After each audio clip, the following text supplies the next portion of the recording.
Chapter 1. In that year, I stood as a lackey. In the year 987 of the Great Qian Dynasty, Chu Qing traversed to Shiji County. Spring. The initial examination of the Martial Academy tests one's physique. Children of affluent families and noble scions have been consuming secret tonics and bathing in medicinal baths since childhood, thereby enhancing their physical prowess. You are all mere commoners. Even impoverished, your physical condition naturally pales in comparison to theirs. The senior disciple of the Manted Fist School walked back and forth before a group of barefoot youths clad in coarse garments. Chu Qing, also barefoot and dressed plainly, wore a serious expression. 3 days prior, he had traversed here and absorbed the memories of his predecessor. The Great Qian Empire was founded on martial prowess, where martial artists could slaughter ordinary people with ease, akin to adults crushing chicks. It was said that beyond martial arts, there existed arcane techniques, even more fearsome and bizarre. After the demise of his parents, his predecessor joined the Blood River Gang, becoming a mere lackey who waved flags and shouted slogans. In pursuit of a higher status, the predecessor fervently waved flags and shouted. Regrettably, after more than a year of toil, he gained nothing but beatings. Loan sharks coaxed the predecessor into borrowing money, urging him to apply to the Martial Academy. Once admitted to the academy, he could soar to great heights. The predecessor yearned for advancement and, having just turned 16, met the academy's entry requirements. Thus, he gritted his teeth and borrowed high-interest loans to join the Manted Fist School's intensive class, aiming to hone his physique and gain admission to the academy.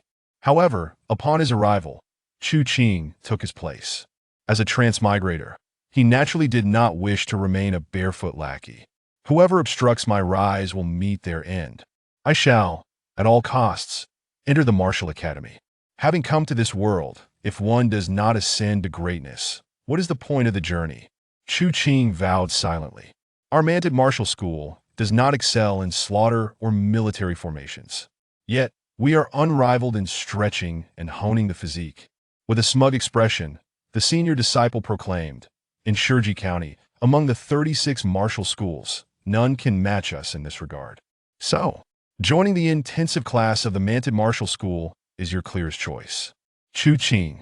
This sounded familiar. It was the same old routine from his past life. The senior disciple continued, you pay, and we impart the skills to you. Watch me. With that, the senior disciple aligned his fingers, lowered his body, and began to move, resembling a vivid mantis. Swish, swish, swish. The senior disciple moved gracefully, akin to a grand mantis in motion. 1 minute, 5 minutes. The senior disciple demonstrated the manted fist repeatedly, allowing the youths to observe and learn. All right, now everyone practice with me. At that moment, a profession panel appeared in the air, visible only to Chu Qing. Chu Qing. Realm none. Technique, manted fist, novice level, 30 repetitions daily, 10 days to entry. Discovering the technique of manted fist, consuming 10 mantises will grant entry. An attributes panel emerged, and Chu Qing rejoiced. This attributes panel not only listed as basic information, but also offered methods for rapid advancement in martial arts. Interesting. Stop daydreaming and practice quickly. A disciple of the martial school, wielding a wooden staff, patrolled the area. Noticing someone distracted and faltering in their movements, he approached and delivered a swift strike. Chu Qing, lost in thought while examining the profession panel, naturally received a blow. Though the staff was wrapped in soft cloth, the impact was still quite painful. Chu Qing hastily resumed his practice. Not far away, on the loft, the schoolmaster Zhao Wujie occasionally frowned and then smiled. When he saw Chu Qing dazed and receiving blows, his brow furrowed even more. A barefoot lad from a humble background, to pay such a hefty price to join the martial school and yet be distracted? This life, destined to be that of a barefoot lackey. Beside him stood a radiant young maiden with rosy lips and white teeth, clad in a red dress adorned with tassels, sweetly interjecting, Father, you should let the senior disciple boast a little less, otherwise, when I enter the Martial Academy, others will mock us. Zhao Wujie chuckled. Hong Xiu, what has the senior disciple boasted about? Hong Xiu replied, he claims the Manted Fist is the best for honing the physique. Zhao Wujie lightly laughed. The Manted Fist, with its graceful movements, stretches the muscle fibers an ordinary person can achieve 36 steel tendons. Those with exceptional talent can cultivate 36 copper tendons. And that is already quite remarkable. Zhao Hongxiu pouted, but they only have a month. Tell me, how many of them will manage to cultivate steel tendons in a month? Zhao Wujie smiled. Let me observe. Zhao Hongxiu climbed onto the railing, gazing down at the crowd, selecting potential candidates. Training ground. Chu Qing and 200 to 300 youths diligently exercised. 1 round. 3 rounds. 5 rounds. Chu Qing felt his entire body ache, and when he faltered in his movements, the pain intensified. After persisting through several rounds, he was panting heavily, drenched in sweat, unable to continue. Chu Qing waved his hand, and a disciple from the school, with a dismissive expression, led him aside to rest. On the loft, Zhao Wujie remarked indifferently, "That barefoot youth will never cultivate steel tendons in this lifetime." Zhao Hongxiu nodded, expressing regret. The manted fist requires at least 30 repetitions daily. He has only practiced 5 times and can no longer bear it. This person is not suited for martial arts. Chu Qing slowly moved his limbs, indifferent to the gazes of others. This frail physique could not endure. Rest was imperative. Otherwise, he might ruin himself before mastering martial arts. Though resting, he focused intently on the senior disciple's postures, continually contemplating the techniques. My foundation is too weak. It seems my talent is lacking. Practicing 30 repetitions daily is utterly impossible. Fortunately, I can achieve entry swiftly. At this moment, other barefoot youths also succumbed to fatigue, retreating to rest sporadically. Seeing the crowd thin, Chu Qing quietly left the martial school, seeking mantises. On the loft, Zhao Wujie and Zhao Hongxiu remained unmoved. Every year, some members of the intensive class abandoned their training midway. Though this year's dropouts came rather early, they were not surprised. Time passed. Half an hour later, only a dozen individuals remained on the training ground. Zhao Wujie remarked calmly, "These 12 will manage to cultivate steel tendons by the end of the month. As for steel bones, it depends on their talent and resources." Zhao Hongxiu nodded. In martial arts, resources are paramount. With good talent but no resources, one cannot progress far. With poor talent but ample resources, diligent effort can lead to greatness. Let's go. You should practice your skills as well.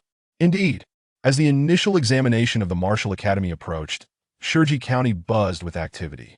There were vendors selling candied hawthorns, artisans molding figurines, and those roasting chestnuts, all manner of stalls. Outside the county town, the gentry from the forts paraded in their splendid attire, leading fine steeds, attracting countless young maidens' hearts. Chu Qing stood by the roadside, gazing at the crowd, suddenly recalling a saying from his past life. A husband should be like this. Crack! A whip lashed beside him with the force of thunder. Chu Qing shuddered.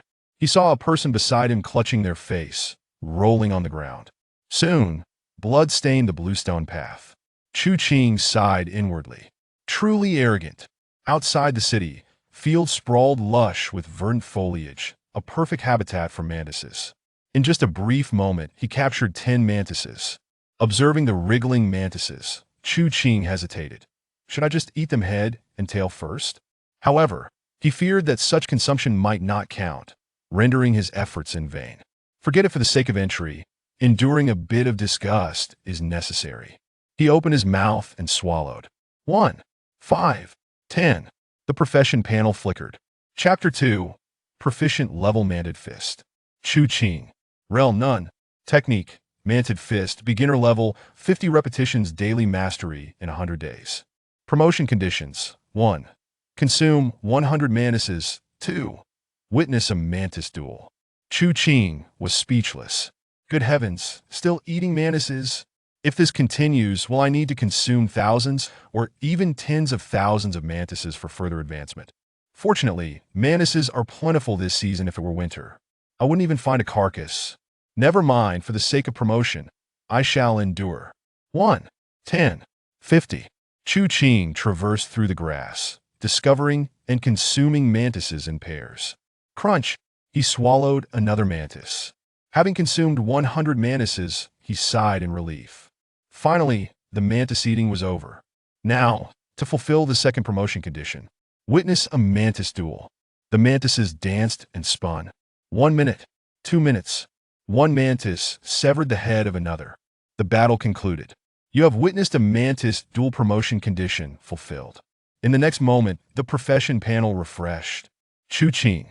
Realm none. Technique. Mantis Fist, proficient level, 100 repetitions daily mastery in 1,000 days.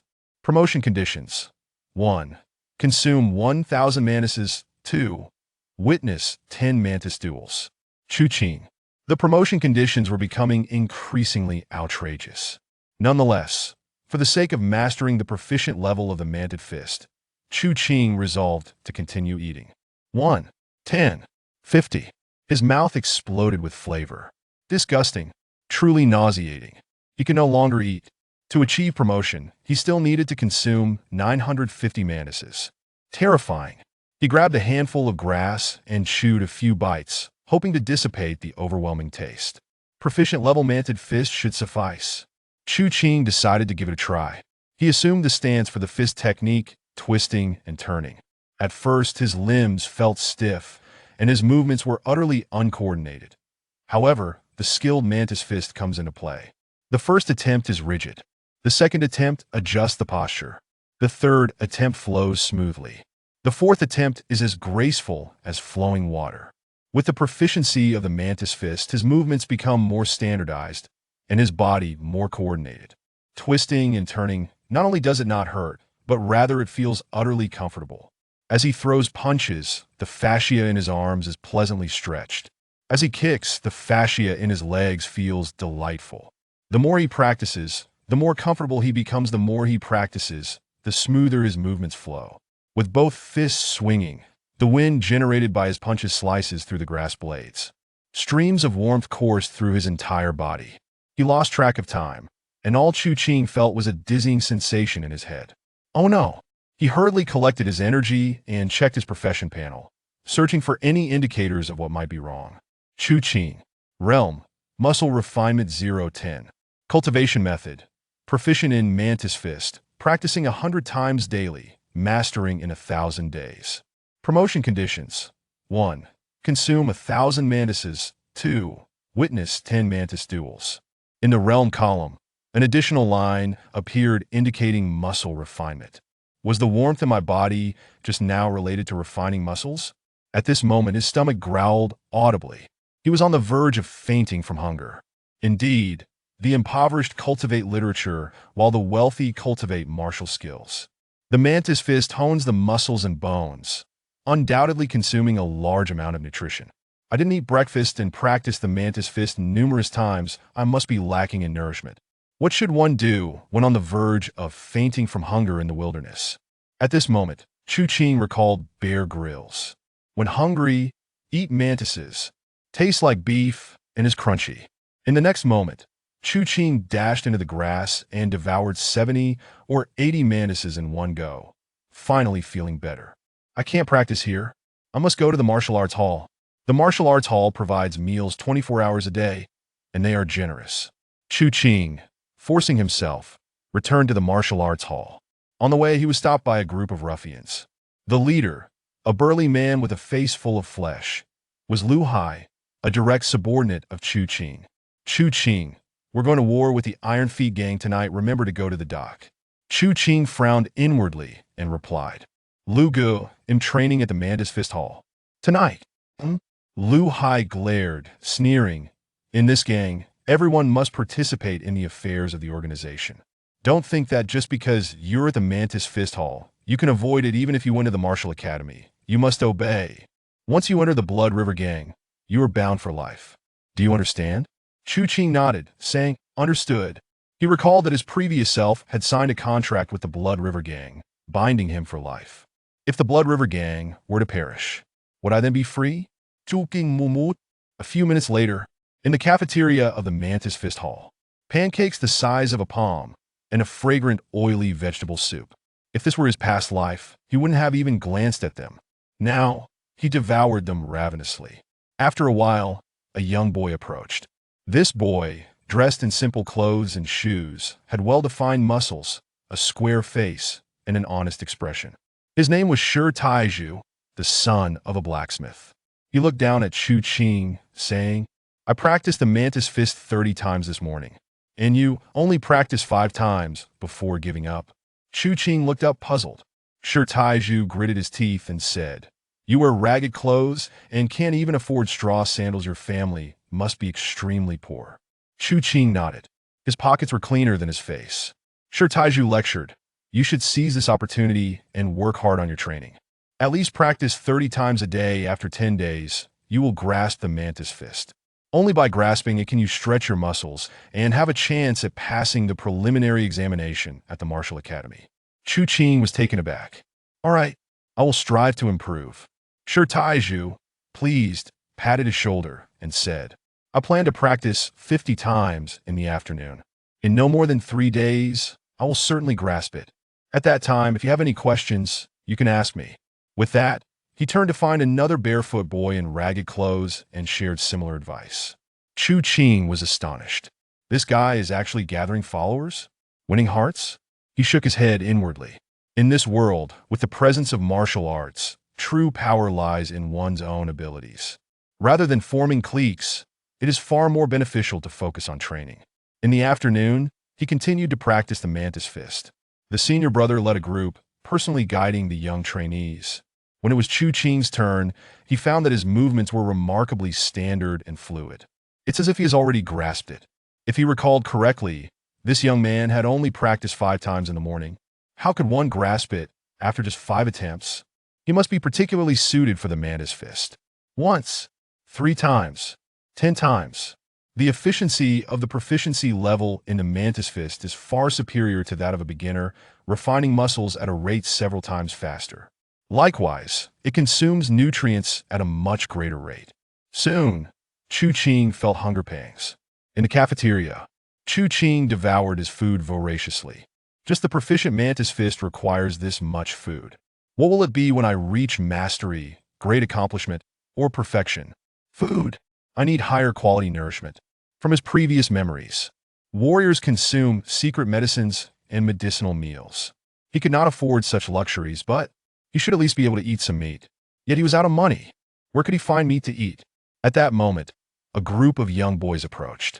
They handed silver coins to the chef, saying, 1 portion of braised pork, please. Coming right up. The fragrant braised pork was placed on the table. The group of boys devoured it greedily. Chu Qing's mouth watered. One boy glanced at him, sizing him up, and sneered, In ragged clothes and bare feet, you will never afford meat in this lifetime. Chu Qing. Chapter 3. Proficient Level Mantis Fist Afternoon. Chu Qing did not practice martial arts. Instead, he set out to catch mantises, 100 of them. You witnessed a battle among mantises, 500 of them. You observed yet another mantis skirmish, 1,000 of them. As dusk fell, the status bar flickered. Chu Qing, Realm, Muscle Refinement 015, Technique, Mastery of Mantis Fist, practicing 100 times daily, consuming secret potions, achieving great success in 1,000 days. Promotion requirements: 1. Witness 100 mantis battles. 2. Consume 1 portion of the secret mantis fist potion. Phew. Chu Qing sighed with relief. He no longer had to eat mantises. However, the conditions for this promotion were somewhat challenging. The first condition was manageable, but the second, the sky was just dimming, and there was still time before the gang war commenced. After a moment of contemplation, Chu Qing decided to head to the Martial Arts Academy. In the vast training ground, only 7 or 8 young boys and girls were honing their skills. Chu Qing immediately spotted Shi Taizhu, a robust lad moving with surprising fluidity in his techniques. He was almost at the threshold of intrigue at this moment. Shi Taizhu also noticed Chu Qing. I thought he had given up. Unexpectedly, he is secretly practicing. Nevertheless, he is not as good as I am. Clap, clap, clap. Chu Qing moved gracefully, his proficient level of mantis fist allowing him to mobilize more muscle and progress more rapidly. His arms, hands, and legs felt hot and tingly, sensations distinctly pronounced. Generally, practitioners advance gradually, without such marked feelings. Yet, as Chu Qing began at the proficient level, his training effects were nearly 100 times faster than that of beginners, enabling him to accurately sense the enhanced areas. Once, thrice, 5 times, gurgle. His stomach growled with hunger. Chu Qing dashed straight to the dining hall. Shi Taiju was taken aback. He only practiced 5 times and left. This person is not cut out for it. Shi Taiju completely abandoned thoughts of Chu Qing. Turning his attention back to his serious training, in the dining hall. Chu Qing devoured his meal, surveying his surroundings. He discovered that the youth in coarse garments only consumed the free meals provided by the dining hall, while those in better clothing would spend money on braised meat. The poor in literature, the rich in martial prowess. Those from humble beginnings couldn't even afford a full meal. How could they compete with the wealthy? After consuming a dozen corn cakes and 5 or 6 bowls of greasy vegetable soup, Chu Qing felt satisfied. He moved his limbs, filled with vigor. Notable muscle definition appeared on his arms and legs.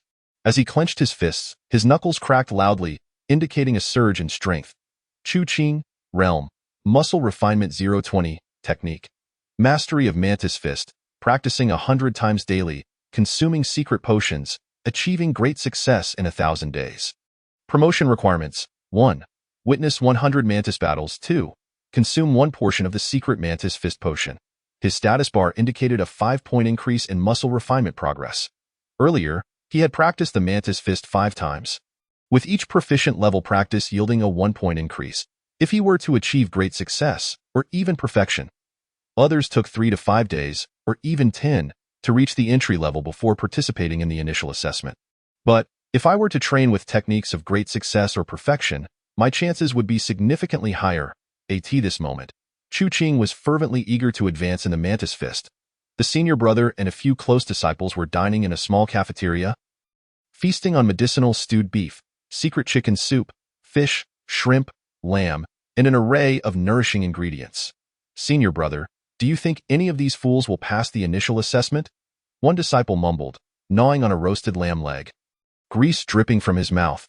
The senior brother frowned and said lightly, "Do not refer to them as fools." Another disciple retorted, "They are indeed fools. It took me half a year to pass the initial assessment. They believe they can succeed after just a month of cramming. What else could this be but foolishness?"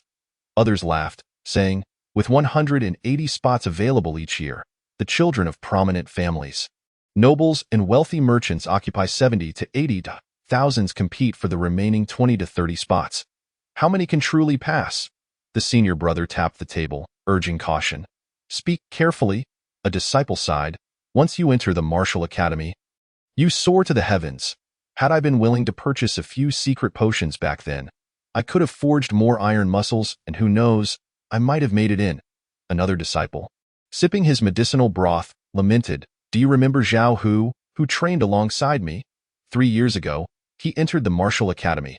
Now, his grave grass is taller than mine." The senior brother frowned. "Zhao Hu? He had decent aptitude. How did he die?" "He refused to be subjugated. The children of the prominent families shattered every bone in his body. Then they forbade merchants from selling a single grain of food to his family, leaving him to starve to death." The room fell silent, a heavy stillness enveloping them. Knock, knock, knock. A sudden interruption shattered the quiet. "Who is it?" "Senior brother. It's me, Chu Qing." The door opened, and Chu Qing clasped his fists in greeting. "Senior brother, I wish to inquire about the secret potions." The senior brother scrutinized him, feeling a sense of familiarity, yet shook his head inwardly. One disciple scoffed coldly, "You, in tattered clothes and bare feet, can't even afford straw sandals. How could you possibly have money to buy secret potions? Leave us be. Do not disturb our meal." Chu Qing held his fists in silence. The senior brother sighed. "1 portion of the Mantis secret potion costs 50 taels of silver. Bring the money, and I shall provide you with the potion." "Thank you, senior brother." Chu Qing stepped back and closed the door. Inside, muffled voices drifted out. "A tattered fool, with money to buy secret potions? Even consuming the potion does not guarantee entry into the martial academy. Even if one does enter, is it not merely to become a dog for others? I would gladly be a dog. Yet there are no pathways. Speak cautiously." As night descended, the Blood River Gang and the Iron Foot Gang, hundreds of ruffians, clashed with one another. A mere lackey, Chu Qing was supposed to join the fray. Yet, he refrained, choosing instead to practice his punches in front of Jin Pongzi, the master of the money hall. He moved fluidly, his techniques generating a gust of wind. After completing a set of Mantis Fist, Chu Qing clasped his fists and declared, "Master, I have practiced tirelessly for an entire day without rest. In 3 days, at most, I shall grasp the mantis fist. With over 20 days remaining, I will surely forge iron muscles and pass the Martial Academy's initial assessment. Should I join the academy, I will undoubtedly repay the gang's debts." Jian Pengzi pondered. Previously, underlings had deceived Chu Qing into borrowing at high interest rates, a fact he only discovered later, leading him to scold them. "Chu Qing, in rags and barefoot, unable to afford a meal, how could you enter the Martial Academy? How could you repay your debts?" A losing proposition, however. Now he saw a glimmer of hope. After just 1 day of training, Chu Qing had generated a strong wind with his mantis fist and was nearing the entry level. Very well, at that point, even if he fails to enter the academy, he can still serve as a low-level enforcer for the gang and gradually repay his debts. You have potential. Go on, continue your efforts. Chu Qing clasped his fists and said, "Master, if I could secure a portion of the secret potion, I would not only enter the academy early but also forge even more iron muscles by the end of the month. My chances of passing the assessment would increase significantly." Jian Pengzi's lips twitched. The mantis fist potion costs 50 taels.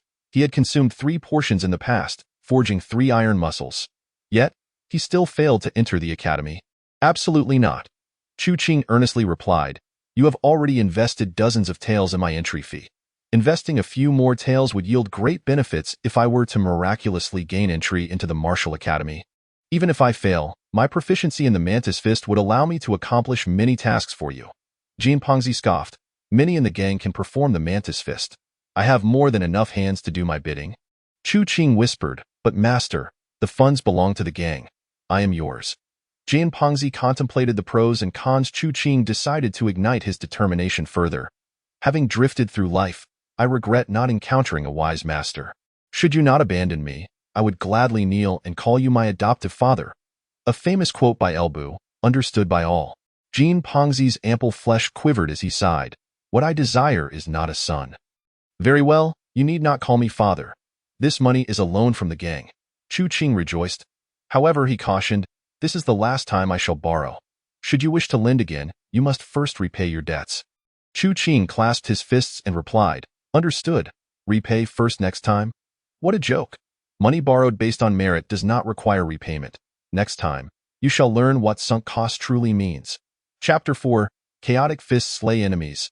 Great success in Mantis Fist. 50 taels of snowflake silver is a sum that an average noble youth might not accumulate even after a year of labor. Thus, when the tattered, barefoot Chu Qing knocked on the door late at night to purchase the secret potion, the senior brother's head was buzzing. 50 taels? 50 whole taels? Yours? Mine. The senior brother reacted with surprise. "Where did you acquire the money?" A tattered, barefoot boy could not possibly procure 50 taels, even through murder or arson. Even high-interest loans would not suffice. Chu Qing sighed. "I borrowed this money." The senior brother was skeptical but did not press further. "You provide the money, I will provide the potion." With that, he closed the door. After a brief moment, the door opened again, and the senior brother tossed a red date-sized wax pill to Chu Qing. "This potion will support your practice of the entry-level mantis fist for 1,000 times. After consuming it, make haste to train." By the way, the mantis secret potion can only be taken once every 10 days. Chu Qing tightly grasped the secret medicine and nodded emphatically. The senior brother awkwardly chuckled and said, "Why am I telling you this? In 10 days, you won't have any money left to buy it." Although he was unaware of how Chu Qing had acquired the silver, he understood that procuring another 50 taels within 10 days was an insurmountable challenge. Instead of resting at the martial arts school, Chu Qing dashed towards the outskirts of the city. As he ran, he heard the distant sounds of battle emanating from the docks, 2 gangs clashing, with shouts and screams echoing incessantly amidst the chaos. A voice cursed, "Chu Qing, you bastard, don't block the knife. I'll kill you." Chu Qing sighed, "Is Lu Hai missing me? Once I strengthen my muscles, I will pay him a visit." Lu Hai's threat to block the knife was something that had to be resolved. The city walls of Shiji County were old and dilapidated, riddled with dog holes and gaps. Chu Qing casually found an opening to slip out. Under the moonlight, he caught a pair of mantises and placed them in a jar. Observing their fierce struggle to ask for the secret medicine, he refrained from consuming it. 1 minute passed. Watching a pair of mantises duel, 5 minutes, 10 minutes. He had only completed 6 rounds of the first condition, leaving over 90 more to go. Could he possibly watch 2 pairs of mantises fight simultaneously? A minute later, you are watching 2 pairs of mantises duel. Chu Qing smiled. In that case, can I watch even more pairs at once? A few minutes later, you are simultaneously watching 10 pairs of mantises duel. You are concurrently witnessing the battles. The first condition for promotion was fulfilled. Chu Qing grinned, and in the next moment, he crushed the wax pill and swallowed the secret medicine. The second condition for promotion was completed. The Mantid Fist advanced to mastery. Chu Qing felt a stir within his heart, his profession panel displaying Chu Qing Realm, Iron Muscle Zero Technique, Mastery of Mantid Fist Daily Practice, thousands of repetitions, 1 secret medicine every 3 days, 1,000 days to perfection. Promotion conditions: 1. Consume 3 doses of Mantid Fist secret medicine. 2. Kill 1 person with the Mantid Fist. Chu Qing burst into hearty laughter. At that moment, the effects of the secret medicine took hold, and he seized the opportunity to train. 1 repetition, muscle training 10. The mastery of the Mantid Fist was indeed extraordinary. 7 repetitions, iron muscle 10. In an instant, Chu Qing felt the muscles in his right arm pulsate, transforming from ordinary muscle to the strength of a warrior's iron muscle. Although it was the most basic level of iron muscle, the power in his right arm surged significantly. At that moment, he finally qualified for the Martial Institute's preliminary examination. He continued to train. As long as the secret medicine remained effective, he could not afford to pause. 15 repetitions, 20 repetitions. With a crack, his left arm's muscle tightened, a surge of immense power materializing.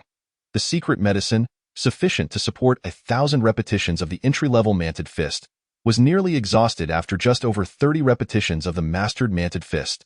However, the results were gratifying. Chu Qing Realm, Iron Muscle 40 Technique, Mastery of Mantid Fist Daily Practice, thousands of repetitions, 1 secret medicine every 3 days, 1,000 days to perfection. Promotion conditions: 1. Consume 3 doses of Mantid Fist secret medicine. 2. Kill 1 person with the Mantid Fist. From 1 dose of secret medicine, he had cultivated 4 iron muscles, all thanks to the mastery of the Mantid Fist. If he were to reach the perfection level of the Mantid Fist, would he not be able to cultivate 5 or even more iron muscles? The more he pondered, the more exhilarated he became. The conditions for perfection were 3 doses of secret medicine and the killing of 1 person. Secret medicine required funds. It was time to let Jin Pengzi understand the concept of sunk costs. As for killing someone, was there not a prime target at hand? At this moment, the sky had yet to brighten. Chu Qing returned to the county town, concealing his face with a cloth, and made his way directly to Lu Hai's residence. Lu Hai, a small-time leader, often compelled others to take blows for him. At the slightest inconvenience, he resorted to violence. Yesterday, he had even threatened Chu Qing to block blades. Block your own damn blade, he thought, harboring a vengeful intent. With the intent to kill ignited and having cultivated 4 iron muscles overnight, Chu Qing's murderous aura intensified. 5 minutes, 10 minutes, 20 minutes, he stood at Lu Hai's doorstep. Inside, the lights flickered, and he could faintly hear curses. That bastard Chu Qing, didn't he show up at the docks to take a hit for me? Is he out of his mind? He thinks he can pass the Martial Institute? With his background, he can't even afford a meal, let alone cultivate a single iron muscle. He is destined to be my blade blocker for life. Inside, Lu Hai was cursing while drinking. The absence of Chu Qing at the docks had hampered his efforts, leading to his scolding by the gang leader. This bred resentment towards Chu Qing that evening. He dragged a lackey along to drink away his frustrations. The lackey consoled him, saying, "Lu Gu, tomorrow morning, we'll deal with him. We'll break his arms and take his spot in the assault team, making him pay off his debts." Lu Hai laughed heartily. "You're clever, kid. Let us drink to that." As the cups clinked, after a while, the lackey said, "Lu Gu, I need to relieve myself. Get lost." The door creaked open. The lackey stood frozen at the entrance, paralyzed with shock, for Chu Qing was blocking his path in the dead of night. A masked figure stood at the door. The lackey felt a chill run down his spine. Lu Hai shouted in anger, "Bastard, shut the door." The lackey gulped nervously, about to shut the door when suddenly, bang! A massive fist struck him squarely in the throat. Crack! His throat shattered, and his body collapsed to the ground, convulsing. "Who?" Lu Hai exclaimed in panic. reaching for his knife. Outside, Chu Qing closed the distance in mere strides. "It's me." Lu Hai's eyes widened in shock. "You masked figure, who are you?" Yet, the voice sounded somewhat familiar. In the next instant, Chu Qing swung his fist again. Manted fist, the iron muscle extended, the force of his punch akin to a blade. Bang!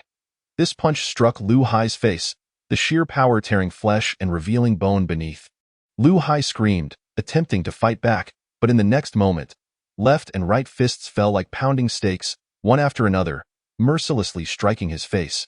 Bang! Flesh and blood splattered. Bang! Bones cracked. Bang!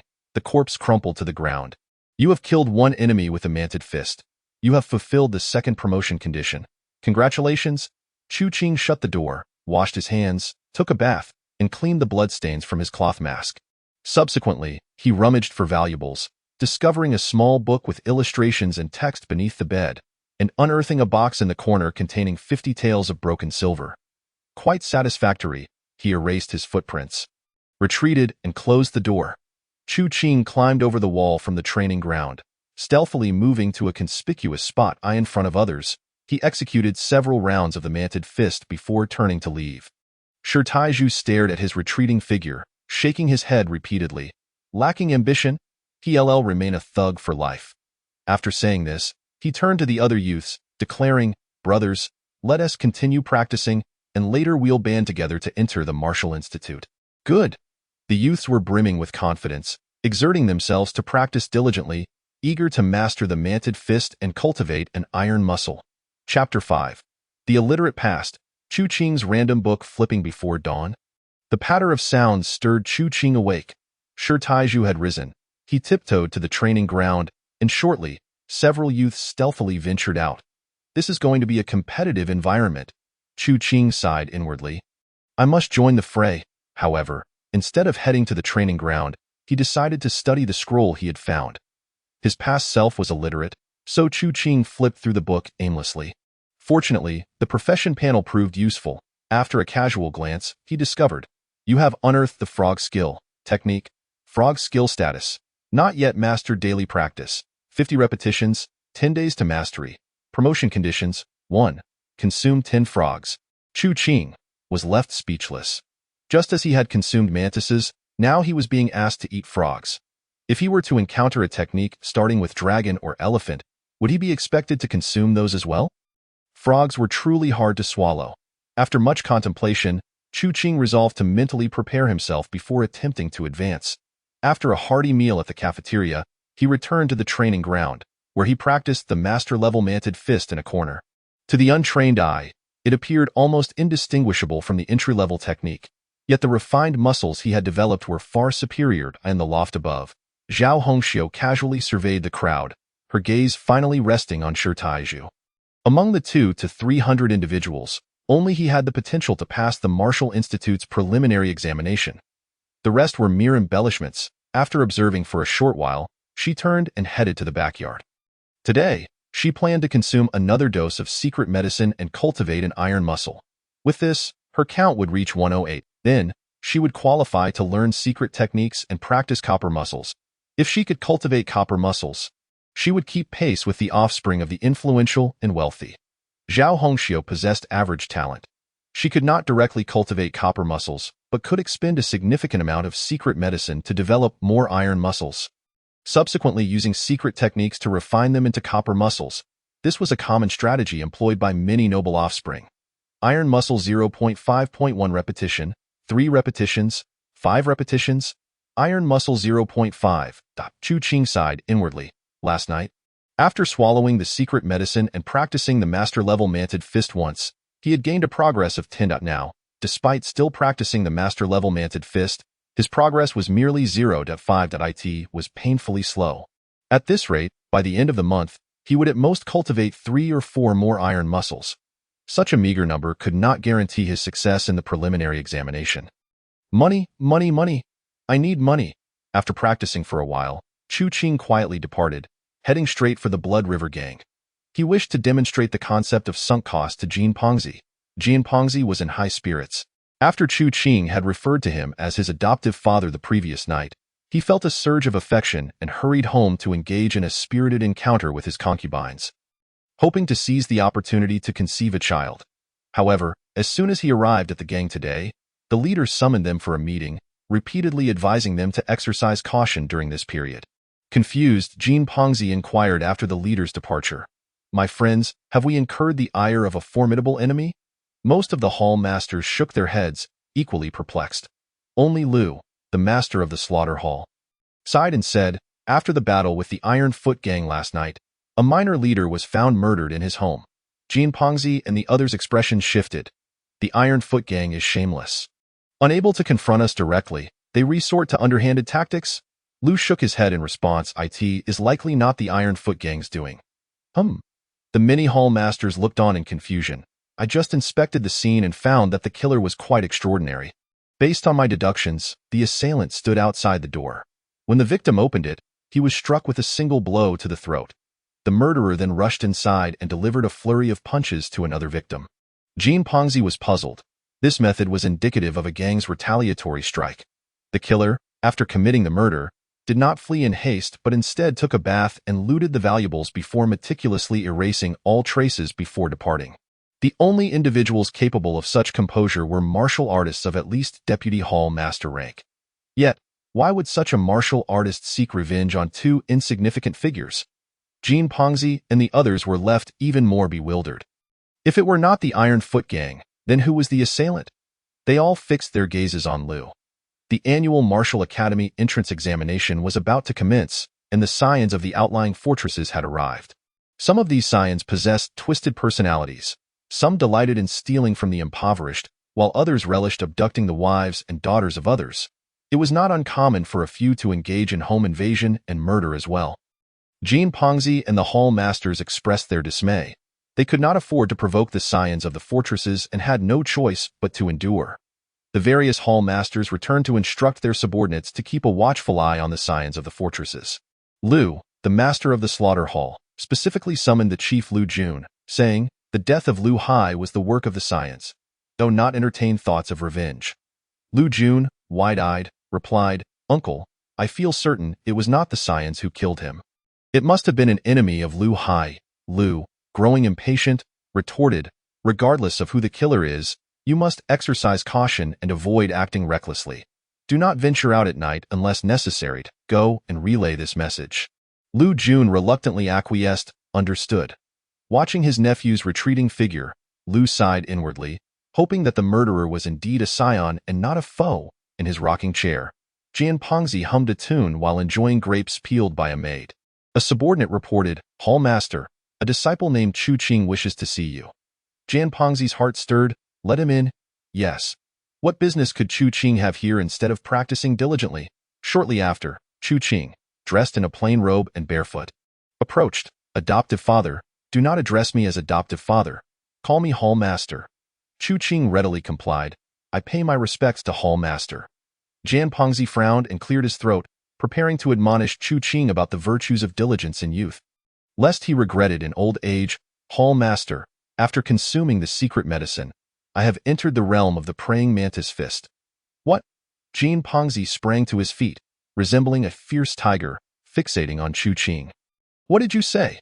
Chu Qing cupped his fists and smiled broadly. "I have entered the realm of the praying mantis fist."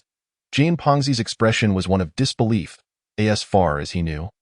The prodigy Zhao, who had entered the praying mantis fist realm after consuming the secret medicine just a few years prior, causing quite a stir in the Martial Academy. Could it be that Chu Qing was also a genius? He felt a pang of suspicion. With a swift motion, Chu Qing executed a series of fluid movements, the wind from his punches howling through the air. After completing a set of strikes, Jean Pongzi's eyes sparkled. "Indeed? You have entered the realm. Excellent, excellent," Jean Pongzi exclaimed with enthusiasm. "Having entered the realm through the secret medicine, if you practice diligently over the next few days, you will surely cultivate an iron sinew within 3 to 5 days. Once you make rapid progress, perhaps you could truly enter the Martial Academy?" Chu Qing smiled and said, "Hall master, I wish to borrow money to purchase more secret medicine." "Stop," Jean Pongzi rolled his eyes. "You may borrow money, but first, repay the debt from last time." Chu Qing, cupping his fists, smiled wryly. "If I had money, Why would I need to borrow? That is a valid point. I find myself at a loss for words. Hall Master, if I consume a bit more secret medicine, I will certainly cultivate 1 or even 2 iron sinews. Why then? Even if I cannot enter the martial academy, I will have the means to repay the debt. Jian Pengzi sighed. I will lend you 50 taels. Hall Master, make it 200 taels. The more secret medicine I have, the greater my progress, making it easier to repay. Jian Pengzi was left speechless. Minutes later, Chu Qing signed the note and left with 100 taels of silver. Jian Pengzi carefully stored the IOU, feeling elated. Only Zhao, who had previously achieved entry into the praying mantis fist through the consumption of a secret medicine. Now, another genius, Chu Qing, had emerged. Even if he failed to gain admission to the martial academy, he would still have the ability to repay the debt in the future. Chapter 6. Take care in the next life. The high-interest loan of 100 taels, with Lu Hai contributing 50 taels, could purchase 3 portions of secret medicine, enabling the advancement of the praying mantis fist.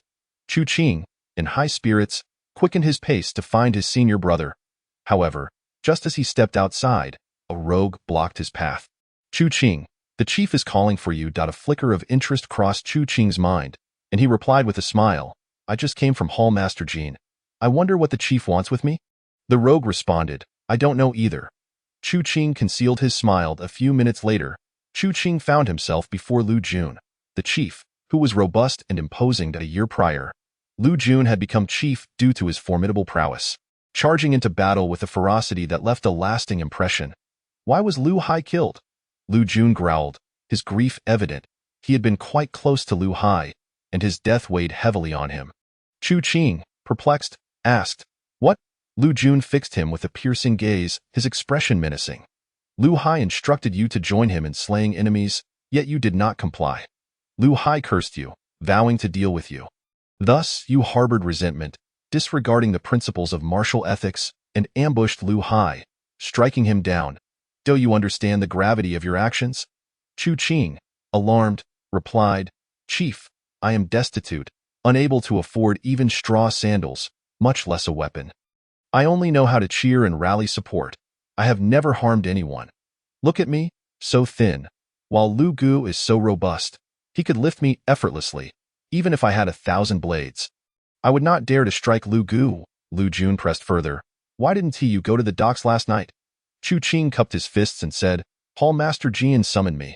Lu Jun furrowed his brow. He posed several more questions, and Chu Qing skillfully evaded each one. Finally, Lu Jun waved his hand dismissively, Scram.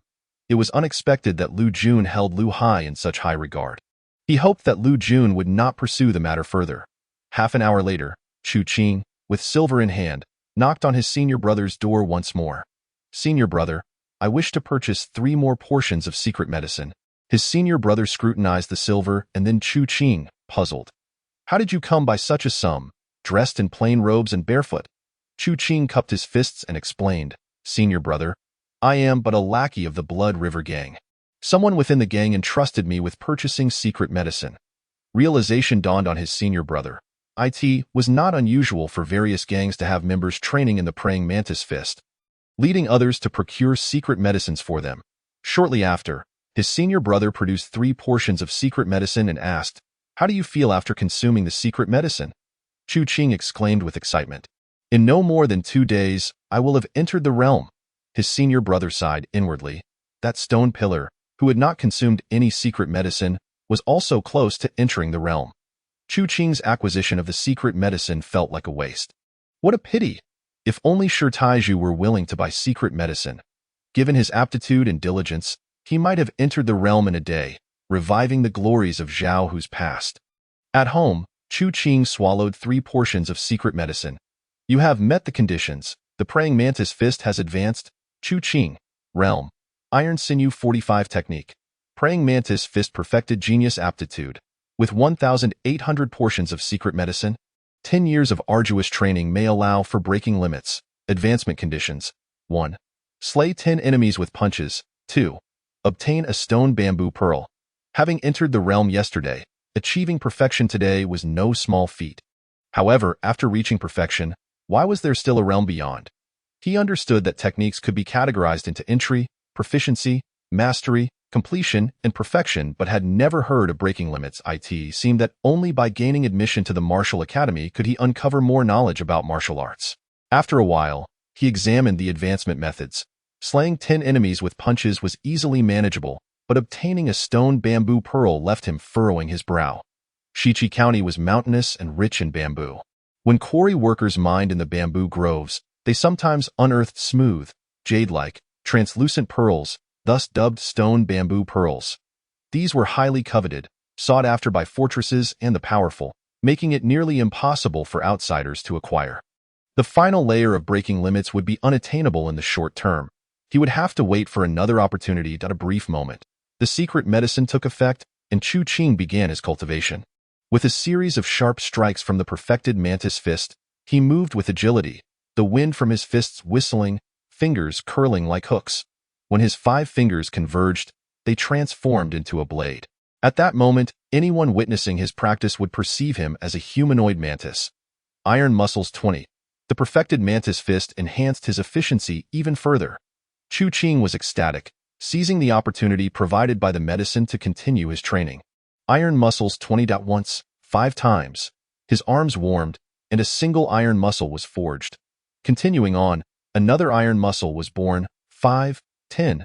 Upon reaching mastery of the mantis fist, a single dose of the secret medicine produced 4 iron muscles. Now, with the mantis fist perfected, 1 dose could yield 6 iron muscles. 18. As the final iron muscle materialized, Chu Qing let out a low growl, his fingers converging like a long blade. Crack! The hand blade descended, cleaving the only table in half. The cut was smooth and even, as if a mighty warrior had split it with a single stroke. Chu Qing smiled, feeling the weight of 18 iron muscles upon him. His muscles bulging with newfound strength, he felt that if he were to encounter Lu Hai now, a single punch could easily cleave through his skull. Alas, Lu Hai had long since perished. I now possessed 22 iron muscles. The likelihood of passing the upcoming preliminary examination has certainly increased. Chu Qing reveled in his thoughts. Suddenly, his brow furrowed as he glanced toward the door. Through the crack, he spotted a panicked figure. Lu Xiaogo? Outside, Lu Xiaogo took off running. Chu Qing frowned. Lu Xiaogo was from the same village as Lu Hai and had a good relationship with Lu Jun. Had Lu Jun sent him to investigate me? Would he suspect that I could cleave a table and seek to kill me? In an instant, a multitude of thoughts raced through Chu Qing's mind, culminating in a singular resolution. This boy must not be allowed to remain. Chu Qing took off in pursuit. The mantis fist, with its agile movements, also trained his legs. Out of the 22 iron muscles, 10 were in his legs, while the remaining 12 were distributed across his arms. As his feet struck the ground, Chu Qing resembled a great mantis, chasing Lu Xiaogo. 30 meters. Lu Xiaogo turned his head, noticing Chu Qing's pursuit, and ran even faster. The pedestrians on the street cursed. 20 meters. Lu Xiaogo gasped for breath, feeling as though his heart might leap from his throat. He swore he had never run this fast before. 10 meters. Lu Xiaogo glanced back and, upon seeing Chu Qing's impassive expression, felt tears welling up. What was I thinking, spying on his training? He looked so fierce. Will he strike me? With a flurry of thoughts, he stumbled into a secluded alley. Chu Qing swiftly followed suit, with each stride. He was like a mantis, closing in on Lu Xiaogo. At that moment, Lu Xiaogo turned once more, seeing Chu Qing mere inches away. Brother Chu, I didn't mean to spy. I promise to be more careful next time. Chu Qing smiled and replied, I understand. Lu Xiaogo sighed in relief. He vowed that once Chu Qing left, he would inform Lu Jun that Chu Qing could cleave a table with a single punch. He intended to pin Lu Hai's death on Chu Qing, believing that he had been intimidated by him. However, the next second, Lu Xiaogo's expression turned to one of terror as Chu Qing raised one hand, fingers converging like a knife, aimed at his forehead. Is he going to cleave me as he did the table? Will my head be split open? Crack! As the punch descended, Lu Xiaogo screamed in agony. The flesh on his face tearing apart, his skull fracturing, and it was clear he would not survive in your next life. Do not spy again. Chu Qing wiped his hands clean. Chapter 7. Reading and Writing. Enhancing the toad technique. After delivering a fatal blow to Lu Xiaogo, Chu Qing did not bother to tidy the scene. After all, in broad daylight, transporting a corpse would attract too much attention. It was better to leave it in this secluded alley. Even if someone were to discover it, he would not care. In this world, people are as inconsequential as weeds. The death of a rogue would go unnoticed, unless Lu Jun sought to investigate. But so what? I am no longer a mere pawn. Chu Qing swaggered back to the martial arts hall, eating, practicing punches, and attending classes. What delighted him was that with the perfected mantis fist, he could enhance his iron muscle progress by one with each attempt. Though it was not as swift as the effects of the medicine. However, compared to the intra-level martial arts, the efficiency was at least tenfold higher. Yet, with increased efficiency came a quicker onset of hunger. I shall borrow some money again tomorrow. This time, I must come up with a different excuse. After all, the secret medicine can only be consumed once every 10 days. This time, I will say I need to eat meat to replenish my strength. As noon approached, the senior brother gathered all the students from the intensive class to commence a lecture. Initially, Chu Qing expected discussions on martial arts, secrets, or key points for assessments. Instead, the senior brother was teaching them to read and write. In order to enter the martial academy, one must be literate. The entry requirement for the academy is the ability to recognize 300 characters. Chu Qing. The young boys and girls appeared bewildered. The senior brother smiled and said, "If you cannot read, you will not understand the manuals even if you enter the martial academy. Should you one day gain admission, you will need to be literate even more." "What benefits does reading provide?" one youth inquired. The senior brother frowned, reluctant to answer. Chu Qing was equally curious about the relationship between the two. He clasped his fists and said, "Senior brother, could you share a bit more with us?" Seeing that he had earned a considerable commission from Chu Qing, the senior brother briefly explained, "Many martial arts manuals are profound and mysterious. Lacking literacy, one cannot grasp them." Chu Qing understood. However, this did not impact him. In his previous life, he had not known how to read, yet he had learned the Toad technique through sheer trial and error. Moreover, it was said that reading extensively and understanding principles could refine one's martial will. Yet, the martial will is far beyond your reach. For now, you only need to learn 300 characters. Could reading and writing be related to martial will? Chu Qing, determined to ascend to the pinnacle of martial arts, realized he must read and write. He wondered if acquiring literacy could develop into a skill. As it turned out, after the senior brother taught them 20 characters, there was still no sign of a reading skill forming in his profession column. Chu Qing speculated that this column might only display martial arts techniques. Since the professional column was unhelpful, I shall rely on my own efforts. The characters in this world resemble traditional characters from my previous life. Chu Qing learned rapidly. While the others struggled to grasp 20 characters, he had already mastered them. "Senior brother, could you teach me a few more characters?" The senior brother was momentarily taken aback and asked, "You have memorized them?" "I have." The senior brother drew several characters in the dirt with his finger, and Chu Qing recognized them all. The senior brother sighed, "Your martial talent is average, but you possess a talent for reading. You should not pursue martial arts. You should focus on your studies." Chu Qing smiled but remained silent. Indochina, a nation established on martial prowess, martial arts held the highest esteem, and power resided within oneself. When martial artists encounter grievances, they either eliminate their enemies or become victims themselves. Scholars, faced with grievances, reason with others, laughable. The senior brother then taught Chu Qing 10 more characters, which he quickly learned. The senior brother, feeling a sense of surprise, intended to test him by teaching several characters with more strokes. Yet, Chu Qing learned them swiftly. "Impossible. I took ages to learn these few characters initially." "How did you learn so quickly?" The senior brother, skeptical, decided to teach him the most complex 30 characters he had mastered. "You start learning. I will guide the others in their practice. I will check your progress tonight." Chu Qing nodded. An hour later, Chu Qing approached the senior brother and said, "Senior brother, I have learned them." The senior brother, in the evening. The senior brother, with a dazed expression, reviewed Chu Qing's literacy progress point 300 characters. Chu Qing had written them flawlessly in the dirt. The senior brother, in a trance, replied, Your reading and writing assignment is complete. From now on, practice your punches more."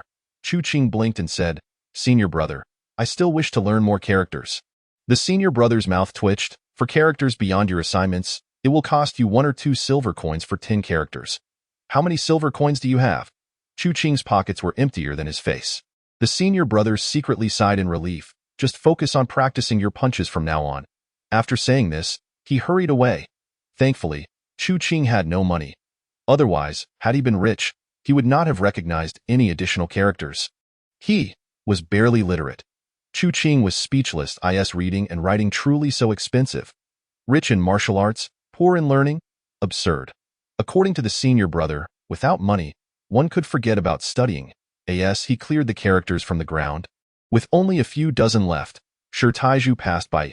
He saw the scattered characters on the ground and glanced at Chu Qing, hesitating before asking, "Did you write this?" Chu Qing nodded. Shi Taizhu was astonished. The ground was littered with characters, leaving him feeling dizzy. "Oh no, I've barely learned 20, and he can write so many. Has he surpassed me?" Shi Taizhu felt unsettled and feigned indifference, saying, "Your punches are lacking. Focus more on practice and less on reading. Otherwise, you won't even pass the preliminary examination at the Martial Academy." After saying this, he hurried off to the cafeteria. Chu Qing paid him no mind.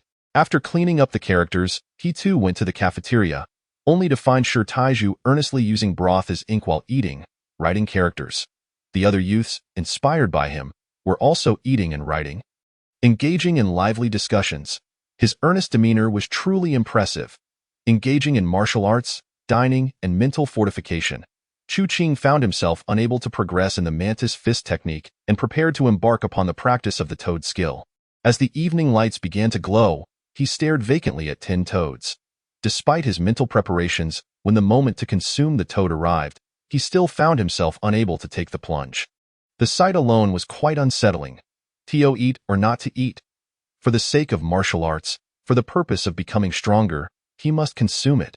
Chu Qing pinched one of the toads, closed his eyes and opened his mouth. Gulp! Someone swallowed audibly nearby. Chu Qing was taken aback.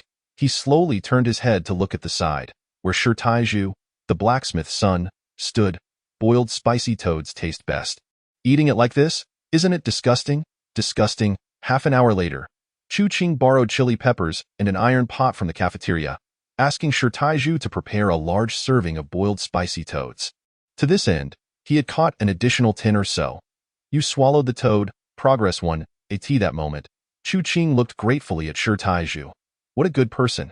Shi Taizhu, devouring meat heartily, mumbled, "Next time you catch a toad, let me know, and I'll help you stew it.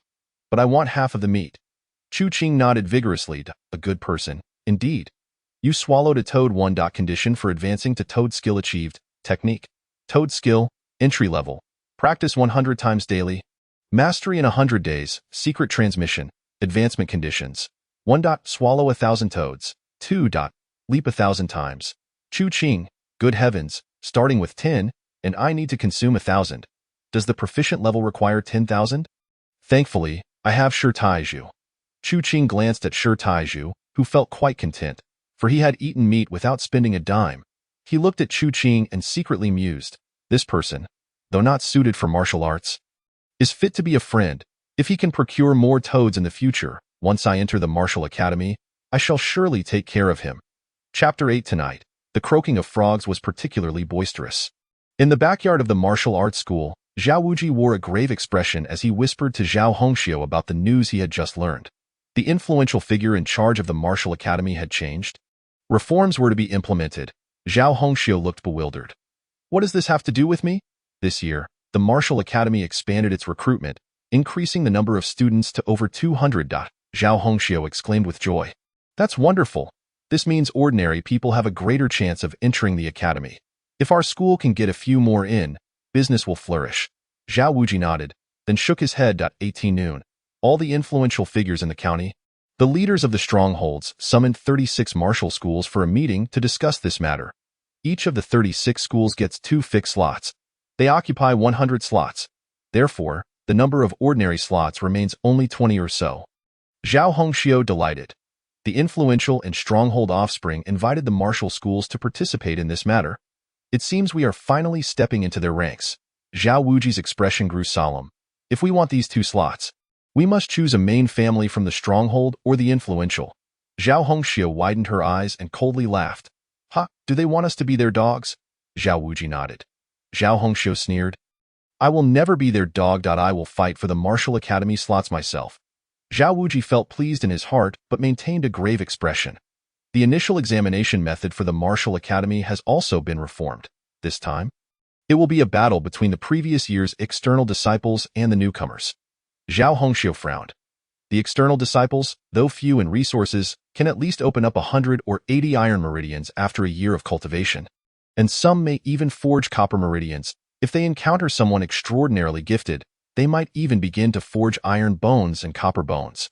How can we compete? Zhao Hongxiu fell silent.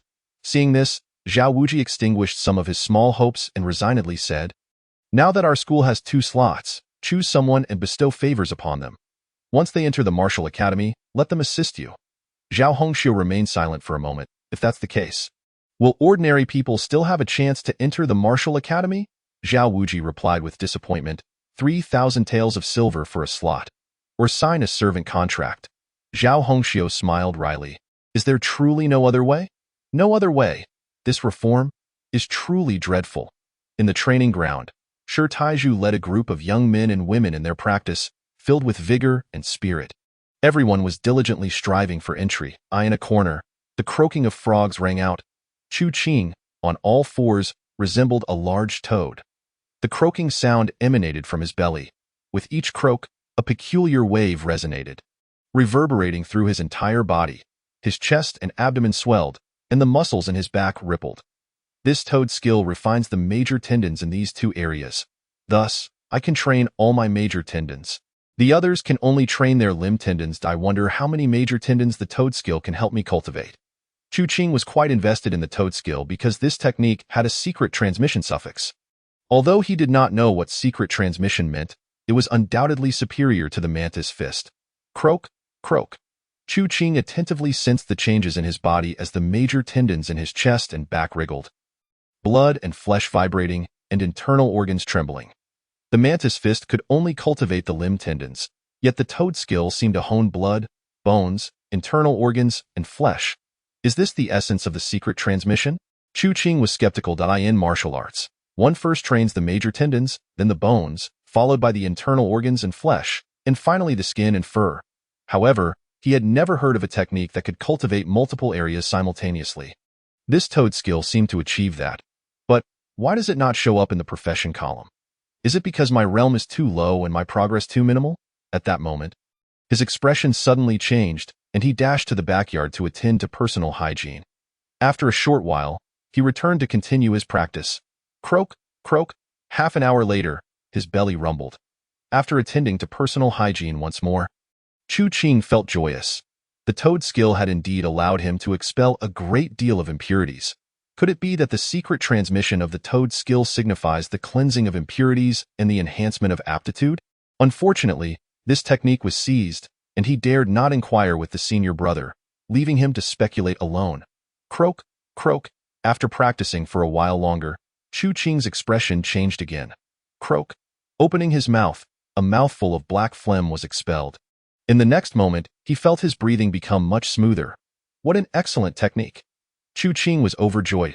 Late at night, regardless of whether this technique can truly enhance aptitude, the mere fact that it allows him to expel impurities from his body is enough. Croak, croak. Chu Qing became even more addicted to his practice. Chest and back iron tendons 0.1. The number of people in the training ground dwindled further until only Shi Taizhu and a few others remained. At that moment, Zhao Hongxiu, clad in a red dress, appeared. Her presence seemed to illuminate the dark training ground. Shi Taizhu, come with me. Shi Taizhu was momentarily stunned, his heart racing. Could it be that the world recognizes my efforts and is enamored with me? How thrilling! It is only natural for a youth to admire a beautiful girl, especially one as lovely as Zhao Hongxiu. After a while, the two stopped. Under the night sky, a gentle breeze wafted through. Carrying a faint fragrance that tickled Shi Taizhu's nostrils, he secretly inhaled deeply, and it was delightful. Croak, croak. The two fell silent.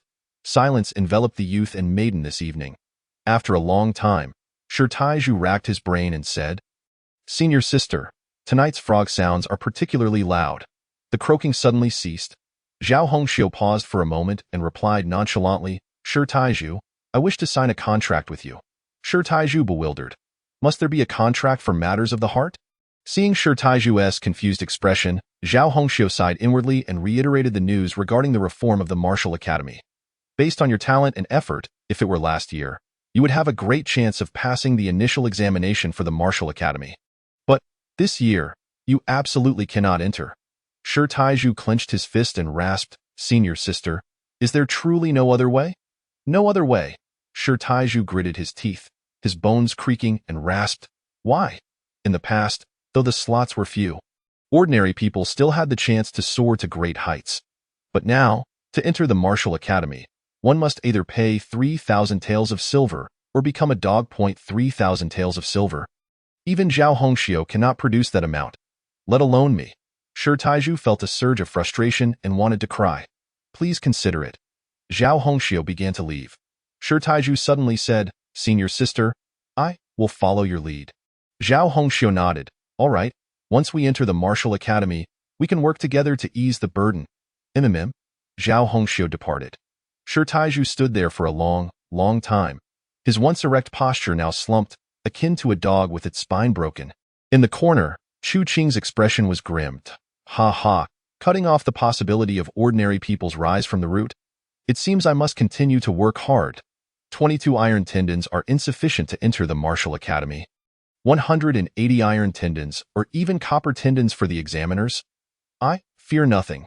Whoever stands in my way to the Martial Academy shall face dire consequences." Chapter 9. As dawn broke, Chu Qing made his way to the training grounds to practice his martial arts. To his dismay, the usually diligent Shi Taizhu was absent. Only a handful of students were present. After casually practicing for 7 or 8 rounds, Chu Qing decided to head to the cafeteria for a meal. Once he had satisfied his hunger, he followed his plan to seek a loan from Jin Pongzi. "Adoptive father, please, call me esteemed hall master," Chu Qing said with a respectful bow. "I suggest you consume the free meals provided by the Martial Arts Academy instead of indulging in meat. I have secret medicinal herbs to support your training," Jin Pongzi replied. Chu Qing could not help but smirk inwardly at his obstinacy. After some negotiation, Jin Pongzi reluctantly lent him 1 tael of silver, sufficient for a few days of braised meat. Yet, Chu Qing was not content. 50 taels of silver would allow me to cultivate 6 iron muscles. What can 1 tael achieve? The reforms in the Martial Academy had heightened his pressure. Since he could not persuade the main figure, he resolved to adopt the route of the lady of the house. A short while later, Chu Qing arrived at Jin Pongzi's residence, carrying a box of rouge purchased with 1 tael of silver. He had intended to address her as esteemed hall mistress, but upon seeing Madame Jin's dignified elegance and charming beauty, he thought better of it. Her well-defined waist and ample bosom suggested that she would not let her child go hungry. Therefore, "Esteemed mother," Chu Qing presented the rouge with both hands. Madame Jin was momentarily taken aback, her cheeks flushing slightly. "You? She had never borne children, so how could she have such a grown son?" After a few minutes, upon learning of Chu Qing's identity and intentions, her emotions became complicated. Over the years, witnessing her husband's lack of ability and their inability to have children, she had desired to adopt a son. Yet, Jin Pongzi had been reluctant, hoping to try harder. Now, with Chu Qing's appearance, she felt both surprised and delighted. "Since you are my adopted son, I shall assist you. That stubborn man refuses to spend money on you. But I will. Xiaodahong, go, fetch 50 taels of silver for my son," she commanded. Chu Qing was pleased but hesitated. "Esteemed mother, using the gang's funds to cultivate me would mean I owe you a debt. It would be more fitting for me to work for you in return." Madame Jin, with her simple mind, did not grasp the complexities of the situation and replied, "Very well, I shall write him a letter now." Chu Qing suggested, it would not be too late to discuss this in the evening. Madame Jin nodded in agreement. Chu Qing felt a surge of joy and spent some time chatting with her, sharing that he was an orphan who had never known maternal love. This revelation brought tears to Madame Jin's eyes, and she longed to embrace him, to show him what motherly affection truly felt like. Thankfully, Xiaodahong coughed discreetly, reminding Madame Jin of propriety. Half an hour later, leaning against the doorframe, Madame Jin said with reluctance, "Qing, do visit me often." Chu Qing smiled. "Esteemed mother, I shall certainly come frequently." With the route of the lady of the house secured, he found himself with an unexpected adoptive mother, which was of no great harm and perhaps even beneficial. Madame Jin's offer to write a letter was promising, as she was literate. Literacy and scholarship were pivotal to his aspirations of reaching the pinnacle of martial arts. If he wished to ascend to greatness, he would need to read and write extensively. Thus, Frequent visits to Madame Jean were essential. With ample time remaining in the morning, Chu Qing set out to catch frogs, aiming to advance his frog techniques. 1:10. The task of capturing frogs became monotonous, so he took breaks to practice frog leaps, propelling himself toward his second goal, 50 frogs, 50 leaps. As noon approached, having caught over 300 frogs, he was about to return when he encountered a group of children frolicking while catching frogs. An idea struck him. You catch frogs for me, and at dusk, I shall bring you snacks in exchange for your frogs. The children chirped excitedly. How many do you want? What will you trade? Chu Qing replied with a grin. Maltose, broad beans, and candied hawthorn will do to as for frogs. The more the merrier. 1 Childish eyes sparkled. Only maltose will suffice. Agreed. We'll seal our promise with a handshake, and it shall remain unchanged for 100 years. After making arrangements with the children, Chu Qing returned to the martial academy. At the training grounds, Shi Taizhu was practicing his punches with a lackluster spirit. Up in the loft, Zhao Hongxiu frowned. Father, I have chosen Shi Taizhu, but he seems devoid of the vigor he had yesterday. Zhao Wujie replied calmly, he is but an ordinary man, and his mindset has yet to shift. Give it 3 to 5 days, and he shall be fine. Zhao Hongxiu nodded. Father, I have already cultivated 108 iron muscles. I wish to use secret techniques to advance to copper muscles. Zhao Wujie furrowed his brow. The human body contains a total of 365 muscles, corresponding to the 365 constellations. Should you advance to copper muscles now, it would be tenfold more difficult to achieve all 365 iron muscles later. After a year in the martial academy, strive to manifest all your iron muscles. Only then can you progress further. Zhao Hongxiu sighed. After entering the martial academy, I am busy doing tasks for others. How much time can I spare for training? Zhao Wujie fell silent. Chu Qing dragged Shi Taizhu to the cafeteria for boiled spicy frog legs. Half an hour later, the aroma of meat filled the air as Chu Qing devoured his meal with gusto. You eat 1 frog, 10 frogs, 50 frogs. He relished the feast, his heart brimming with joy, until he had filled his belly to capacity. Practicing the perfected mantis style, he let his muscles resonate, moving gracefully. Just after a few rounds, he had expended the energy from his meal. Eat. Continue eating. 1, 10, 30. Shi Taizhu looked at him, hesitating to speak. Chu Qing pretended not to notice as he continued this cycle. When only a few frogs remained, he feigned suspicion. Why aren't you eating? Shi Taizhu rolled his eyes. Why did you only just ask? Do you think serving a wealthy family as a servant or a lackey could lead to a path? Chu Qing chuckled inwardly. If you voluntarily sell yourself into servitude, you must be diligent in your duties. Shi Taizhu pondered deeply. But if a wealthy family forces you to be a dog and you are powerless to resist, would it not be better to become a dog first? Then, one day when you grow strong, you can slay your masters and become the ruler? Shi Taizhu's expression turned pale. Slay the sons of the stronghold or the noble offspring. Are you mad? Isn't that rebellion?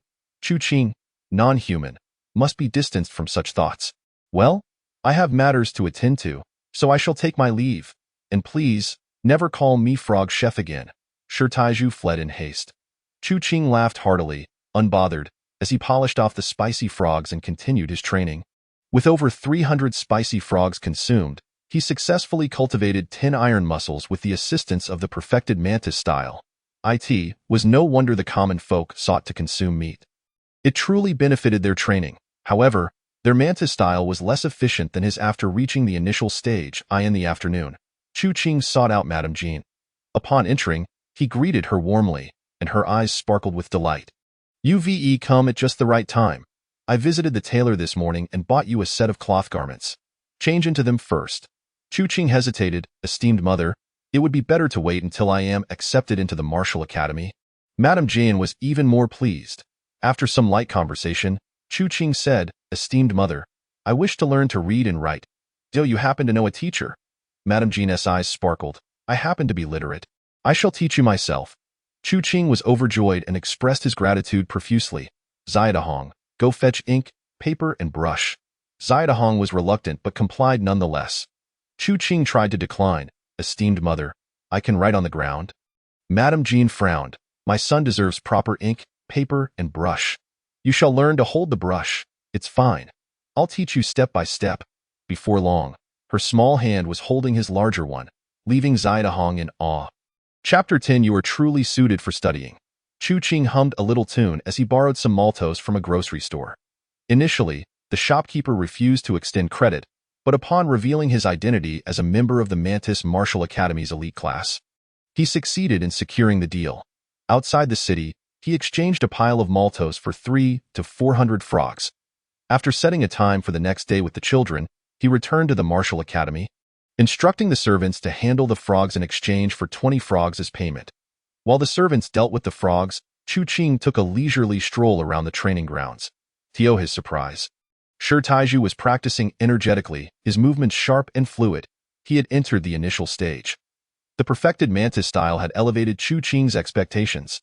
Typically, Shi Taiju would not have reached this level until the next day or even the day after. What could have caused this sudden breakthrough? At that moment, Shi Taiju caught sight of Chu Qing, his expression shifting. Remembering their conversation from noon, he felt a wave of panicked ina flash. Shi Taiju dashed towards Chu Qing, growling, "I will no longer help you with cooking frogs." Feigning ignorance, Chu Qing asked, "Why ever not?" "Because you suggested I slay the noble and the stronghold's offspring, committing the gravest of treasons." Yet, Shi Taiju hesitated to voice this fully. "I have entered the initial stage. I am destined to join the Martial Academy. We are no longer on the same level. From now on, do not seek me out." Chu Qing chuckled to himself. Youthful naivety was evident in Shi Taiju panic-stricken face. Devoid of any pride, was he truly afraid of being led astray into rebellion? Chu Qing sighed dramatically. "If that is the case, I shall take my leave." Taking a few steps, he turned back and said, "Shi Taiju, I have indeed mastered the art of boiling spicy frogs. I merely wished for you to consume more meat to expedite your cultivation progress. From now on, take care." With that, he turned and walked away. Shi Taiju gazed at Chu Qing's retreating figure, perceiving the desolation that enveloped the young man. His heart softened, and he hurried after him, whispering, "The quota for the Martial Academy is limited. Do not squander your time on martial arts. Literacy and education are your true paths." Chu Qing moved further away. Shi Taiju sighed inwardly. The quota is set. Without becoming a dog, entry into the Martial Academy is unattainable. Yet, I truly do not wish to become a dog. Ribbit, ribbit, tonight, the croaking of the frogs seemed even more raucous. After parting ways with Chu Qing at noon, he pondered for a long while, feeling that Chu Qing's words held merit. Subsequently, he signed a contract with Zhao Hongxiu. After Zhao Hongxiu provided him with a secret potion to ingest, he effortlessly entered the ranks. Bang, bang, bang. Shi Taiju practiced late into the night, feeling his right arm tingle and heat up. Within 3 to 5 days, I shall undoubtedly cultivate a formidable sinew. However, my senior sister mentioned that only upon mastering the mantis fist could I better utilize the secret potion. Twisting and turning, the wind of his punches howled. Such a secret potion yields such effects, a few more doses. I would become even stronger. If a dog grows strong, can it bite its master to death? Chu Qing, inhuman. I am on the verge of cultivating my first iron sinew. He has yet to even enter the ranks. From now on, there is no future. Ribbit, ribbit. In a corner, Chu Qing was on all fours, occasionally spitting out black phlegm or making trips to the latrine. The frog technique not only does not deplete physical strength but also restores it, enhancing one's foundation. This frog technique must be perfected at all costs. At the Jean family estate, Jean Fatty wore a helpless expression. "Madame Jean," he said, as she placed her hands on her hips, her chest heaving in agitation, "Chu Qing is not your adopted son. He is my adopted son. You do not care for him, but I do." Jean Fatty replied helplessly, "Who adopts such a large son? It is impossible to raise such a son." Madame Jean scoffed, "If I treat him well, he will undoubtedly be grateful." She recounted her request for money, clothing, and writing materials. Jean Fatty hesitated. "In that case, I will lend him some silver tomorrow." Only then did Madame Jean appear satisfied. "You ought to remind him to visit more often." Jean Fatty nodded. "Give him more silver?" Jean Fatty nodded again. "You shall sleep in my room." Jean Fatty shook his head vigorously, weakly stating, "Those few concubines may have a chance of becoming pregnant." Madame Jean did not mind, waving her hand, "Then go." Jean Fatty sighed in relief. "Thank you, madam." The leader Lu Jun was in a foul mood. He had been drinking and listening to music when his subordinate reported troubling news. Lu Xiaogo is dead? How did he die? Lu Xiaogo was from the same village as him. After he became the leader, he had recruited many young men from his village into the Blood River Gang. Lu Hai, a fellow villager, died under mysterious circumstances. He was brutally slain, his face shattered by a knife. Lu Jun recalled Lu Hai's death, his face marred by countless knife wounds. Have the brothers investigate who last saw him and where he was before he died. Yes, a new day dawned. Chu Qing eagerly awaited at the door of Jean Fatty's office. Upon seeing Jean Fatty approach, he quickly clasped his fists in greeting. Without allowing him to speak, Jean Fatty hurriedly said, "Call me Master Leader." Chu Qing, readily compliant, replied, "Come, sign here. This is 50 taels." Chu Qing blinked and said, "I would like to borrow 55 taels." Jean Fatty tightened his face, frowning. Chu Qing quickly added, "I wish to buy something for my adoptive mother." Jean Fatty rewrote the loan note, stating, 60 taels. Chu Qing, 3 taels of silver for rouge, 4 taels for a golden hairpin, and half a tael to repay debts at the general store while ordering some malt candy. When he presented the gifts to Madame Jean, her eyes gleamed with delight. "You have finally acquired silver, yet you do not change your clothes or buy shoes, and instead purchase these for me? Is that not a bit wasteful?" Chu Qing smiled, "Not wasteful. Consider it my filial piety towards my adoptive mother." Madame Jean laughed. "Just call me mother. Come, I will teach you how to write." "All right, mother." As noon approached, Jean Fatty unexpectedly returned. Seeing Madame Jean and Chu Qing sharing a table to practice writing, he felt a twinge of discomfort. Nonetheless, upon noticing the rouge and golden hairpin nearby, he felt a sense of joy. "Chu Qing, you must focus on your training. Entering the martial academy is the right path. Master Leader, I have already entered the basics of the Mantis Fist. Now, only the diligent refinement of my sinews remains." Furthermore, the senior brother at the martial hall mentioned that literacy and education are beneficial for martial training. Jean Fatty replied, "Reading and writing consume even more energy than martial training." "How many characters have you learned?" Beside him, Madame Jean chimed in, "He has learned 500 characters." Jean Fatty expressed disbelief. Chu Qing, in tattered clothes, barefoot, just a few days ago, did not recognize a single character. How could he learn so many in just a day or two? Madame Jean was astonished. She thought that Chu Qing's rapid literacy indicated prior knowledge, unaware that he had previously been illiterate. Chu Qing explained, "My senior brother said that my talent for reading and writing surpasses my talent for martial arts." Madame Jean sighed, "I learned to read at a young age and managed only 1,000 characters in a year. You are far more impressive than I in the future. Do come by more often and strive to learn all the characters as quickly as possible. Then read more. Only through reading can one find a way out. Martial artists are coarse." Jean Fatty's mind raced as he contemplated. Chu Qing's exceptional talent for reading and writing, coupled with his mastery of the Mantis Fist, would ensure that even if he did not enter the martial academy, he could excel in both literature and martial prowess. At that point, having him serve as my loyal dog would still make for a fine companion. Chapter 11. The Power of the Secret Frog Technique. At noon, the children exchanged hundreds of frogs for a copious amount of malt candy from Chu Qing, their joy evident. Chu Qing was equally pleased. "You have consumed 1,000 frogs, fulfilling the first requirement." Chu Qing smiled. "Now, only a few hundred frog jumps remain. This is simple. Let us begin Dai in the afternoon." Shi Taiju heard rumors that a young man in tattered clothes was under immense pressure, having succumbed to a mental breakdown and was bouncing around like a frog. When Shi Taiju caught sight of Chu Qing from a distance, he immediately turned to leave. "Poor Chu Qing, perhaps my words have disheartened him. I hope he recovers soon." In the attic, Zhao Wujie observed Chu Qing and nodded in approval. Lacking funds for meat, one resorts to frogs to replenish their strength. The leg techniques of the Mantis Fist are also crucial. Training the legs in this manner is indeed unique. Unfortunately, no matter how hard he tries, he cannot enter the Martial Academy. 980, 990. 1,000. Chu Qing, disregarding the odd stares from others, leaped in a frenzy. "You have satisfied the second requirement. The frog technique has upgraded. Skill. Mastery of the frog technique requires daily practice of 100 times, consuming a secret potion every 10 days, and achieving proficiency over 1,000 days. Secret transmission, promotion requirements. 1. 10,000 frog jumps. 2. 1 secret frog potion." The frog technique has upgraded. However, the promotion requirements caused Chu Qing to frown. 10,000 frog jumps. That is manageable. I can endure being the mentally broken youth for a few more days. But the secret frog potion? I have no idea where to procure that. This is not urgent. I shall take my time. Chu Qing found a corner to practice the frog technique. Ribbit, ribbit. His internal organs trembled. Muscles and bones resonated.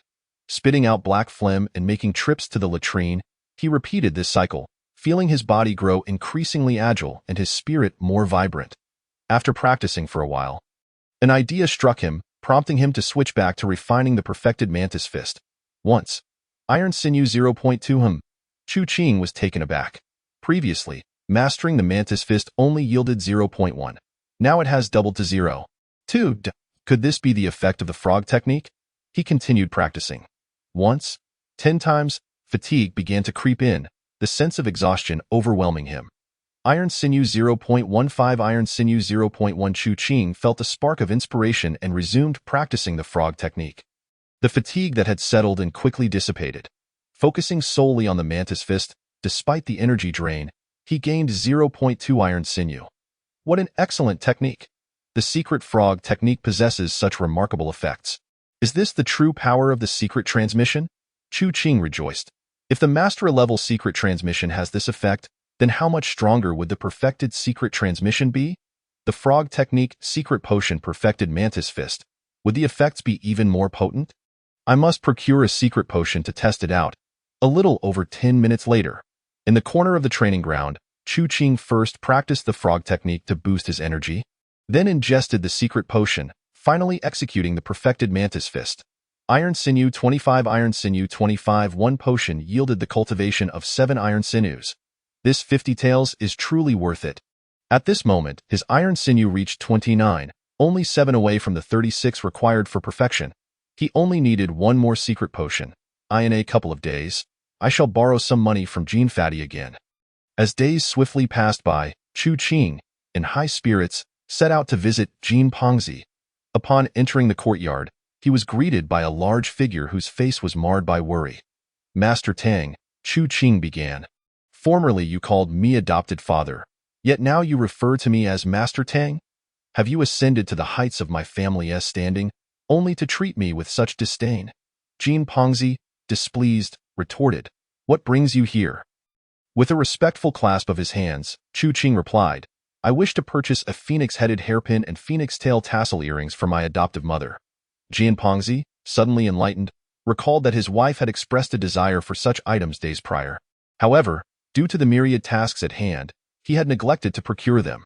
Then let Chu Qing purchase them on my behalf, he decided, generously granting a loan of 70 taels. As Chu Qing pocketed the silver and stepped outside. He was confronted by a burly man, Lu Jun, whose face bore the bruises of a recent altercation. With an aggressive demeanor, he barked, You little brat, wait here for me. Chu Qing, maintaining his composure, responded with a smile. Master Lu, to what do I owe the pleasure? Lu Jun sneered. You will explain to me the affair concerning He Xiaogo and Lu Hai. With that, he hurried into the courtyard. Chu Qing's smile faded as he pondered. He Xiaogo? Lu Hai? Has my involvement in murder been uncovered? No. If that were the case, the authorities would be here. Not Lu Jun. He possesses no evidence. Yet, he harbors suspicions about me. A sigh escaped him. I simply wish to be a good person. Why must they force my hand? Without waiting for Lu Jun, he made his way to the Martial Arts Academy. The financial hall. He addressed Jian Tangzhu. I seek to borrow 1,000 taels of silver. Lu Jun, who had been deferential, now appeared anxious. Jian Pongzi, lazily sipping tea, remarked, How much silver does the gang possess? You all borrow daily. No loans today. With a thud, Lu Jun fell to his knees, pleading, Master, the 7th young master of He family demands tribute from me. 3,000 taels of snowflake silver. I have managed to scrape together 2,000, but now I lack 1,000. I beseech you, save me, or the 7th young master will flay my skin and draw my tendons. Jean Pongzi sighed inwardly, aware that the number of young men from the fort was increasing. These provincial families acted with arrogance. They never dared to demand money from the leader, but had their eyes set on the heads of the gang. One head was required to provide 3,000 taels of snowflake silver. Recently, all he encountered were pleas for loans. What a disgrace to be reduced to this level within the gang. Thankfully, They still respect my authority and do not dare to approach me directly for funds. Otherwise, I would be in dire straits. Irritated, Jianpengzi asked, "What did you say outside just now?" Lu Jun hesitated before recounting his threat towards Chu Qing. Jianpengzi coldly replied, "Chu Qing is my wife's adopted son. How could he possibly harm those two ruffians? And even if he did, what of it?" Lu Jun muttered, "I wouldn't dare pursue it." Not at all. Jianpengzi, satisfied, drafted 2 promissory notes. One in the name of the gang for 1,000 taels, and another in his own name for 50 taels. Lu Jun signed dutifully. As he exited, he encountered Li Hao, a large and muscular figure, who entered with a troubled expression. They exchanged glances, sharing a silent, bitter smile. Upon reaching the outside, Lu Jun's demeanor darkened upon noticing Chu Qing's absence. "Even with Jianpengzi's wife backing you, you cannot treat me with such disregard. Just wait. Once I endure this challenging period, I shall have my revenge." In a corner of the training ground, the iron muscles had reached 25. "You have forged an iron muscle," echoed the sound of a cracking noise. Chu Qing felt his strength surge. His body becoming more agile, he moved with a grace surpassing that of a true mantis, his fists transforming into blades and hooks, fierce and cunning, far superior to the 22 iron muscles he had previously mastered. The iron muscles of Mantis Fist had reached their full potential. Progress with the frog technique was slow without the secret medicine. I must either seek another common martial art or advance my Mantis Fist to see if the ultimate form can yield new iron muscles. He recalled Lu Jun, who had begun to suspect him and sought to place him in peril, a gang member, attempting to play the investigator. "Since you refuse to mind your own business, then cease your activities." Beneath his cloak, 36 iron muscles formed a vivid mantis pattern, alive with lethal intent. Chapter 12. A fist that splits flesh and blood. As the spring rain fell like precious oil, the farmers eagerly awaited its arrival. Under the cover of night, heavy rain descended. Cloaked and barefoot, Chu Qing moved like a giant mantis, leaping stealthily towards Lu Jun's residence. Lu Jun, wealthy and possessing a courtyard, was oblivious to the storm outside as Chu Qing slipped through the gate, closing it quietly and securing it with a wooden bolt. The main room was brightly lit, the coarse voices of men faintly audible. Chu Qing nimbly ascended to the rooftop, carefully lifting a tile to listen intently to the conversation below. "That bastard, the 7th young master of He family, is extorting 3,000 taels from my elder brother. Is there no law left, brother? You have practiced over 10 iron muscles, your strength formidable. Why not eliminate the 7th young master?"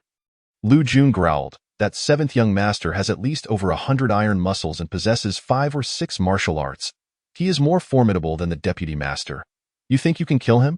With a mere finger, he could crush us." Silence enveloped the group. Lu Jun lamented, "Silver isn't the issue. I've managed that. Now, I have a task for you." "What is it, brother?" Lu Jun took a hearty swig of liquor. His face contorted with malice. "You will take turns monitoring Chu Qing." The younger members appeared contemplative. Recently, they had been tasked by Lu Jun to investigate He Xiaogo's death and discovered that He Xiaogo had fled in panic from Chu Qing's doorstep, ultimately meeting a tragic end in a secluded alley. They suspected that He Xiaogo had uncovered some of Chu Qing's secrets, leading to his demise. "Rest assured, brother, we will keep a close watch on him and unearth his secrets," vowed the younger members. Lu Jun, satisfied, concluded, "Chu Qing harbors secrets. Otherwise, he would not have pursued He Xiaogo. Moreover, I suspect Lu Hai's death was also his doing." The younger members, enraged, exclaimed, "Brother, suspicion is one thing. Let us simply eliminate him." Lu Jun sighed deeply. "It is not that simple. He is currently under the protection of Jin's wife." Suddenly, Lu Jun noticed something on the roof. "What is that?" "A pair of eyes." "Where's my tile?" Those were fine green tiles, quite valuable. Drip, drop. Rainwater fell, coincidentally splashing into a cup of wine. Lu Jun glanced at the rippling surface, then looked up at the roof. His eyes widened in horror as he realized the tiles were gone. "Watch out! Enemies!" he bellowed as the front door exploded inward, wind and rain swirling, the candlelight flickering ominously at a figure, resembling a massive mantis, charged in, moving with fluid grace. Crack, crack. The figure's fingers converged like blades, striking 2 of Lu Jun's subordinates. In an instant, blood and flesh erupted, skulls shattered, and brain matter spilled forth. "You have slain one. You have slain one. Lu Jun, horrified, roared as he grabbed a nearby chair and swung it violently. Crack! The strike transformed from a hand chopped to a fist, shattering the chair into splinters as the shadow lunged towards him. With a roar, the figure raised both hands high, crossing them like two long knives, and unleashed a fierce onslaught. Lu Jun, stout and burly, felt as though he faced a colossal mantis, the complete mantis fist, who seeks to end my life. I do not wish to die. Kill, Lu Jun howled, his legs striking out like a snake, soaring towards the shadow. Crack, as hands collided, his thighs split open, sinews torn, and bones shattered. With a cry of agony, Lu Jun collapsed to the ground. In the next moment, a fist descended, striking his forehead. Bang! The force of the blow cleaved his skull, obliterating his brain. Lu Jun was dead. The remaining subordinates screamed in terror, some collapsing, others fleeing in panic. The figure surged forward, mercilessly dispatching the escapees. 1, 3, and the last one. Crying, he yanked open the wooden bolt and flung the door wide. He grinned, having escaped. Yet, in the next second, a fist descended from above. Crack! His skull split open, brain matter splattered. Thud! The lifeless body fell to the ground. The figure dragged the corpse back inside, secured the door, and bolted it once more. Returning to the interior to continue the slaughter in the side room, a woman peered through the door crack, witnessing the flickering candlelight and the mantis-like shadow moving with agility. The sounds of screams echoed, but soon fell silent. The woman clasped her mouth in terror, trembling uncontrollably. Until dawn broke, she dared not venture outside. 3,000 taels of silver, a copy of the red serpent leg technique, a portion of the red serpent secret medicine, loose silver and copper coins aplenty. To kill, one must search the body. These were the spoils of Chu Qing's victory. Having dispatched Lu Jun, Chu Qing felt invigorated. However, Lu Jun was the nephew of the leader of the slaughter hall. The leader would inevitably investigate. This Lu leader posed a challenge. One could only wonder how many iron muscles he had trained and what methods he employed. After some contemplation, Chu Qing concealed the silver, then reviewed the secret techniques. 1 minute later, technique, red serpent leg, not yet mastered, practice daily for 10 days to enter the threshold. Promotion conditions, perform 100 leg stretches left and right. The conditions were straightforward, and Chu Qing eagerly commenced his training. Each of his legs had undergone the rigorous fortification of 9 iron tendons. With this newfound leg technique, he gained an additional method of attack that necessitated practice. 10 times, 100 times, switching to the other leg, he continued. Moments later, skill, entry-level red snake leg, daily practice of 50 repetitions, mastery in 100 days. Advancement requirement 1,000 repetitions of leg stretching on both sides. Simple, he pressed on, in the early morning. At the home of Lu Jun's neighbor, fueled by disdain for Lu Jun's affiliation with a gang, they reported him directly to the authorities. Upon arrival, the officials were met with a scene of carnage, their expressions shifting in alarm. They dragged a woman out from the side room, who lamented, "I will not report to the officials. I will handle this myself." Smack, smack, smack. Several enforcers delivered resounding slaps, causing her to lose several teeth. "With so many dead, how do you intend to handle this?" commanded one. "Bring everything to the magistrate's office as evidence." The enforcers surged forward like a swarm of locusts, hauling tables and sacks of rice, even stripping the woman of her silk garments and gold and silver adornments. The woman wailed bitterly, and yet she too was shackled and forced to kneel on the ground. After a considerable time, a head constable named Su Zhuo arrived. Su Zhuo examined the corpses, reprimanding the woman. "Speak plainly. Why are there so many dead?" In terror, the woman stammered, "It was not I who killed them." It was a masked figure clad in a coarse garment. She recounted what she had witnessed in disarray. Yet, the constable scoffed, continuing to treat her as the primary suspect. Not long after, the constables accompanied Su Zhuo to meet the chief constable. The chief, surnamed Shi, hailed from a prominent family in Shiji County and was a graduate of a martial academy. It was said he had become an outer disciple of the most formidable sect in the region, the Bingjia sect, and had married into a powerful inner sect family, thus possessing substantial backing. Lord, the murderer first eavesdropped from the rooftop before storming in through the front door. The deceased, Lu Jun, practiced the red snake leg and had cultivated over 10 iron tendons. However, with but a single strike, his leg was cleaved, and his skull was split. The head constable meticulously detailed Chu Qing's process of vanquishing his foes. Eventually bowing in silence, the chief constable gazed at Su Zhuo, who replied, "My lord, all injuries were inflicted by fists and hand strikes." The constables nearby were astounded. Having examined the wounds, they knew they were clearly the result of a long blade's assault. How could mere fists and hands cleave flesh and bone?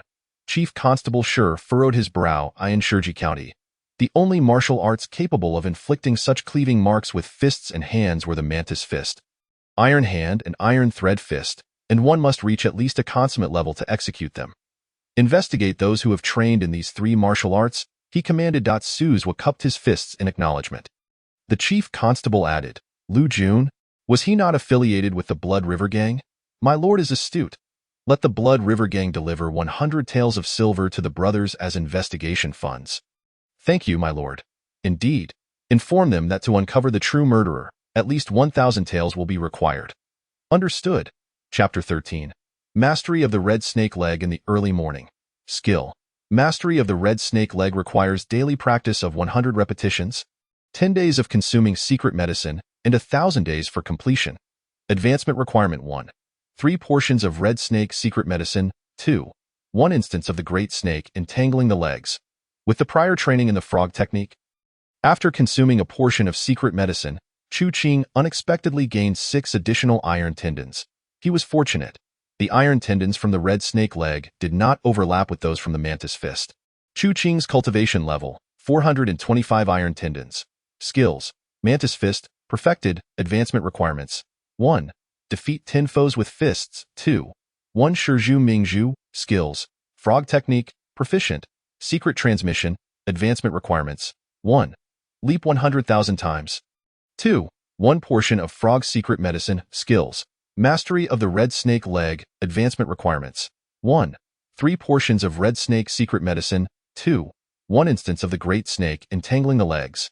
Now possessing 42 iron tendons, Zhao Hongxiu remarked that the external disciples of the martial academy numbered around 180 iron tendons. I am about to reach half of that number. Yet, that was still insufficient. Shi Taizhu and Zhao Hongxiu were willing to act as dogs to enter the martial academy, but he was unwilling. The academy was divided into inner and outer tiers. The inner circle offered more sophisticated martial arts and abundant resources, while those relegated to the outer circle could only learn crude techniques with scant resources.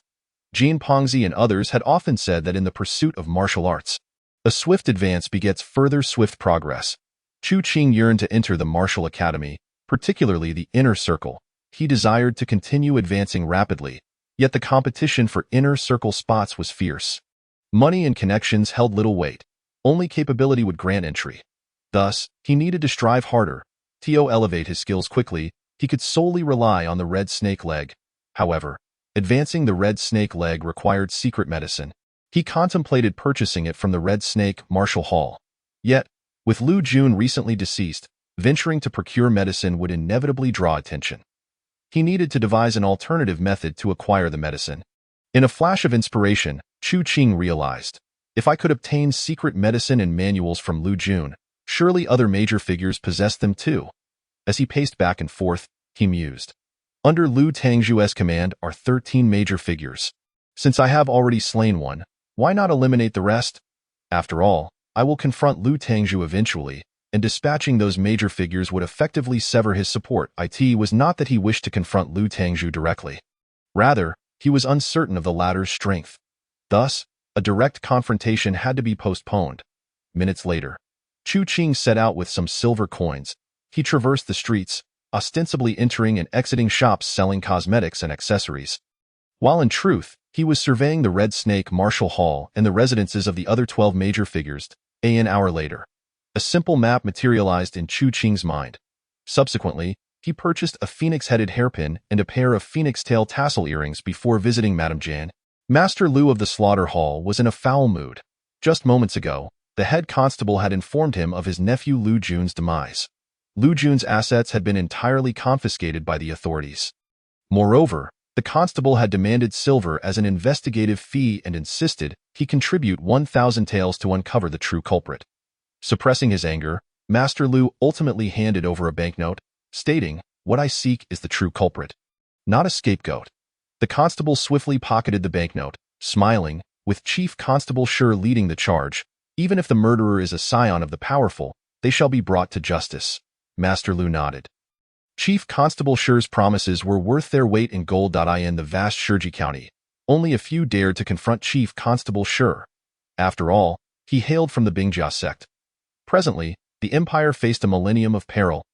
With internal strife rampant, the sects and the empire governed the realm together. In Shurji County, one might defy the empire to some extent, but opposing the Bingjia sect's authority was utterly inadvisable. At the Jin family estate, in a bright study, Chu Qing, barefoot and clad in a coarse garment, sat writing diligently, a plump lady in silk, rolling up her sleeves to reveal a delicate, white arm, was fervently grinding ink'd. At the door, Xiao Taohong watched the scene unfold with a sense of unease. The man was handsome, exuding an extraordinary aura, while the woman was mature and alluring. "Madam, your hair has fallen onto Chu Qing's face. Madam, he is brushed against your waist." Xiao Taohong yearned to vociferously reprimand the pair, yet she refrained. After all, she was a concubine and a confidant of Madame Jin. "Madam, I implore you to create some distance. It is too close." After a long while, Madame Jin ceased her ink grinding, seated herself and murmured, "Xiao Taohong, come here and massage my shoulders." Suddenly, Chu Qing rose, declaring, "Stepmother, allow me to assist you." Xiao Taohong hastened her pace. "Absolutely not." Yet, in the next moment, Chu Qing's large hand had settled upon Madame Jin's fragrant shoulder. Xiao Taohong halted in her tracks. "Stepmother, I possess great strength. My technique is effective." Madame Jin stiffened, flustered. "This is inappropriate." Chu Qing chuckled. "I am merely relieving my stepmother's fatigue.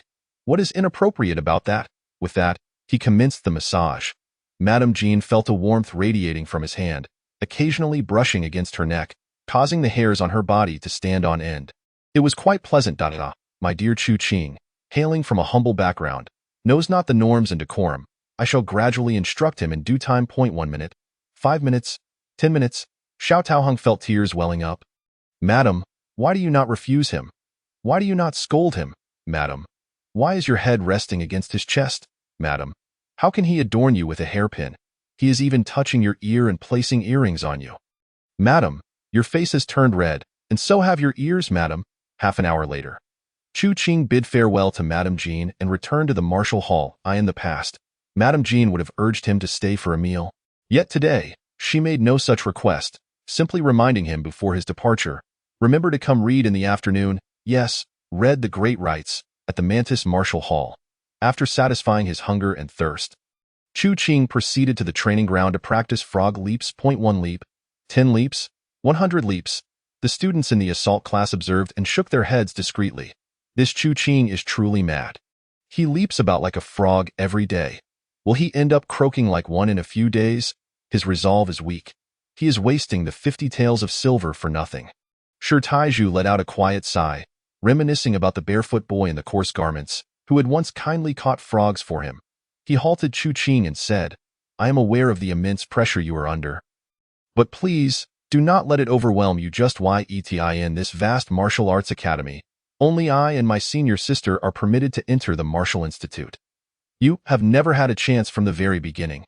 However, even if you cannot enter the Martial Institute, there are still other paths you can take.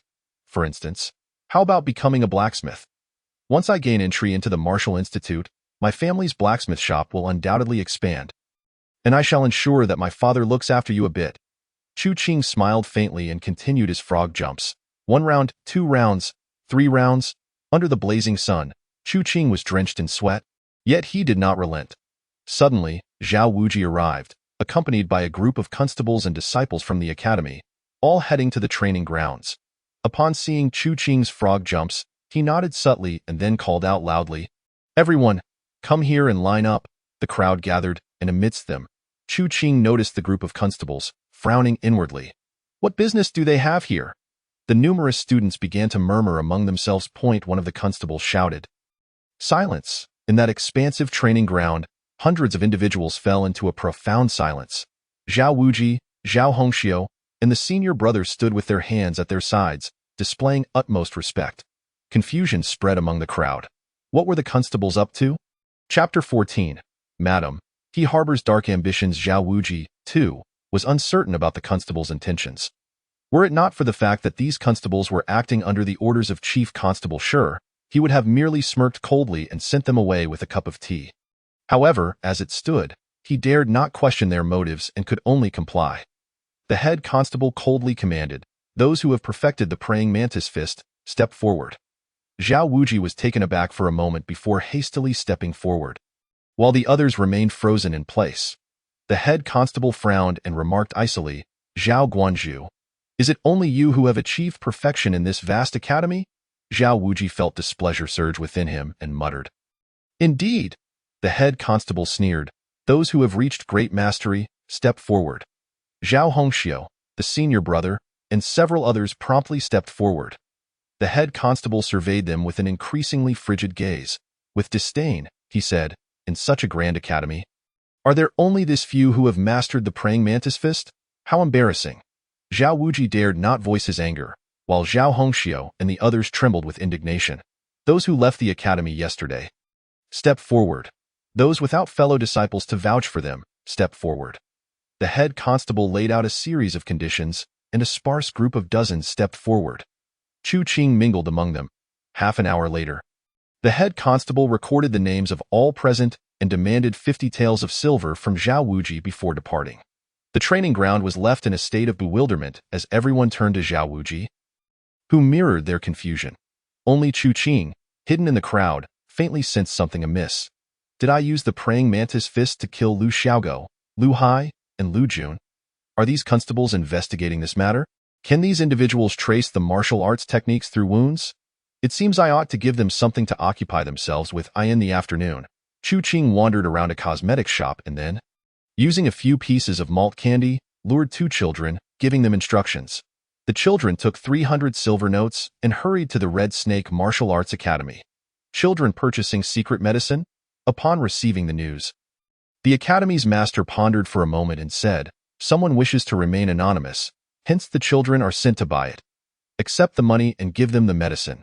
Do not follow them, and do not deceive them." The disciples replied, "Understood." Chu Qing observed the children leave the academy and followed them from a distance, noticing that no one from the academy was dispatched to track them. Nor did he see any constables. Once the children placed the secret medicine at the designated location, he swiftly took it away. However, shortly after he retrieved the medicine, a constable arrived at the Red Snake Martial Arts Academy. "What? 2 children just bought secret medicine?" Half an hour later, the constables reported to Chief Constable Shi. "Chief Constable, 2 children were coaxed by a muddy-faced man with malt candy to purchase the Red Snake secret medicine and left it by a dilapidated temple." Chief Constable Shi raised an eyebrow. He had sent his subordinates to the Red Snake Martial Arts Academy to check on the secret medicine situation, merely as a casual inquiry, without giving it much thought. After all, a murderer would not be foolish enough to purchase secret medicine at this time. Yet, the murderer had indeed sent 2 children to buy it. Was this a ruse? An attempt to complicate the investigation? Or was it sheer arrogance? Intriguing. 3 portions of secret medicine. Enough for him to last a month. This fellow intends to remain hidden for a month? Unfortunately for him, he has encountered me. Chief Constable Shi ordered, "Have the men keep a close watch on the city gates, inspect abandoned yards, temples, and even visit the general stores and rural areas." The constables scoured the streets. At tea this time, Chu Qing had already washed his face clean and tucked a box of cosmetics under his arm as he went to see Madame Jean. Upon encountering Madame Jean again, she was at a considerable distance from him. Chu Qing paid no mind and directly presented the cosmetics, then shook his head as he recited the principles of etiquette. The principles of etiquette discuss the relationships among rulers and subjects, mothers and sons, and the distinctions between the nobility and commoners. Chu Qing felt it was of little use, far less beneficial than simply stretching his legs or doing frog jumps. Fortunately, Madame Jean understood his dedication to training. After he read for an hour, she allowed him to leave. Madame Jean opened the cosmetics with a smile and said, "My dear Qinger, so thoughtful of you to bring me such fine cosmetics. Xiao Taohong, madam, he harbors dark ambitions. At the academy's entrance, Constables were conducting checks. Chu Qing strode confidently forward, clasping his fists in salute. "Where have you been?"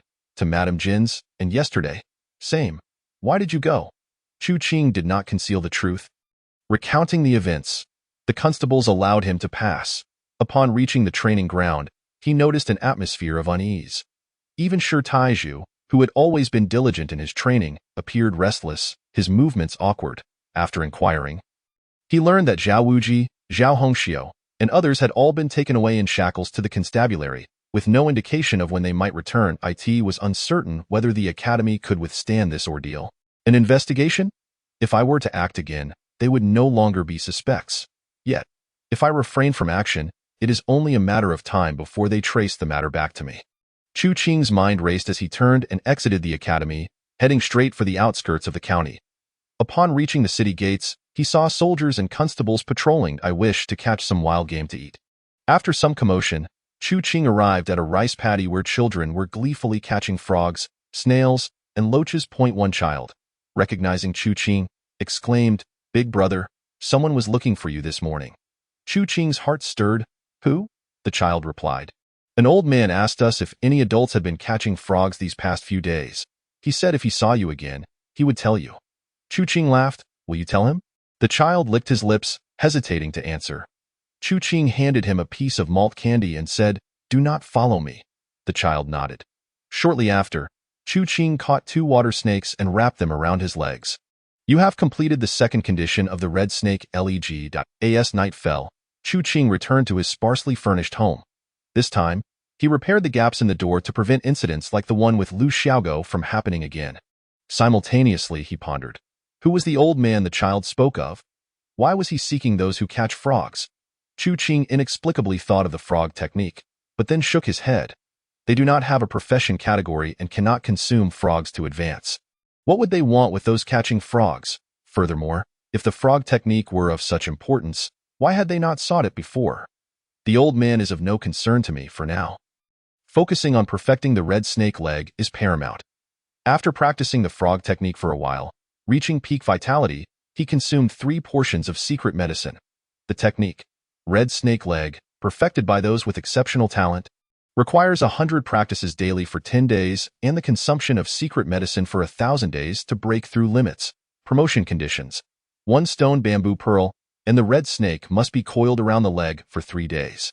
Another stone bamboo pearl? It seems the red snake leg cannot be advanced for the time being. At this moment, the effects of the medicine began to take hold as he commenced his training. The red snake leg involved powerful leg movements, whether gliding across the ground, leaping into the air, or executing mid-air strikes. His long and powerful legs undulated like a great serpent, swaying left and right. Soaring up and down, as his legs moved, they resembled a snake's tail, exhibiting an unpredictable grace. Iron muscles 25. Iron muscles 25. The profession category flickered, indicating that he had developed an iron muscle. And the effects of the medicine were partially returned. He had cultivated 9 iron muscles in his legs through the praying mantis fist. He wondered how many could overlap. 1 minute, 10 minutes. The secret medicine's effects began to fade. Chu Qing consumed another portion of the medicine and continued his training. Half an hour. 1 hour.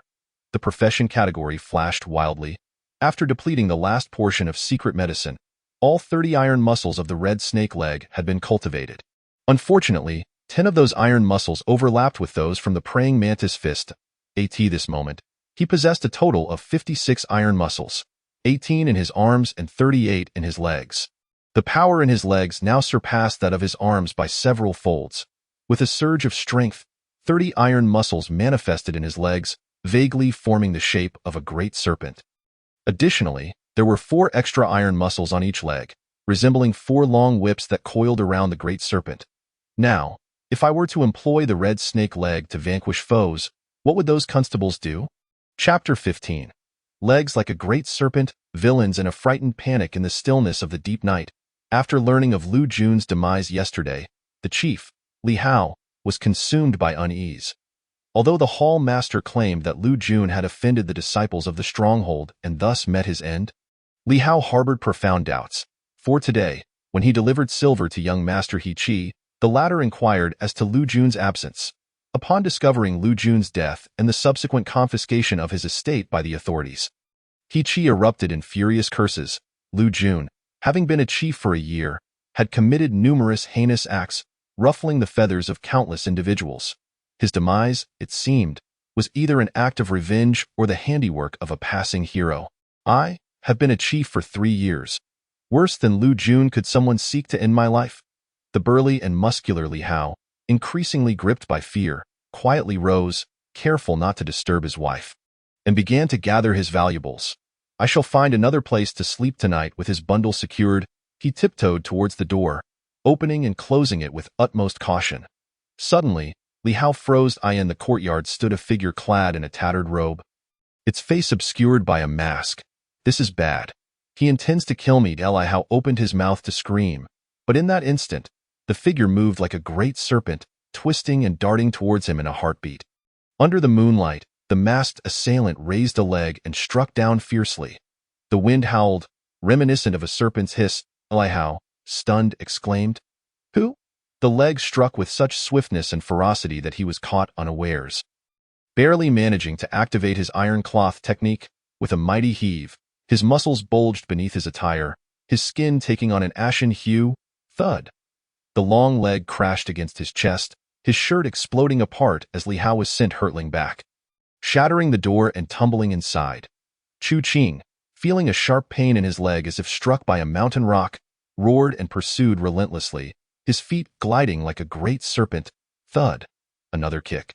Li Hao's body soared through the air. In shock and fury, he shouted, "I haven't done anything wrong in the past few days. Why would someone want me dead?" Chu Qing leaped, surpassing Li Hao, his leg striking down like a serpent's tail. Thud! The powerful leg struck his chest once more. Boom! A third blow sent Li Hao's massive frame crashing to the ground, his eyes wide with disbelief.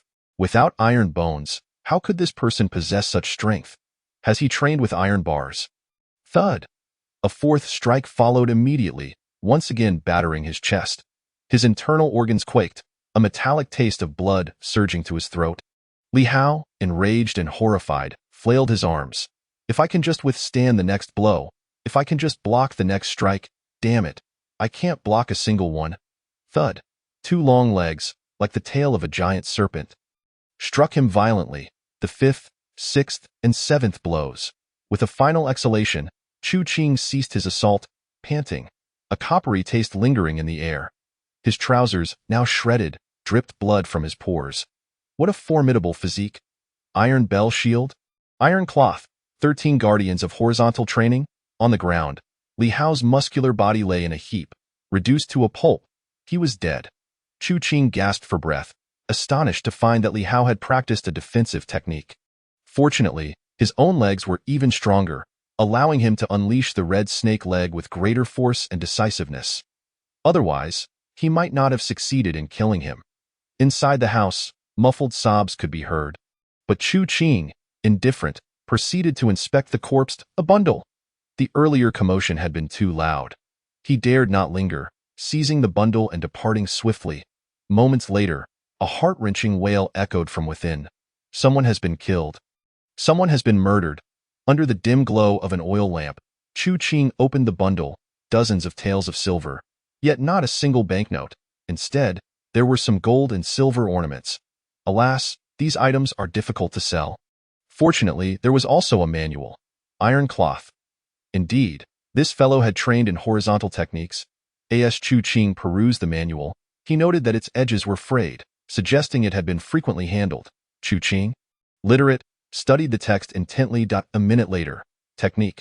Iron cloth. Practice daily for 100 days to enter the threshold. Advancement conditions. 1. Wear a coarse garment for 5 days to enter.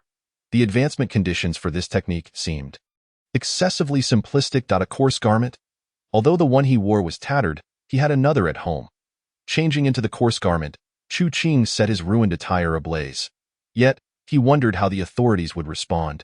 The chief constable, sure, wore an impassive expression when informed by his subordinates that yet another chief of the Blood River Gang had perished. His mood soured. Provocation? The killer is taunting me, Su Zhuo reported. The deceased, Li Hao, had mastered 40 iron bars. He was at least proficient in iron cloth, possibly even at a higher level. The corpse bore serpent patterns. It is suspected he was slain by the perfected red snake leg. In the main hall, Chief Constable Sher remained expressionless, while the other constables bowed their heads in silence. After a long pause, he remarked, "I recently captured individuals from the Mantis Martial Arts School, including Iron Hand, and now the perpetrator of the Red Snake Martial Arts School appears. Is he attempting to save someone from a martial arts school, or to frame another perfected red snake leg? How many in Shurji County are capable of such a feat?" No one dared to speak. Chief Constable Sher whispered, "The previous victim was killed by Mantis Fist, and the red snake leg manual vanished from his home. This latest victim was killed by the red snake leg, and the iron cloth manual is missing. Do you think there will be another victim? Will the next victim be slain by a muscle-bound man skilled in iron cloth?" Hall Master Lu could not find rest, for he had been dragged from his bed by 11 chiefs in the dead of night. Lu Jun has died. How has died? All the deceased were members of our hall master. What shall we do? Lu sighed inwardly, pondering what could be done. What a predicament! The chiefs were anxious, fearing they might be the next target. Hall Master, why don't we all stay at your house for the time being? With so many of us, the killer would surely think twice before striking. The Hall Master shook his head vigorously. Nonsense. This group of chiefs is hardly virtuous. If they moved in, who knows how many of my concubines would remain chaste? Cough, cough. Li Hao practiced iron cloth. To kill him would require considerable effort. Yet, the killer dispatched him with just a few strikes. How do you all compare to Li Hao? The chiefs were aghast. The Hall Master continued nonchalantly. Tomorrow, you shall meet young Master He Chi and serve as his guards for a few days. This will not only win his favor, but also provide a shield against the killer. Why not? The chiefs nodded in agreement and hastily departed. In the county of Shurji, home to hundreds of thousands, one would expect a bustling atmosphere due to the preliminary examinations at the Martial Arts Academy. However, following the deaths of Lu Jun and Li Hao, a chilling wind swept through the stronghold leaders, instilling fear in their hearts. Yet, the common folk rejoiced. The two deceased had been tyrants, oppressing the weak and committing innumerable atrocities, leaving countless families in ruin. Now that they were gone, the populace secretly celebrated, with some even erecting altars to worship Chu Qing as a deity. Upon learning this, Chu Qing could only shake his head and chuckle ruefully. I am not so grand. All I desire is to cut off Hall Master Lu's wings and eradicate the roots of this turmoil. Indeed, I shall also gather more techniques to cultivate greater iron bars and prepare for the preliminary examinations. That is all. Chapter 16. Capturing oneself. Days passed, dressed in coarse garments. While awaiting the initiation of iron cloth, Chu Qing spent most of his time at Madame Jin's, studying diligently. Madame Jin prepared ink for him. He would massage her shoulders in return, resembling a pair of gifted scholars. This scene sent little Tao Hong's heart racing in trepidation. One day, after leaving Madame Jin's residence and washing the fragrant scent from his hands at home, his profession column refreshed. Iron cloth successfully initiated. Technique. Iron cloth initiation. Practice daily for 100 days to achieve proficiency. Advancement conditions. 1. 3 doses of secret medicine. 2. Wrapped in iron wire for 3 days. 3 doses of secret medicine. Chu Qing's mind world. Mantis Fist and Red Snake Leg did not require secret medicine for proficiency. Why must iron cloth demand 3 doses? How many would be needed for mastery? Completion or perfection? Should I seek out the secret medicine? Surely, there are those watching the Iron Cloth Martial Arts School. Acquiring the medicine would be perilous. The safest course of action would be to wait. Yet, in the realm of martial arts, a single misstep could lead to a cascade of misfortunes. After much deliberation, Chu Qing resolved to take the risk. I have some silver I stumbled upon. Even if I fail to obtain the medicine, it would not be in vain. He sought out a child to procure the medicine. Upon learning of this, the master of the Iron Cloth Martial Arts School turned pale, nearly in tears. The murderer is causing me trouble. One of the disciples suggested, Master, why don't we simply accept the silver and deny him the secret medicine? Then we can inform Chief Constable Sher. The master laughed bitterly. The murderer, daring to seek the secret medicine, is not afraid of my refusal. If I withhold it, he will undoubtedly kill me. I do not fear the murderer. But do you? The disciples were horrified, and oh joke, they were worse than Li Hao. Chief Constable Sher had not informed us to report, so we shall feign ignorance. Give him the secret medicine. A few minutes later, the children discreetly procured the secret medicine. Following Chu Qing's instructions, they traversed the streets and alleys, delivering it to other children. This group then scattered, with one of them passing it on to yet another wave of children. This process repeated 3 or 4 times. While Chu Qing observed from a distance, ensuring that no one was trailing him before he finally retrieved the secret medicine. This time, he had acquired 20 portions. In the short term, he was well stocked with the secret medicine, but lacked iron wire. Fortunately, iron wire was easy to obtain. He simply needed to head to the blacksmith's shop to procure over 10 pounds to wrap around himself. The second condition was being fulfilled. Chu Qing, bound in iron wire, made an appearance at the martial arts school. He casually practiced a few rounds of praying mantis fist in the training arena, then performed frog jumps, striving to meet the first condition for the frog technique. When hunger struck at noon, he headed to the cafeteria for a meal, only to discover a scarcity of food. Perplexed, he noticed Shi Taizhu, who appeared utterly dejected, and approached him, asking, "Taizhu, what is going on? Why is there so little food?" Shi Taizhu hesitated, finally lamenting, "The master, senior brother, and senior sister are still in jail. Everyone is anxious, fearing the martial arts school might close down. I am at a loss for what to do." Chu Qing felt a stir of empathy and offered consolation, saying, "With senior brother and the others absent, it falls upon you to take responsibility." Shi Taizhu looked bewildered.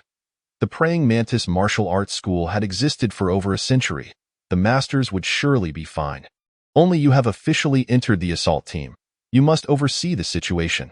When senior sister and the others return, they will undoubtedly commend you. Shi Taizhu pondered, "But I do not know what to do." Chu Qing smiled and replied, "Iron is strong, and food is essential.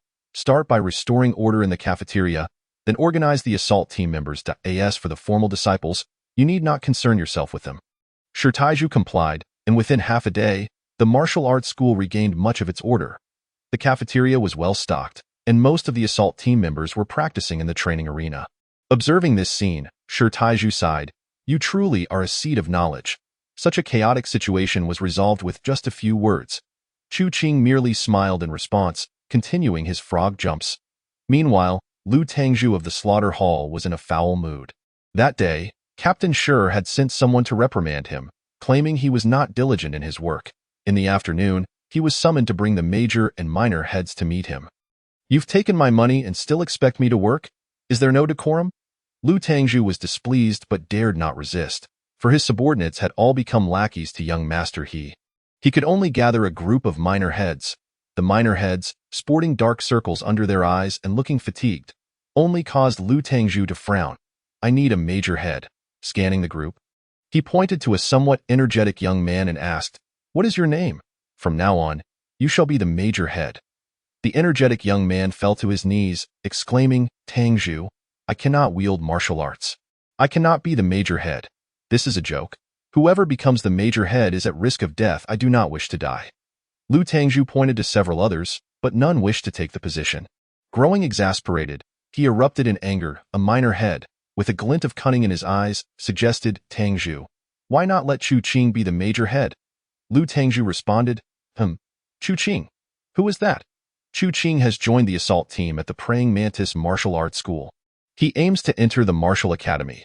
He possesses martial skills superior to ours, and has even been adopted by the wife of the Golden Hall Master as a foster son. Being literate and educated, he would be a fitting choice for the role of major head. The minor heads nodded in agreement. Then it shall be him.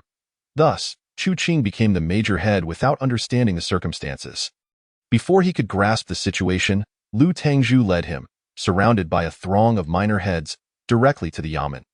Upon seeing the yamen, Chu Qing felt an urge to flee, fearing Lu Tangzhu had discovered his true identity. However, he quickly reasoned that if they truly knew he was the killer, they would have sent someone to apprehend him long ago. He forced himself to remain calm. Half an hour later, Chu Qing and the others arrived at a courtyard where Lu Tangzhu entered the main hall alone. Seated at the center was a young man in his 30s, with bright eyes and an extraordinary presence. Kneeling before him was a muscular, bald man. This was the master of the Iron Cloth Hall. Captain Shi, sipping tea, coldly remarked, 3 days, and your Blood River gang has not found a single clue. Tell me, what use do I have for you?" With a thud, Lu Tangzhu fell to his knees. Fervently bowing, "Sir Shi, we have searched day and night, not daring to be negligent." Captain Shi did not even glance at him, coldly stating, "This morning, a child went to the Iron Cloth Hall and purchased 20 portions of secret medicine. Are you aware of this?" Lu Tangzhu's sweat poured down like rain. The captain had previously declared that the murderer must be found within 3 days. Yet, 3 days had passed with no sign of the culprit, while the murderer had taken the initiative to purchase secret medicine, exposing their trail. This was a slap in the face to the captain. "Lu Tangzhu, do you believe you can find any clues?" Lu Tangzhu was drenched in sweat, his eyes darting as he replied, "Sir, I have just appointed a major head. He is skilled and resourceful. He will undoubtedly uncover the clues." Captain Shi's interest was piqued. "Bring him in, yes, soon." Chu Qing entered, cupping his fists and loudly proclaiming, "I pay my respects to the captain." Captain Shi felt a sense of satisfaction.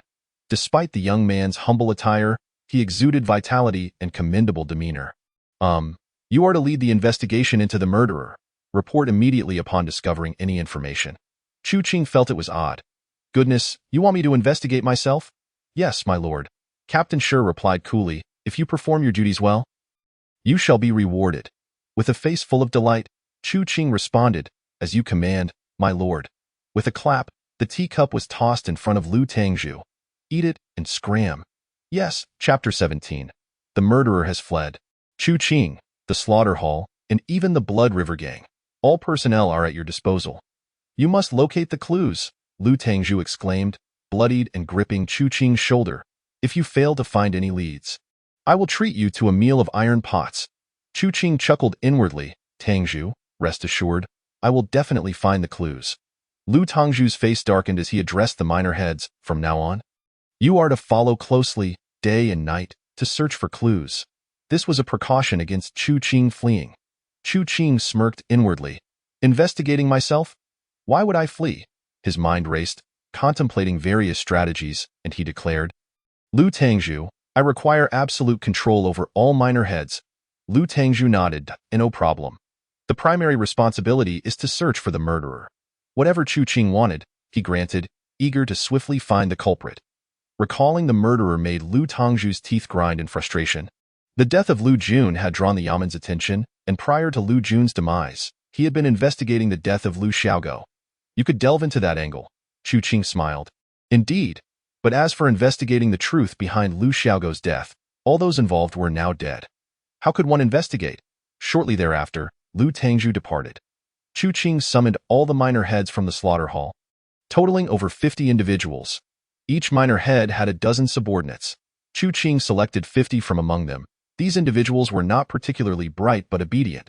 He then divided Shiji County into 10 districts, instructing the minor heads to repeatedly comb through the areas.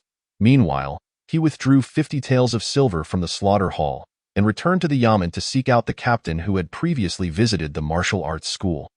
The captain's surname was Li, a loyal lackey of Captain Shi. Li's eyes gleamed as he stared at the silver. "A few days ago, you were learning martial arts at the school, and today you have become a major head. Congratulations." Chu Qing smiled. "Captain Li, this is all thanks to you." Li laughed heartily. "This matter has nothing to do with me. It is your own merit."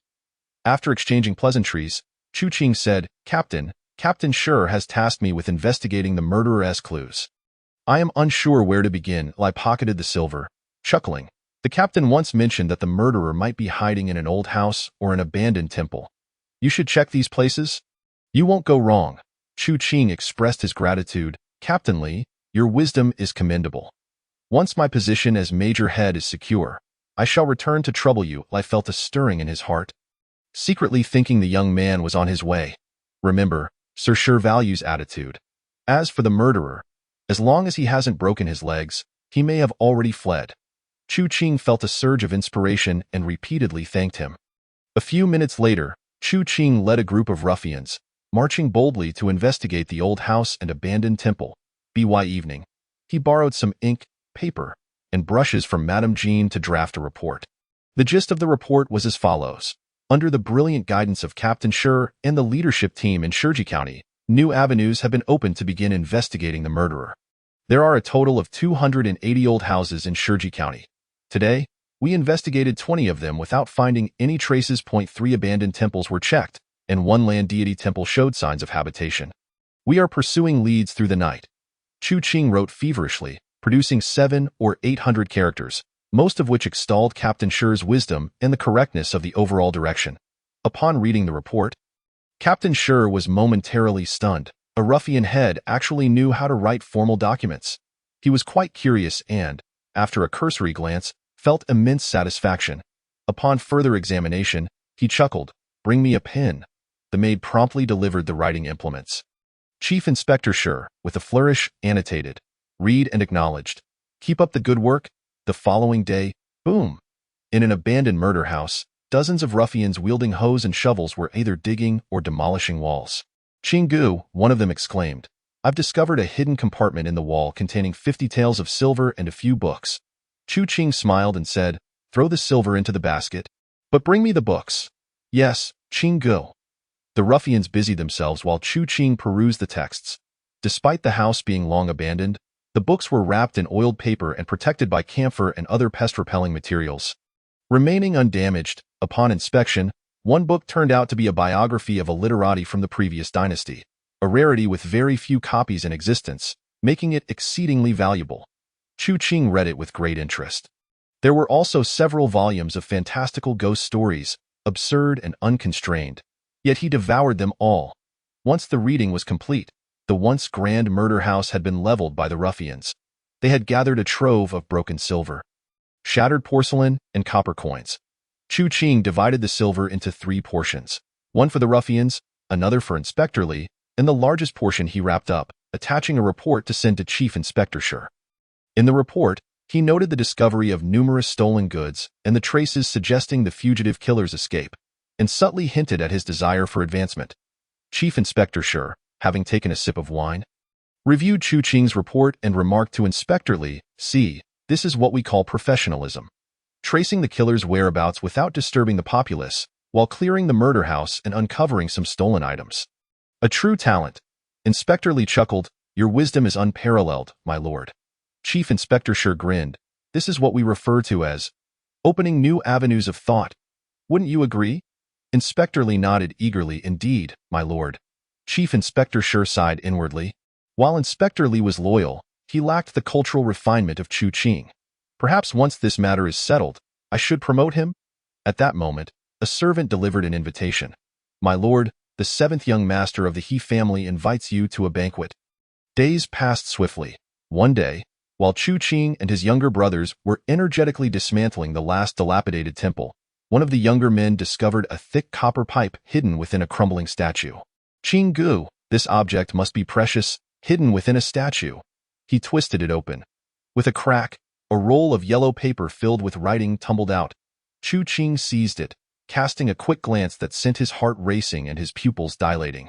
He carelessly tossed the yellow paper into the wastebasket, feigning indifference, just a worthless scrap of paper. They continued their work. The ruffian, disheartened, thought that if it held no value, there would be no extra payment. Frustrated, he resumed smashing the statue and prying up the tiles, hoping to uncover some silver or gold. Chu Qing watched him intently, relieved that this ruffian was illiterate. Otherwise, I might have to eliminate him on the spot. For the contents of that paper were far too precious. It contained a secret formula for a rare medicinal concoction. The elixir itself was valuable, but the formula was even more so.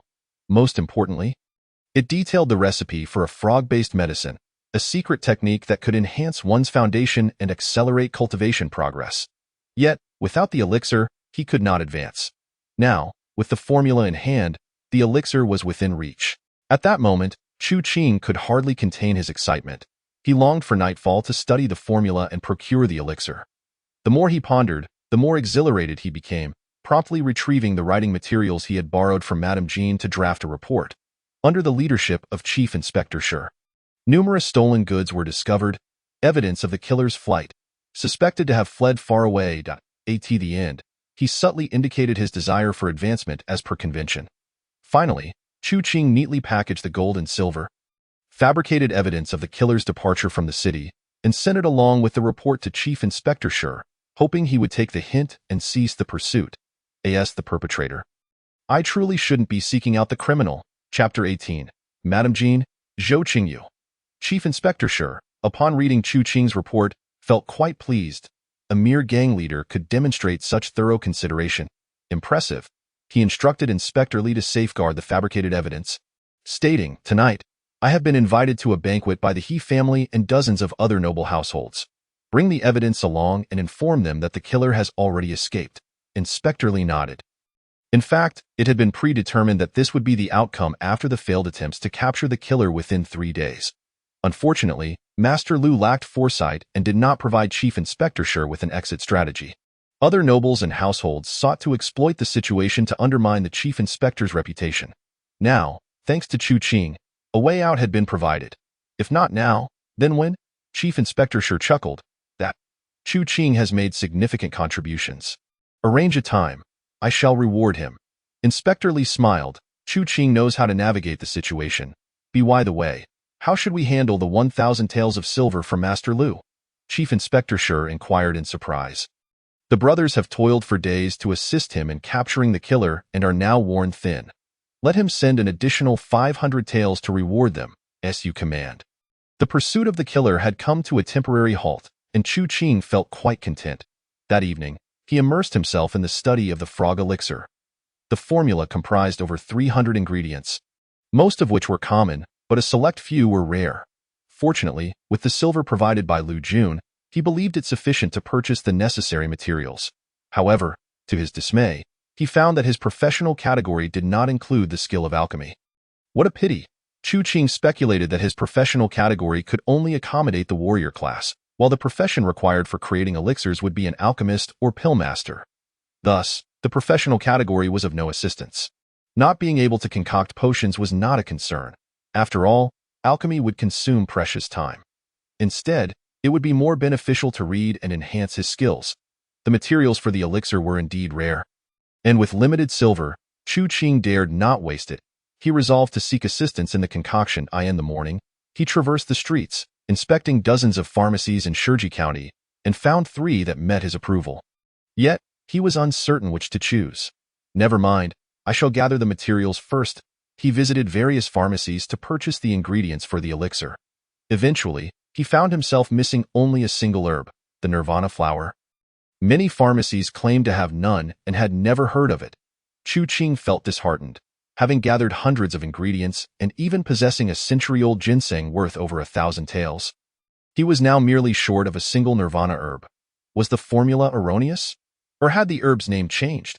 He continued his search, arriving at the last pharmacy, where the proprietor was a white-bearded elder in his 60s. This pharmacy had been a family legacy for several centuries in Shiji County and thrived quite well. The Nirvana flower? Apothecary Li frowned. We do not have such an herb in Shiji County. Only the capital city possesses it. Chu Qing's spirit soared. That's wonderful. Which pharmacy in the capital has it? I shall go purchase it. Apothecary Li shook his head. The Nirvana flower is a controlled substance. Although it exists in the capital, obtaining it requires the consent of the authorities and the military. Chu Qing, a mere herb has become a controlled substance? Is it addictive? Apothecary Li shook his head. It is not addictive. I have heard it is essential for concocting certain special elixirs. Chu Qing suddenly understood. The Nirvana flower was essentially a critically important strategic resource, so significant that most apothecaries were unaware of its existence. Fortunately, Apothecary Li was knowledgeable. Chu Qing clasped his hands in gratitude. Apothecary, is there any way to acquire it outside the capital? Apothecary Li fell silent. With a snap, Chu Qing pushed 10 taels of silver towards him. Apothecary Li pushed it back. With a rustling sound, Chu Qing raised the amount to 50 taels. Apothecary Li hesitated for a moment before accepting the silver, saying, outside of Qingshui County, there is a black market. Various controlled substances and illegal items can be found there. Chu Qing smiled. He now had a lead on the elixir. A mere 10 minutes later, he had gleaned information about the black market from Apothecary Li and requested the apothecary to sketch a depiction of the Nirvana flower. Apothecary Li accepted the 50 taels, realizing that this person was determined to obtain the Nirvana flower, perhaps even to concoct elixirs with it. Thus, he provided a detailed drawing and wrote numerous identification methods. Fearing that Chu Qing might purchase a counterfeit, after expressing his gratitude to Apothecary Li, Chu Qing hurried to Madame Jin's residence. It had been several days since he had seen her, and he wished to strengthen their bond. At the Jin family estate, upon seeing Chu Qing, Madame Jin joyfully complained, "Qinger, you haven't visited in ages." Beside her, Xiao Taohong rolled her eyes. "It's only been 3 days." Chu Qing presented her with cosmetics and the ancient books he had salvaged from the dilapidated temple. Madame Jin's eyes sparkled with delight. "You are so thoughtful, Qinger." She set aside the cosmetics and carefully examined the ancient texts, upon discovering that many were absent from her study, and some she had never seen before. Her joy escalated. "Qinger, these books are worth a fortune. Are you truly giving them to me?" Chu Qing smiled. "These ancient texts hold no value to outsiders, but you alone can appreciate them. Besides, you are my only family. All good things should be bestowed upon you." Madame Jin was touched, her eyes glistening with tears. "Qinger, you are truly wonderful. Come, assist me in organizing the ancient tomes." Very well. In the tranquil study, 2 individuals were engrossed in their tasks. Madame Jin meticulously guided him on how to handle the ancient books and prevent pest damage. Their fingers brushed against one another, and the intimacy of their proximity left the timid Xiao Taohong trembling with trepidation. She quietly stood at the doorway, glancing at the main entrance and then at the study. "Oh, madam, you must be mindful of your station." After more than 2 hours, the ancient texts were neatly arranged. Madame Jin refreshed herself and languidly reclined in her rocking chair. Her long legs extended straight as she said, "Qinger, please massage my shoulders." "Very well," with his large hands pressing against her sore muscles. Madame Jin felt a wave of comfort that made her reluctant to move. 1 minute, 5 minutes. Chu Qing thought Madame Jin had drifted off to sleep when she suddenly spoke. "Qinger, I heard from Madame Shi that there have been changes to this year's Martial Arts Academy assessment." Chu Qing's heart stirred. "What changes?" Madame Jin shook her head, seemingly indifferent to the contact of her face against his hand, and lazily replied, "I do not know the specifics, but Madame Shi mentioned that ordinary individuals wishing to enter the Martial Academy must sign a servant contract. Otherwise, it would be as difficult as ascending to the heavens." Chu Qing fell silent.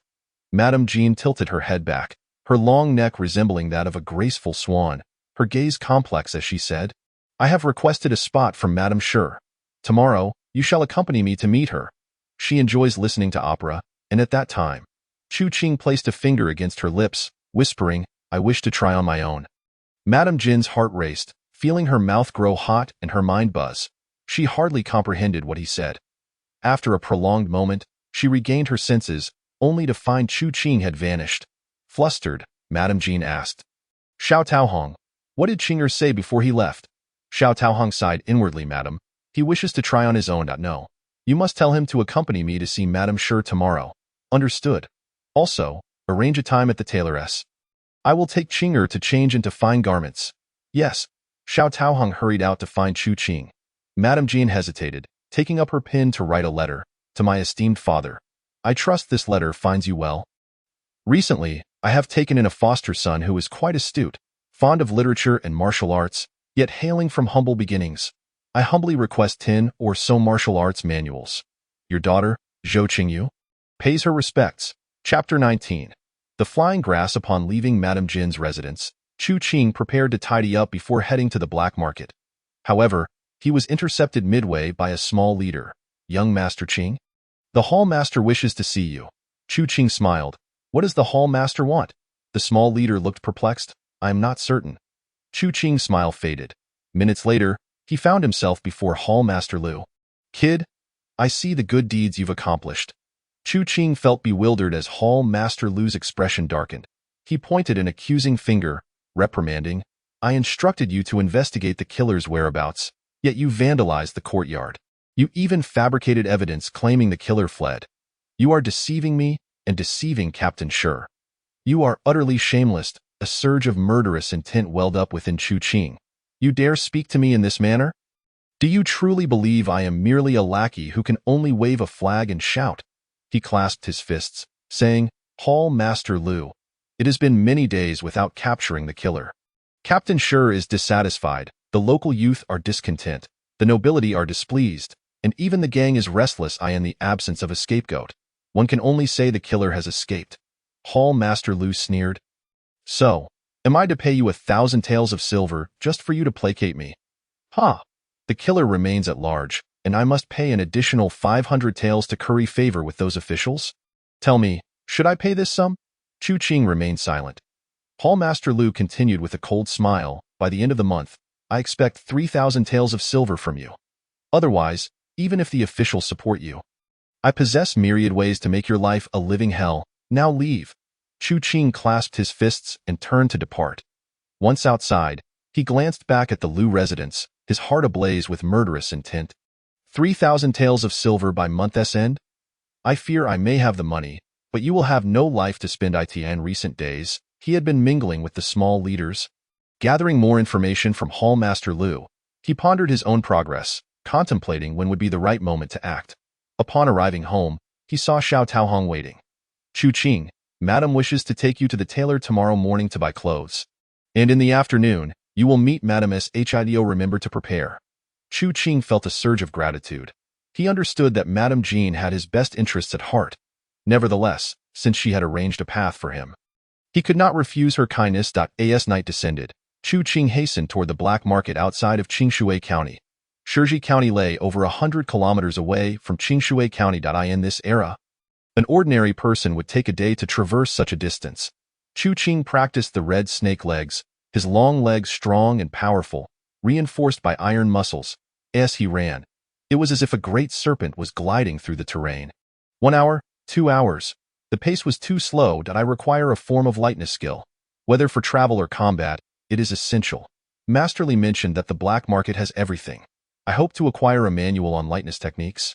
For hours later, under the night sky, the outline of a city could vaguely be seen. Not far from the city, a turbulent river rushed by, and on the riverbank, a clearing was adorned with flickering lights. Densely packed with tents and stalls, the black market had arrived. Chu Qing donned a mask and stepped into the fray. To his surprise, the black market was bustling with activity, akin to a grand fair. There was no fear of being recognized. It appeared that the black market had formidable backing. The market was expansive, with stalls neatly arranged to form temporary streets.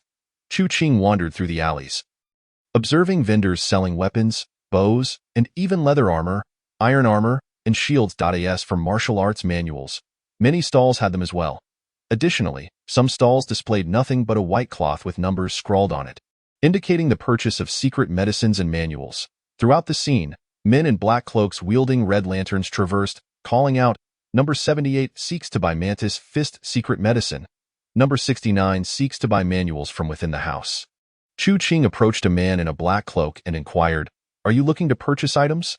Could you relay messages for us?" The cloaked man replied with a smile, "Indeed. 1 tael of silver for a shout on each street. You must be new here." Chu Qing remained silent. The cloaked man continued, "We merely act as facilitators for purchasing items. Whether you receive genuine articles is not our concern. Even if you acquire counterfeit goods, do not cause trouble in the black market. If you seek to make a fuss, go outside. Furthermore, avoid advertising overly precious items, lest they attract unwanted attention. Of course, if you're strong enough, feel free to shout as you please." Chu Qing understood and clasped his fists in gratitude. The rare Niegi grass should not be publicly sought, so he could only inspect each stall one by 1.1, 10 100. As he completed his rounds of all the stalls, he still found nothing. However, he did discover numerous lightness manuals at one stall. Grass on the Wind, 8 Steps to Chase the Cicada, Water Walking, 7 Winds in the Breeze. This stall was surrounded by a throng of people, haggling over prices, with some walking away with a manual. After observing for a while and gleaning information from the crowd, Chu Qing learned that this stall owner was reputable and established. As the crowd thinned, he approached the stall owner and asked, "Friend, could you elaborate on the characteristics of these lightness skills?" The stall owner, donning a monkey mask, rasped, "Grass on the Wind is suited for long-distance pursuits. 8 Steps to Chase the Cicada is for short bursts of speed. Water Walking is perfect for showing off in front of the ladies. Dragonfly Skimming is suitable for..." The stall owner rapidly introduced 7 or 8 types before concluding, "Which one do you desire?" Chu Qing pondered. "I already possess the red snake legs and mantis fist for short bursts. What I require is a long-distance skill for when the identity of the killer is exposed, allowing for a swift escape. Ultimately, I must also consider the matter of advancement. Which lightness skill's secret medicine would be best to acquire?" With a snap, The stall owner's finger tapped the grass on the wind manual. This skill has no corresponding secret medicine. If practiced diligently, you may master it in a year and perfect it in 3. Chu Qing smiled. Then I shall take it. He had ample silver but needed to purchase Niegi grass. So he refrained from spending extravagantly. Moreover, since the other lightness skills each had corresponding secret medicines, he would need to invest in those as he advanced. Thus, he resolved to temporarily forego the other lightness skills until he secured the frog's secret medicine. A few minutes later, skill, grass on the wind, entry level, daily practice of 10 times, enter the basics within 10 days. Advancement conditions. 1. Walk 1,000 steps on grass. Such a simple lightness skill. This black market is situated on a patch of grass. I can complete the advancement conditions with ease. You take a step on the grass. You take a step on the grass. The profession column continuously refreshes. Minutes later, skill, grass on the wind, entry level achieved, daily practice of 2 times, achieve proficiency in 30 days. Advancement conditions. 1. Walk 10,000 steps on grass. Advancement of martial arts within Chu Qing's mind. A plethora of techniques for leg power surged forth. As he ambled along, he adjusted his posture, perceiving an increase in speed and a newfound agility. With diminished exertion, mastering the lightness of movement felt akin to a stroke of fortune. Having passed only a few stalls, his pupils constricted with focus, for at one particular stand, he espied a rare herb, the Niechi grass. However, several masked figures were engaged in negotiations with the vendor regarding the price of this medicinal plant. Chapter 20. Is this herb authentic? The vendor quoted a price of 1,500 taels for a portion of Niechi grass. The masked individuals, adorned with animal motifs, incessantly haggled. We are a band of over 10 brothers, all eager for the Niechi grass. Offer us a better price, and we shall return in the future. The vendor, vexed and indignant, retorted, Do you think your numbers can intimidate me? I have my own backing. The masked figures exchanged glances, their expressions conflicted. In the meantime, Chu Qing scrutinized the herb. He carefully referenced the illustration provided by Apothecary Li. Meticulously examining its key characteristics, the vendor smirked inwardly, confident in his craftsmanship. Unless a seasoned apothecary familiar with Niechi grass were to appear, discerning its authenticity would be nearly impossible. However, should a customer discover the herb to be counterfeit within the black market, he had a genuine one stashed away. If they failed to uncover the truth, then he had little to fear. Minutes later, Chu Qing inquired, Is this herb truly authentic? I am willing to pay more. The vendor, still smirking, declared, Guaranteed to be 100% authentic. I'll take it. He handed a stack of silver notes to the vendor, who grinned widely, sealing the transaction. Nearby, the masked figures simmered with discontent. Kid, we had our eyes on this first. How dare you interject? Believe me, once we step outside the black market, we'll take you down. Chu Qing chuckled, carefully tucking the Niechi grass into his clothing. I'll be waiting for you outside. Either you kill me, or I kill you. With that, he strode out of the black market, halting just beyond its threshold. Inside the black market, the masked figures wore grim expressions. They had merely wished to engage in a risk-free transaction. Yet encountering someone like Chu Qing, who, fully aware of being targeted, chose to wait outside, was a first in this vast marketplace. One of the masked figures, donning an eagle mask, whispered, This fellow is remarkably confident. Shall we shift our focus?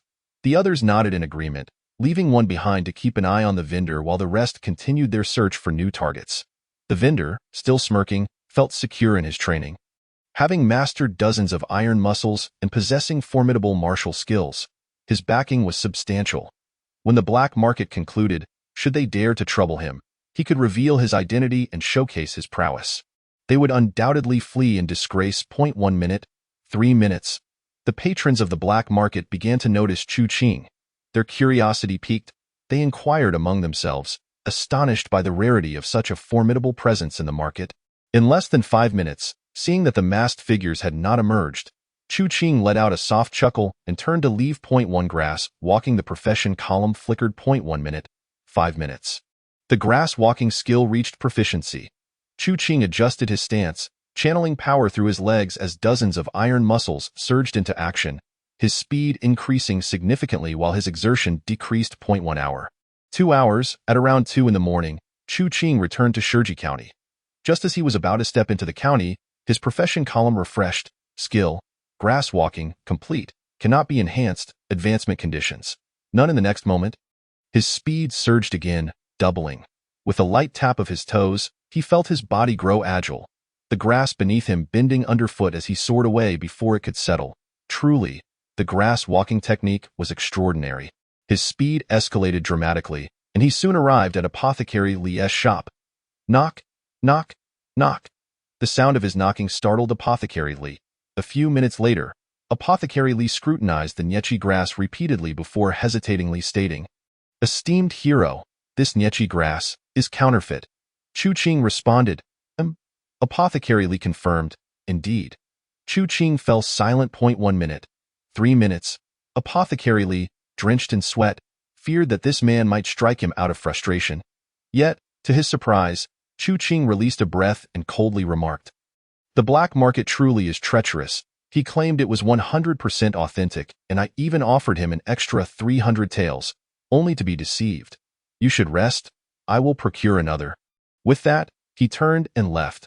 Apothecary Lee watched his retreating figure, a bitter smile forming. Those bold enough to sell counterfeit goods in the black market often had powerful connections. His venture into the market would only lead to humiliation and misfortune.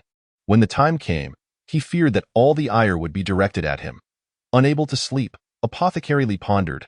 Whoosh, whoosh, whoosh. With the grass walking technique perfected, Chu Qing dashed straight towards the black market in Qinghe County. The vendor had deceived him, undoubtedly emboldened by his connections. Perhaps he had already fled, or maybe he lingered, confident in his support. Regardless of the circumstances, he sought justice. The over 1,000 taels he had earned through hard work could not be squandered so easily. He quickened his pace, fully activating the grass walking technique, mobilizing all his iron muscles, and sprinting furiously. After covering a third of the distance, the profession column flickered. "You have completed the second condition for iron cloth shirt." Chu Qing felt a surge of excitement, fortuitous indeed. He promptly retrieved 3 portions of the iron cloth shirt secret medicine and swallowed them. Skill: iron cloth shirt, proficient, daily practice required. Swallowing secret medicine enables mastery in 1,000 days. Advancement condition: 10 portions of secret medicine. The quantity of secret medicine increased while the conditions decreased. Just as well, he had an ample supply. Continuing his advancement, once again, he consumed secret medicine. Skill: iron cloth shirt, proficient. Daily practice required. Swallowing secret medicine enables grand mastery in 1,000 days. Advancement condition: 30 portions of secret medicine. With no more secret medicine left, he could not advance further, but it was sufficient. With proficiency in the skill, 1 portion of secret medicine could yield 2 iron muscles. He possessed 20 portions, enough to cultivate all the iron muscles of the iron cloth shirt. He activated the iron cloth shirt. Beginning his training. Iron muscle 10. Iron muscle 10. The profession column flickered. Chu Qing felt warmth radiate from his chest and back, as well as his limbs, with iron muscles rapidly forming. 10 minutes. 30 minutes. All 40 iron muscles of the iron cloth shirt were successfully cultivated. In addition to the overlapping iron muscles on his limbs, he had added 10 muscles each to his chest and back. Thus, his total count of iron muscles surged to 76. With the increase in iron muscles, his strength skyrocketed. Simultaneously, his skin tightened, becoming more resilient than several layers of old cowhide. He felt an assurance. Even an ordinary person wielding a longsword would struggle to pierce through his flesh. Through arduous effort, he had grown stronger. They claimed it was authentic, yet delivered counterfeit. I even offered them 300 taels extra. Is this not an affront to the honest? As dawn approached, the black market began to disperse. A group of masked figures encircled the vendor of medicinal herbs. The rest of the black market's patrons fled, showing no interest in the commotion. The vendor smirked, gesturing to his mask. "What, do you intend to rob me? Do you even know who my brother-in-law is? Have you inquired how many people I've deceived in this black market? Who dares to trouble me? Do not assume that if you kill me, no one will know your identities, as long as you remain within the 1,000-mile jurisdiction of the Bingjia sect. Even if you burrow into a rat hole, my brother-in-law will find you." Bingjia sect? The masked figure's eyes widened. Is it worth it for over 1,000 taels? Just then, a loud shout echoed from a distance. "Where is the vendor of counterfeit medicine?" The voice reverberated through the air. The counterfeit vendor sneered, "Here I am." Come if you dare. Whoosh, a figure darted through the masked individuals, rushing towards the counterfeit vendor. The vendor scoffed. My brother-in-law is, before he could finish, the figure surged forward without losing momentum. The vendor laughed coldly. Want to fight? I possess numerous iron muscles and fierce martial skills. Do you think I fear you? He bellowed, extending his hands, his skin turning a deep blue. Iron sand palm. He aimed both palms at Chu Qing's chest. In the next instant, the vendor's expression shifted dramatically as his hands made contact, feeling as though he had struck an immovable object. This is horizontal training. Praying mantis fist. Chu Qing's eyes glinted with murderous intent as he crossed his arms and unleashed a ferocious strike. Bang! The vendor's flesh shattered, his sternum collapsing as he was sent hurtling backward. In the next moment, Chu Qing pursued, raising his long leg high for a powerful strike. Red serpent leg, boom. The vendor's body crumpled. And before he could hit the ground, Chu Qing seized his corpse and vanished into the distance. The masked figures remained rooted to the spot, speechless. Chapter 21. Last year, Brother Qing.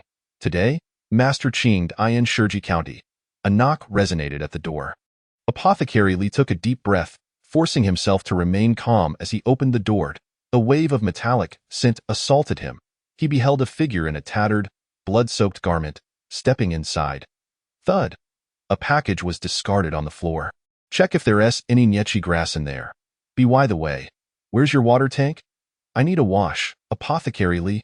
Half an hour later, Apothecary Li cradled a blood-stained Nyechi grass, filled with overwhelming excitement. At over 60 years of age, he could only recall having seen Nyechi grass once during his youth.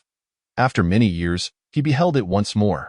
This time, I must create a more detailed herbal compendium. Chu Qing, his face concealed and clad in damp linen, inquired, how long will it take to concoct that secret elixir? He had provided the formula for the toad elixir to Master Li. Master Li swallowed hard. Panic evident in his demeanor. 2 days, at most 2 days. Chu Qing regarded him intently, then replied nonchalantly, very well. Focus on your alchemy. Once completed, I shall grant you the formula. Master Li's eyes widened in disbelief. Upon witnessing the elixir's recipe, he felt certain that the completion of the potion would herald his demise. Yet, this man not only spared him but intended to bestow upon him the elixir's formula? This was truly inconceivable. Noticing his apprehension, Chu Qing reassured him, you need not fear for your life upon seeing my face. With that, he collected the 2,000 taels in silver notes as compensation from the counterfeit drug dealer and turned to leave. The dawn was approaching. In the early morning, Chu Qing made his way to the martial arts academy. Zhao Wuji and the others had not yet returned. Under his guidance, Shi Taiju barely managed to maintain basic operations. As the toad elixir neared completion, Chu Qing practiced frog leaps around the training ground, striving to meet the first requirement before the elixir was ready. 1 lap. 10 laps? 20 laps. Chu Qing, someone seeks you. A few minutes later, at the entrance, a minor leader from the Blood River Gang clasped his fists in greeting and said, Young Master Qing, Master Lu requests your presence at the Yamen. The Yamen? Chu Qing pondered, I haven't been in Shiji County to slay enemies these past days. Why am I being summoned? His mind raced as he followed the minor leader to the Yamen. Upon entering, a constable led him to a large courtyard. This was the office of Chief Constable Shi. In the main hall, Chief Constable Shi, Constable Li, Master Lu, and others were engaged in discussion. Chu Qing clasped his fists in greeting and stood silently to one side, listening as they deliberated on how to handle Zhao Wuji and his companions. 1 Constable sneered, they have committed a grave offense. Teaching martial arts to a murderer makes them accomplices. According to the law, they must be executed. Another constable countered, Mantis fist, iron hand, iron wire fist. These are not unique to them. Many places practice them. They cannot be convicted. Master Lu murmured, they are not murderers, but they are accomplices. They have slain members of our gang and should pay with their lives.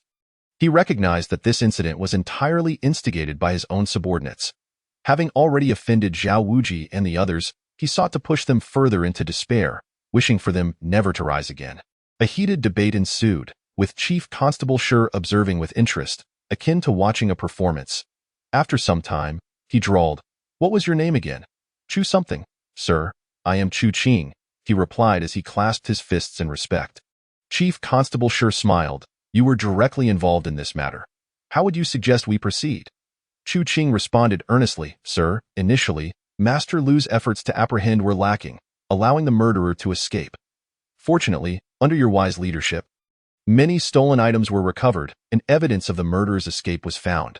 The fact that the murderer fled without addressing Zhao Wuji and his group suggests their connection is tenuous. Chief Constable Shi silently nodded. Finding this man intriguing, he had deftly shifted the blame onto Master Lu while himself incurring no fault, even garnering merit. Sir, while Zhao Wuji and his companions have erred, their transgressions are minor, in your quest for evidence. You have also cleared out some unclaimed properties. Now, they may be restored and handed over to you for safekeeping, awaiting the return of the rightful owners. Chief Constable Shi laughed heartily.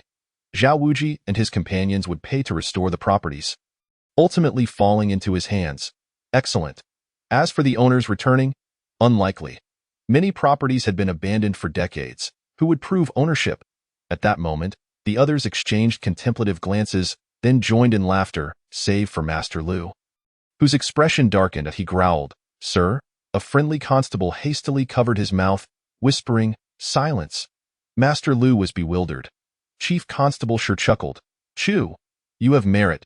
I once promised a reward upon the conclusion of this matter. Today, I am pleased to bestow upon you a set of knife techniques. Chu Qing's heart raced, and the expressions of many constables shifted. The Great Qian Empire strictly prohibited weapon-based martial arts, yet even amidst the current turmoil, those skilled in such techniques remained scarce, despite many brandishing knives or carrying guns. They were merely for show in true combat. Without the knowledge of techniques, they could only slaughter the untrained. Even constables, if unaffiliated with a martial arts academy, could not master weapon techniques. Now, Chief Constable Shi intended to teach Chu Qing knife techniques, which, endorsed by someone of stature, could be practiced openly. How could they not feel jealous? Master Lu's jealousy was particularly intense, his eyes nearly bulging with rage. I bear the blame yet am scolded into silence by friends. How utterly humiliating!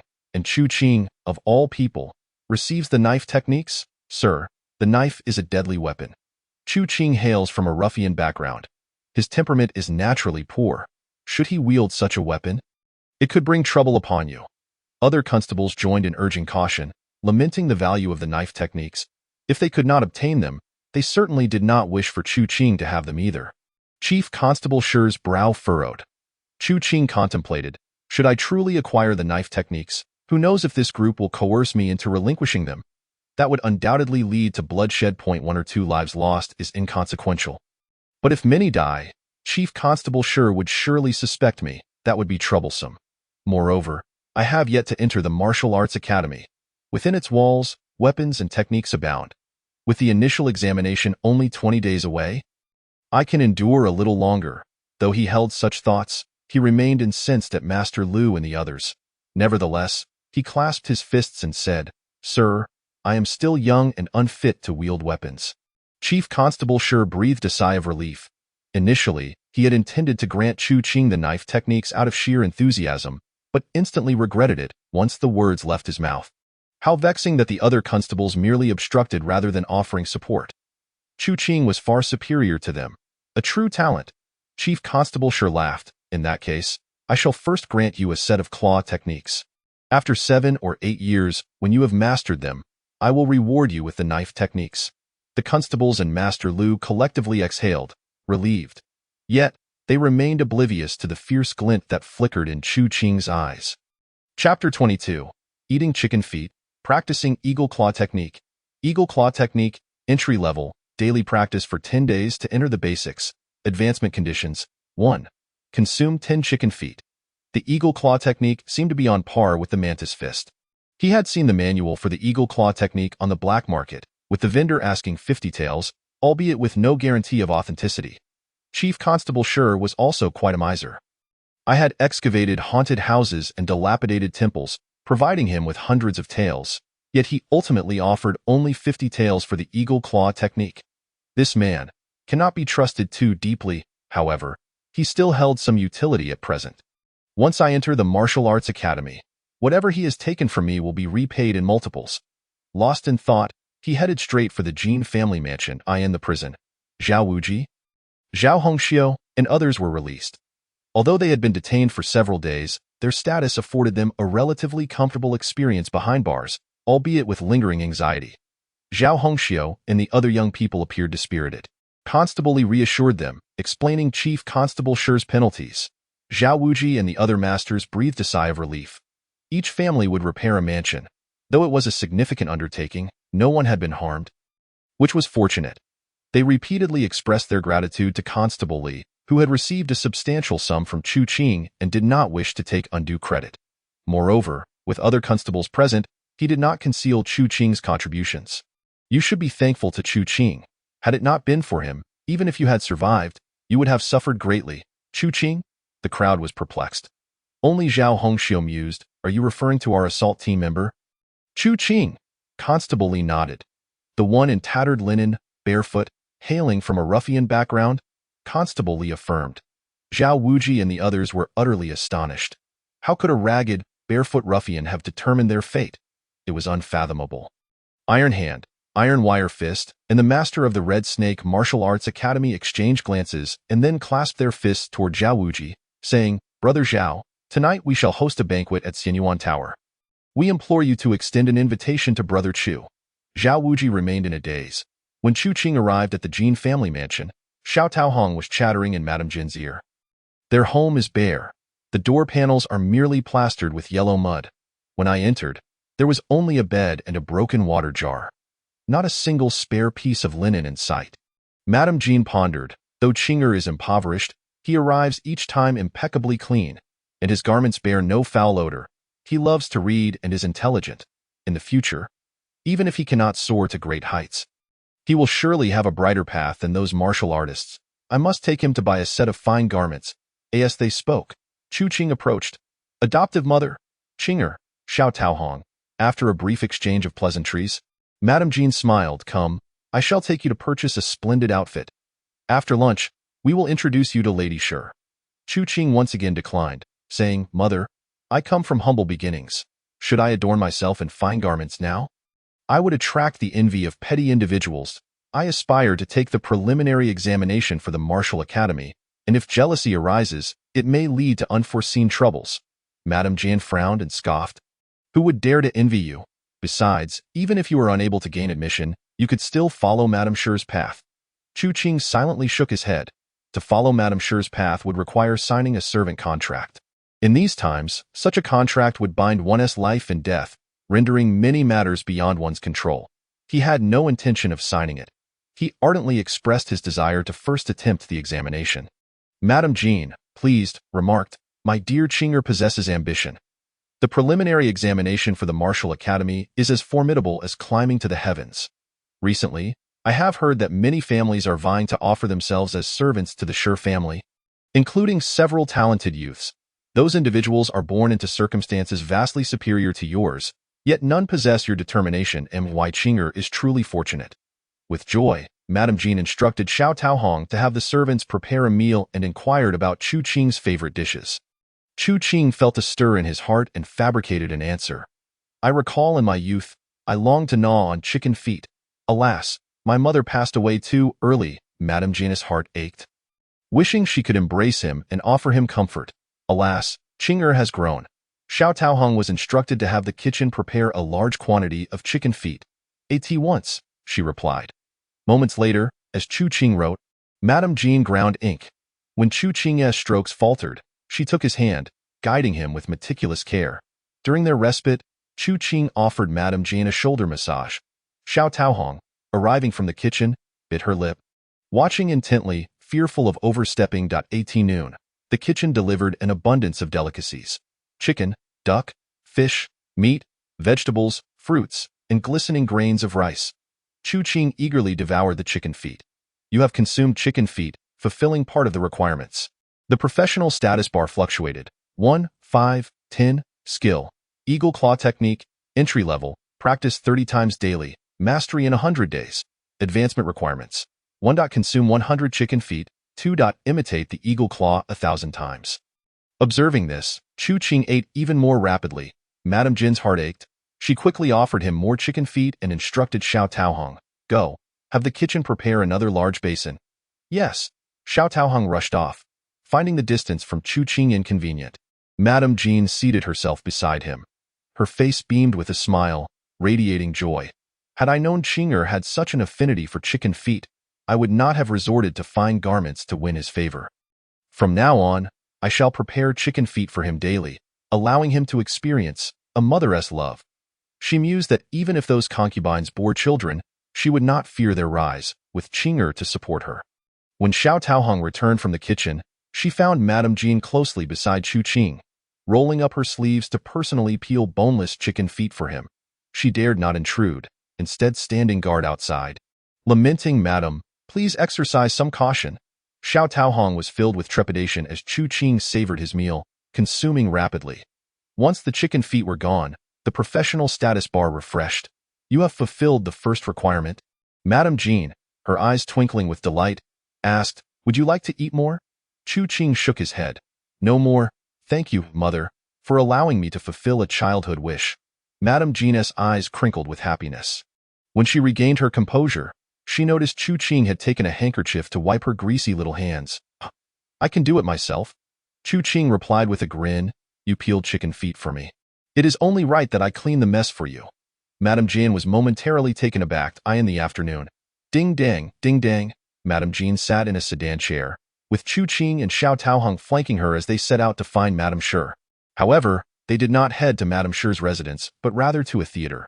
Madame Shi adored watching and singing operas, yet due to her status, she could not perform on stage, which was her greatest regret.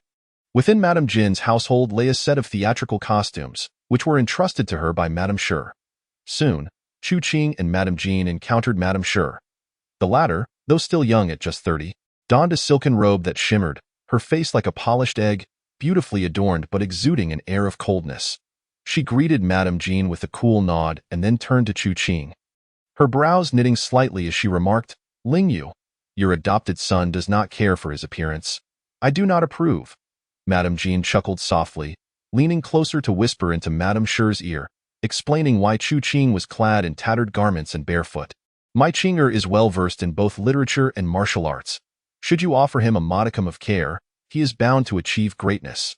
Madame Shi seemed to understand, and upon glancing at Chu Qing, a glimmer of appreciation flickered in her eyes. Qing, I have an opening for a groom. Should you fail to pass the examination, you may serve as my groom, leading my horse and assisting me, thus gaining entry into the martial academy. Let us enjoy the performance," Madame Shi declared imperiously, not allowing Chu Qing a chance to respond, as she turned her attention to the stage. On stage, the performers sang sweetly, captivating the audience. As the performance reached a thrilling climax, patrons showered the stage with rewards. Madame Shi herself generously tossed a few silver coins. Chu Qing quietly extended his hands, flexing his fingers, practicing the eagle claw technique. In the quiet of the box, he faintly heard Madame Shi's voice. A furtive glance revealed her red lips moving, and to his surprise, she was softly humming along. "So, Madame Shi enjoys singing? How intriguing." Chapter 23. The various masters expressed gratitude to Chu Qing upon leaving the theater. Chu Qing's eagle claw technique had advanced.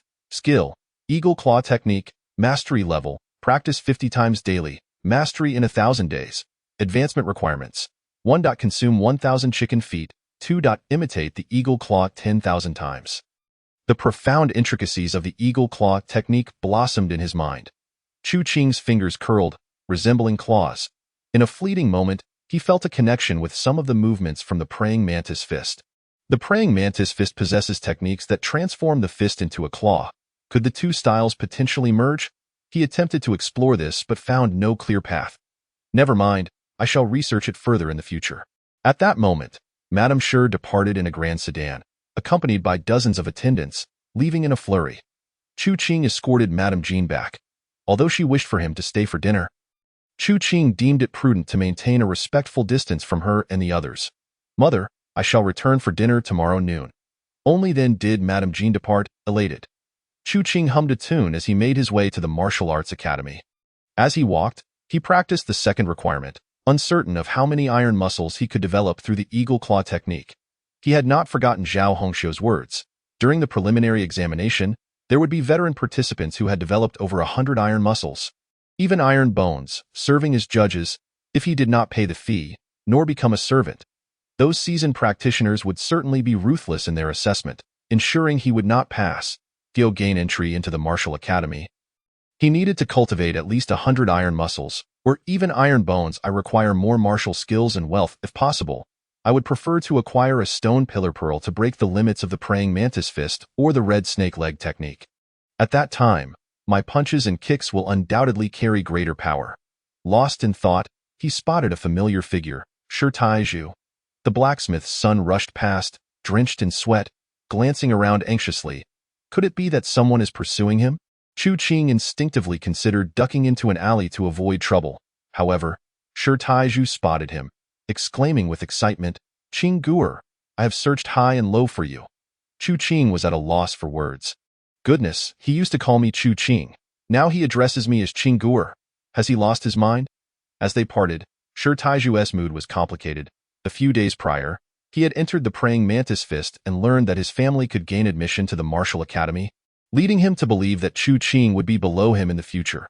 However, he never anticipated that the reason the masters and senior sisters were able to return was entirely due to Chu Qing. What is it? Chu Qing inquired, maintaining his composure. Shi Taizhu awkwardly explained, the master and senior sister requested your presence at Xianyuan Tower for a feast. This afternoon, all the disciples from the martial academy have been searching for you. The master and senior sister have been galloping through Shiji County looking for you. They are currently at Xianyuan Tower, anxious and in a frenzy. Understanding dawned upon Chu Qing, as he realized Zhao Wujie and the others must have learned of the morning's events. He chuckled, "Tell the master that I will head directly to Xianyuan Tower." Shi Taizhu, with a mix of emotions, added, "Senior sister instructed that once you are found, I should notify her immediately. She and the master are coming to fetch you." Chu Qing replied with a smile, "No need, I will go on my own." Shi Taizhu insisted, "I will accompany you." Very well. Xianyuan Tower was the grandest and most luxurious establishment in Shiji County. It was said that the legendary martial artist Shi Ji dined there long ago. As night fell, Xianyuan Tower shone brightly. Zhao Wujie and the others anxiously awaited at the entrance, with disciples continuously reporting that they had been unable to locate him. Search again, and report back. Yes, at that moment, Master Lu arrived with several minor leaders. Upon seeing Zhao Wujie and the others, his pupils constricted, and with a forced smile, he greeted them.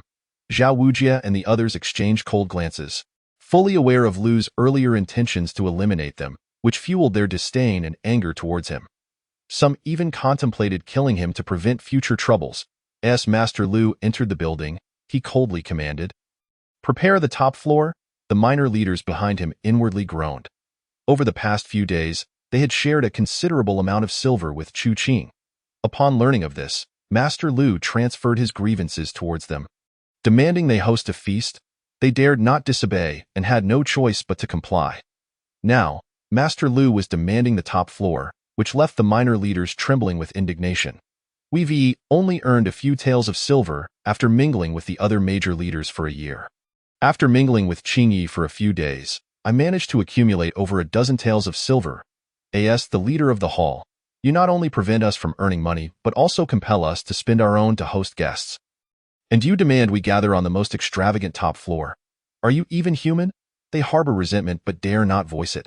Lu Hall Master, I apologize, but the top floor has been reserved by Master Zhao and his associates.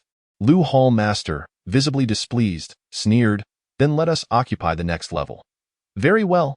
Lu Hall Master ascended the stairs, taking a seat by the window, covertly observing Zhao Wujie and his companions.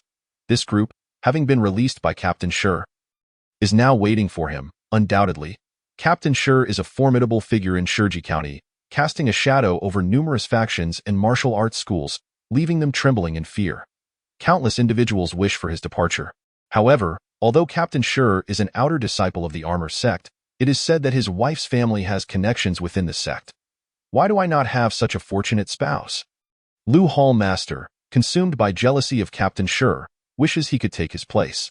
Our scheming is nearing success, in no more than 3 to 5 years, once the leader and I have triumphed. Captain Shi will be but a mere footnote. Lu Hall Master's mood lightened somewhat. Shortly thereafter, he noticed a youth clad in a coarse robe approaching. Zhao Wujie and the others rushed forward, surrounding the youth as they entered the building. The youth in plain clothing, however, remained dejectedly squatting by the roadside. With a clatter, Lu Hall Master dropped his chopsticks. His good spirits vanished, and the exquisite dishes before him suddenly lost their appeal. Chu Qing! He looked up, hearing footsteps from the rooftop, as if Chu Qing were stepping on his head. Brother Chu, I deeply appreciate your rescue. Zhao Wuji, accompanied by Zhao Hongxiu and others, expressed their gratitude to Chu Qing. Chu Qing smiled. Please, everyone, do rise. After exchanging pleasantries, they took their seats. Soon, delectable dishes were served, accompanied by young women. Even a delicate companion was beside Zhao Hongxiu. Yet, surprisingly, Chu Qing had two companions by his side. Among the exquisite dishes was a large bowl of chicken feet. Zhao Hongxiu, in a soft voice, said, Junior Brother Chu, I went to the Blood River Gang to find you and reached Madame Jean. She mentioned your fondness for chicken feet. Hence, Chu Qing nodded internally. These individuals were considerate. Master Iron Hand, robust and hardy, remarked, Brother Chu, these chicken feet, also known as phoenix claws, are said to strengthen the body and fortify the essence. I was unaware of this until today through you, and from now on, I shall indulge daily. Chu Qing could not help but smirk inwardly. The flattery was rather clumsy. Zhao Wuji added, Brother Chu, I will ensure the kitchen prepares phoenix claws for you every day henceforth. Master Iron Fist, equally robust, said earnestly, Brother Chu, I have nothing else to say, so I'll drink in your honor. The crowd erupted in laughter. Cups clinked. Zhao Wuji and his companions repeatedly expressed their gratitude to Chu Qing, stating that without him, even if they were to survive, their family and martial arts school would have perished, their ancestral legacy pillaged. The delicate young woman beside Zhao Hongxiu, with her slender fingers, peeled the boneless claws with a radiant smile, feeding them to him. Chu Qing swallowed eagerly, occasionally raising a cup for a sip, while Zhao Wuji and the others drank heartily.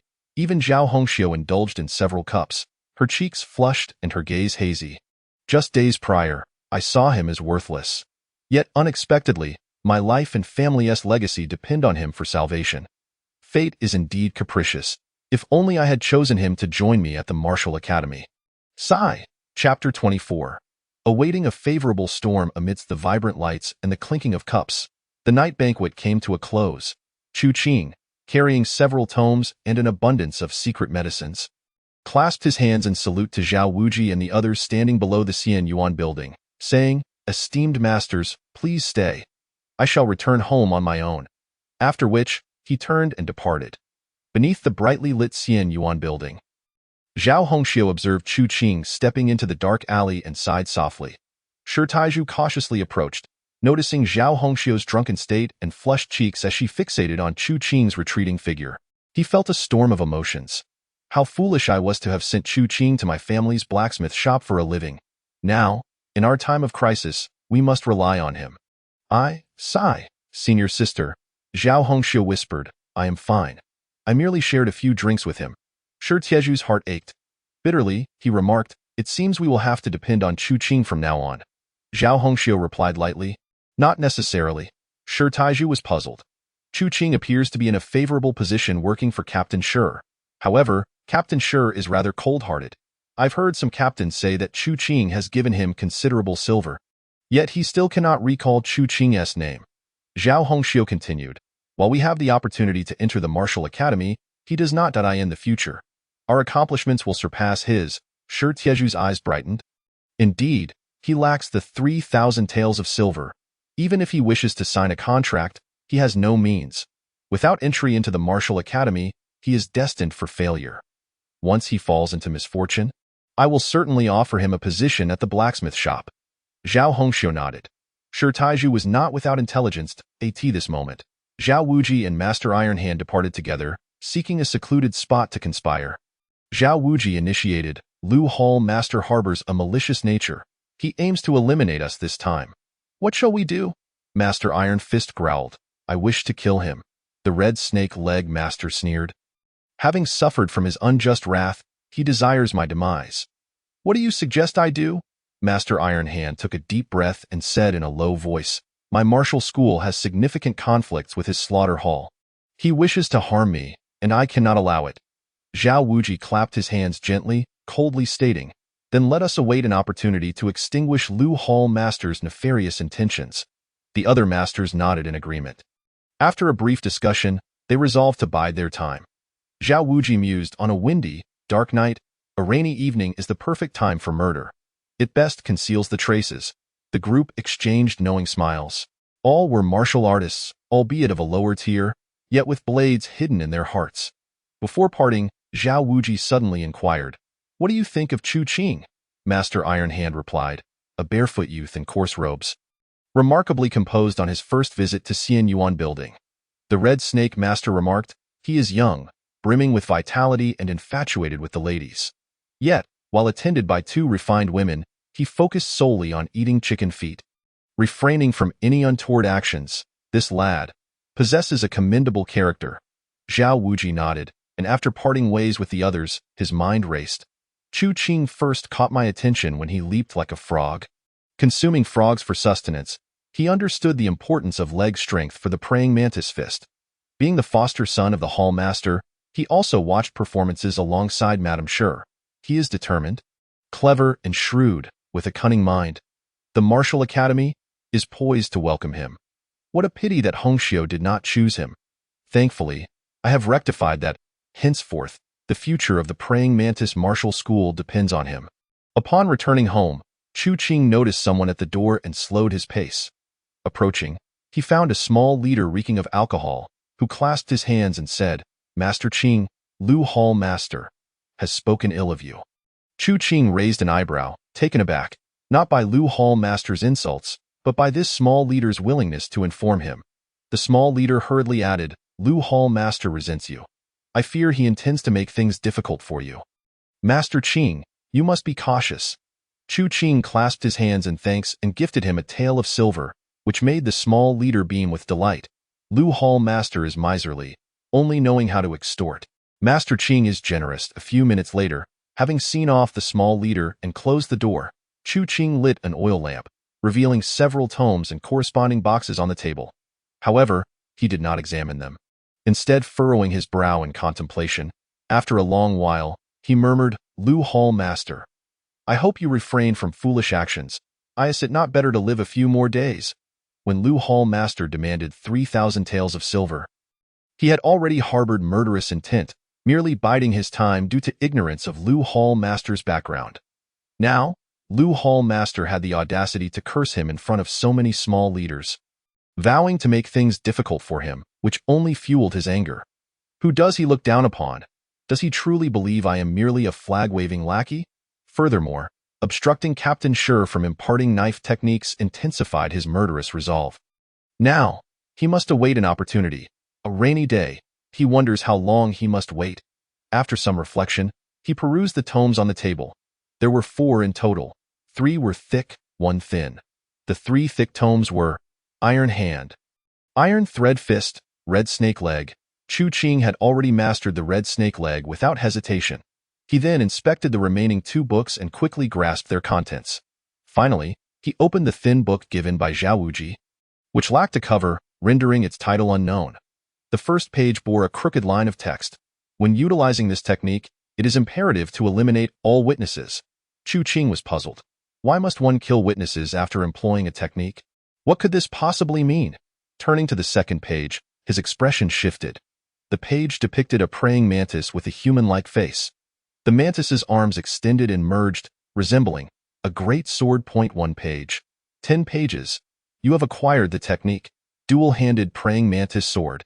Chu Qing tore off the last page, leaving behind burn, soak, mix with the earth. Once everything was completed, he realized his heart was racing violently. Thump, thump, thump. His little heart felt as if it might leap from his chest. Zhao Wuji actually possesses weapon techniques and is willing to share them with me? Although the Imperial Star is on the verge of collapse and the Great Qian Empire faces a millennium catastrophe, the Empire's surveillance over weapon techniques remains strict. Even among the powerful and the scions of the strongholds, only a select few from direct lineage have the opportunity to learn weapon techniques before entering the Martial Academy. And even upon entering the Martial Academy, one must pass numerous trials to acquire weapon techniques. The difference in lethality between those trained in weapon techniques and those who fight barehanded is as vast as the heavens and the earth. How could Zhao Wuji possess weapon techniques? Why would he offer them to me? Does he not fear that I might expose him? Is he attempting to win me over? With countless thoughts racing through his mind, Chu Qing ultimately sighed in resignation and smiled. I need not dwell on this. Since he has bestowed upon me weapon techniques, I shall find an opportunity to repay him in the future.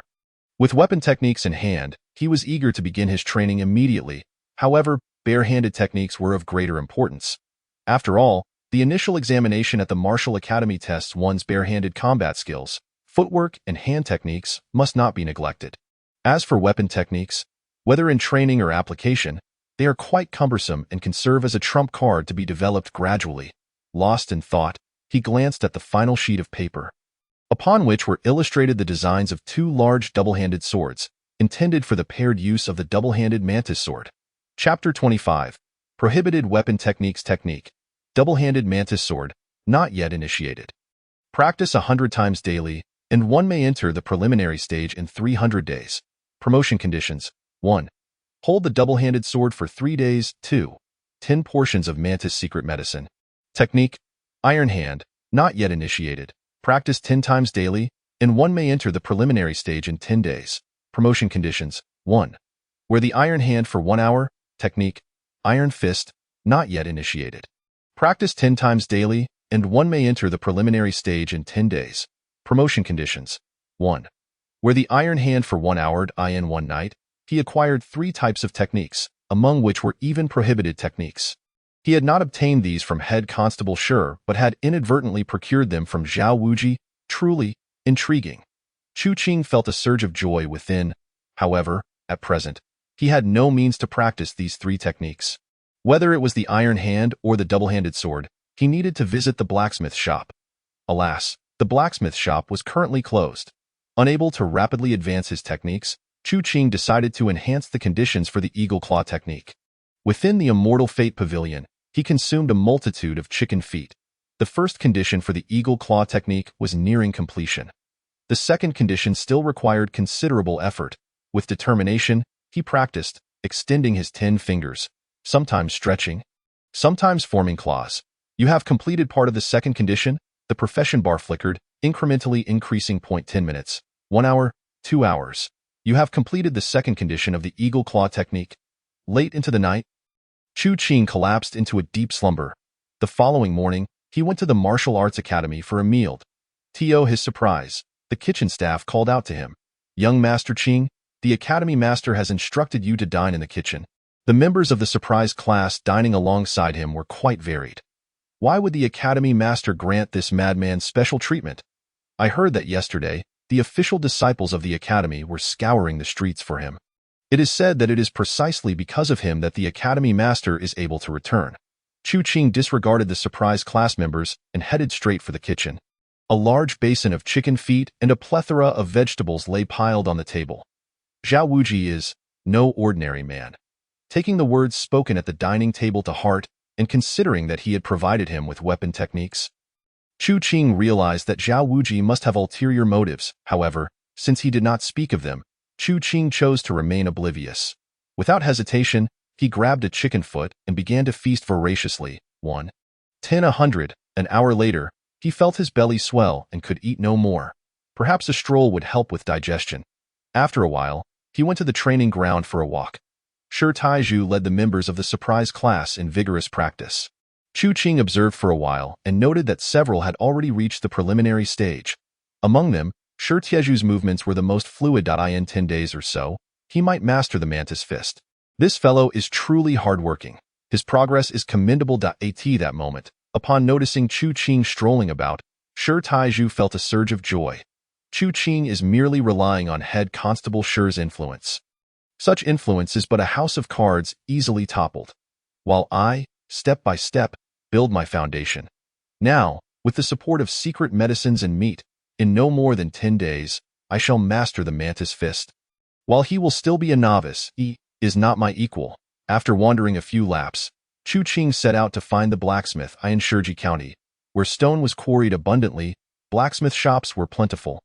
He casually selected one and conveyed his requirements to the blacksmith. The blacksmith replied, "Sir, I recommend crafting a pair of steel gloves." Chu Qing's interest was piqued. "You can forge that?" The blacksmith chuckled.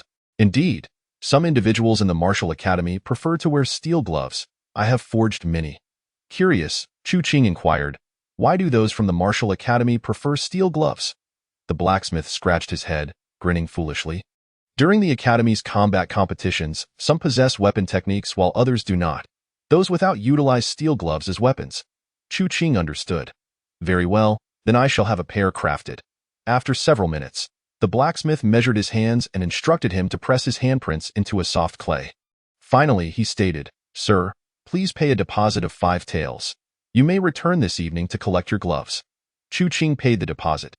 Initially, he had considered asking the blacksmith to forge a double-handed sword. But after some reflection, he decided to wait, as a ruffian. Carrying a machete would raise no eyebrows, but wielding a double-handed sword would undoubtedly invite suspicion.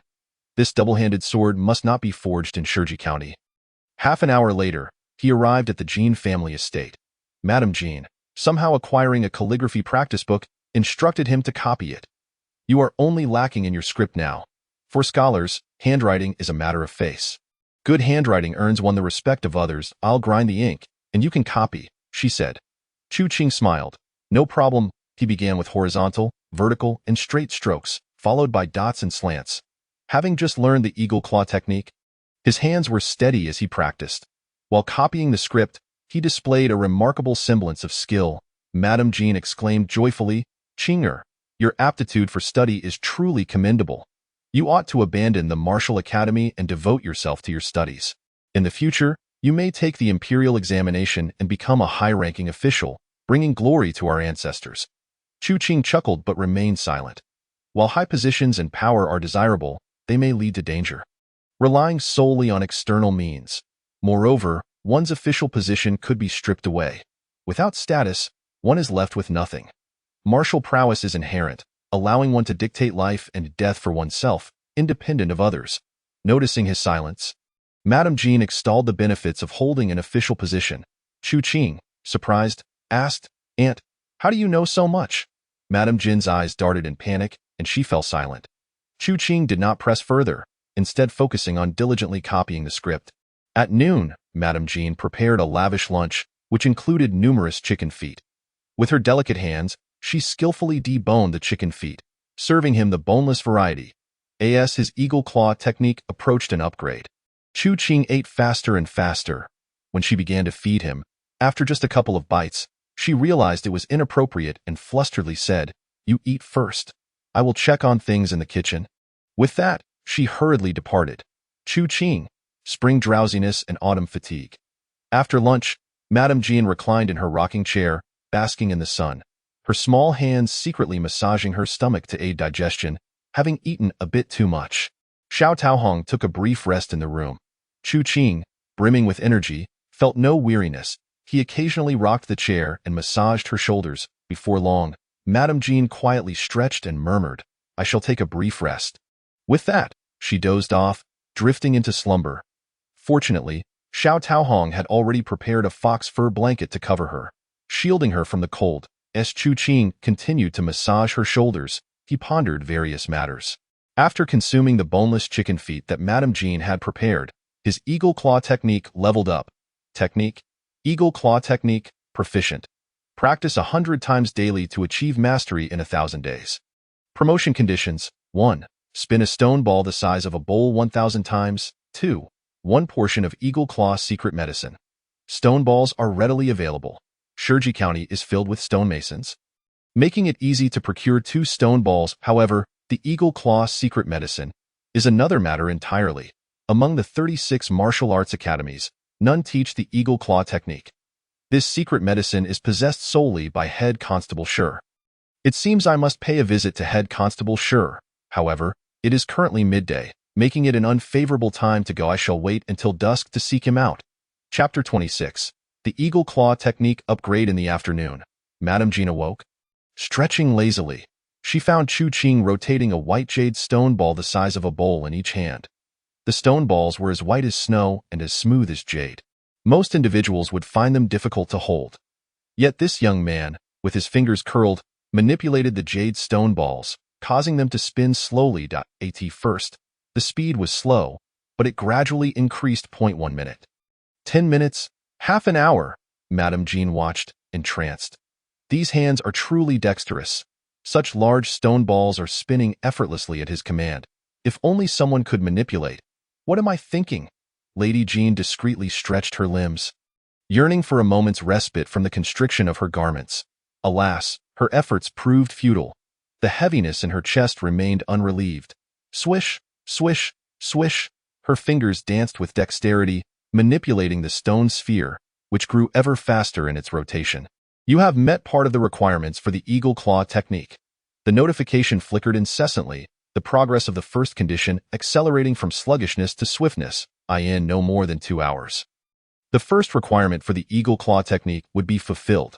According to the precedent set by other disciplines, achieving mastery in the Eagle Claw technique, coupled with sufficient secret elixirs, would facilitate a rapid breakthrough to perfection. Once the Eagle Claw technique reached its zenith, I could seamlessly practice the entirety of this technique's iron muscles. Even with repetitions, I could at least gain a dozen additional strands. My power would surge dramatically.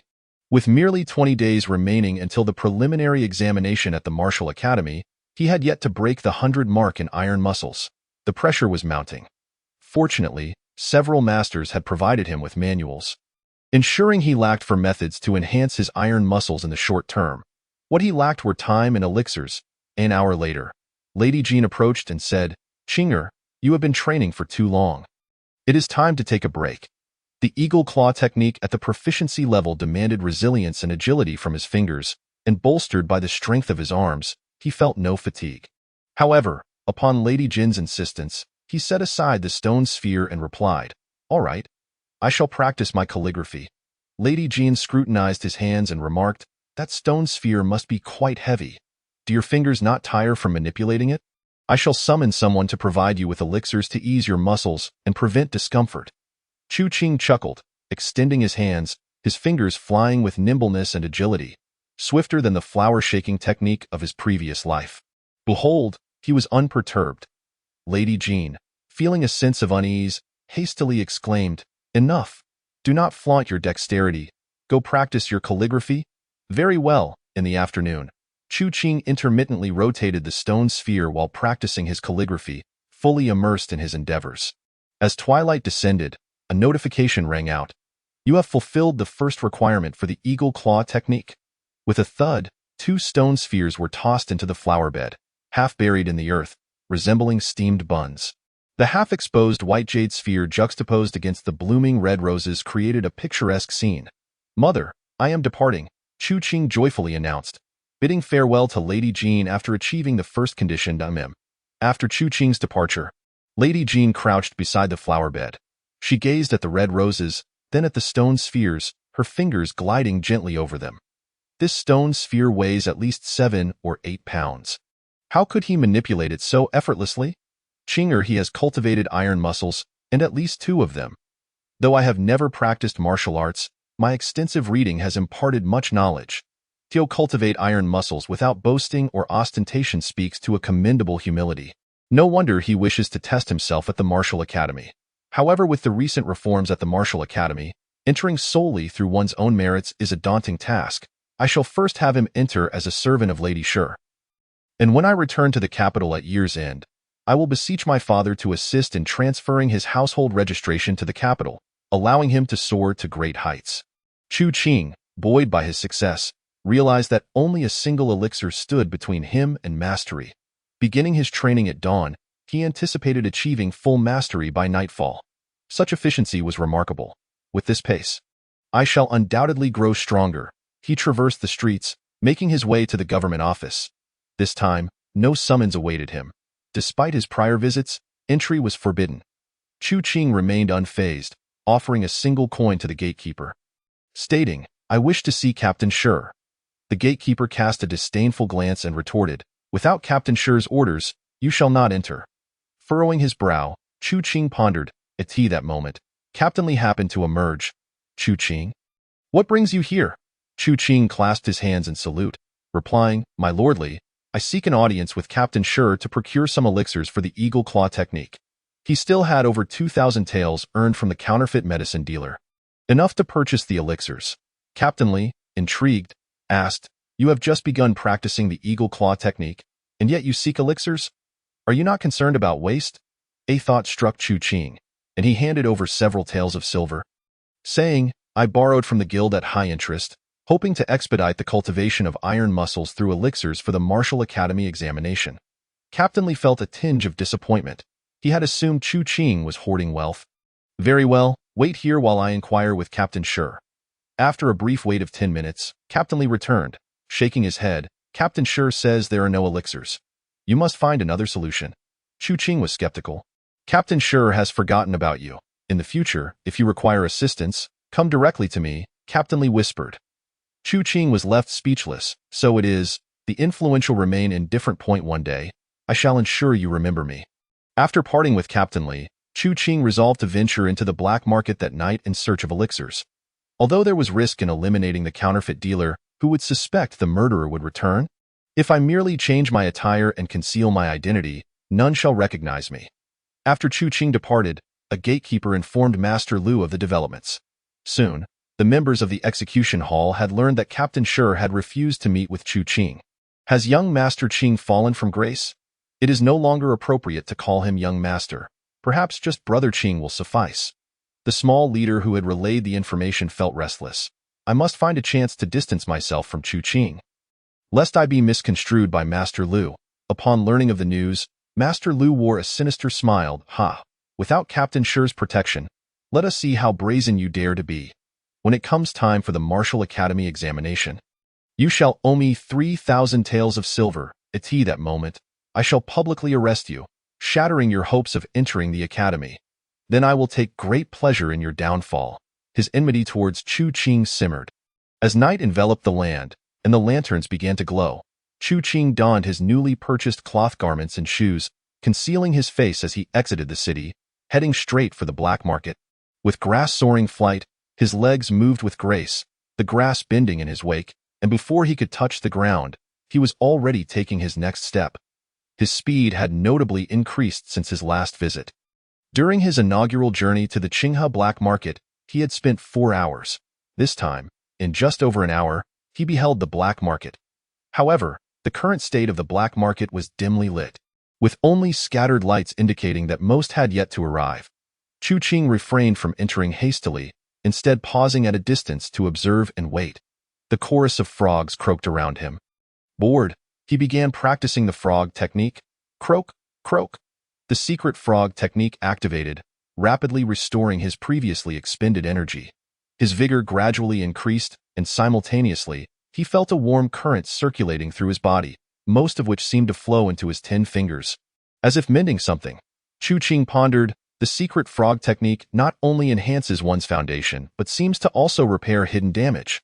The intricacies of secret techniques are indeed wondrous. Tomorrow the frog elixir shall be prepared. I wonder if new traits will emerge upon my ascension. Chapter 27. My friend, please allow me to defend myself. Croak, croak.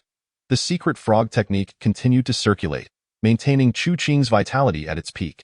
Time passed, and he suddenly felt a slight tremor in his ears. In the next moment, his hearing sharpened. Distant footsteps became distinctly audible. Some employed lightness techniques, while others tread heavily. However, the sounds of breathing and other subtle movements remained imperceptible. His vision improved remarkably as well. In the night, he could discern figures 100 meters away, as if it were broad daylight. Is this the characteristic of secret martial arts? Chu Qing was taken aback. 10 minutes an hour 2 hours amidst the chorus of frogs, the black market buzzed back to life. To his surprise, the secret frog technique not only sharpened his senses but also seemed to conceal his presence. While practicing in the grass, several individuals passed within mere meters of him, completely oblivious to his presence. Regrettably, activating the frog technique produced sound. Otherwise, it would have been a flawless method of concealment. The lights in the black market multiplied. Seizing an opportunity, Chu Qing stealthily entered. The market remained lively, showing no signs of being affected by the recent murder. Dressed in cloth, he weaved through the crowd with purpose, first seeking the elixirs for the eagle claw technique. Fortune smiled upon him, as he soon discovered 3 or 4 vendors selling elixirs.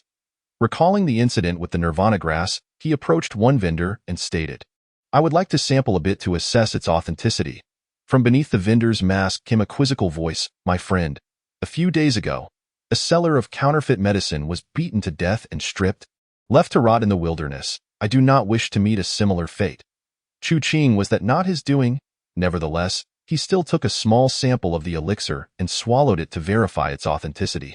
Upon consuming a small quantity of the elixir, the progress of the second condition was partially fulfilled. I shall take a portion.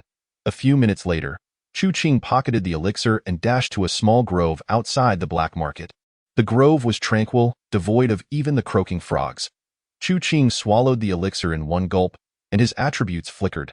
Technique, eagle claw technique, mastery, practice daily without fail. Consuming elixirs leads to perfection. Promotion requirement 1.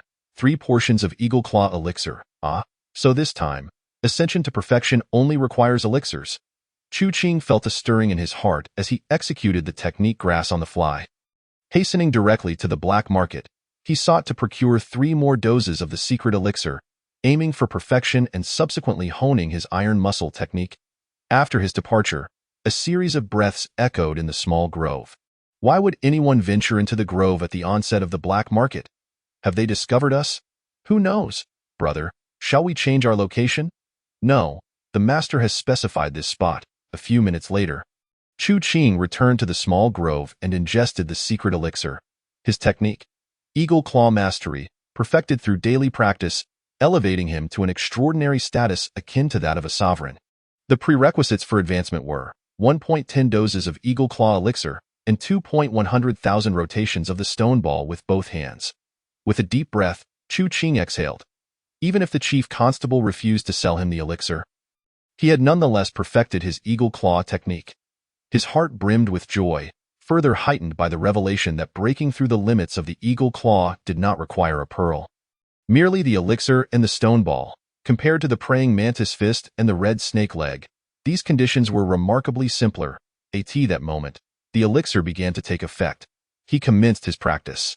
His fingers transformed into claws, reminiscent of an eagle's talons.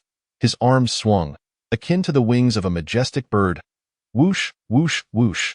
His fingers tore through the air, generating waves of heat that flowed through his fingers and arms. Iron muscle 25. Iron muscle 25. You have cultivated an iron muscle. His fingers felt warm and swollen.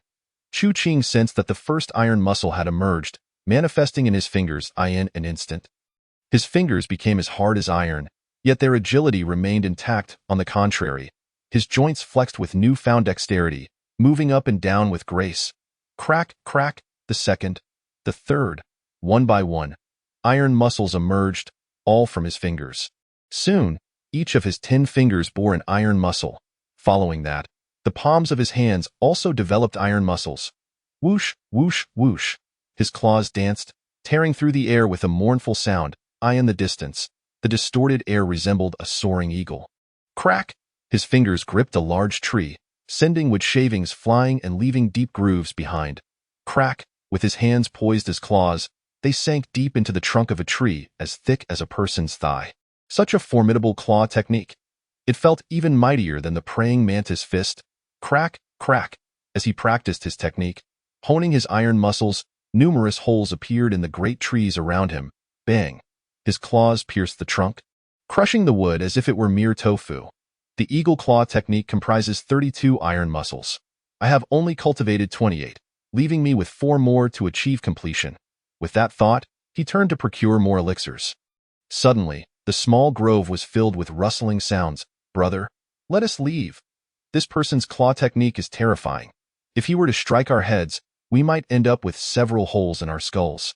After a moment of silence, the other replied, Do you think he could be the one who killed the master's brother-in-law? Impossible. The master said the murderer practices the praying mantis fist and iron hand techniques, as well as the iron cloth technique. This individual appears to have mastered the eagle claw technique and is quite young. Without any guards or servants, he undoubtedly hails from a lowly background, not from the ranks of the privileged or the powerful. Thus, he lacks the resources and capability to cultivate multiple advanced techniques simultaneously. After a moment of contemplation, the elder brother said, Let us go. If we linger, it may lead to disaster. They prepared to leave, but just as they were about to exit the small grove, they spotted a figure rushing towards them. With no time to retreat, they quickly concealed themselves. The 2 brothers hid behind a tree. Whoosh, Chu Qing, executing the grass-on-the-fly technique, rushed in, swallowing a dose of the secret elixir. Complete the first condition for breaking through the eagle claw technique. Please continue your efforts. Ribbit, ribbit. Chu Qing activated the toad technique, adjusting his energy and spirit. Behind the tree, the two men were puzzled. Why did a frog croak suddenly? At that moment, the elixir took effect, and Chu Qing resumed his training. Whoosh, whoosh, whoosh. His fingers transformed into claws, reminiscent of a majestic eagle, tearing through the air. Crack, crack. The great trees were left in shambles as he clawed at them. 1, 2. Iron muscles continued to emerge. The sound of an eagle's cry resounded as the 32nd iron muscle was perfected. The eagle claw technique, totaling 32 iron muscles, bore no repetition with other techniques. How wonderful! Chu Qing felt his strength surge once more. He longed to let out a triumphant roar to the heavens. Iron muscles had surpassed 100. I now possessed the qualifications to confront the seasoned students of the Martial Academy directly. His emotions surged as he contemplated the formidable power of the 32 iron muscles within the eagle claw technique. Chu Qing growled, extending his left hand into a claw, viciously striking a nearby tree as thick as a man. The eagle's cry echoed. Swoosh! His left hand clawed through the trunk. Crack! His fingers seemed to pierce into something solid. Chu Qing's expression shifted slightly as he pulled back, blood flowing from his fingers. Yet, this was not his blood. It was the blood of an outsider. Whoosh! Chu Qing darted behind the tree and beheld a large man sprawled on the ground, 5 puncture wounds in the back of his head, blood flowing red and white. Is there someone in the small grove? Chu Qing scanned his surroundings until his gaze fell upon a tree as thick as a person's torso. Behind the tree, a large man held his breath, feeling as though his heart might leap from his chest. Step, step, step. The footsteps receded. He exhaled a sigh of relief. Finally gone. What a fright! In the next instant, a figure suddenly appeared before him. The large man's pupils dilated, and his body stiffened. Oh no! I've been discovered, he quickly spoke. Friend, please listen to me. No more excuses. Swoosh! The eagle claw pierced through the chest, tearing through bone and piercing the heart. Why apologies? But you may have uncovered my secret. Thus, I shall not listen. The large man's eyes widened in confusion. What secrets could a lowly wanderer possess? Are they greater than my secret with the elder's wife? Fortunately, I too have kept a secret. Thud! The corpse collapsed to the ground. Chapter 28. Await my carrier pigeon to summon my brothers. Inspect the body.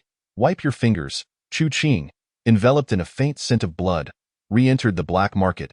He still had over 1,000 taels of silver. He intended to purchase elixirs to enhance his iron cloth technique. Although the iron cloth technique had already reached great mastery, having completed all iron muscles, he sought to further bolster his resilience against strikes.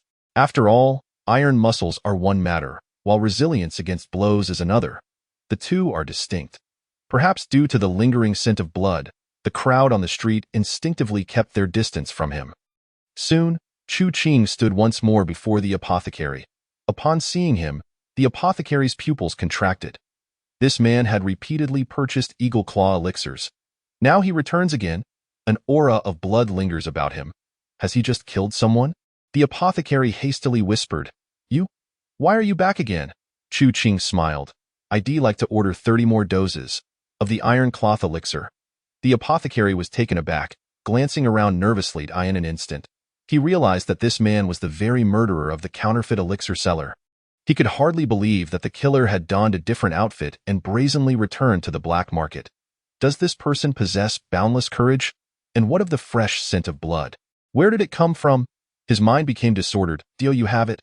Chu Qing brandished a banknote. I do. Just a moment. The apothecary, flustered, understood that he must still seize the opportunity to profit. A minute later, Chu Qing left with the iron cloth elixirs. The apothecary, having waited over an hour, leisurely packed up and quietly departed. Although the big man instructed that all sales of iron cloth elixirs must be reported, he chose to ignore it. What of the big man? If I don't speak, what would you know? At dawn, the black market dispersed. A group of muscular men gathered, realizing they were missing 2 companions. After several minutes, they found their friends' corpses in the small grove. What a terrifying claw technique! It has slain my dearest brother. The chief extended his hand. Bring me my carrier pigeon. A subordinate presented a white dove. Watch me send a message via pigeon, reporting to the master. Summoning my brothers. Then we shall trace the clues and hunt down the murderer to avenge my best brother. Understood? Flap. The white dove soared into the sky. Outside Shirji County, Chu Qing swallowed 30 doses of the iron cloth elixir in one go. Training. Beneath his skin, iron muscles writhed. The elixir took effect, its potency wildly nourishing his skin, propelled by the technique. The iron cloth technique achieved great mastery through daily rigorous practice, requiring the consumption of elixirs for 3,000 days to attain perfection. Promotion Condition 1. 50 portions of secret medicine for iron cloth shirt. Although the iron muscles of the iron cloth shirt had already been cultivated, at this moment, as he operated his technique, his skin was continuously reinforced. The iron muscles on his chest, back, and limbs emerged, forming a peculiar pattern. Once, 10 times, 100 times, his skin transformed from coarse to delicate, then from delicate to pure white, and shortly thereafter, it turned to a steely blue. 1 portion, 10 portions, with each portion of secret medicine consumed. The color of his skin kept changing. Each transition from pure white to steely blue was akin to donning a layer of old cowhide. 3 hours later, 30 portions of secret medicine became ineffective. At this juncture, Chu Qing resembled someone cloaked in 30 layers of old cowhide. Although his iron cloth shirt was not perfected, the initial stages were already proficient. Even approaching mastery, the outcomes derived from consuming the secret medicine far surpassed the incremental achievements of ordinary practitioners. Praying Mantis Fist. Chu Qing struck his arm with a punch. Bang! A dull thud resonated. The powerful Praying Mantis Fist, capable of cleaving tables and slicing through flesh and bone, was unexpectedly deflected. Is my iron cloth shirt more formidable than Li Hao's perfected version? If this continues, can I withstand the strikes of weapon techniques? He immediately elevated the priority of his iron cloth shirt technique. Currently, his technique priority is as follows. First, frog technique. Second, iron cloth shirt. Third, eagle claw technique. Fourth, praying mantis fist, red snake leg. Fifth, iron hand, iron wire fist, double-handed praying mantis sword. As for the lightness technique, grass on the fly, it has already been perfected and cannot be further advanced, thus it will not be considered. Speaking of lightness techniques, I might still require a more explosive one, alas. The seller of lightness techniques was absent today, and besides, I am out of silver in a few days. Once I have enough silver saved, I shall return to the black market. 18 days until the Martial Arts Academy's preliminary examination. Since Chu Qing returned from the black market after slaying enemies a few days ago, he had not ventured back there. During these days, he spent his days studying and writing at Lady Jin's, donning iron gloves and rotating a stone ball, simultaneously practicing the eagle claw technique, iron hand, and iron fist all at once in the evenings. He diligently cultivated the iron cloth shirt. In just a few days, both the iron hand and iron fist reached a proficient level. Although he had yet to officially cultivate the iron muscles, his hands had grown steadier and more powerful. As for the second condition of the eagle claw technique, he had completed more than a third of it. On a warm spring day, in the courtyard, a barefoot boy clad in a coarse robe, wearing iron gloves, rotated a white jade stone ball. A lady adorned in silk lay on a rocking chair, engrossed in her book, yet most of her attention was fixed on the cloth-clad youth. Swish, swish, the sound of the white jade stone ball rubbing against the iron gloves was initially jarring, but as days passed, the sound became refined, akin to the gentle touch of a human hand. If this pair of hands were to manipulate another ball, would it not cause harm to it? I have heard that the eagle claw technique requires squeezing walnuts and hardwoods. Is this method effective? Lady Jean placed her book over her face, choosing not to look. After a moment, footsteps approached. She heard the sound of the stone ball hitting the ground, followed by the clatter of the iron gloves. Then, a pair of strong hands rested on her shoulders. The fingers pressed down, providing a soothing sensation. When the fingers pressed against her neck, she instinctively tilted her head back, resembling a swan in daylight. 1 minute, 10 minutes.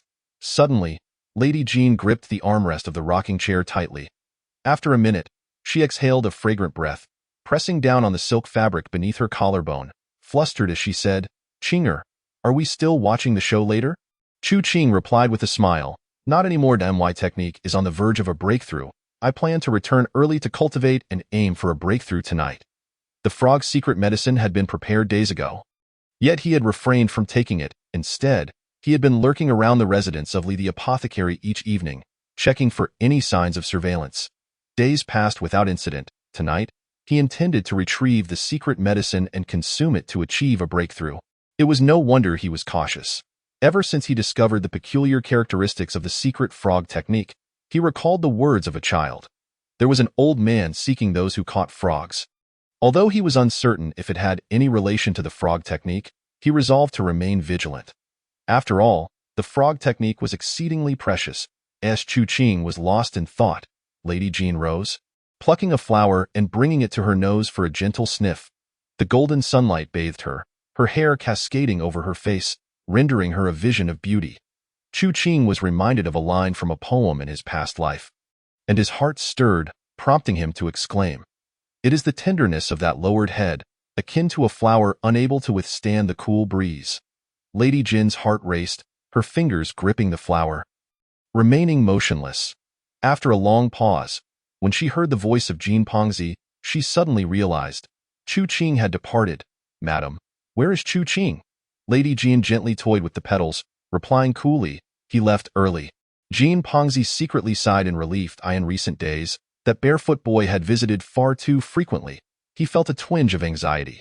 Moreover, whether it was a mere illusion or not, he sensed that the members of the Blood River Gang seemed overly interested in him. The Blood River Gang was growing stronger by the day. Such arrogance was not a good omen. However, this had nothing to do with him. He would remain content as a shrewd rat, gradually depleting the Blood River Gang, and then seek Madam's assistance to transfer his household registration to the capital. Should Chu Qing perform well upon departure, he would take him along to the capital, allowing him to witness the true lavish world. Chapter 29. Storms and Rain.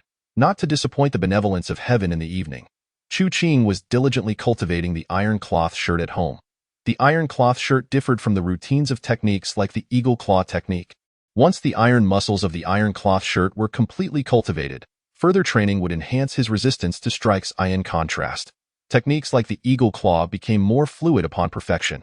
Each time he practiced the iron cloth shirt, his skin grew a little tougher. Though the improvements were slight, they nonetheless signified progress. Cultivating the iron cloth shirt consumed a considerable amount of nutrients. Fortunately, Chu Qing was diligent, having earned some money, and he occasionally borrowed from Jean Pongzi. He lacked for nothing in terms of meat to sustain himself as the lights began to glow. The streets were noticeably emptier, with the gentry's offspring galloping through the county at night. There were also thugs engaging in brawls and plundering. An hour, 2 hours, Chu Qing, with his face covered, made his way directly to Lee the apothecary's shop. Lee the apothecary had been restless these past few days. After obtaining the nirvana grass a few days prior, he had begun concocting medicine. 1 day, 2 days. The secret medicine had been successfully refined. Yet, he was plagued by worries. Would someone come to silence him? Should I add poison to the secret medicine? Should I flee? Initially, he thought Chu Qing would be eagerly waiting to arrive, but instead, he had endured several days of anxiety. That night, he fell asleep with dark circles under his eyes, barely conscious. Knock, knock, knock. The sound of knocking at the door jolted him awake. "Open up." A figure clad in a coarse robe and barefoot, with a mask, stood at the entrance. That moment, Lee the apothecary sighed in relief. Finally, the expected visitor had arrived, and his mood lightened considerably. He had concocted a total of 15 portions of secret medicine. However, if given another chance to refine, he could produce 17 or 18 portions. Chu Qing calmly stated, "I will let you refine more once I find the herbs." Lee the apothecary felt a wave of relief. It seemed he was safe from being silenced. Chu Qing scraped a small amount of the secret medicine from each portion and swallowed it. "You have ingested part of the secret medicine?" The secret medicine posed no issues. Chu Qing smiled, eagerly consuming a full portion of the secret medicine. In the next moment, his profession column refreshed. Technique, frog technique, proficient, daily practice of 1,000 times. Consume 1 secret medicine every 10 days, 1,000 days to achieve mastery. Secret transmission, promotion conditions, 1. 10 portions of frog secret medicine.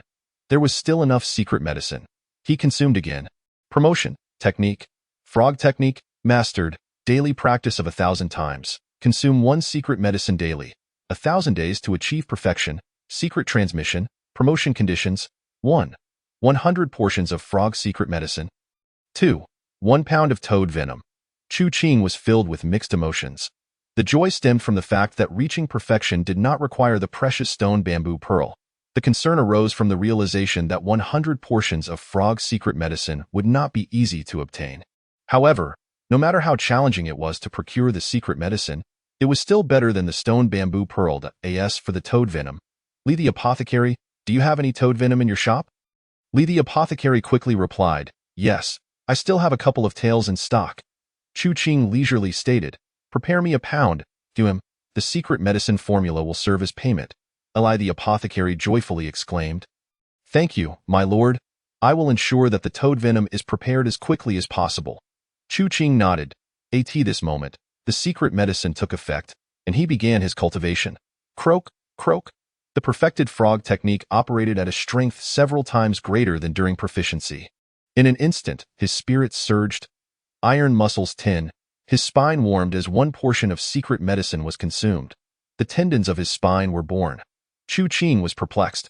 With other techniques, during their major breakthroughs, 1 portion of secret medicine would yield several iron muscles. Why did the frog technique only yield 1? Could it be due to its secret transmission nature? In the next moment, his expression subtly shifted. For after the emergence of the spinal sinew, an extraordinary wave was born. This toad-like iron sinew could astonishingly intertwine with numerous iron sinews forged through various martial arts, without the luxury of contemplation. He continued his cultivation. The profession panel flickered incessantly as the count of iron sinews increased. After consuming 11 portions of secret elixirs, he had manifested 11 unique iron sinews, yielding a staggering total of 119. Such a plethora of iron sinews surely rivaled those of the students from the external academy. Moreover, the iron sinews of the toad technique could temporarily connect with those forged through other martial arts. This was, indeed, the greatest secret of the toad technique.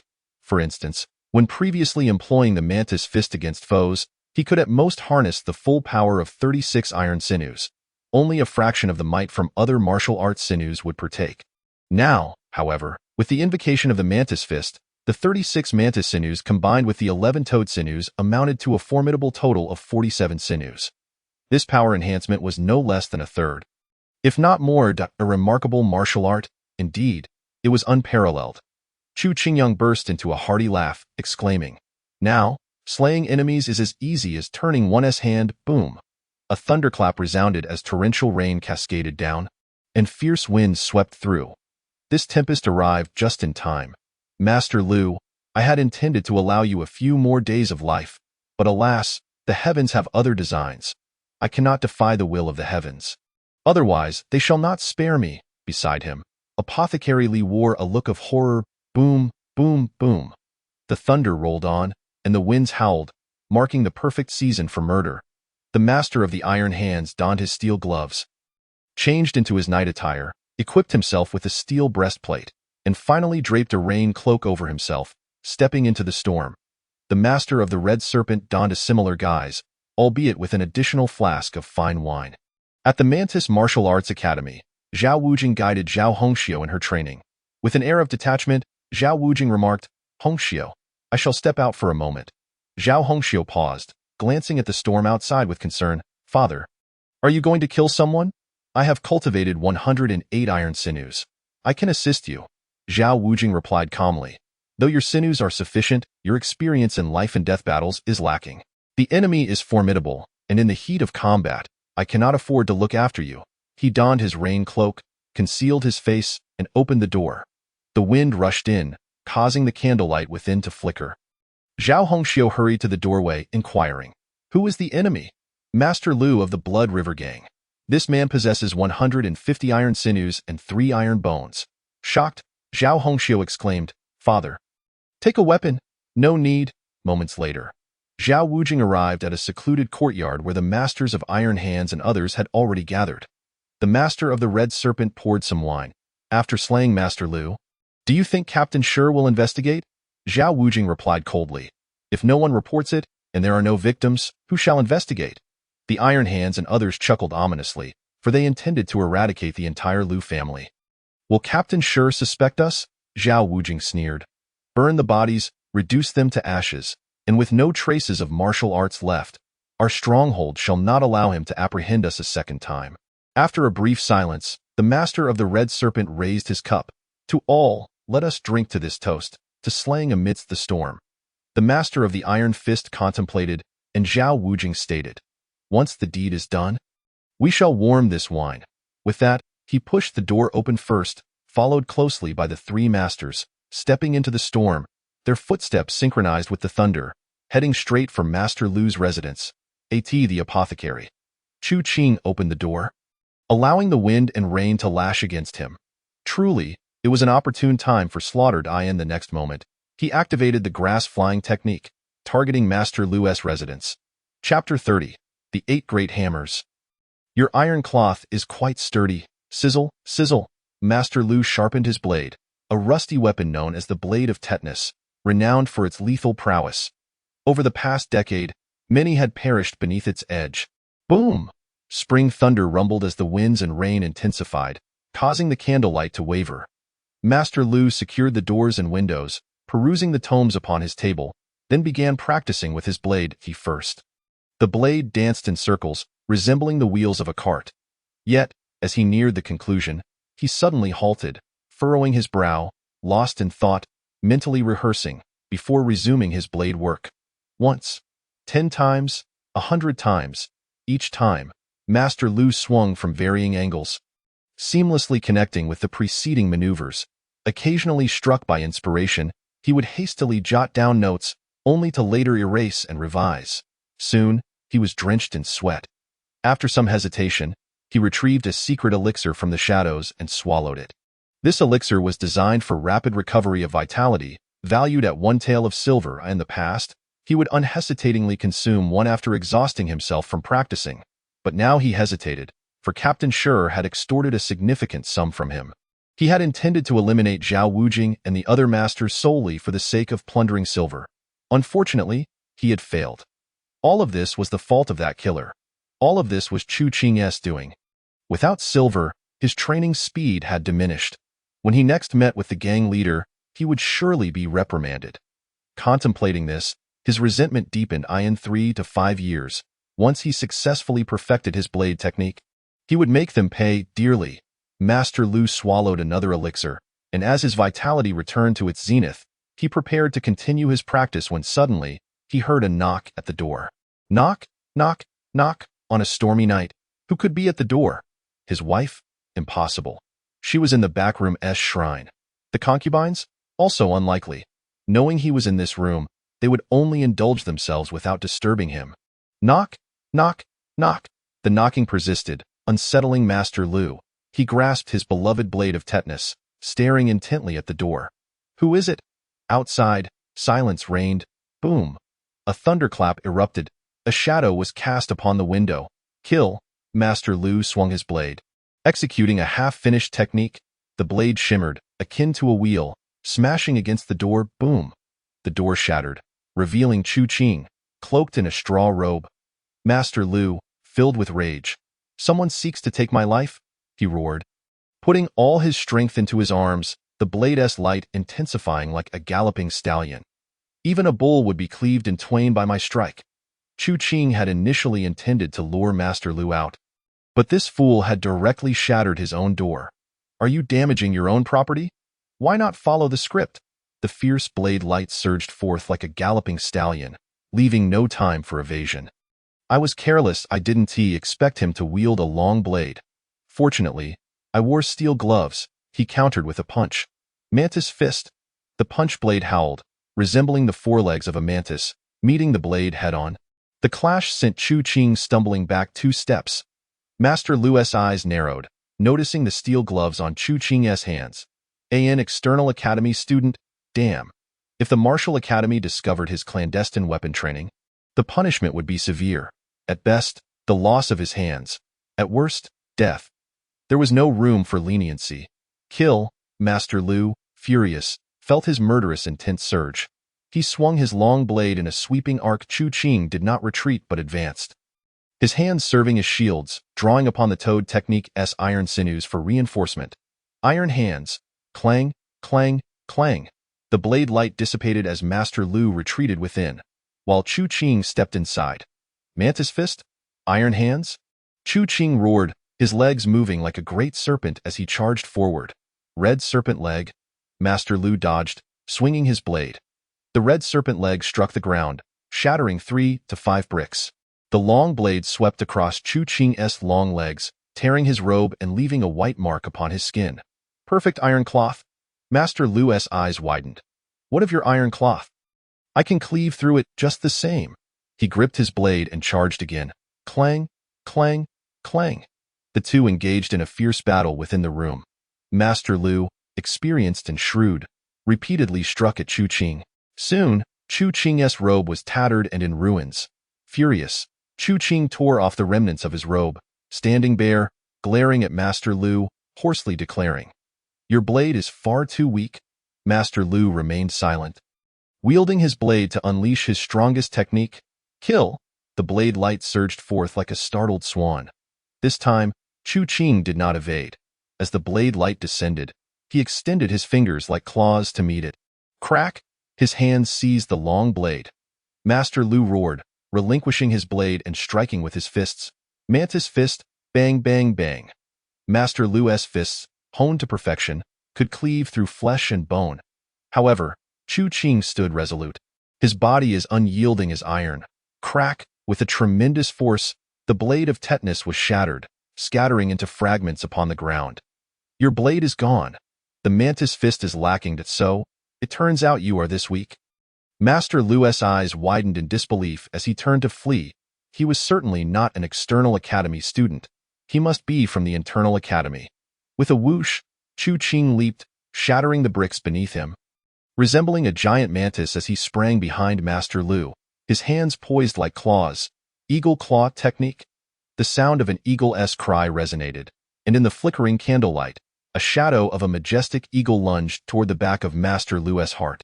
Startled, Master Lu spun around, his hands striking like iron hammers, delivering a fierce blow with the 8 great hammers. Boom! The steel glove shattered, sending pain shooting through his fingers, threatening to rip off his nails. Master Lu charged, his hands like iron hammers, ready to strike again. As long as you have not cultivated iron bones, you are no match for me. With the 8 great hammers technique, he had developed 4 iron bones. He was confident that he could bring Chu Qing to his demise. The secretive art of the toad technique activated the iron shirt, causing over 50 iron rods to writhe and resist with all their might. Boom! A punch. Chu Qing recoiled, attempting to evade, but Master Lu followed up with a second strike, then a third, the 5th, and finally the 8th punch concluded the barrage. Chu Qing retreated from the interior to the center of the courtyard. Panting heavily, Master Lu gasped for breath. Despite the support of his iron bones and the presence of more than 100 iron rods, the ferocity of the 8 hammer techniques left him utterly exhausted. Not bad, you nearly killed me. Chu Qing spat blood, feeling as if his ribs had cracked.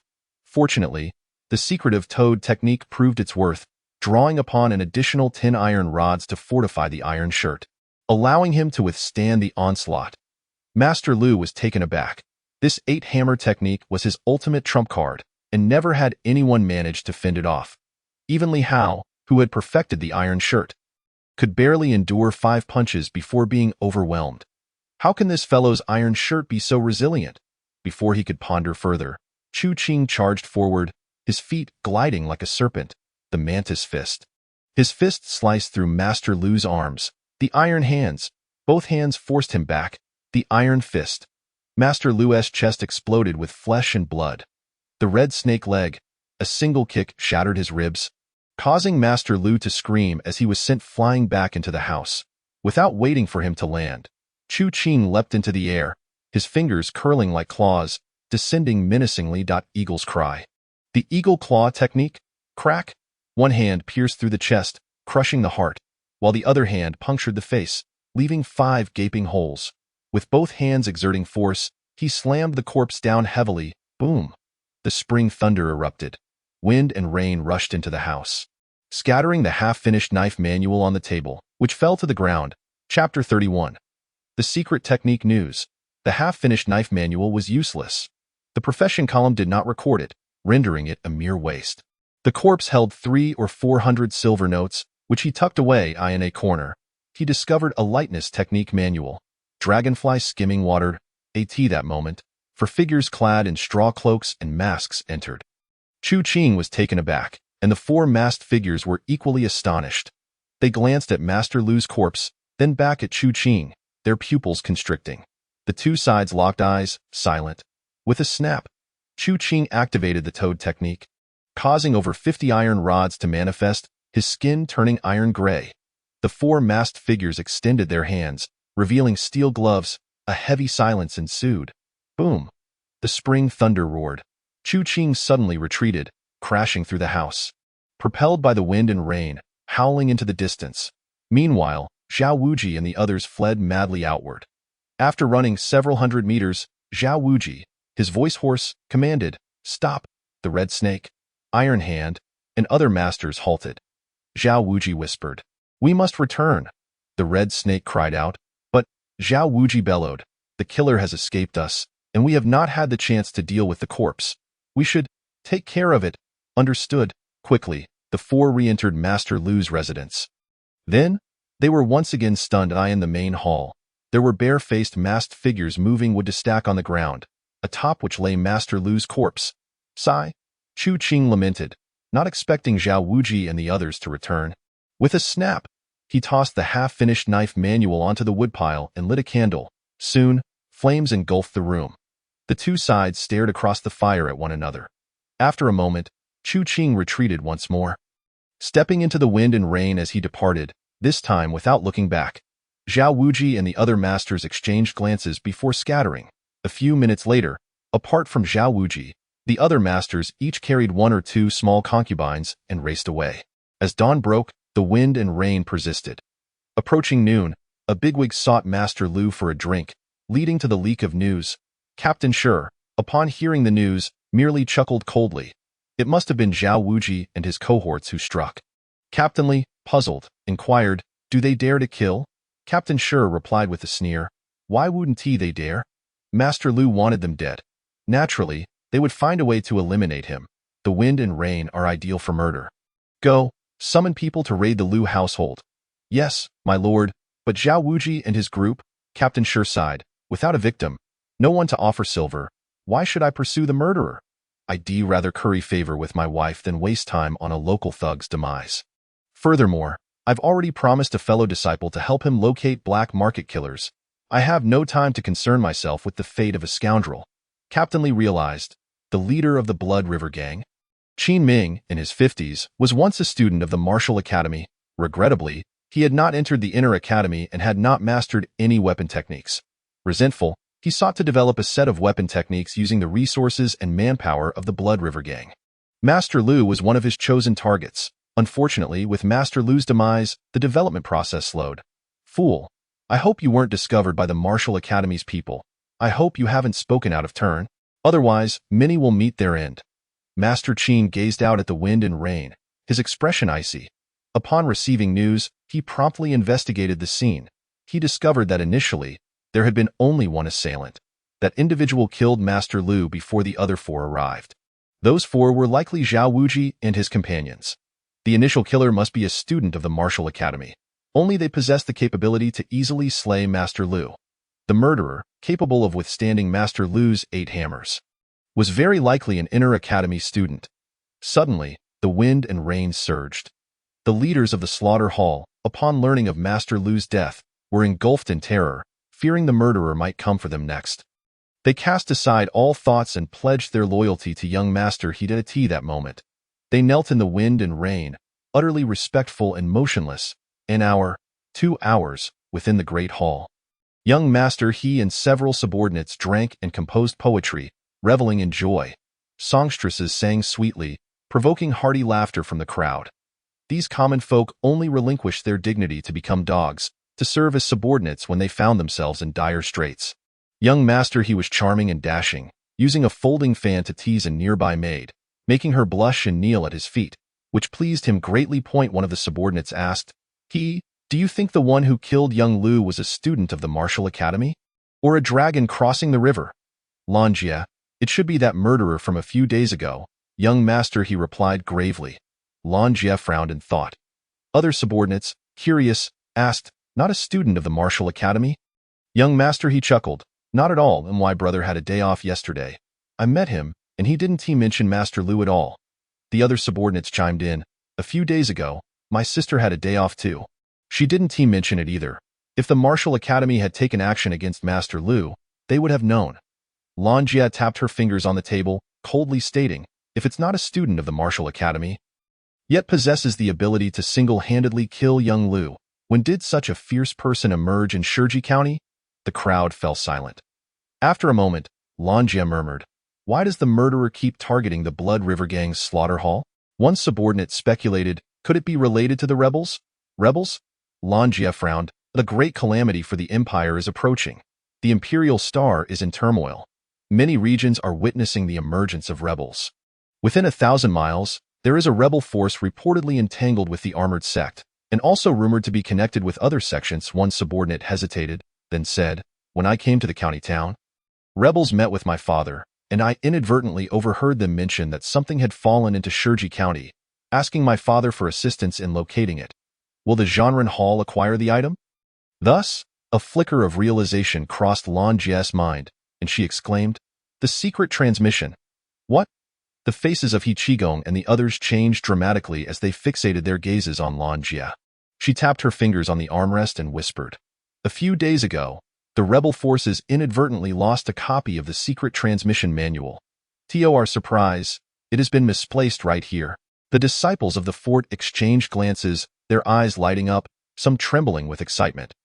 This is because the secret transmission techniques are exponentially more precious than ordinary martial arts. Lan Jie, what kind of secret transmission technique is it? Lan Jie shook her head. He Qigong abruptly rose and began pacing, declaring, we must search for it, even if we have to turn Shiji County upside down to locate the secret transmission technique. Lan Jie admonished, fool, that is a secret transmission technique. We must seek it discreetly. If the Martial Institute learns of this, we will be doomed. Understood. Chapter 32.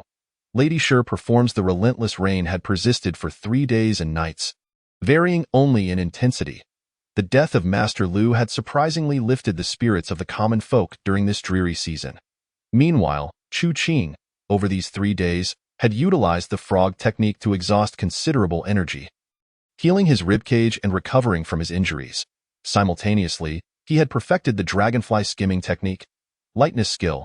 Dragonfly skimming mastery requires daily practice, 10 days of consuming secret elixirs, and 1,000 days for completion. Promotion requirements. 1. Tap the water with your toes 100,000 times. 2. 1 portion of universal secret elixir. A fully mastered dragonfly skimming technique significantly surpasses the grasshopper technique in both long-distance travel and sudden bursts of speed. If perfected, its prowess would be unparalleled. Alas, this lightness skill demands a universal secret elixir, suitable for any ordinary martial technique, but not for secret transmission techniques.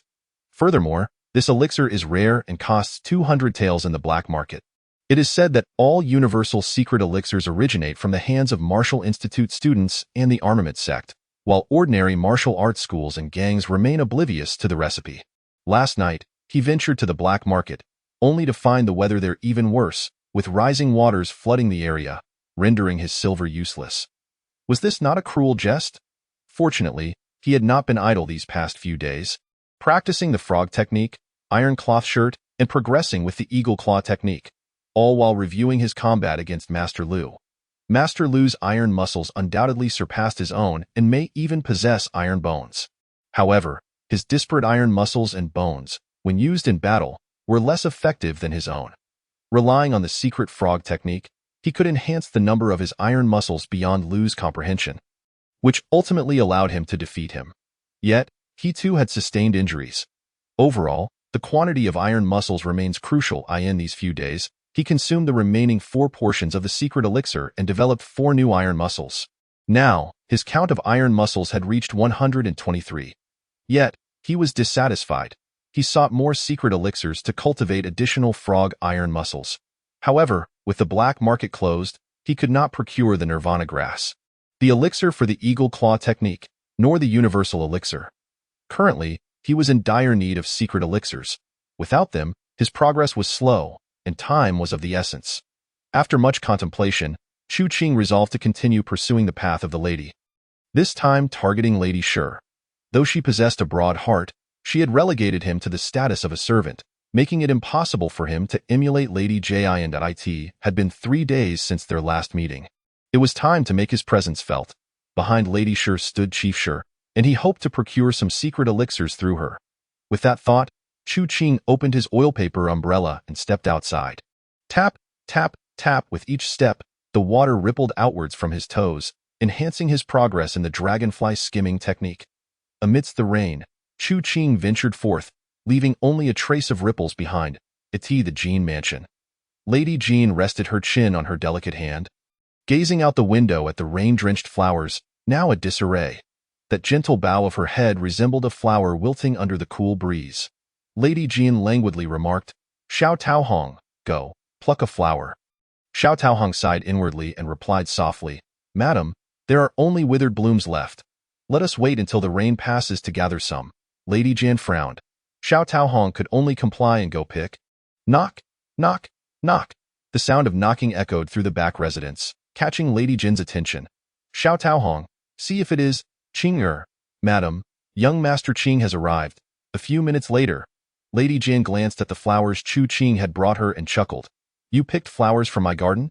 Chu Qing naturally placed a hand on her shoulder and said, "These past few days, with the rain subsiding, I ventured outside the city to gather a bloom." Lady Jin beamed, tugging at Chu Qing's sleeve, eager to impart her knowledge of flowers, almost wishing he would return with a beautiful blossom immediately. Meanwhile, Xiao Taohong sighed and dutifully kept watch. As twilight approached, Chu Qing again pressed Lady Jin's shoulder and inquired, "Is Lady Shi attending the opera today?" Lady Jin, feeling inexplicably irritable, pressed her hand against the silk of her garment and replied, "What do you need her for?" Chu Qing did not conceal his intentions, straightforwardly stating his need for secret elixirs. Lady Jin frowned and asked, "Xiao Taohong, do we have any universal secret elixirs at home?" "Madam, we only have the golden snake elixir used by Lord Jin." Lady Jin sighed. "Qing, go to the theater. Lady Shi is not someone to provoke lightly." Understood. Despite the rain, the theater remained lively. The performers sang. "In a foreign land, I encounter an old acquaintance. Each step and each word is laden with longing." Lady Jin and Lady Shi occasionally whispered secrets to one another, while at times listening intently to the music, their ruby lips parting in soft song. Chu Qing could not comprehend the lyrics and merely waited in silence. After a while, as the music ended and the audience dispersed, applause erupted. Lady Shi generously rewarded several silver coins. As the spectators departed, she remained seated, casting a cold glance at Chu Qing, her voice icy. "I recall the Martial Institute's assessment is merely half a month away. If you are not diligently training, what are you doing here?" Chu Qing clasped his hands, about to explain, but Lady Shi coldly interrupted. "Since you lack ambition, you might as well start preparing to be a horse attendant. Get accustomed to the duties and learn the rules." Lady Jin frowned. Chu Qing shook his head. "Lady Shi, I came to seek your secret elixirs to enhance my cultivation and prepare for the preliminary assessment at the Martial Institute. As for being a horse attendant, that can be discussed later." Lady Shi scoffed. "What? You still wish to enter the Martial Institute with your true abilities? How absurd." Chu Qing feigned ignorance. "Why would that be absurd?" Lady Shi's voice turned frigid. "You lot, with your muddy feet, can toil your entire lives and still never enter the Martial Institute. Why waste your time?" Chu Qing smiled. "How can one know without trying?" Lady Shi's expression turned even colder. She slowly turned to face him, locking her gaze onto Chu Qing. "Ignorant and arrogant. You are simply wasting time. Being a horse attendant is your only path forward." Chu Qing replied calmly, "At the very least, I dare to try." Lady Shi's expression grew icier. Suddenly, Chu Qing stepped past Lady Jin, leaned closer to her ear, and whispered, "You wish to take the stage and perform? Yet you lack the courage. You can only hide beneath it, singing softly in secret. You are inferior to me." "What?" Lady Shi's eyes widened in disbelief. Ignoring the warmth of his breath against her ear and Lady Jin standing nearby, she glared fiercely at Chu Qing, gritting her teeth and enunciating each word. "I am inferior to you?" Chu Qing nodded.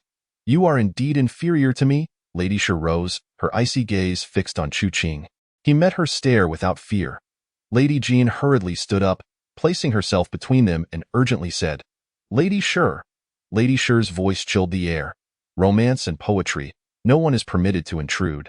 "Yes, miss." Four poised maidservants shot Chu Qing a fierce glare before drawing their swords, standing guard outside, eyeing the vast theater. Only the three of them remained. Lady Sher took a deep breath and walked step by step towards the stage. "I will perform." "Do you dare to listen?" "I dare." Lady Sher gazed deeply at him, then parted her crimson lips, and a clear, resonant voice filled the air. Lady Jean was left speechless, glancing from Chu Qing to Lady Sher, covering her mouth as she stifled a laugh. Outside, the four maidservants of romance and poetry turned pale with fear, gripping their swords tightly, terrified someone would intrude and expose Lady Sher's secret. "Miss, 1 minute." 5 minutes on stage. Lady Sher initially stood still but gradually let go, moving gracefully, her expression shifting as she delicately formed her fingers into a flower shape, resembling a true performer, as the song concluded. Silence enveloped the room. Outside, the maidservants exhaled in relief. The next moment, a voice from outside exclaimed, "Well sung! Reward her." The four maidservants were outraged. How dare this muddy-footed boy treat their lady as a performer? He was courting death. Chapter 33. Preparing the dual-handed great sword on stage. Lady Sher, bewildered, glanced at the scattered silver coins and then at Chu Qing. "I am stronger than you?" Lady Sher held her head high, pride radiating from her like a swan. Chu Qing smiled. "Madam, without my encouragement, would you have dared to take the stage?" Lady Sher was left speechless. "Is that truly encouragement? What you just expressed is a form of mockery." Beneath her long sleeves, her delicate hands were tightly clenched. She yearned to deliver a slap to Chu Qing, yet ultimately refrained from taking action. Beside her, Madame Jean stifled a laugh. Chu Qing remarked, "Madame Sher, I have fulfilled your wish and even bestowed a reward upon you. You ought to repay me with either the universal secret medicine or the Eagle Claw secret medicine." Madame Sher glared, disdainful and scoffing, before rising to depart. With a creak, the door swung open, and Chu Qing called out loudly, "Madame Sher, should you wish for me to listen to your performance next time, you must provide the secret medicine. Otherwise, I shall not lend an ear." Madame Sher halted briefly before hastening away.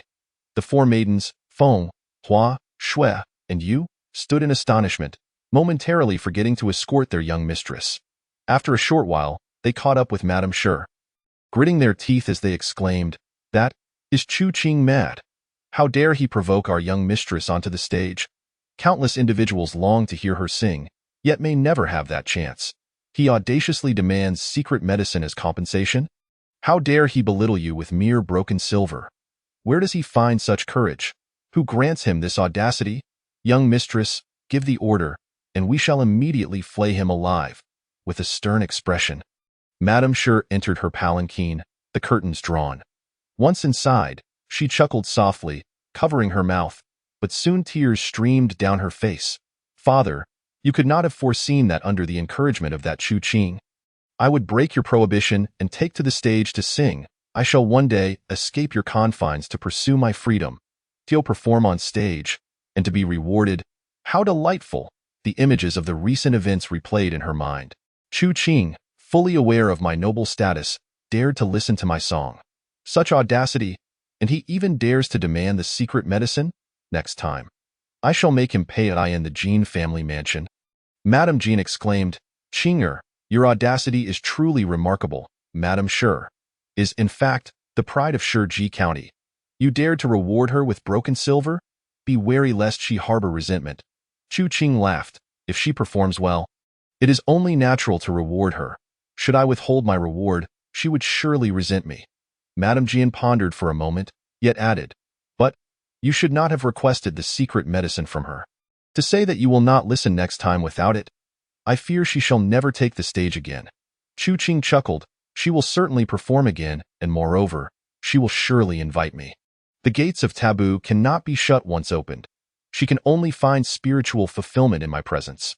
Madame Jin's petite face was filled with confusion, but Chu Qing offered no explanation. Individuals like Madame Sher possess their unique passions, yet her love for singing has been long suppressed. Now, spurred by Chu Qing's provocation, she has finally managed to break free from her constraints. She will come to cherish the joy of pursuing her passion without inhibition. At that moment, no one shall impede her. Alas, she has failed to acquire the secret medicine this time, and in the short term, it is unlikely Madame Sure will grace the stage again. The path to obtaining secret medicine to enhance martial arts cannot be traversed immediately. He perused the profession section, examining various martial arts, ultimately fixing his gaze upon the dual-hand praying mantis sword. The praying mantis secret medicine is within my reach. I only lack a dual-handed sword. Finally, he gazed out at the rain and murmured, "It is time for me to forge a dual-handed sword." At the Sure residence, Madame Sure hummed a soft tune, lazily reclining on a soft couch. Suddenly, a knock echoed at the door. "Miss, Captain Sure wishes to see you." It was the voice of the four maidens, Feng, Hua, Shui, and Yu. Should an outsider hear this, they would be utterly astonished, for these maids, as dowry servants, did not refer to their master as Lord, but by his title. Madame Sure frowned, her good mood dissipating instantly. Captain Sure had pursued her back when he was part of the martial armor sect. Yet she had loved another man. Circumstances later compelled her to feign marriage with Captain Sure. Over the years, he had exerted considerable effort to win her favor, but she remained unyielding. Let him in. Shortly, the imposing Captain Sure, known for his authority and dominance, entered, bowing low. "Senior sister," Madame Sure replied coolly. "Junior brother." "What is it?" Captain Sure quickly stated. "Senior sister, Brother Zhang from the inner sect says his brother-in-law has been murdered and cannot find the culprit. He hopes I can assist in the investigation."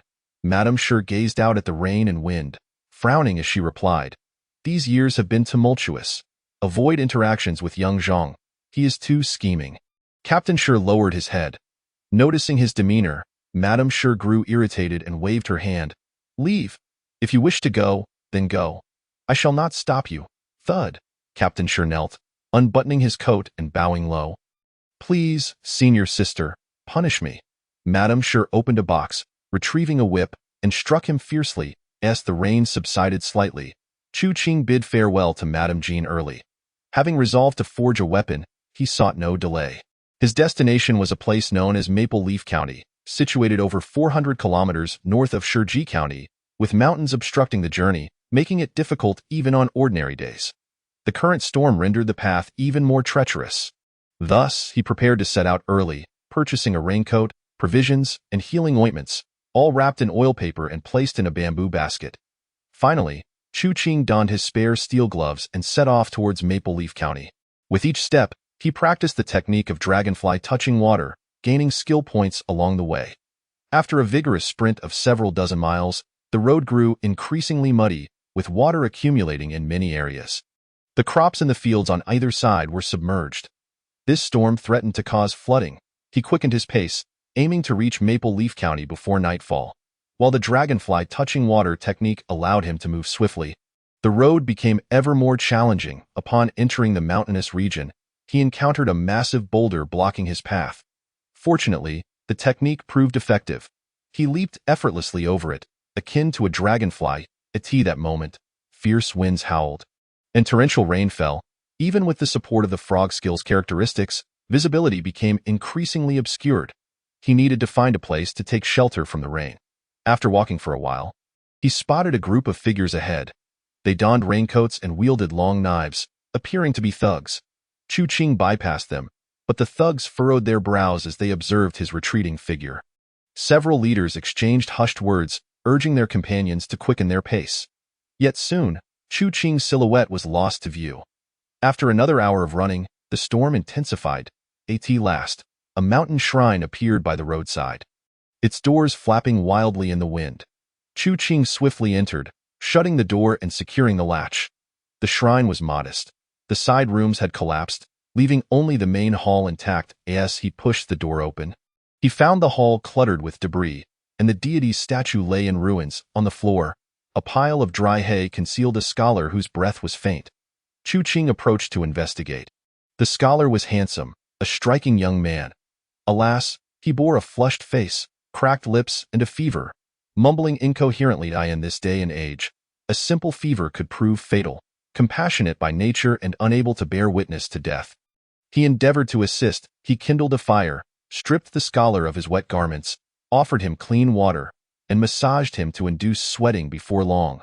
The scholar perspired and regained consciousness. He glanced at Chu Qing, gingerly touched his backside, and sighed in relief. "Thank you, brother, for saving my life." Chapter 34. My kind heart cannot bear witness to death with the crackling of the fire. Chu Qing roasted provisions, the aroma wafting through the air. The scholar located a battered iron pot, collected rainwater to wash it, and began to heat water. Before long, the two enjoyed hot water and dry rations, warmth enveloping them.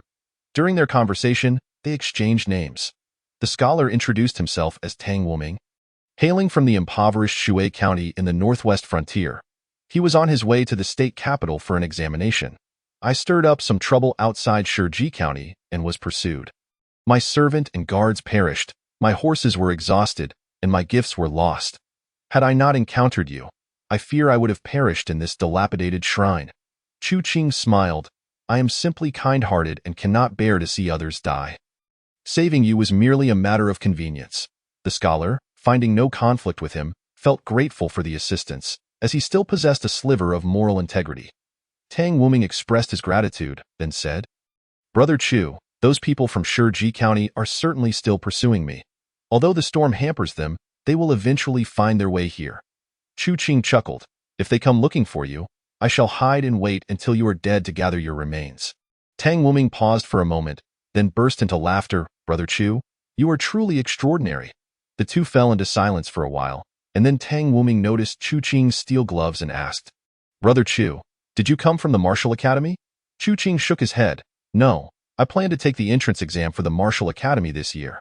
Tang Wuming was taken aback and scrutinized Chu Qing closely, secretly admiring him. "You appear unremarkable, yet, if it were last year, you would have surely gained admission with even a modest skill set. However, this year, the Martial Academy has undergone reforms. Even if you possess extraordinary abilities, gaining admission will be as difficult as ascending to the heavens." Chu Qing raised an eyebrow, responding nonchalantly, "I have heard that the Martial Academy reforms will allow students with over 100 skills to assess newcomers. Even if one possesses 100 skills, are they truly unable to pass?" Tang Wuming was astonished. He had never anticipated that Chu Qing possessed knowledge of such secrets. Moreover, he vaguely sensed that this barefoot youth clad in coarse cloth must have cultivated over 100 iron muscles. How could this be possible? Even after a decade of training, one might not achieve 100 iron muscles. After all, martial arts practice fundamentally revolves around resources. Without resources, even the most gifted individual would find their accomplishments limited. This Chu Qing was indeed remarkable. "Are you from a fort or a noble family? Is being barefoot your hobby?" Chu Qing shook his head. Tang Wuming's eyes widened in disbelief. "You truly come from the lowest strata?" Chu Qing rolled his eyes. Tang Wuming sighed. "In my view, anyone who cannot afford silk and satin is merely a mud-legged peasant." Chu Qing remained speechless. Tang Wuming lamented, "I never expected someone of your background to achieve such greatness. Truly impressive. Yet, you still cannot enter the Martial Academy." Chu Qing inquired curiously, "Why not?" Tang Wuming's expression grew complex. "During the initial examination of the Martial Academy, those who offer silver or sign a bond can easily pass. If one lacks silver and does not sign a bond, the examiners will exert their full strength against you. Although you have over 100 iron muscles, the techniques mastered by the Academy's students are advanced, capable of mobilizing 40 to 50 iron muscles. In contrast, ordinary techniques can mobilize at most 36. When techniques collide, a disparity of over a dozen or even dozens of iron muscles, how can you possibly prevail?" Chu Qing frowned. His iron cloth shirt granted him 40 iron muscles, and with the addition of the frog skill, he barely reached over 50, only able to match the examiners. His chances of victory seemed slim. What to do? Seek more advanced techniques? He wondered if the mantis fist and red snake leg would increase the number of iron muscles upon breaking through their limits. Beyond that, there were no other options. Tang Wuming hesitated.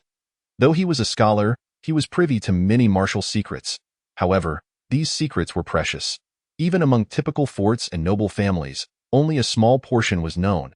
He deliberated on whether he should divulge this information to Chu Qing, who had saved his life, especially since he could be slain by those assassins at any moment. Sharing these so-called secrets with a benefactor seemed harmless. Tang Wuming finally smiled. "I shall share some secrets with you. As a form of gratitude, if I survive, I shall owe you nothing. Oh, not hold my kindness against me. Chu Qing laughed. Saving you was my own choice. I care not for your gratitude. Tang Wuming admired him. This barefoot youth exhibited a demeanor surpassing that of many noble scions he had encountered.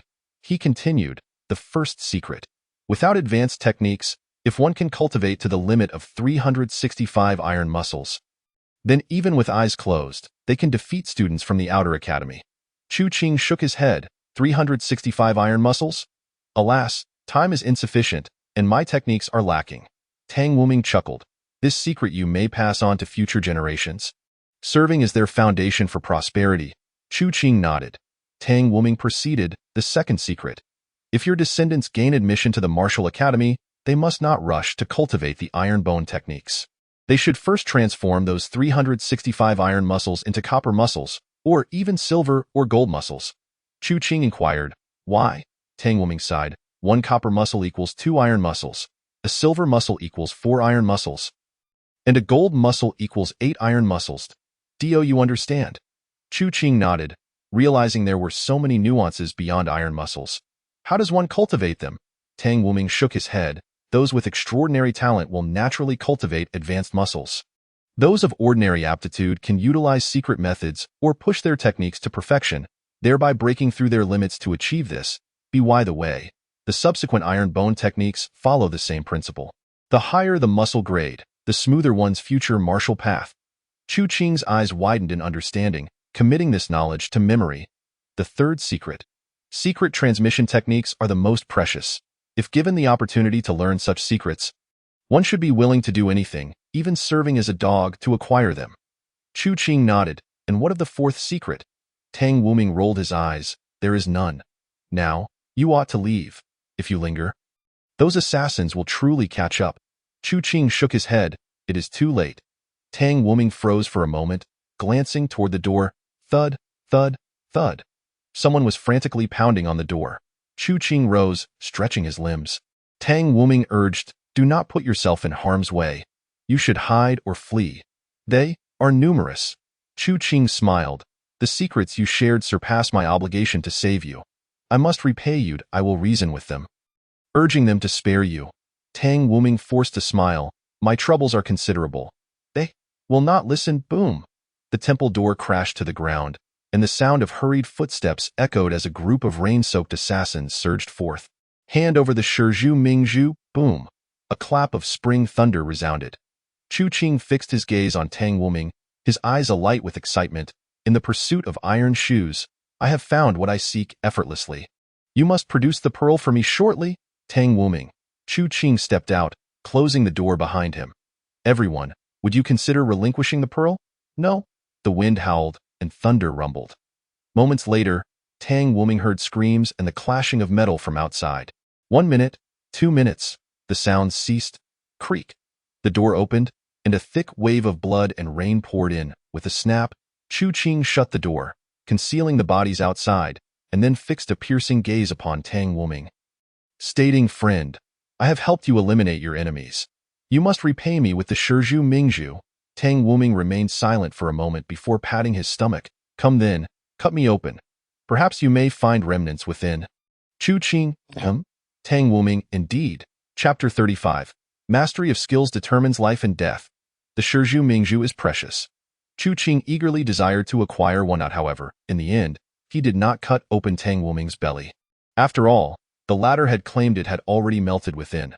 The chances of retrieving the Shizhu Mingzhu by cutting him open were exceedingly low. Thus, why not abandon the thought altogether? Chu Qing washed his hands and took a bath. Blood flowing across the ground. His coarse cloth was torn again. Fortunately, the iron cloth shirt held up, preventing the assassin's blades from cleaving him. Otherwise, even if he survived this encounter, he would have been grievously injured or even killed. Crack! Chu Qing snapped a piece of wood and tossed it into the bonfire. Tang Wuming went outside to retrieve several pieces of clothing. Can the Shizhu Mingzhu be consumed? Chu Qing asked with curiosity. Tang Wuming replied leisurely, indeed. This substance is highly nourishing. For an ordinary person, it enhances strength and recovery. Otherwise, I would have succumbed to fever long ago. Chu Qing asked curiously, what about for martial artists? Tang Wuming looked deeply at him and said, If you cultivate 365 iron muscles and possess breakthrough techniques, then consuming one can yield a gold muscle. If you lack 365 iron muscles and breakthrough techniques, consuming one will yield at most a silver muscle, or even a copper muscle. Chu Qing was struck by a realization. No wonder so many covet it. Even if it only yields a silver muscle, that is still extraordinary. Tang Wuming nodded. Chu Qing continued to stoke the fire. After a while, Tang Wuming mustered his courage and asked, "Are you a disciple from some sect out exploring the world?" Chu Qing shook his head, puzzled. "Why do you ask this?" Tang Wuming rolled his eyes and muttered. Those were over 20 elite assassins, a lowly, wild martial artist, even with dozens or hundreds of iron muscles, would surely perish under their chaotic blades. Yet you dispatched them in a mere minute or two, and remained unscathed. So, Chu Qing sighed. Even speaking the truth, no one would believe it. I am but a lowly wild martial artist about to take the initial examination for the Martial Academy. Tang Wuming remained skeptical. Earlier, while picking up clothing, he had recognized several of the assassins. Each possessed dozens of iron muscles and wielded lethal wild blade techniques. Two of his own guards, with over 100 iron muscles and a few iron bones, had been students from the Outer Academy. They had been cut down in a single encounter. If students from the Martial Academy could be slain by those chaotic blades, how could one not believe that he, yet to enter the academy, had turned the tables on them? Moreover, students from the Martial Academy were not as formidable as sect disciples. Thus, Chu Qing must be a disciple from a sect, perhaps from the Bingjia sect, the Daqi sect, or the Jingangmen. Yet he seemed utterly ignorant of martial secrets. Was he truly an unparalleled genius rising from the depths? The rain lessened, and Chu Qing rose, donning his clothing to prepare for the journey. Tang Wuming quickly dressed as well, exclaiming, "Benefactor, please take me along." Chu Qing smiled. "Do you still possess the Shizhu Mingzhu?" Tang Wuming hesitated for a moment before saying, "At that time, I discovered 2 Shizhu Mingzhu in Shiji County. I swallowed one, and the other is in the hands of a stone mason. That mason has a daughter with a birthmark on half of her face. She is easily recognizable. If you find them, just tell them I sent you for the Shizhu Mingzhu, and they will give it to you." Chu Qing was taken aback. The Shizhu Mingzhu was so precious that even the appearance of one would incite a scramble among the nobility. Yet the simultaneous appearance of 2 had gone largely unnoticed. "How unexpected?" Chu Qing asked. "You're not deceiving me, are you?" Tang Wuming nodded vigorously, thumping his chest. "I am not lying." Chu Qing nodded and said, "Last time I was deceived. I ran 200 kilometers, killed him, and disposed of his body in the wilderness. If I can traverse 200 kilometers to vanquish an enemy, I can easily cover 1,000 or even 3,000 kilometers to do the same." Tang Wuming let out a hearty laugh, repeatedly assuring him that he would not deceive him. Yet, a cold sweat had already formed on the back of his neck, instilled by the fear emanating from Chu Qing. As the wind and rain subsided, Chu Qing hoisted Tang Wuming upon his shoulders and continued on towards Fengyue County. Thanks to the unique characteristics of his frog technique, his vision had significantly improved, allowing him to navigate the night with remarkable speed. However, this left Tang Wuming in a state of bewilderment, pondering the extraordinary nature of the man before him, who seemed to possess skills akin to those of an adept practitioner of advanced techniques. If he truly hailed from a humble background, then his future prospects were indeed limitless. "If I can survive this tribulation, I must dedicate myself to forging a strong bond with him." As midnight approached, the 2 men braved the wind and rain, entering Fengyue County. This county was slightly larger and more prosperous than Shiji County. Despite the late hour, several inns were still in operation, and the pair randomly selected one to rest. After their arduous journey, Chu Qing was left breathless and fatigued, while the sound of croaking frogs outside echoed due to the rain. Seizing the opportunity, he practiced the frog technique to swiftly rejuvenate his energy. In just a matter of minutes, the exhaustion from their night of travel was entirely replenished. He stretched his limbs, preparing for a bath and a good night's rest. That moment, Tang Wuming knocked on the door. "Brother Chu, I can't sleep. Shall we chat?"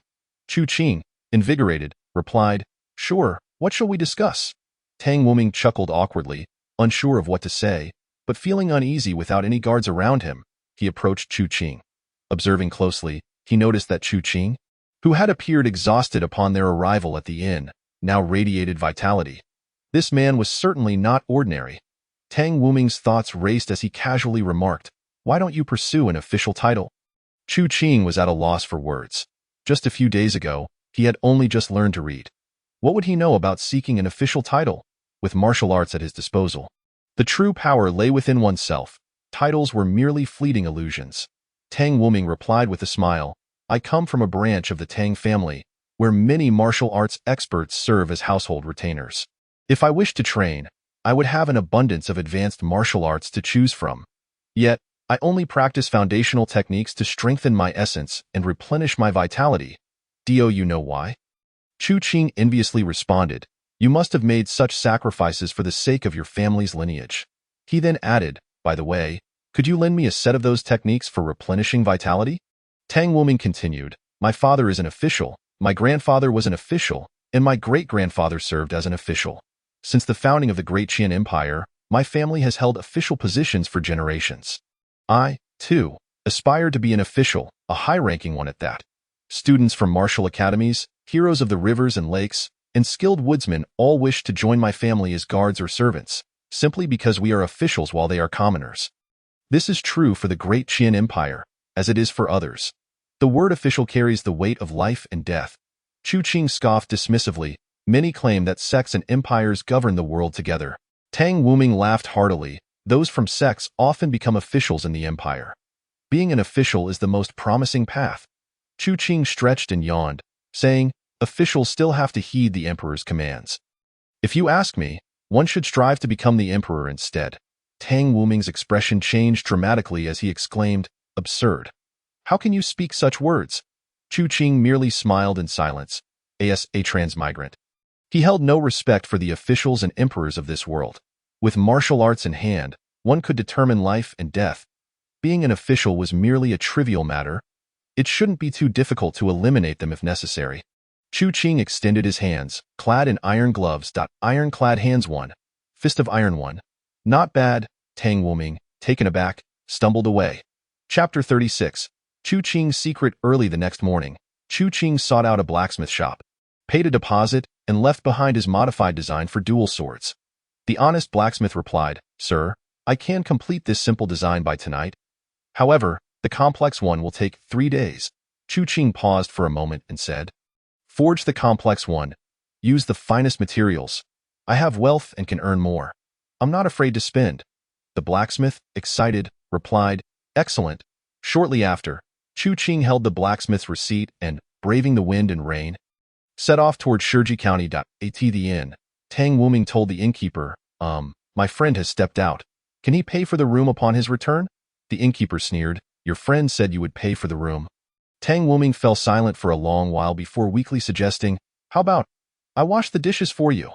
The innkeeper paused for a moment and replied, We don't need anyone to wash dishes here. You seem delicate.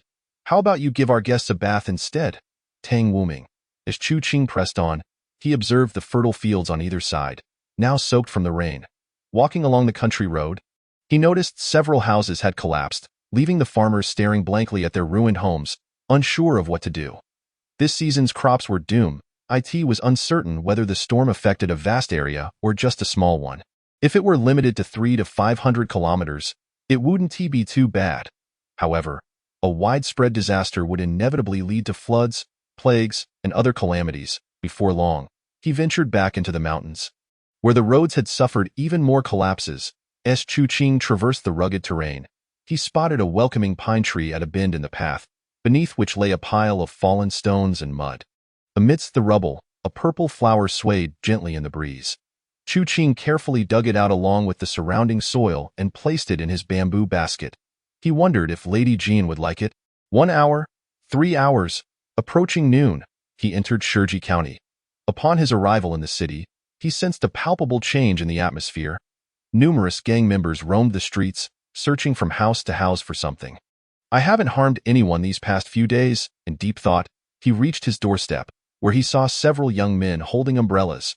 Upon spotting Chu Qing, they hurriedly said, Brother Qing, quickly, come with us to the martial arts hall. Chu Qing smiled and asked, What's the matter? One boy replied swiftly, An old man came this morning, saying he wanted to see you. An old man? Seeking me out? For the Shizhu Mingzhu? Or perhaps, the secret frog technique? In an instant, Chu Qing considered fleeing. Stay calm. I haven't even obtained the Shizhu Mingzhu Yet.as for the secret frog technique. I will never admit to it. They have no evidence. If they attempt to force a confession, I will eliminate them all. Perhaps the old man is here for something else. Steady yourself. I still have Lady Shi backing me. With these thoughts, he followed the boys into the Mantis Martial Arts Hall. The youths reported his arrival, and he was soon ushered into the main hall. Chu Qing left his raincoat and bamboo basket at the entrance, stepping barefoot into the hall clad in simple linen clothing. Inside, only 3 individuals awaited him: Zhao Wujing, Zhao Hongxiu, and a hunchbacked old man.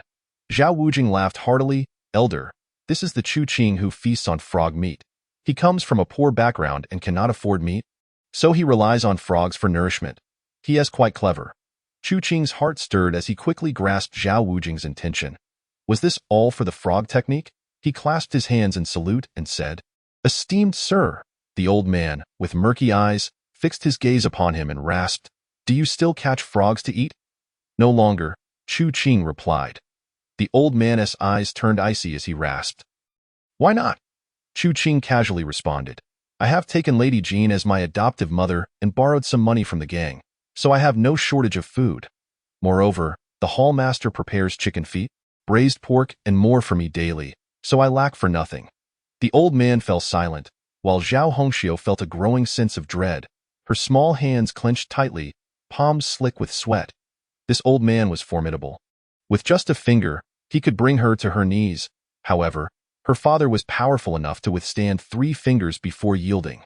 When facing such a master, one must tread carefully and cautiously. She feared that a single misstep from Chu Qing might lead to his demise at the old man's hands, bringing calamity upon the martial arts hall. 1 minute, 2 minutes. Zhao Hongxiu felt she could hardly breathe. Zhao Wujing's back was drenched in sweat. Chu Qing wore a look of confusion and anxiety. Suddenly, the old man spoke. "Where did you go last night? Why have you only just returned?" Zhao Wujing and Zhao Hongxiu's minds buzzed. They were unaware that Chu Qing had not returned the entire night. Why would such a formidable master be concerned about a barefoot youth? Zhao Wujing was in a state of turmoil. Chu Qing clasped his hands and said, "Sir, my adoptive mother loves flowers, but alas, the flowers in her garden have been battered and scattered by the storm. I promised her I would find a beautiful bloom. Yesterday, I ventured out of the city to seek flowers, but before I knew it, I had wandered far, and then encountered a scholar in the mountains." Chu Qing recounted his encounter with Tang Wuming but omitted any mention of forging the dual swords or the Shizhu Mingzhu. The old man glanced at the bamboo basket, his nose wrinkling slightly, and said nonchalantly, "Meeting me is your good fortune. I in the future do not eat frogs, lest you be killed without reason." With that, the old man departed. As he stepped outside, the wind and rain seemed to part, leaving him untouched. Where he landed, the water splashed outward, resembling blooming lotus flowers. Zhao Wuji exhaled deeply, while Zhao Hongxiu slumped onto the ground. Chu Qing also let out a sigh. Moments ago, it had been perilously close.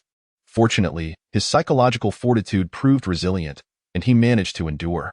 The room fell silent for a considerable time before Zhao Hongxiu rose, rushing to the door to check the bamboo basket. A vibrant purple flower presented itself before her eyes. Upon seeing the flower, the woman cast a complex glance at Chu Qing. He had braved the rain to gather flowers for his foster mother. Truly commendable filial piety. Yet, she pondered, would anyone treat me with such care in the future? Chu Qing clasped his fists in respect toward Zhao Wuji, who nodded in acknowledgement. They exchanged no words, yet everything was conveyed in silence. Chu Qing ventured into the storm to deliver the flowers to Madame Jane, while Zhao Hongxiu took a bath to wash away the sweat. Zhao Wuji stared vacantly out the door, harboring a sense that Chu Qing was concealing something. The old man might very well be searching for him. Otherwise, in the vast expanse of Shizhu County, with many seeking frogs for meat, why pursue him? Was it worth the time of such a formidable figure to sit idly for hours? What was the old man truly seeking? What connection lay between the frogs and his inquiries? What secrets did Chu Qing harbor? The secrets surrounding Chu Qing were manifold. The news of the stone bamboo pearl, the enigma of his iron body, the assassination of Master Lu and Lu Jun, the black market dealings, and the weapons and martial arts techniques he possessed, not to mention the clandestine secrets of the frog technique. Though he had navigated this crisis, Chu Qing remained discontented. He felt too weak. If only he were powerful enough, that old man would dare not speak to him in such a manner, and he would have simply struck him down. Patience was required. Once he entered the martial academy, he would seek advanced techniques and cultivate the 365 iron body, perhaps even elevate it to the golden-bodied at that point. He could openly claim knowledge of the secret frog technique. Would the old man dare to confront him then? His murderous intent roiled within him, only to be quelled upon arriving at the Jin family estate. "Where is the hall master?" he inquired. "The hall master has gone out." "What about Qing?" Little Taohong fell silent for a moment before gritting her teeth and declaring, "You should address Madame as mother." Chapter 37. Madame Sure in costume. When Madame Jean beheld the purple flower, her bright eyes widened in astonishment. Well-read though she was, and despite her limited outings, she was aware of many things.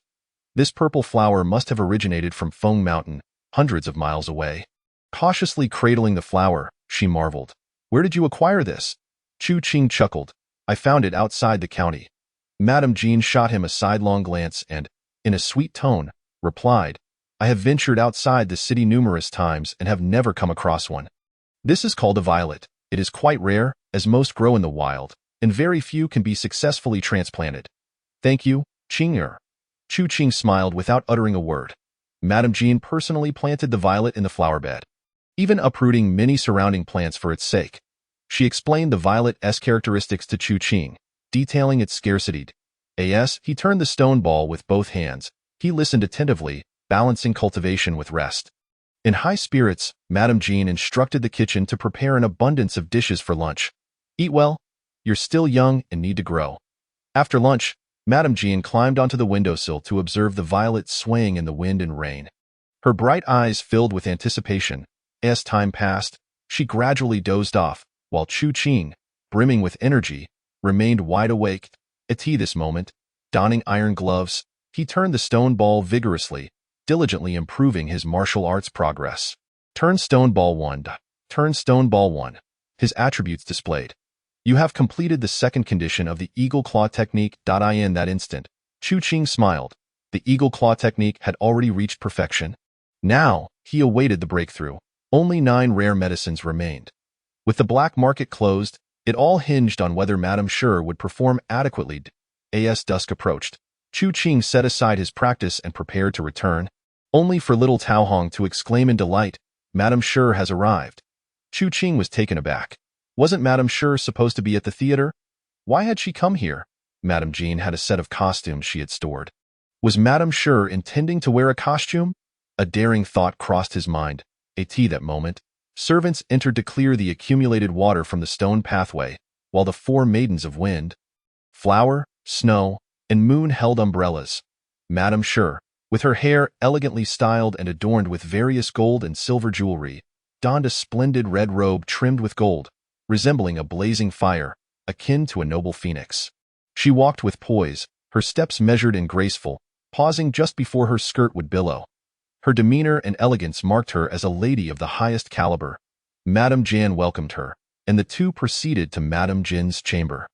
Before long, they transitioned to the study, where numerous servants inspected the Jean family estate before dispersing to patrol. The 4 maidens of wind, flower, snow, and moon stood guard at the study door. With a soft click, a window opened, revealing Madame Sure, her face adorned with theatrical makeup, fixated intently on Chu Qing. He was taken aback by how stunning she appeared in her costume, far more beautiful than he had imagined. Madame Sure continued to gaze at him directly. He understood that she wished for him to join her in enjoying the performance, yet he resolutely declined, questioning, "Madame Sure, do you have the rare medicine with you?" Madame Sure's expression remained impassive, her gaze icy. The 4 maidens glared at him, demanding, "Chu Qing, what do you mean by that?" Chu Qing merely smiled, maintaining his silence. A minute passed. With a soft click, Madame Sure closed the window. Soon after, low murmurs of theatrical dialogue emanated from within the study. Chu Qing clasped his fists, turned, and departed. Without the rare Eagle Claw medicine or any common elixirs, he could not permit himself to indulge in the performance. This was a war between him and Madame Sure. The maidens of wind, flower, snow, and moon scoffed. "You should have left long ago. Stinky man. The young lady inviting you to listen to a play is a fortune you could only dream of. Now that you take it for granted, You will likely regret it forever. I in the study. The theatrical dialogue soon ceased. The window opened, and Madame Sure gazed out, momentarily stunned. Why did he leave? Within her flowing sleeves. Madame Sure's small hand clenched tightly. Outside the city, on the muddy road, Chu Qing danced lightly on his toes, gliding swiftly as ripples spread across the waterlogged ground in his wake. Harnessing his near-perfect technique, he moved faster than a galloping steed, weaving through villages until he swiftly arrived at the foot of Shurji Mountain. Shurji Mountain loomed large, said to stretch for 800 miles, filled with bamboo groves. Following Tang Wuming's guidance, he reached a stonecutter's enclave. Although the weather was inclement, most stonecutters toiled to make a living, unperturbed by the storm. He inquired with an elderly stonecutter and a girl with a birthmark. One stonecutter sighed. Su the stonecutter was crushed by a rock yesterday. His daughter left early this morning. Chu Qing was taken aback. Though you know where his daughter went? I do not. Chu Qing questioned many people. Yet none could provide information about Su's daughter. Frustrated, he sought out all those acquainted with Su the stonecutter, but no specific news emerged. With Su the stonecutter deceased, the stone bamboo pearl must surely lie with his daughter. Yet, she was missing. One step behind leads to an endless delay. The chubby Jean was right. Chu Qing lamented, yet he refused to give up. After all, that was a precious stone bamboo pearl. He continued to visit several stonecutter settlements, yet still found no trace of Su's daughter. As night fell, he reluctantly returned, planning to search again the next day. That evening, he ventured to the black market once more, only to find a vast expanse of floodwaters outside Qinghe County. The black market had vanished. On the way, he encountered families wading through the water, fleeing Qinghe County. What has happened in Qinghe County? Chu Qing inquired. The water inside the county is high enough to submerge a child. The river is rising. There may be a flood. We must find another place. Chu Qing asked, is the government doing nothing? The fleeing individuals looked at him in astonishment. The officials left on a boat long ago. Why would they care?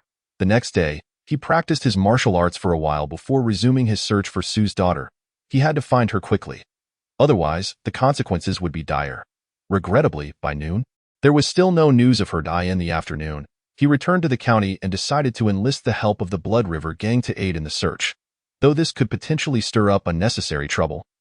For the sake of the stone bamboo pearl, he was willing to face any complications. With Master Lu deceased, Chu Qing had no choice but to seek out the chubby Jean. Upon seeing him, the chubby Jean beamed. You have arrived just in time. The leader has ordered you to recruit personnel from among the disaster victims tomorrow. Disaster victims? Recruit people? Chu Qing replied, there are no disaster victims outside the city. The chubby Jean explained, the disaster victims from the direction of Qinghe County will only arrive tonight. Tomorrow, you will go to recruit. Remember, prioritize those with families. Understood. The chubby Jean then detailed the precautions for recruiting personnel, repeatedly stressing, tomorrow, the children of the wealthy and influential families will seize the opportunity to recruit as well. Remember, do not provoke them and avoid any conflict. Let them choose first. What remains will be ours. Chu Qing was speechless. The esteemed Blood River Gang has become scavengers? The chubby Jean chuckled. Better than not scavenging at all. Chu Qing nodded thoughtfully, pondering where to dine that evening. I won't be going. I'm on the verge of a breakthrough. I shall strive diligently tonight to forge a strand of iron muscle. Jian Pengzi remained silent, yearning to inform Chu Qing that no amount of effort could grant him entry into the martial academy. However, reconsidering, he thought, even if he could not gain admission, having an additional strand of iron muscle would certainly ease my burdens in the future. Go ahead. As night fell, in a room that began to leak rain, Chu Qing's hands moved with uncertainty, opening and closing. Iron Muscle 1, Iron Fist 1. You have fulfilled the first condition for Iron Hands. You have fulfilled the first condition for Iron Fists. Chapter 38. Iron Fist and Iron Hand achieved. Upon completing the initial conditions for both Iron Hands and Iron Fists, Chu Qing promptly consumed 2 secret elixirs. Subsequently, the 2 techniques ascended to mastery. Advancement conditions revealed. To attain perfection, only 10 elixirs were required. When the various masters had bestowed the techniques upon him, they had accompanied them with over 20 elixirs, ample to support progression to a grand mastery. Continue taking the elixirs. First, swallow the Iron Hand elixir. Technique. Iron Hands perfected through daily practice of 1,000 repetitions. Consume elixirs for 10 days and break limits over 1,000 days. Advancement conditions. 1. Temper iron hands with blazing fire for 10 days. 2. 1 portion of limit-breaking elixir. The advancement method underwent a change. There was no need for the stone bamboo pearl to ascend. This was indeed good news. Yet, the limit-breaking elixir was something Chu Qing had never heard of before. He hoped it would not be too precious to this moment. The elixir took effect, and he began his training. Whoosh, whoosh, whoosh, with fingers aligned. His hands flew through the air, resembling a door slab or a knife hand. Iron Muscle 20. Iron Muscle 20. Alas, he had forgotten to employ the toad technique to enhance his progress. He contemplated utilizing the secret invocation of the toad technique, but recalled that old man. Forget it. Since the elixirs are abundant, a slight deficit in progress is inconsequential. I can easily compensate with elixirs. 10 minutes. 1 hour, 2 hours. All iron muscles were developed, ultimately yielding 16 unique strands. At this moment, his total number of iron muscles reached 139. After a brief respite to feel the transformation in his hands, he noticed the skin shedding, akin to a great serpent molting. The newly formed skin was pristine and delicate, comparable to that of an infant. However, its resilience and solidity had significantly increased. Chu Qing picked up a stone sphere and began to rub it between his hands. Crack, crack, the stone sphere shattered easily. As his sheer hand strength obliterated it in that moment, he sensed that he could crush iron into dust. The reason for this capability was entirely due to the excessive activation of iron muscles in his hands. The Eagle Claw technique, Iron Hands, and Mantis Fist had collectively activated an overwhelming number of iron muscles. If he were to practice solely the Iron Hands technique, he would not only be incapable of crushing iron, but might even struggle to break a stone sphere. Next came the Iron Fist. He swallowed the elixir technique. Iron Fist perfected through daily practice of 1,000 repetitions. Consume elixirs daily and break limits over 1,000 days. Advancement conditions. 1. Strike iron with the Iron Fist 100,000 times. 2. 1 portion of limit-breaking elixir. The elixir took effect, and he began training. Whoosh, whoosh, whoosh. His fists swung as if wielding iron hammers. The wind howling and moaning. 1 hour, 2 hours. With the support of the elixirs, Chu Qing managed to train all the Iron Fist muscles in one breath, with only 10 unique strands among them. Despite this, he felt joy, for his total number of iron muscles had reached an astonishing 149 in just half a month. He had transformed from an ordinary person into a martial artist with 149 iron muscles. This pace was indeed rapid. Unless someone could consume several stone bamboo pearls in a single day, none could compare to him. With 149 iron muscles, he felt a surge of confidence. The mastery of several techniques, alongside the secretive toad technique, further bolstered his assurance. Should I encounter Master Lu now, even if he unleashed the 8 great hammers, I might just be able to stand my ground. Alas, Master Lu had long since perished, leaving me without a sparring partner. Tang Wuming had mentioned that the ultimate iron muscle count was 365, corresponding to the number of days in a year. I am nearing half of that. With further effort, I shall reach the limit. Yet I have nearly developed all the iron muscles in my upper body. I still lack techniques for my legs and abdominal area. Furthermore, I currently possess no techniques. The toad technique has only yielded a little over 10 muscles. Without elixirs, progress in the toad technique is exceedingly slow. Moreover, in the coming days, I must keep a low profile and refrain from training. As he perused his available techniques, Chu Qing discovered that the only one he could still practice was the iron cloth shirt, which would enhance his defense, along with the double-handed mantis sword. Other techniques had either been perfected or required elixirs for advancement, no longer necessitating further refinement. Calculating the time, his double-handed sword would be completed the day after tomorrow. Tomorrow evening, I shall travel to Maple Leaf County. I will return just in time to at that point. I will swiftly enhance the double-handed mantis sword. I am merely uncertain if this sword technique can yield iron muscles. Some say that weapon techniques are solely for slaughter and cannot cultivate iron muscles. Others claim that it is possible to develop them. However, practitioners of weapon techniques remain silent, never directly responding. Should I encounter Tang Wuming again, I must inquire about this in the early morning. Chu Qing washed up and sought out Jian Pengzi. Jian Pengzi had long prepared personnel, and upon his arrival, immediately arranged everything, stating, "Our location is at the East Gate." Chu Qing wasted no words and led the group there. Upon reaching the East Gate, He discovered soldiers stationed atop the city wall, while numerous high platforms had been erected outside. Various wealthy families had set up platforms to recruit, and outside those platforms were throngs of disaster victims. Many bore an abnormal flush on their faces, indicative of fever. After all, the relentless wind and rain over the past few days had left many susceptible to illness, especially those with weaker constitutions, making fever and colds quite common. With pharmacies brewing potions to dispel wind and cold, a single bowl could not cure ailments immediately, but it could alleviate suffering. Chu Qing led his group to the platform belonging to the Blood River Gang. A local ruffian inquired, "Young Master Qing, shall we commence?" This ruffian was the small leader who had previously alerted him. He had initially sought to distance himself from Chu Qing, but before he could act, Master Lu had perished. Thus, he continued to call out to Chu Qing as Young Master Qing. Now that Chu Qing had assumed responsibility, the title seemed to resonate even more. Chu Qing replied indifferently, "Begin recruiting." The small leader struck a gong and bellowed, "Blood River Gang is hiring. Families with dependents will be prioritized. Those with families have more concerns and are less likely to abscond after joining the gang."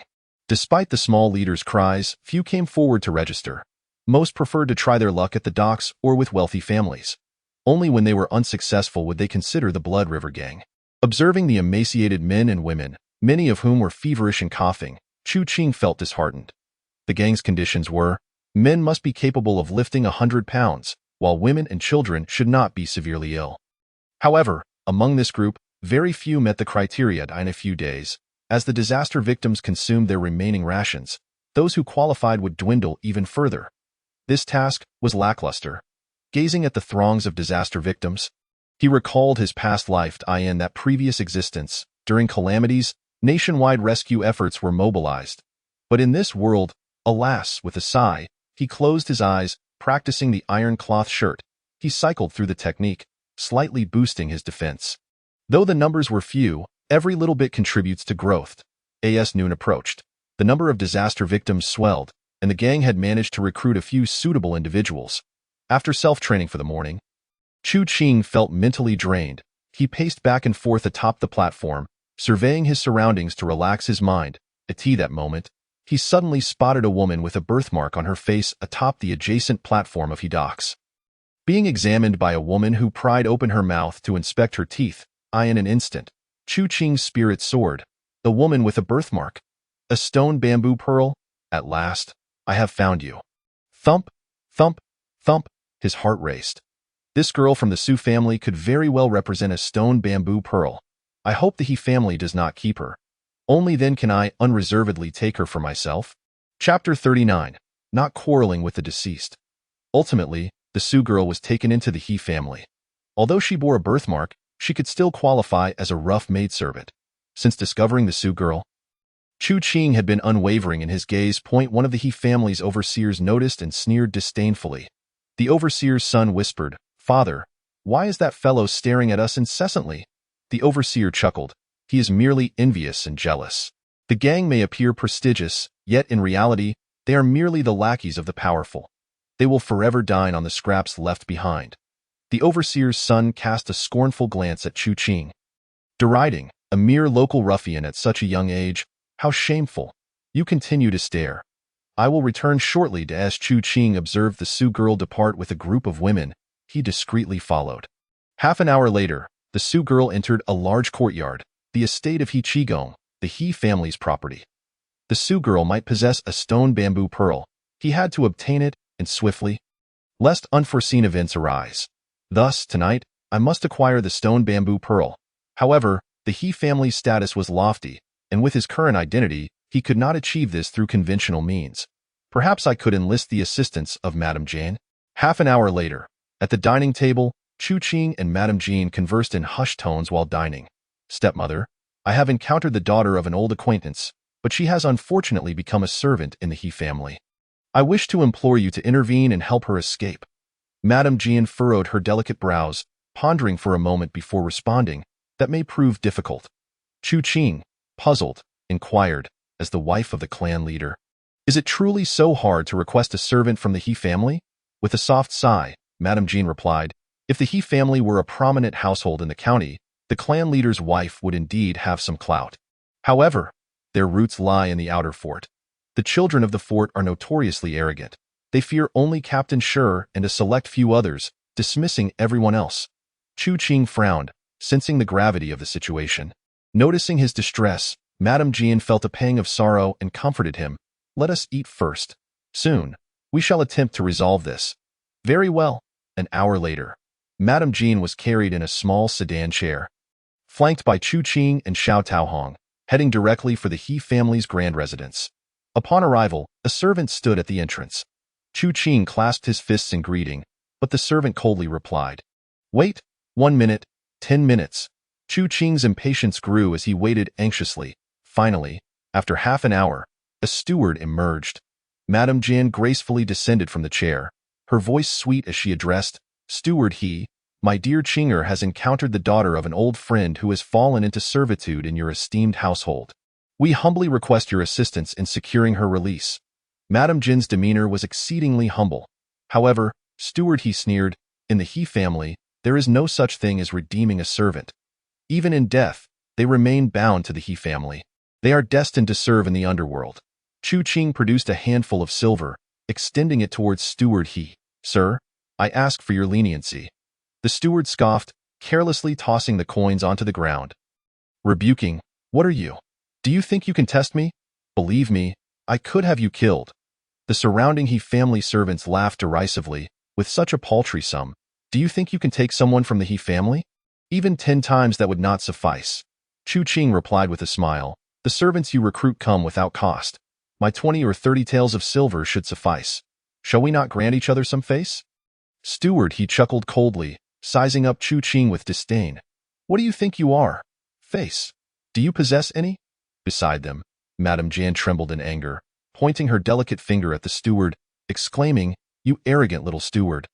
Do you not fear being butchered in the streets?" Steward He glared at her, smirking, "I know you. You are the wife of Gold Leader from the Blood River Gang. Even your leader speaks to me with deference. Do you dare threaten me?" Madame Jin's face turned pale with fury, her lips quivering. Chu Qing sighed inwardly and helped her into the sedan chair. "Let us return for now." The bearers hastily departed, moving far quicker than their arrival. "Who permitted you to leave?" Steward He shouted. Chu Qing remained silent and turned to leave. "You wait tonight. I shall have you and that baron wench kneeling here all night." Chu Qing halted, his expression impassive as he regarded the steward eye. In that fleeting moment, Steward He felt a chill run down his spine, as if he were a pig facing the butcher. "He intends to kill me?" The next second, Chu Qing smiled and turned away, thinking that while he did wish to kill, it was not the right moment. For he sensed that on a stormy night, not only could he extinguish an entire bloodline, but he could also plunder their possessions. If he were to slay his enemies by day, and then stoop to gather their belongings with so many witnesses around, it would be beneath him. In the Jean residence, Madame Jean wept. Reflecting on her past in the prefecture, no one had dared to humiliate her so. Today, however, she had been publicly insulted by a steward from the outer fort, a profound disgrace. She clenched her silver teeth and instructed Xiao Taohong, "Go, summon that dead man back." Xiao Taohong promptly left. Chu Qing, feeling guilty, said, "Stepmother, it is all my fault." Madame Jean took a deep breath, her voice softening. "This is not your concern. I am aware of the arrogance of the fort's people, but I did not expect such brazen insolence. That steward, he has gone too far. He dared to speak of me in such a manner."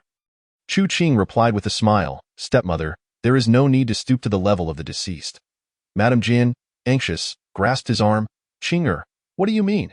Chu Qing smiled, falsely assuring her, "Once I enter the martial academy and gain the status of a student, I shall take my time to deal with him."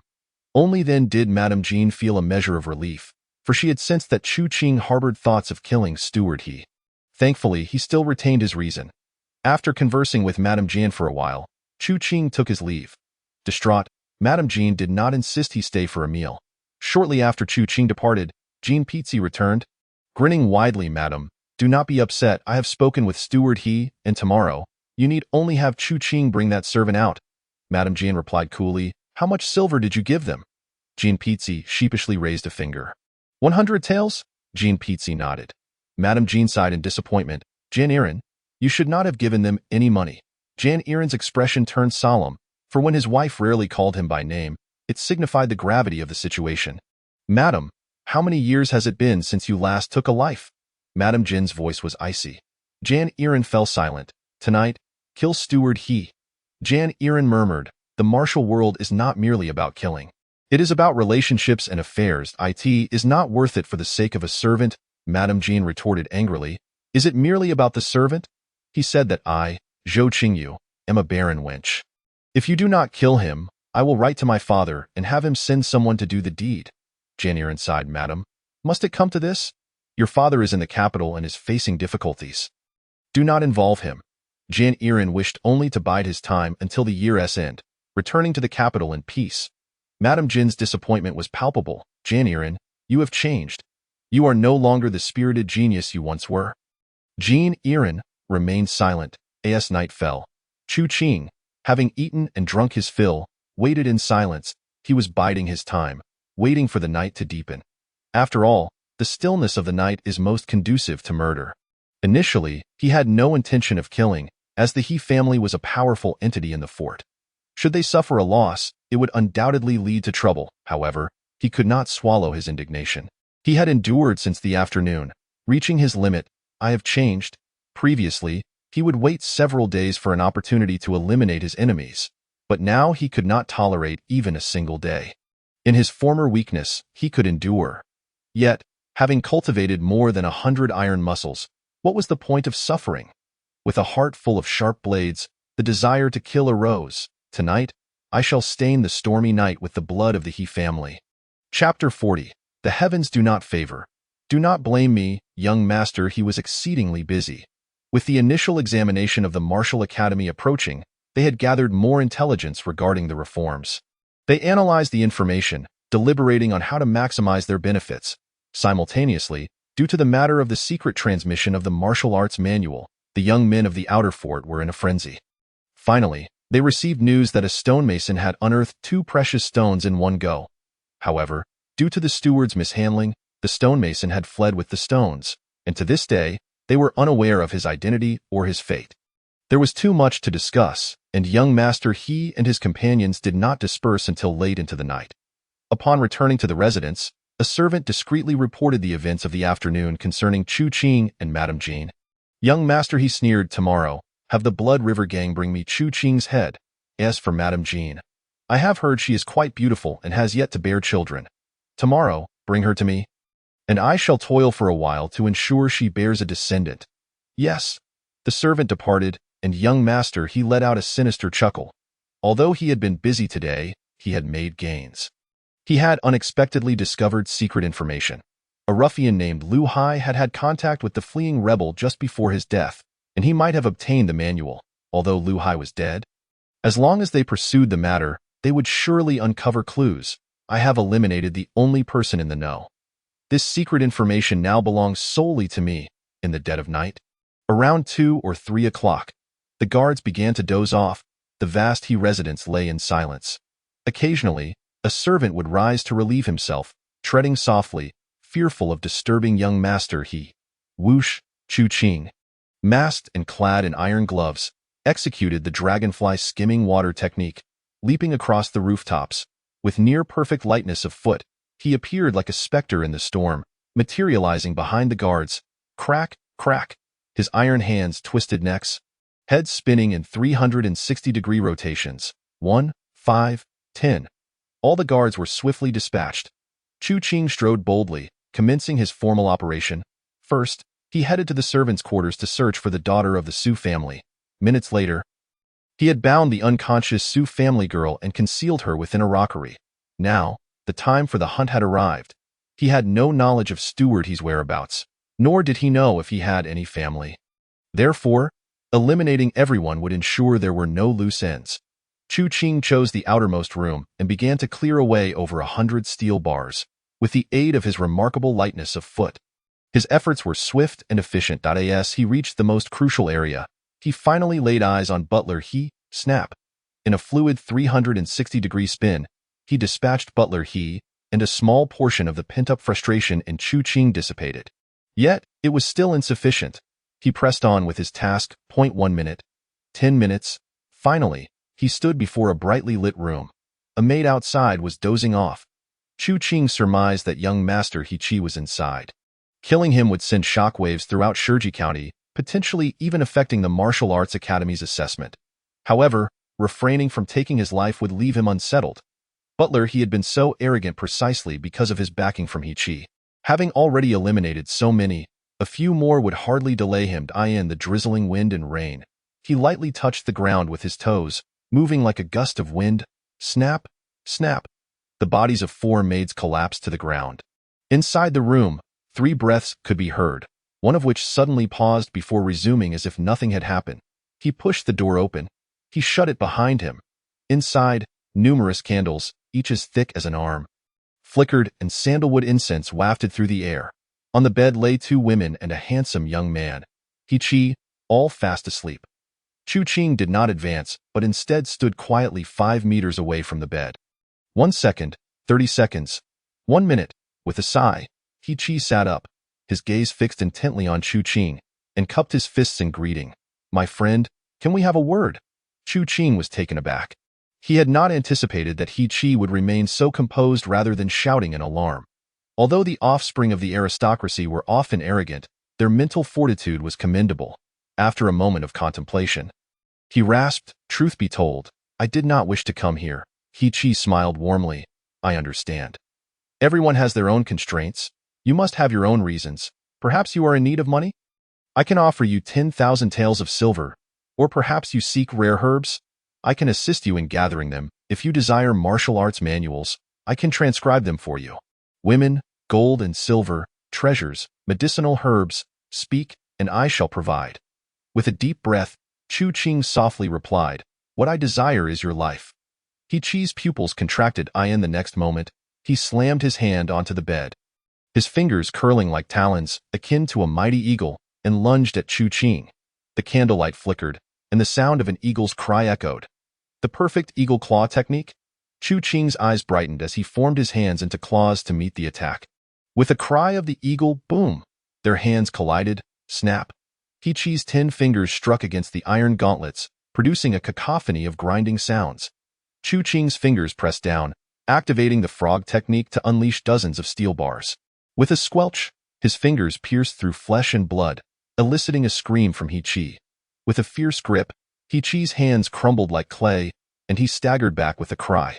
Chu Qing, like a dragonfly skimming the surface, pursued him, his fingers converging as he struck fiercely at He Qi's chest. Boom! He Qi's torso caved in, his body bending backward in a C shape, and he flew backward with a crash. Boom! He Qi crashed onto the bed. And the 2 women did not utter a sound, instantly crushed to death, gurgling. He Qi, disheveled and spewing blood, gazed at Chu Qing in terror, his mouth agape, unable to utter a single word.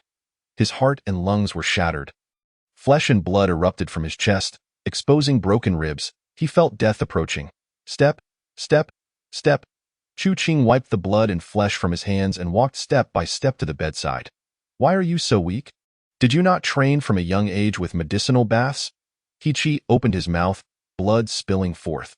He wanted to protest that it was not his weakness, but Chu Qing's overwhelming strength. However, as he opened his mouth, he coughed up even more blood and quickly closed his mouth in fright.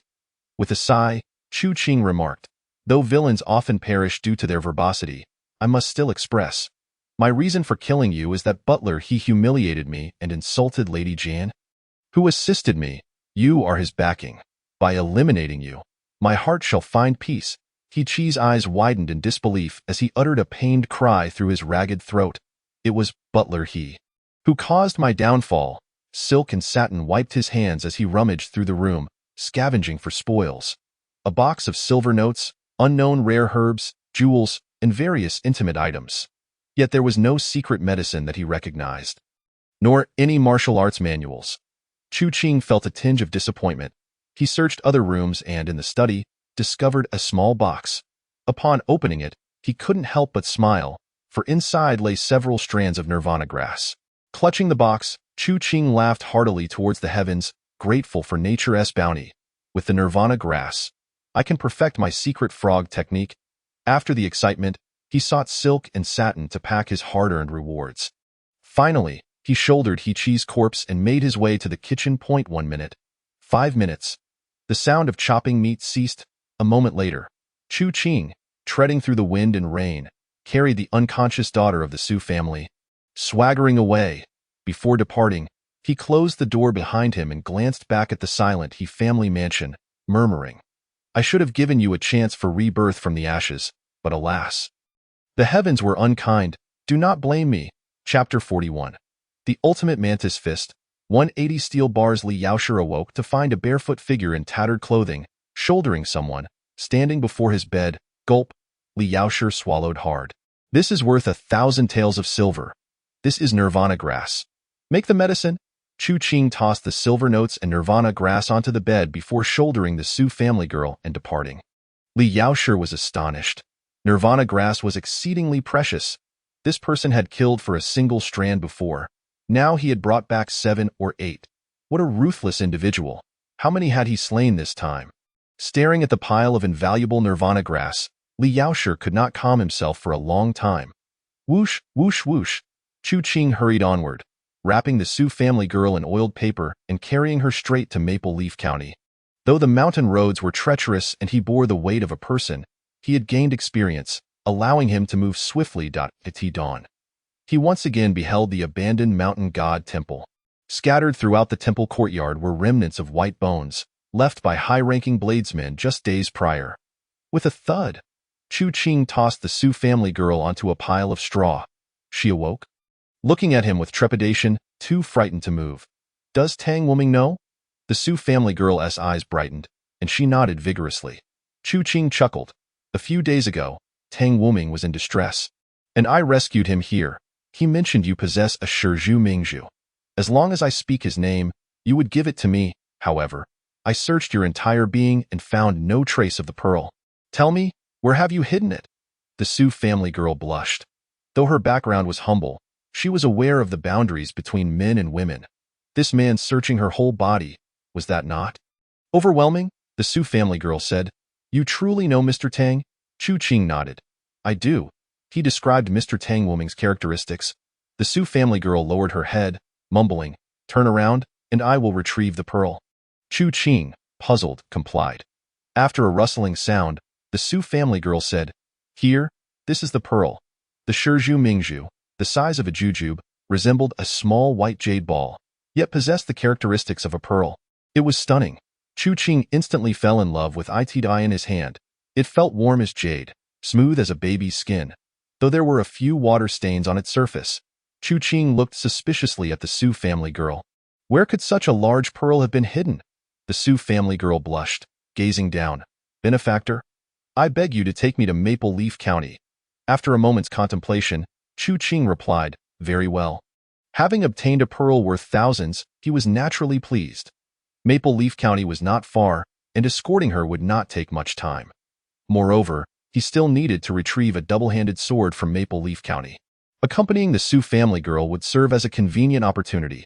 However, before setting off, he needed to use the Shizhu Mingzhu first. Such a fine item must be utilized promptly. Otherwise, it could be lost or stolen, which would be quite the jest. He lit a bonfire, offered the Su family girl some provisions, allowing her to rest for a moment, and then began to advance his martial arts, the Mantis Fist, the Red Snake Leg. Both techniques required the Shizhu Mingzhu to break through their limits. The question was, which one should he choose to advance? The Mantis Fist was learned directly from the Martial Arts Academy and could be employed at any time. The Red Snake Leg was a gift from nature. For the time being, it could not be used openly. Thus, he chose to advance the Mantis Fist.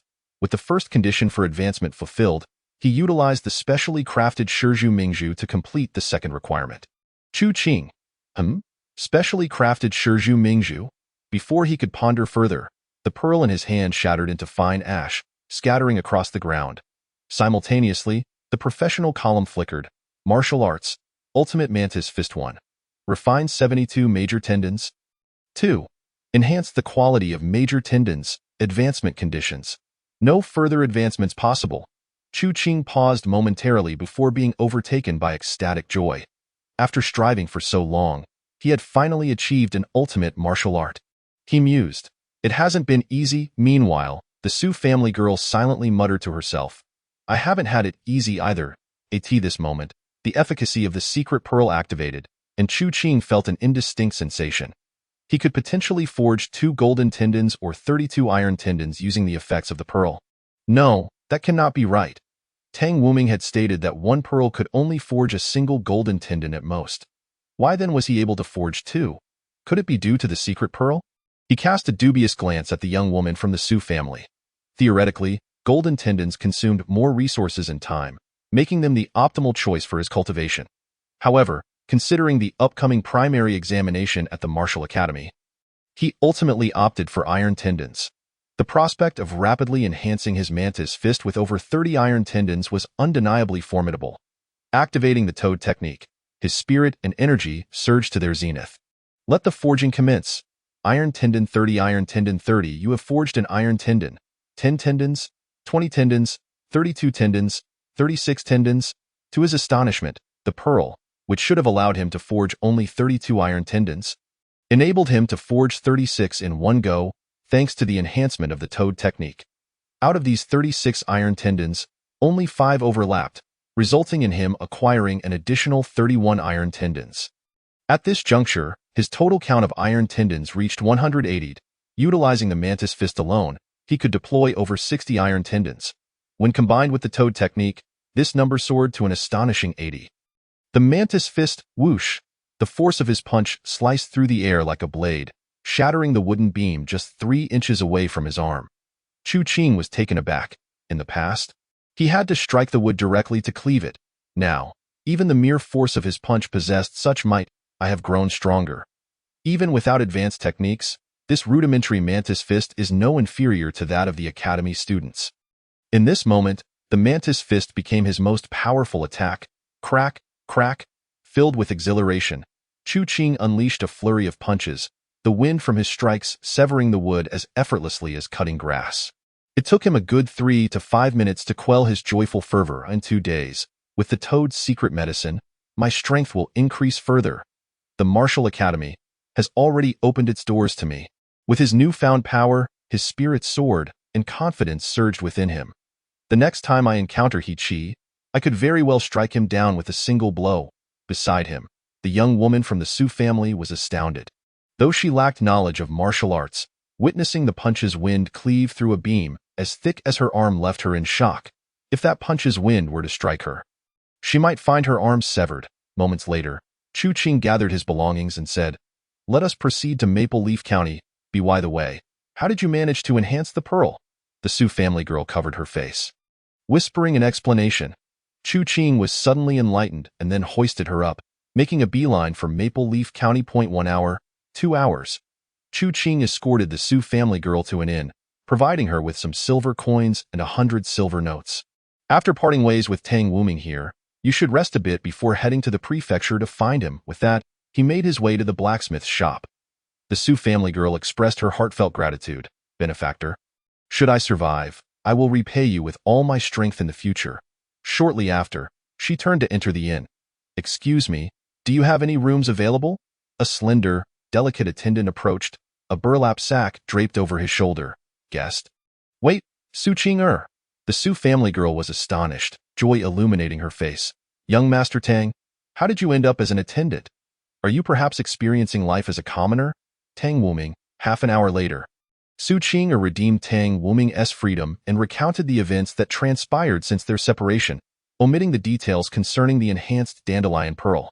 Finally, she curiously inquired, "How does that benefactor, who cleaved through a beam as thick as my arm with the wind of his punch, compare to your guards?" Tang Wuming, astonished, replied, "Are you certain his punch's wind could cleave wood?" Su Qing nodded vigorously. Radiating certainty, Tang Wuming, aghast, remarked, "My 2 guards from the Martial Academy might not even withstand a single punch from him." Su Qing, her eyes glinting with mischief, suggested, "You should keep in touch with him more often." Tang Wuming nodded earnestly. The punch's wind, capable of slicing through a beam as thick as an arm, either indicated mastery of advanced techniques or a certain martial art had transcended its limits. Who, exactly, is Chu Qing? Chapter 42. The sky is falling. The sky is falling. Upon seeing the double-handed sword, Chu Qing's face broke into a satisfied smile. This double-handed sword measured a total length of 1.5 meters, the hilt 1 foot, the blade 4 feet. The blade was 3 fingers wide, adorned with cloud patterns at the edge. Chu Qing modified the sword's form, inspired by the 8-sided Han sword from his previous life. With ample funds, the materials used were exceptionally precious, resulting in a sword of remarkable quality. After hammering it with a hefty iron hammer, the blade resonated with a vibrant hum, springing back without a hint of distortion. The hilt was hollow, capable of containing a liter of blazing oil. By twisting the hilt's mechanism, the oil would flow through the reserved passage within the blade. During vigorous impacts or swift swings, the blazing oil would ignite, transforming it into a fiery sword. At that moment, not only would it inflict physical damage, but it would also unleash flames, an utterly terrifying combination. Even more intriguingly, due to the use of special materials, each time the blazing oil ignited, it would stimulate the special materials to move, effectively reforging the blade and mending any hidden flaws. A splendid treasure, Chu Qing rejoiced. After generously compensating the blacksmith and purchasing several portions of blazing oil and other maintenance supplies, he left in high spirits. On the muddy road, Chu Qing cradled the sword in his arms, reminiscent of a dragonfly, darting swiftly. Sword proficiency 1. Sword proficiency 1. Normally, mastering a double-handed sword would require daily practice of over 100 repetitions for 300 days to attain proficiency. However, now, he merely needed to wield the double-handed sword for 3 days and consume 10 portions of the mantis secret medicine to achieve the same. Chu Qing discovered through repeated experimentation that the condition for the profession of swordsmanship was broken down to the minutest detail. Every single minute counted. As long as he held the sword for 1 minute, the progress would increase by 1 point. Once his total sword-wielding time reached 4,320 minutes, the first condition would be fulfilled. This initial condition was easily met. The second condition was even simpler. The only remaining dilemma was, how could he carry this sword openly? The sword was both wide and long. Disguising it was no simple task. Should he hide it by day and practice at night? Yet, this would double the time required to reach proficiency. Chu Qing pondered continuously, devising various plans, but all were discarded due to the delays they would impose on his swordsmanship training. Arriving at the site where he had previously discovered the purple flower, Chu Qing searched around and found another plant. He carefully preserved the purple flower and quickened his pace. Before he knew it, he returned to the outskirts of Shiqi County. Observing the densely packed disaster victims outside the city walls, treated like livestock by various factions, nobles, and gangs, he felt a sense of resignation. Mastering swordsmanship would make me even stronger. As long as I am powerful enough, not only could I wield a sword, but I could even commit murder in broad daylight. Who would dare to reproach me? I am no longer the ruffian I once was. Should anyone be foolish enough to seek trouble or question me, I would not hesitate to eliminate them. With 180 iron tendons and an understanding of various martial secrets, Chu Qing's mindset shifted. Step, step, step. With the tips of his toes barely touching the ground, he navigated through the refugees, approaching the city gate. The guard, about to impede his path, was met with Chu Qing's fierce glare in that instant. The guard felt as though he were being scrutinized by a ferocious beast. His body stiffened, and he was gripped by terror. After a long while, he snapped back to reality, drenched in cold sweat. That person was truly terrifying. Step, step, step. Strolling through the nearly deserted streets, the only place bustling with activity was the grain shop. The prices of grain surged threefold within a single day. Should more refugees gather, Shiqi County would descend into chaos. I hope this does not affect the primary examination at the Martial Academy. Furthermore, with the He family eradicated, why has there been no response from the county? Has no one discovered He Qi's demise?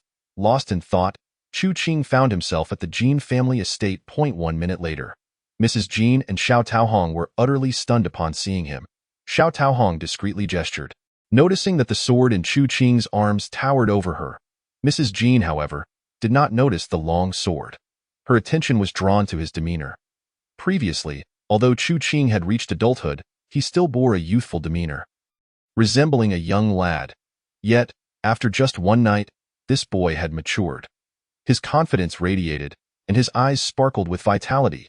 As he walked, his posture was erect, exuding an air of disdain for all Ina days. She felt as though she had returned to the capital, witnessing the proud young talents of her youth. while she had merely been a Na'vi girl trailing behind them. Suddenly, a violet flower swaying in the wind captured Mrs. Jin's attention. She joyfully accepted it and handed it to Xiao Taohong, then embraced Chu Qing tightly, saying, "Qing'er has grown up. However, the outside world is fraught with danger. Do not venture out to gather flowers for me anymore."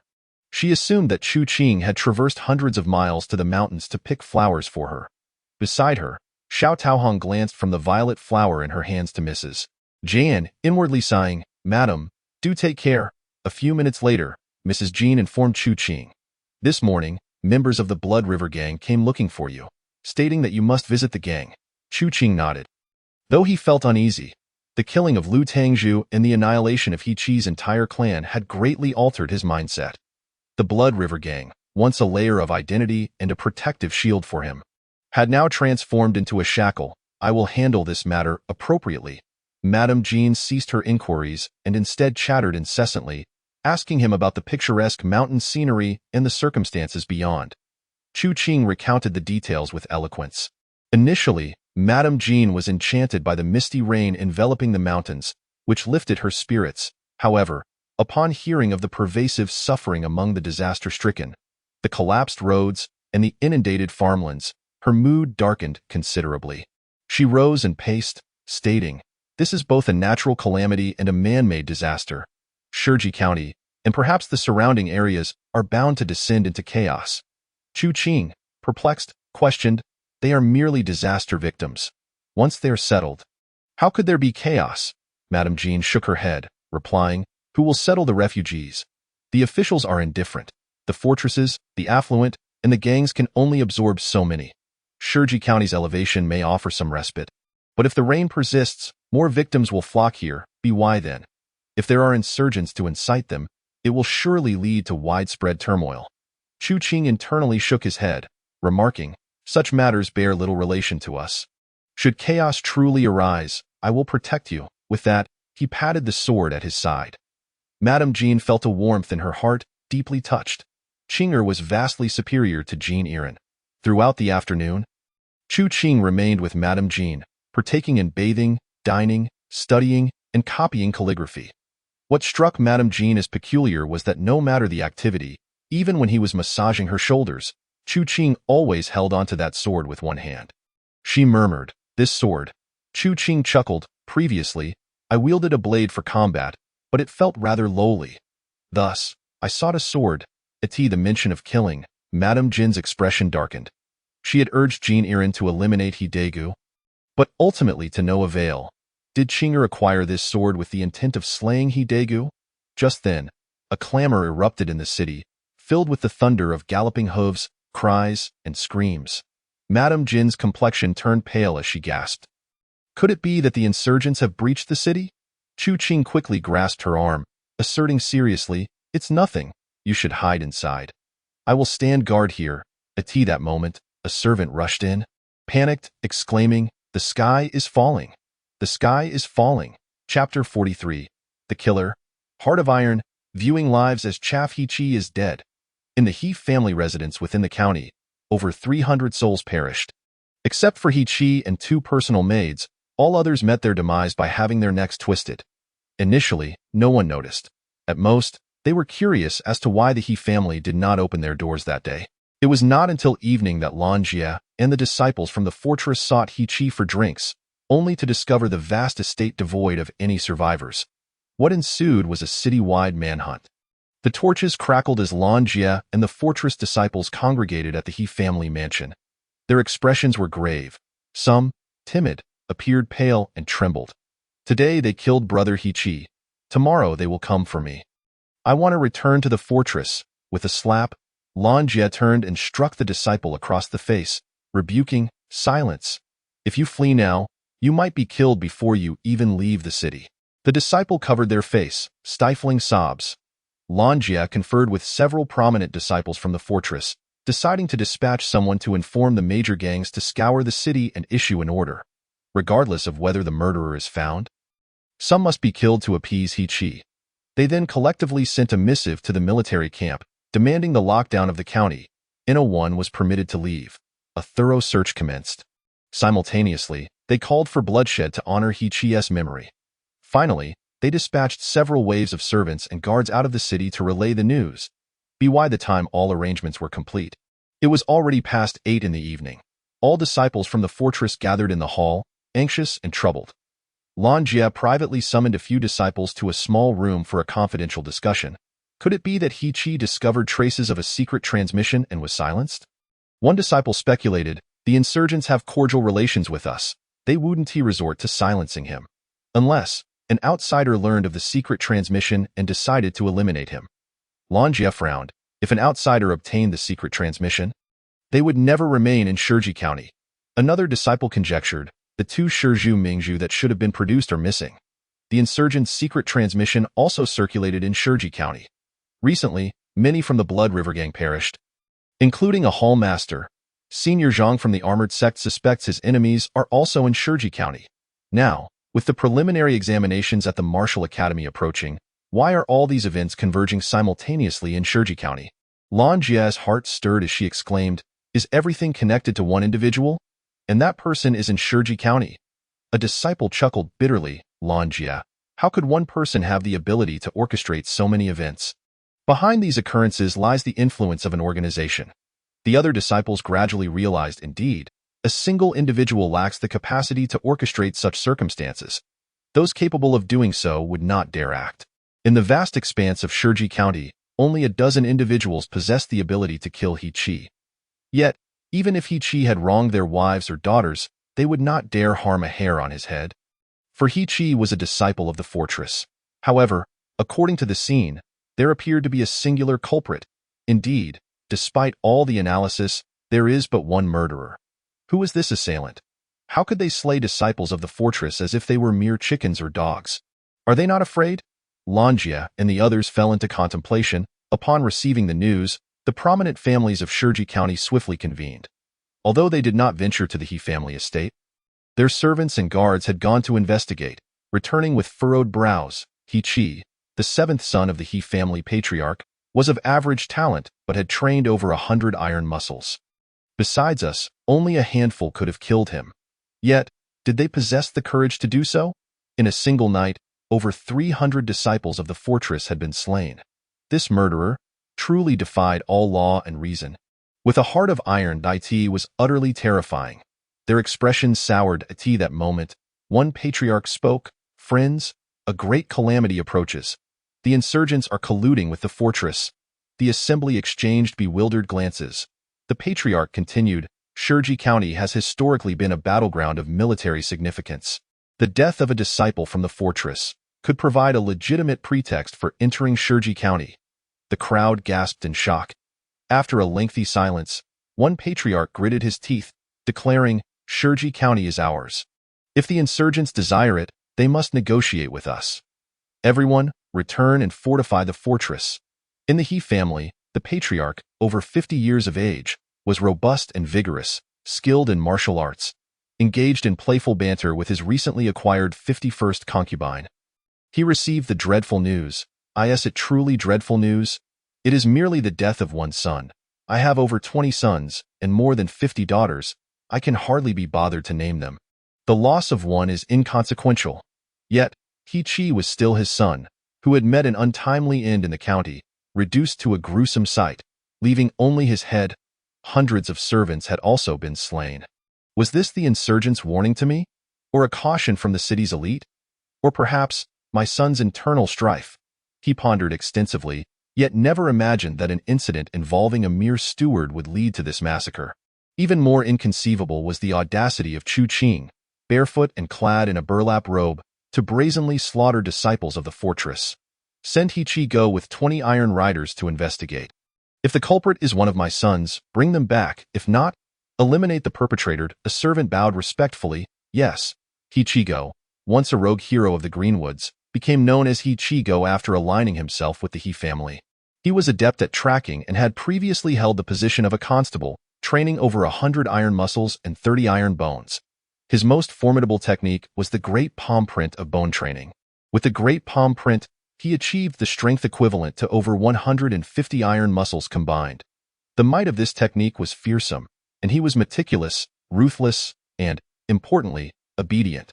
The He Patriarch could trust him with any task. As for the Iron Riders, they were equally formidable, composed of collateral disciples, each having trained at least 100 iron muscles and possessing weapon techniques.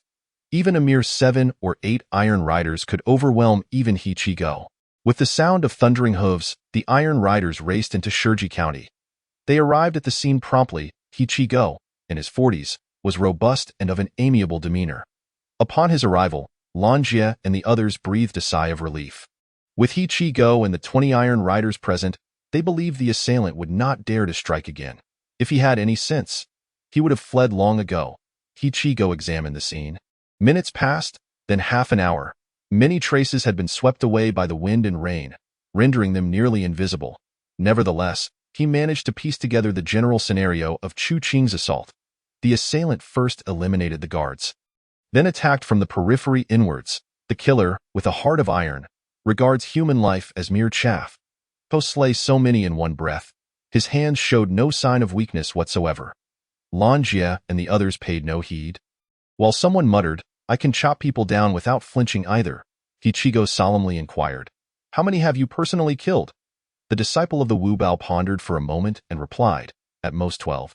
The rest were taken care of by the guards." He Chi-go pressed on, "Why not do it yourself? Is it uninteresting? Are your hands weak?" The Wu Bao disciple's face turned pale as he recalled his own moment of hesitation. Lan Jie and the others seemed to ponder this as He Chi-go continued to inspect He Chi's room. He remarked, "The killer must have spoken with young Master Qi, who then erupted in a fit of fury and killed him. Young Master Qi likely employed the perfect eagle claw technique, striking from the air. However, his hand was crushed by the assailant." He Chi-go narrated, vividly reconstructing the scene of Chu Qing battling enemies, and the discrepancies were minimal.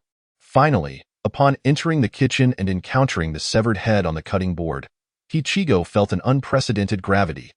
To kill was as simple as mowing grass, with a heart of iron. The act of murder, plundering wealth and erasing evidence, all one continuous flow, no softness of heart, no pausing hands. What manner of person could achieve such deeds? Chapter 44. The ascension of the double-handed mantis sword amidst the howling winds and pouring rain. In the study, Lady Jean clutched Chu Qing's hand tightly. Xiao Taohong dozed outside the door, while Jean Fatty remained occupied with gang affairs and would likely not return for several days. "The people you have killed?" Upon learning of He Chi's death and the annihilation of the He family, Lady Jin's first thought was, Chu Qing did it. Because she had already noticed something amiss with him, she gripped his hand even tighter. Chu Qing whispered in reassurance, "I will be fine.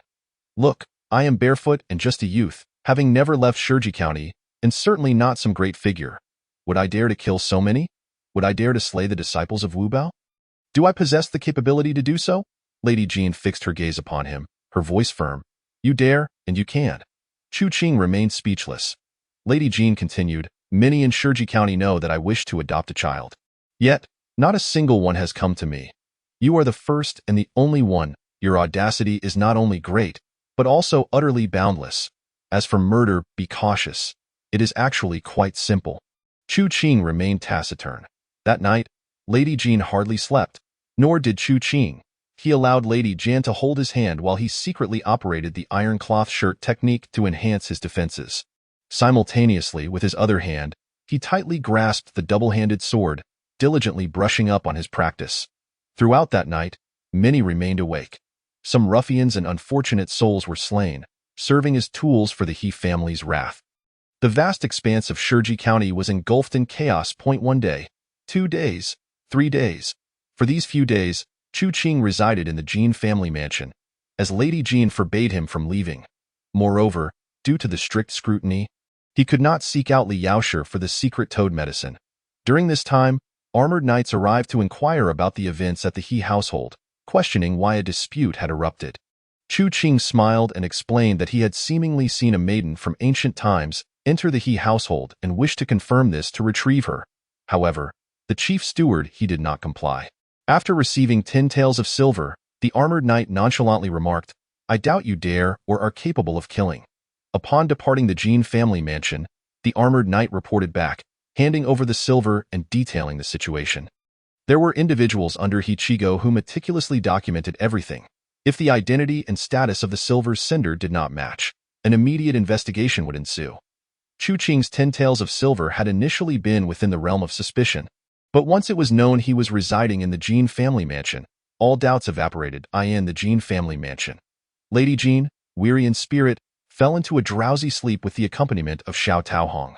Chu Qing, clutching the double-handed sword, silently awaited in a pavilion. 1 minute, 10 minutes. You have completed the first condition of the mantis sword. Finally, after enduring 3 long days, he opened a box and retrieved 10 portions of mantis secret medicine, eagerly swallowing them. You have fulfilled the second condition. The ascension of the double-handed mantis sword is successful. Technique. The double-handed mantis sword, initiation through 1,000 refinements daily, mastery in 300 days. Ascension conditions. 1. Flick the sword 100,000 times. 2. Mantis patterns across the blade once. Clang. The long sword was drawn from its sheath. Upon grasping the sword, he sensed a familiar feeling. Chu Qing wielded the sword with both hands, twisting and turning, attuned to the changes within his body. 1 minute, 10 minutes. The double-handed mantis sword was practiced repeatedly. Chu Qing continuously sensed the transformations within himself. Executing the sword technique was highly taxing. There was no flow of warmth within his body, no sensation of tempered iron muscles. Yet, he faintly sensed that many iron muscles within him were being mobilized with each sword move. He had an inkling. This double-handed mantis sword might not cultivate iron muscles or iron bones. However, it could mobilize the iron muscles already present.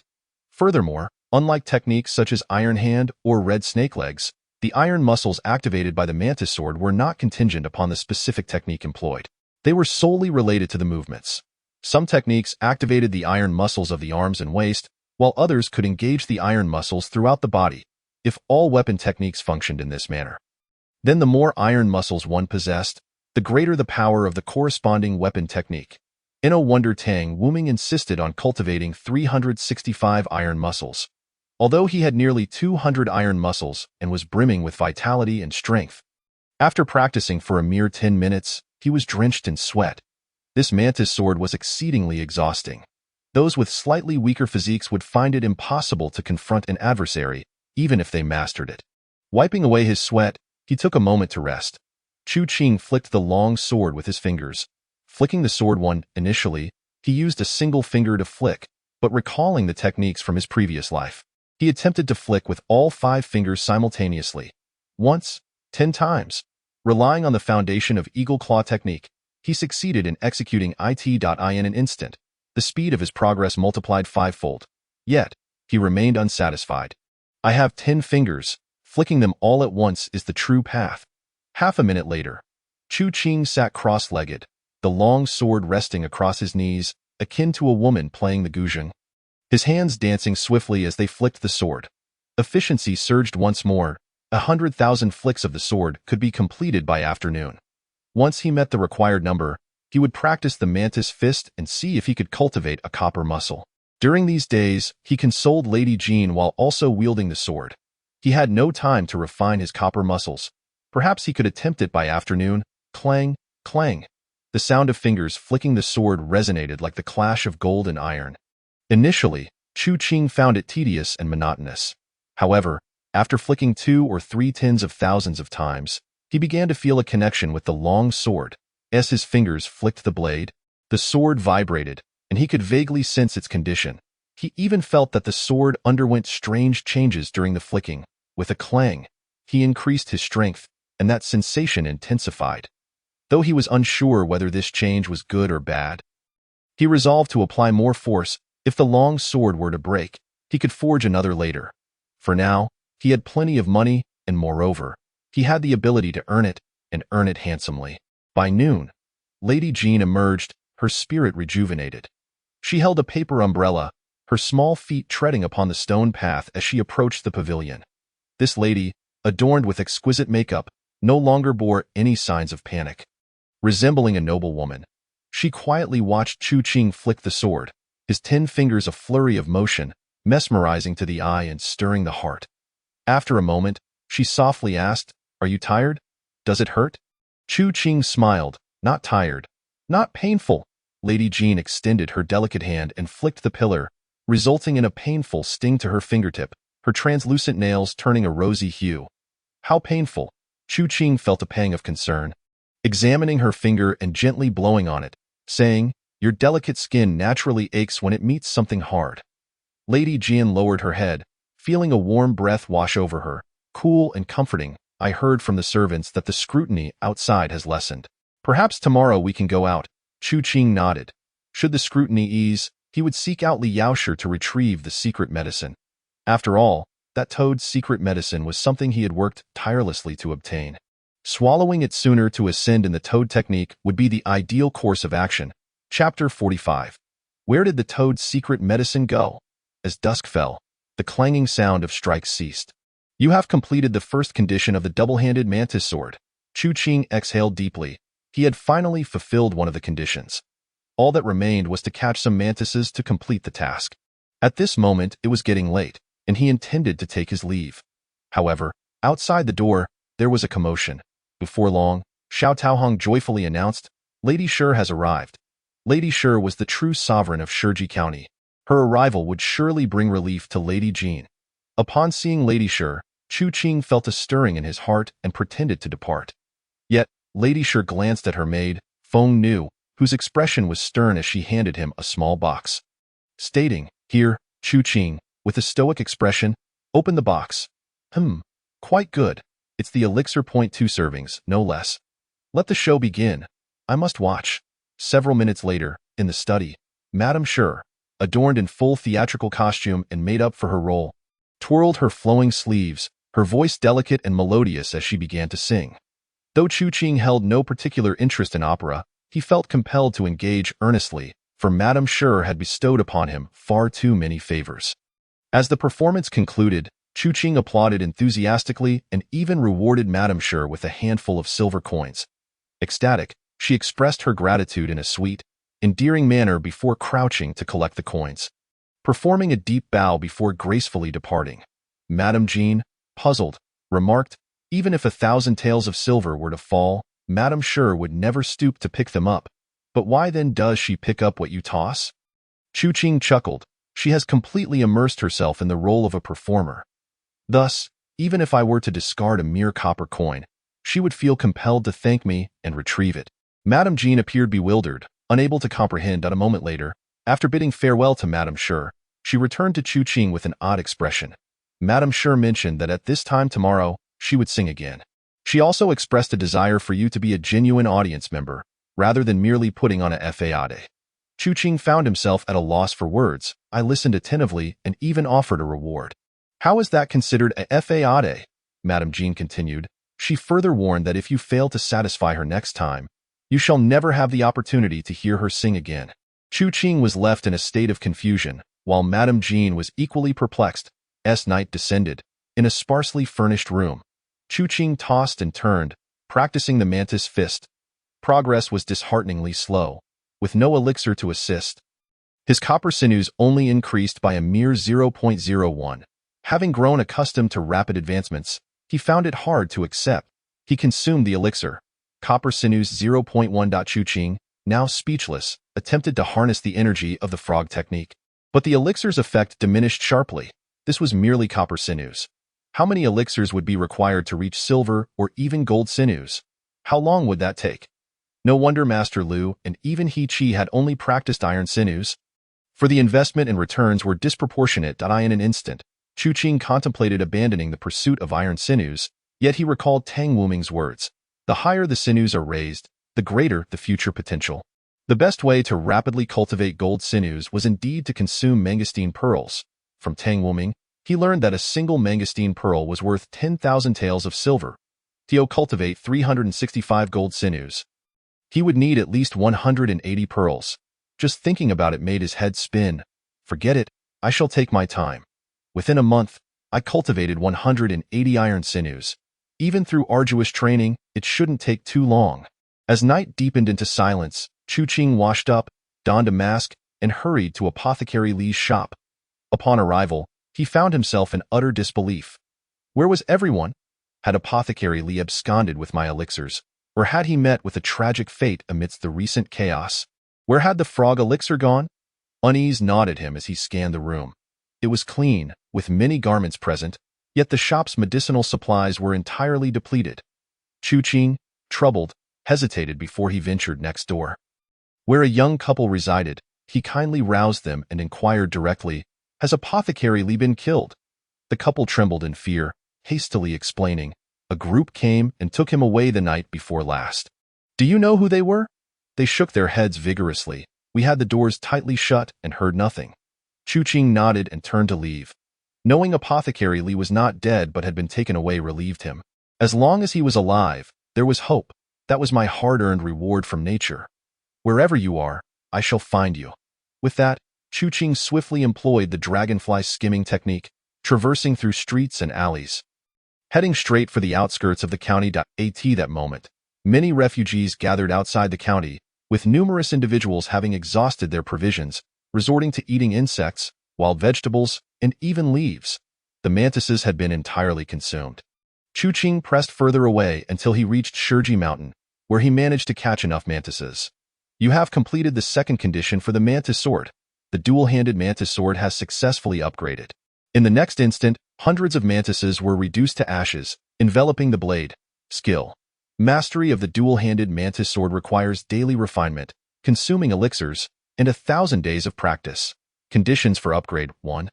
A million sword flicks. 2. Slay 3,000 mantises.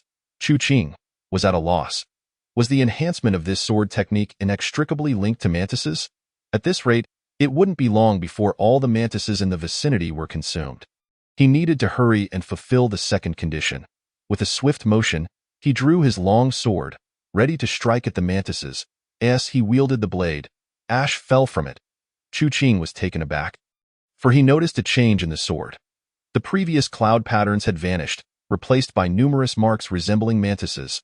Upon wiping the blade, its surface was smooth, and the mantis imprints appeared as though they had grown there naturally. He swung the long sword, flicking the blade. Aside from its aesthetic appeal, there seemed to be no significant change. If it didn't hinder its use, he thought little of it.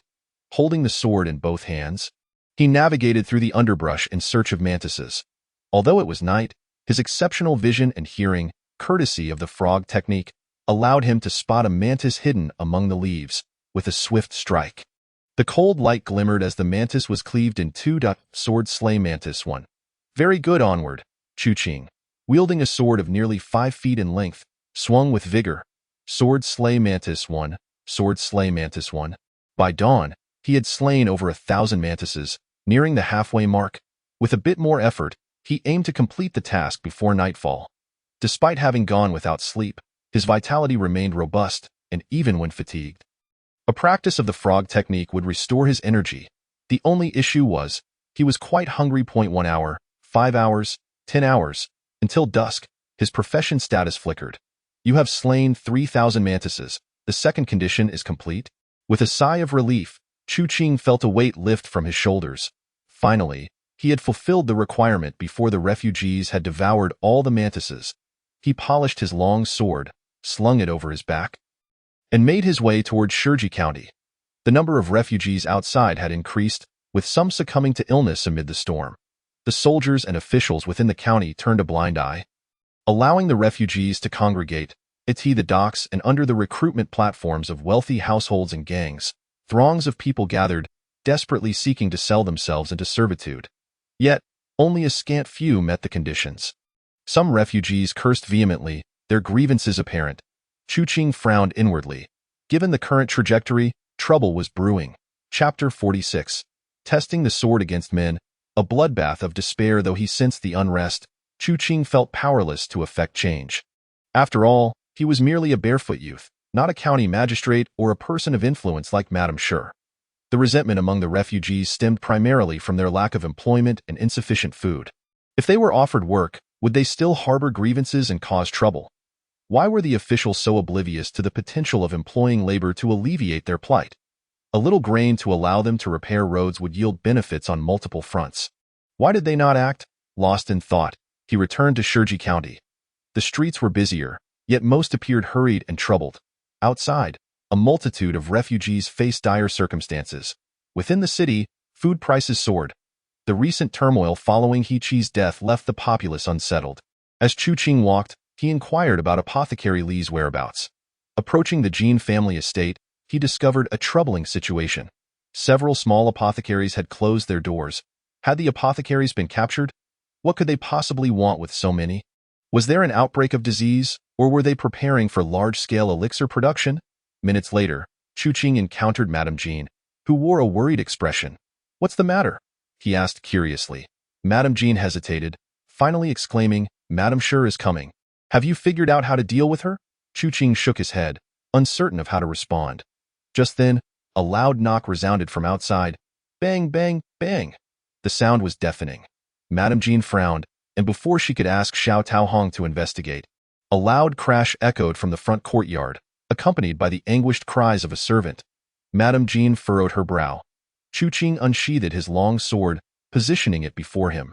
"Madam, please step back." Madame Jean was taken aback, glancing at Chu Qing before murmuring, "You should call me adoptive mother." "Chu Qing, adoptive mother, please step back." Madame Jean smiled and stepped back. Before long, a group of 3 or 5 burly men barged in, wielding long knives, their faces brutish and unfriendly. One of the men spotted Chu Qing, and his eyes lit up as he said, "Kid, Miss Lan wishes to see you. Come with us." Chu Qing shook his head and replied, "I'm sorry, but I do not know Miss Lan. If she wants to meet me, let her come in person." The man's eyes narrowed as he scolded, "Nonsense. It is an honor for you to meet Miss Lan. How dare you turn down such an opportunity?" Chu Qing sighed inwardly and softly said, "Why can't you understand plain words?" He was no longer a mere lackey, someone who could be easily bossed around by just anyone, despite their status as members of the stronghold. So what? He had already killed He Qi. Why would he care about a Miss Lan? The burly man was enraged. He had lived long enough in Shiji County without anyone daring to refuse a meeting with the stronghold's offspring. Even those in the magistrate's office had to show respect to the lady. What audacity did this barefooted youth possess to reject them? "Ungrateful wretch, come with me." They were used to being arrogant and reached out to grab Chu Qing. He stepped back. The man, infuriated, was about to make another move when suddenly someone arrived outside. It was the maidens of Fenghua Shueyue, accompanied by a group of guards and servants, ushering in Madame Sure. Madame Sure glanced at Chu Qing and then at the burly men, and calmly commanded, "Leave." The men, upon seeing Madame Sure, immediately straightened up, like mice facing a cat, and promptly clasped their fists in salute. Not daring to utter a word, they retreated in haste. However, before leaving, one of the burly men shot a fierce glare at Chu Qing. The guards and servants dispersed to stand guard.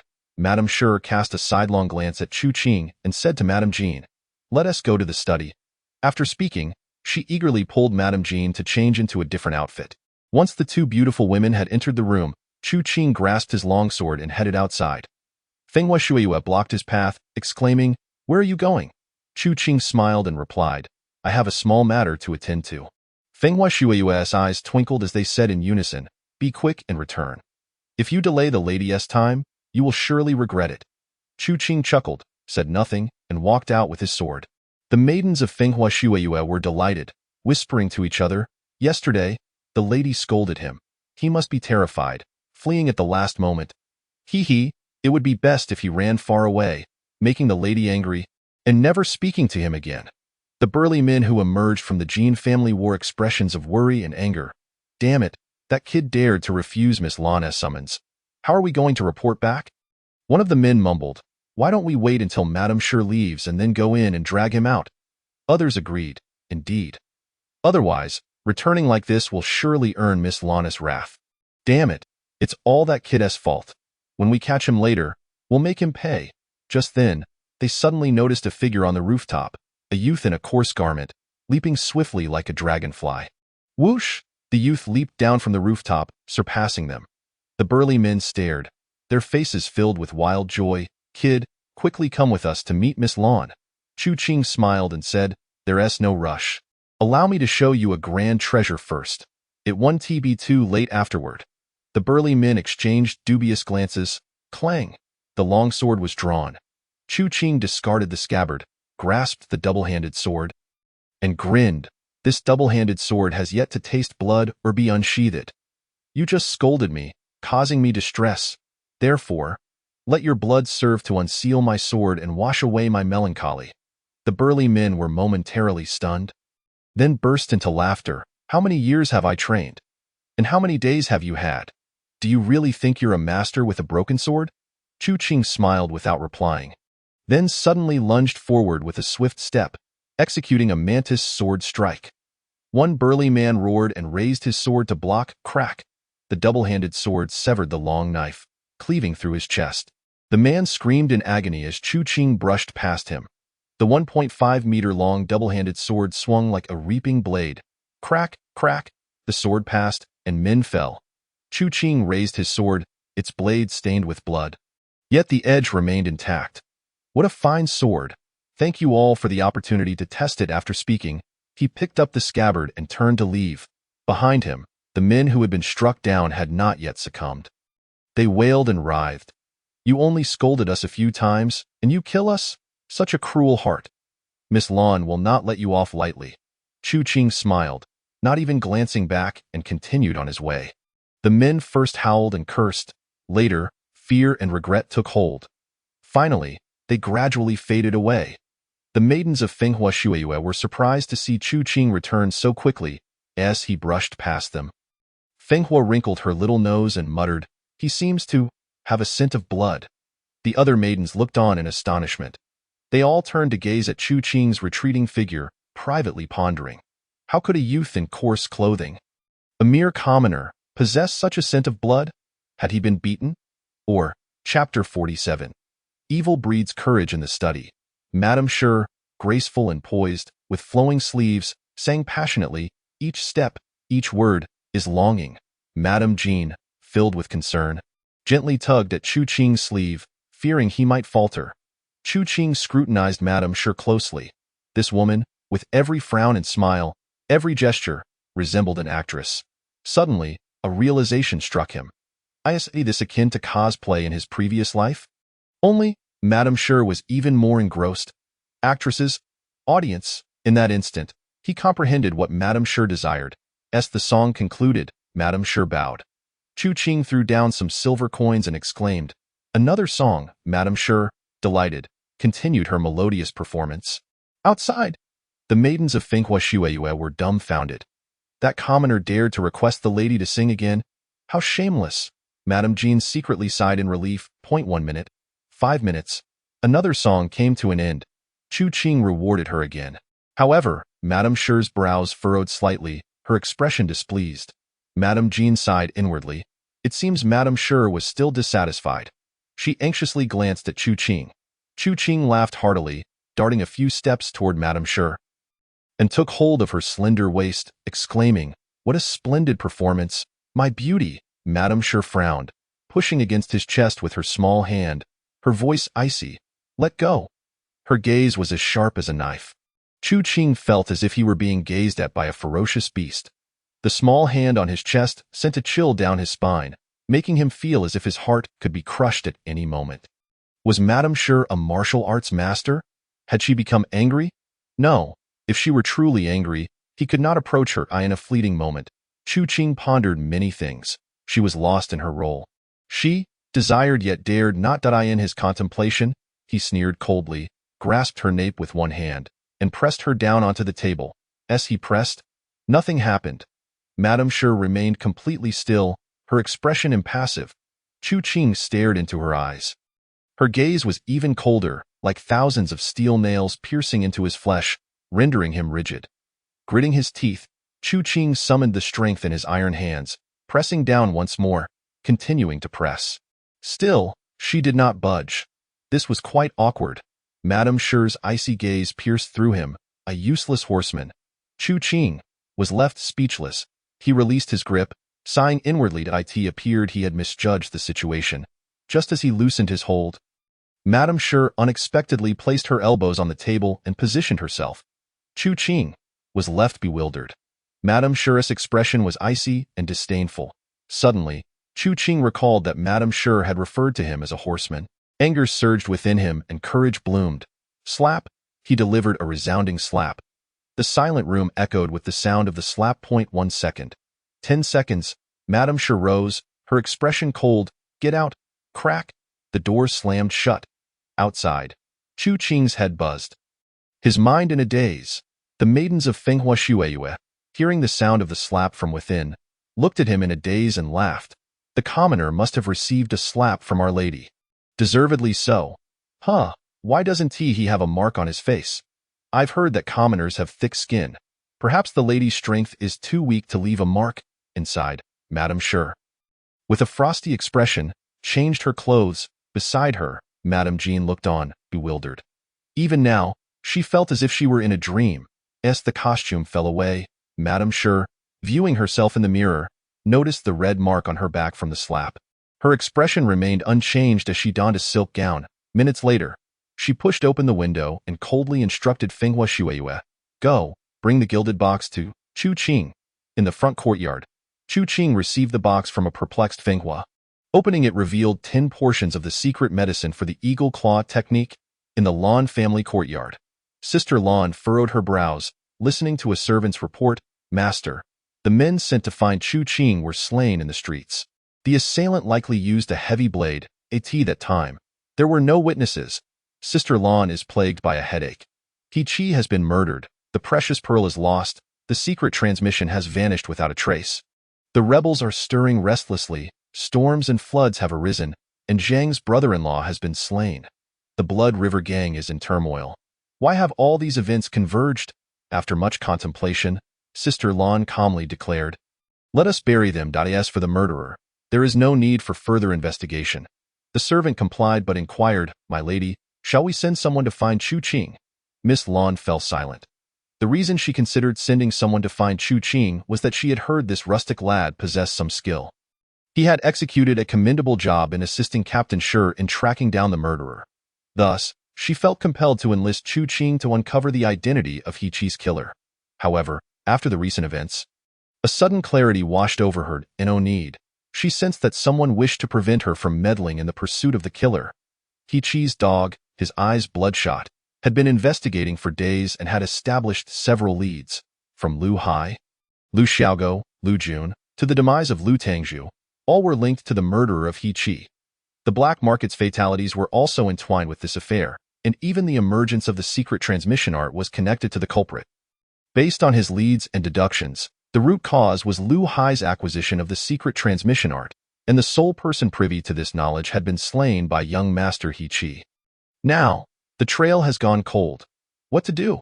He Chi's dog felt a tempest of confusion within him. Finally, he bellowed, "Go, investigate whom Lu Hai contacted before his death."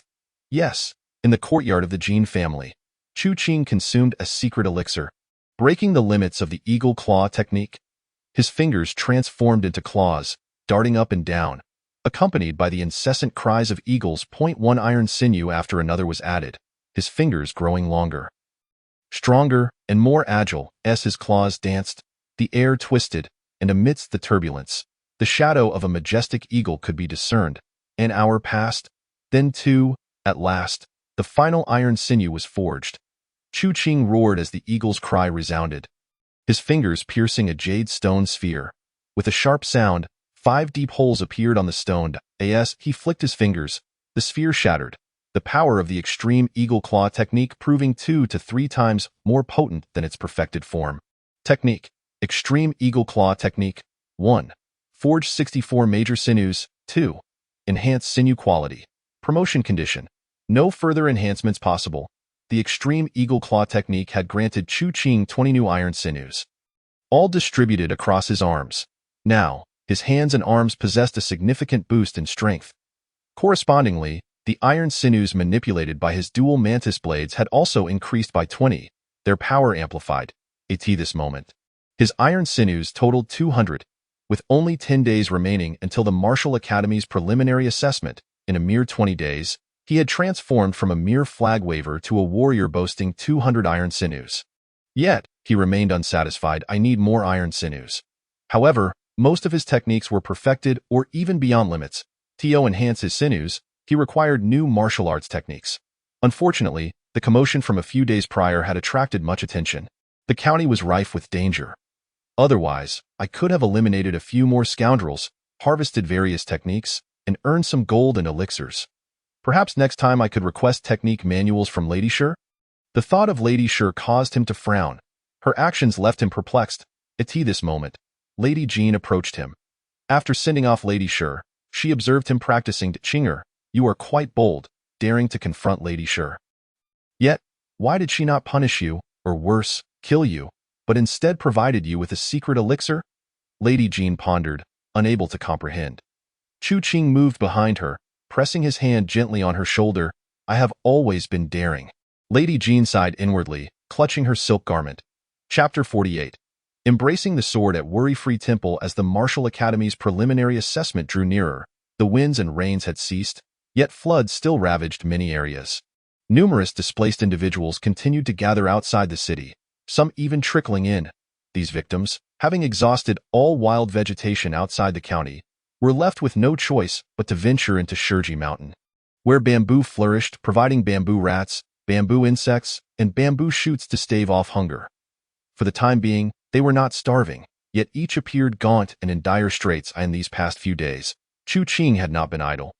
He tirelessly sought information about the whereabouts of the apothecaries, even contacting the families of the missing apothecaries and forming a small search team. As the preliminary assessment loomed closer, his anxiety intensified. His progress had nearly ground to a halt. Neither the mantis fist nor the eagle claw technique yielded a single copper sinew. Ironically, he had amassed over 70,000 attempts on the initial condition of the mantis blade, which bore no relevance to the upcoming assessment. If only I had the frog's secret elixir, I could forge dozens of sinews from the frog technique. However, on this particular afternoon, while he was engrossed in his practice, a servant approached with news. Young Master Qing, someone named Sun Yao seeks you. Sun Yao was the name of their small team. Chu Qing's heart stirred. Bidding farewell to Lady Jean, he hurried outside. Outside the door stood a youth in plain clothes, pacing anxiously. Upon seeing Chu Qing, his face brightened. Brother Qing, we have news. Chu Qing raised an eyebrow. What news? They are at Worry-Free Temple. All the missing apothecaries are at Worry-Free Temple. Worry-Free Temple is a temple located outside the city, renowned for its incense offerings. It housed many monks, each robust and glistening with oil.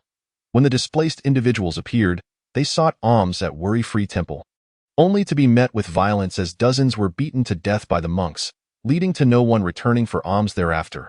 No wonder the county was deserted. They had been driven outside. But why would a group of monks capture so many apothecaries? Chu Qing felt suspicious, yet he dismissed the thought. All he needed was the frog's secret elixir from Apothecary Li. A few minutes later, the youth led Chu Qing to a courtyard at the foot of the city wall, where more than 10 individuals had gathered. They were all family members of the apothecaries. Upon Chu Qing's arrival, the group was animatedly discussing their next steps. A young man suggested, "Shall we request the authorities for assistance?" A woman wept, "The authorities only care for money. Even if we pay, they might not retrieve our loved ones." A scholar-like youth proposed, "Let us confront them directly. With so many of us, we should be able to get them back." Others considered this a viable option and nodded in agreement. Only Chu Qing shook his head. What a jest! In the presence of thousands of displaced individuals, the monks at Worry-Free Temple dared to beat them to death. They are undoubtedly ruthless and emboldened. How could a mere dozen ordinary people hope to confront them?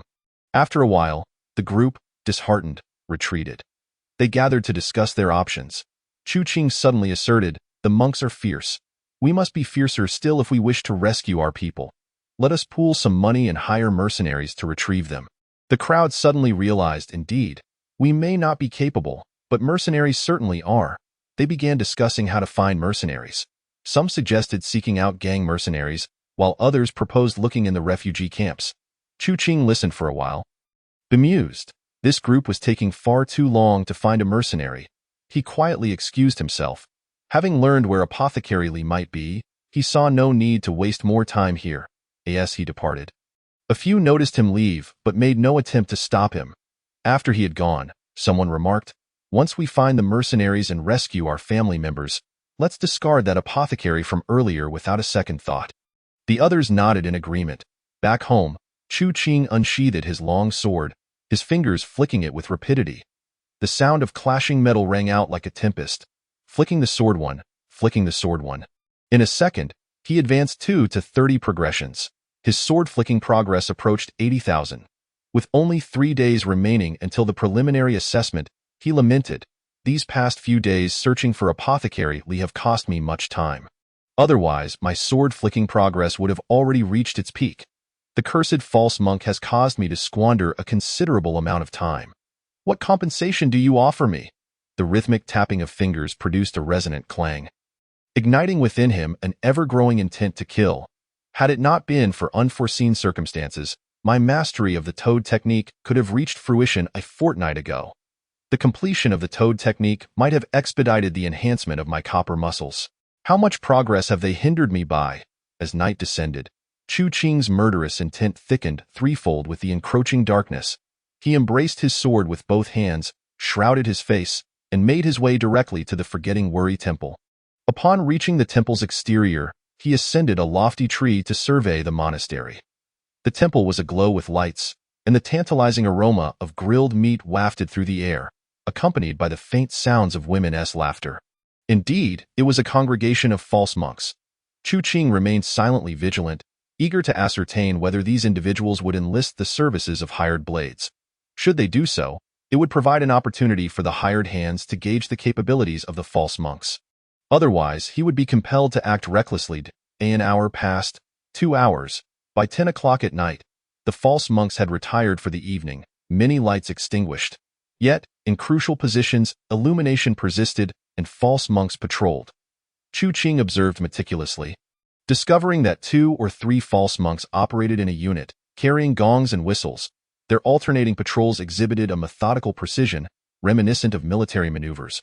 Were they rebels? Or regular troops? An additional hour elapsed.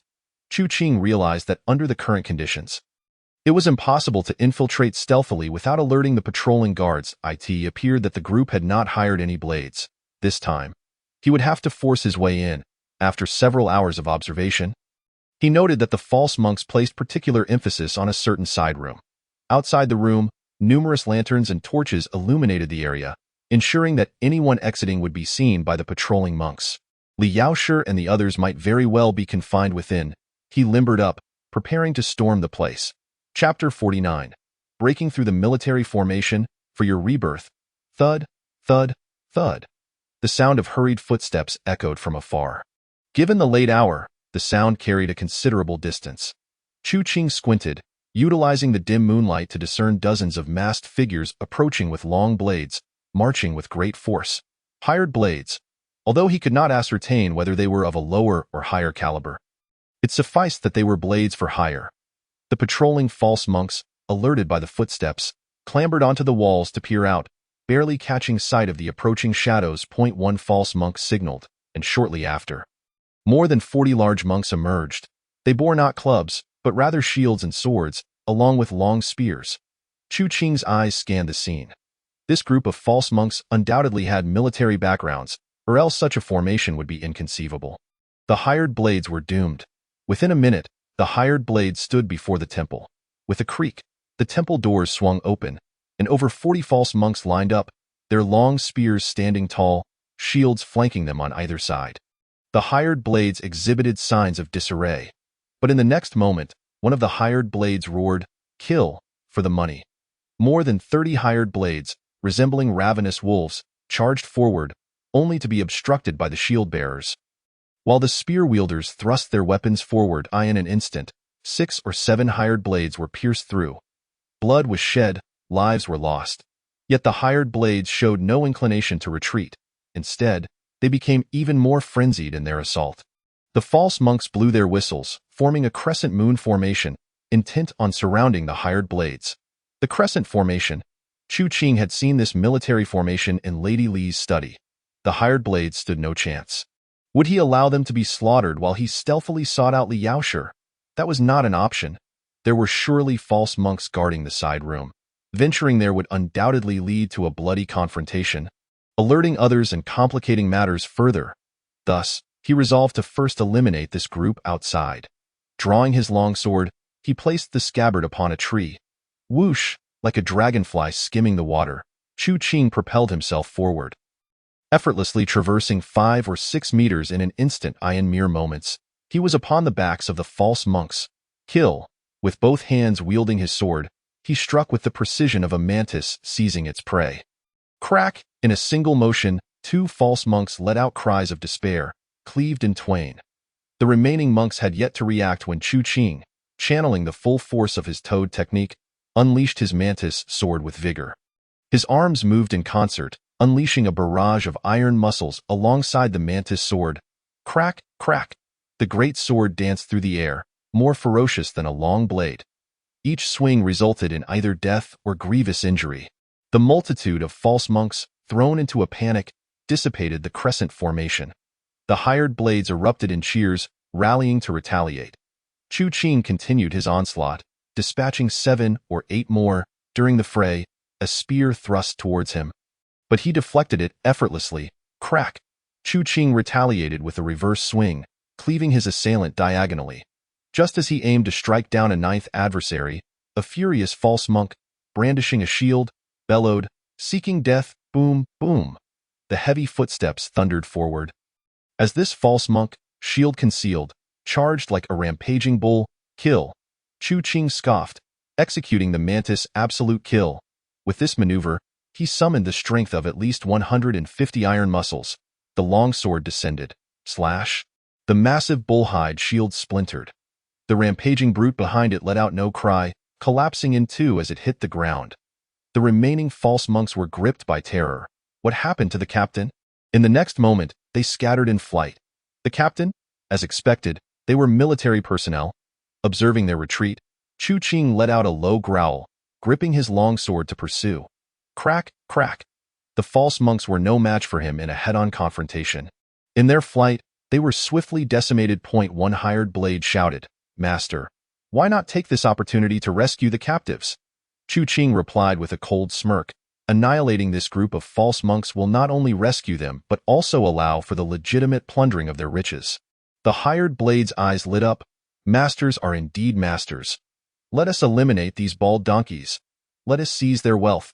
The hired blades were invigorated, howling like beasts, following Chu Qing as they slaughtered the false monks. 1, 5, 10.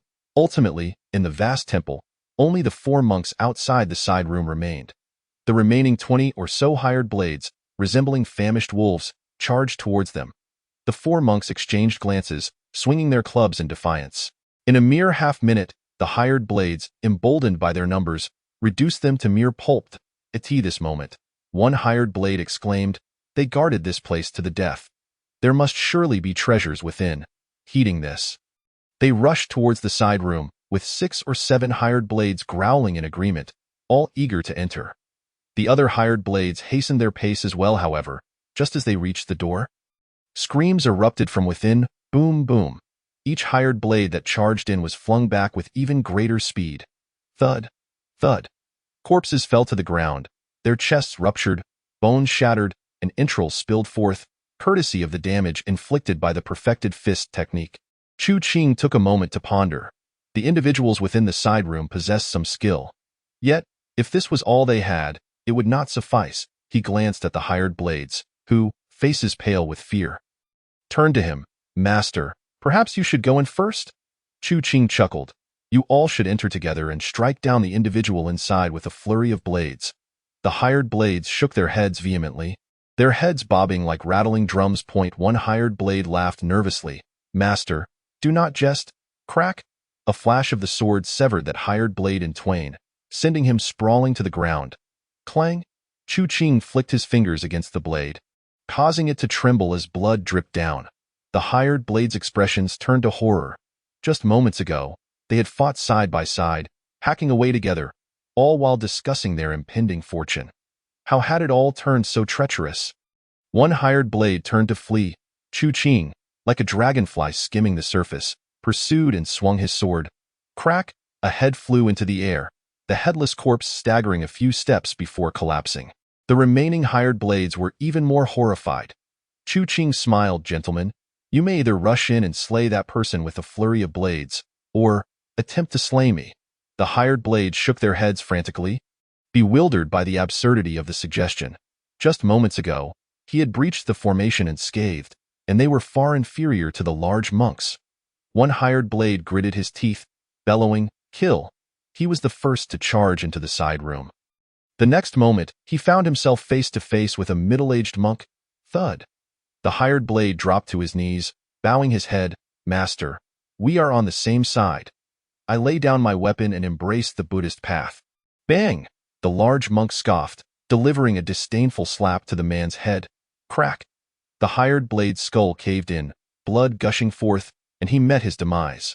The other hired blades, in a frenzy, stormed in, wielding their blades. Kill! Slay him with our combined blades. I wager he has no extraordinary defenses. Bang, bang.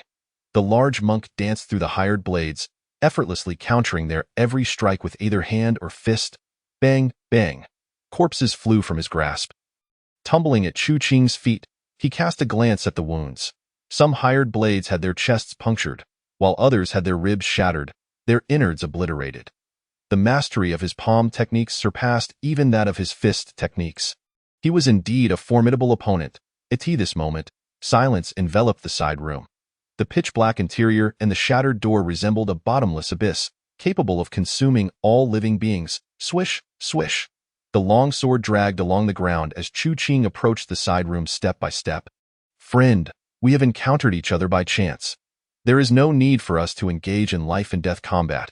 Instead, why not transform our hostility into harmony? As he spoke, he stepped through the doorway. Kill! The great monk bellowed. His left hand clenched into a fist while his right formed a seal. Two formidable techniques of ultimate mastery unfolded in full bloom. He was confident, believing that even if faced with a bull, he could shatter its skull. With a flurry of punches, the air whistled ominously, infused with a chilling intent to kill. Wretched creature, who among you is my friend? Without flinching, Chu Qing wielded his dual-handed sword. The mantis blade, delivering a devastating slash. A piercing shriek emanated as the air warped, resembling the deadly strike of a mantis's forelimbs. The monk's pupils constricted as he retreated in panic. Weapon techniques? At that moment, he deeply regretted not wearing iron gloves. However, Chu Qing pressed forward, his sword dancing like a true mantis hunting prey, relentlessly pursuing his target.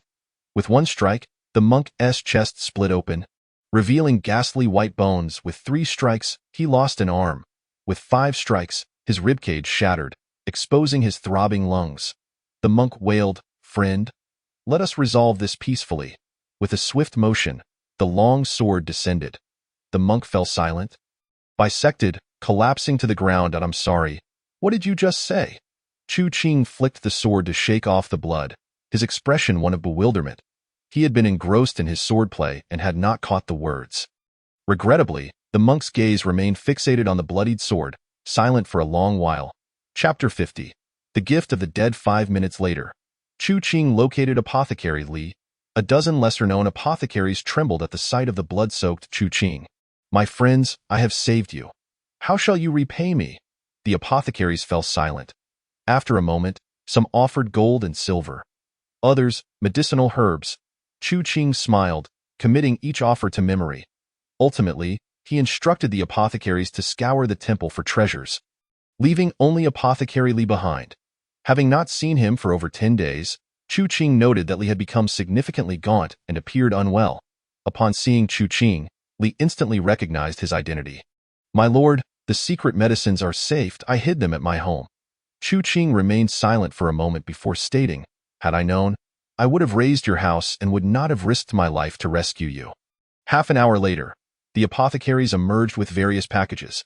Chu Qing collected them all and then sent the apothecaries on their way. Once they were at a sufficient distance, he returned to the tree to retrieve the sword sheath and then set fire to the temple. The blaze roared, illuminating the path ahead. Apothecary Li sighed, "Such a fine temple, it is a pity to see it burn." Chu Qing replied with a grin, "There is a legend in my hometown that rebirth can occur through fire. Those who walk through the flames may return to life. Apothecary Li, come, carry my assets. Let us return home." Apothecary Li glanced at the large and heavy bundles, falling silent once more. The fire at Wangyu Temple drew attention from many. A dozen miles away, a group of burly men sprinted toward the temple. Upon their arrival, they beheld the fierce inferno. Outside the temple lay scattered corpses, a sight that sent chills down their spines. One of the men exclaimed in panic, "Boss, what do we do? Everything's been burned, and people are dead. Will the master kill us?" The leader's expression turned grave. "Bring forth my white dove." A subordinate handed him a white dove. The leader smirked, Let me send a message to the master, requesting reinforcements. Once they arrive, we shall track down the traces and avenge our fallen brothers. The subordinates nodded in agreement. At that moment, one of them said, Boss, we still haven't tracked down the killer from the black market last time. If we pursue another now, won't it be even more exhausting? The leader laughed heartily. Fools, if we capture one killer, we can force him to implicate all others. The subordinates, with a flutter, the white dove soared into the sky, flying thousands of miles away, in Shurji County. Some wealthy families, upon witnessing the fire at Wangyu Temple, rejoiced. Good riddance. Those monks are all rebels. They know this well.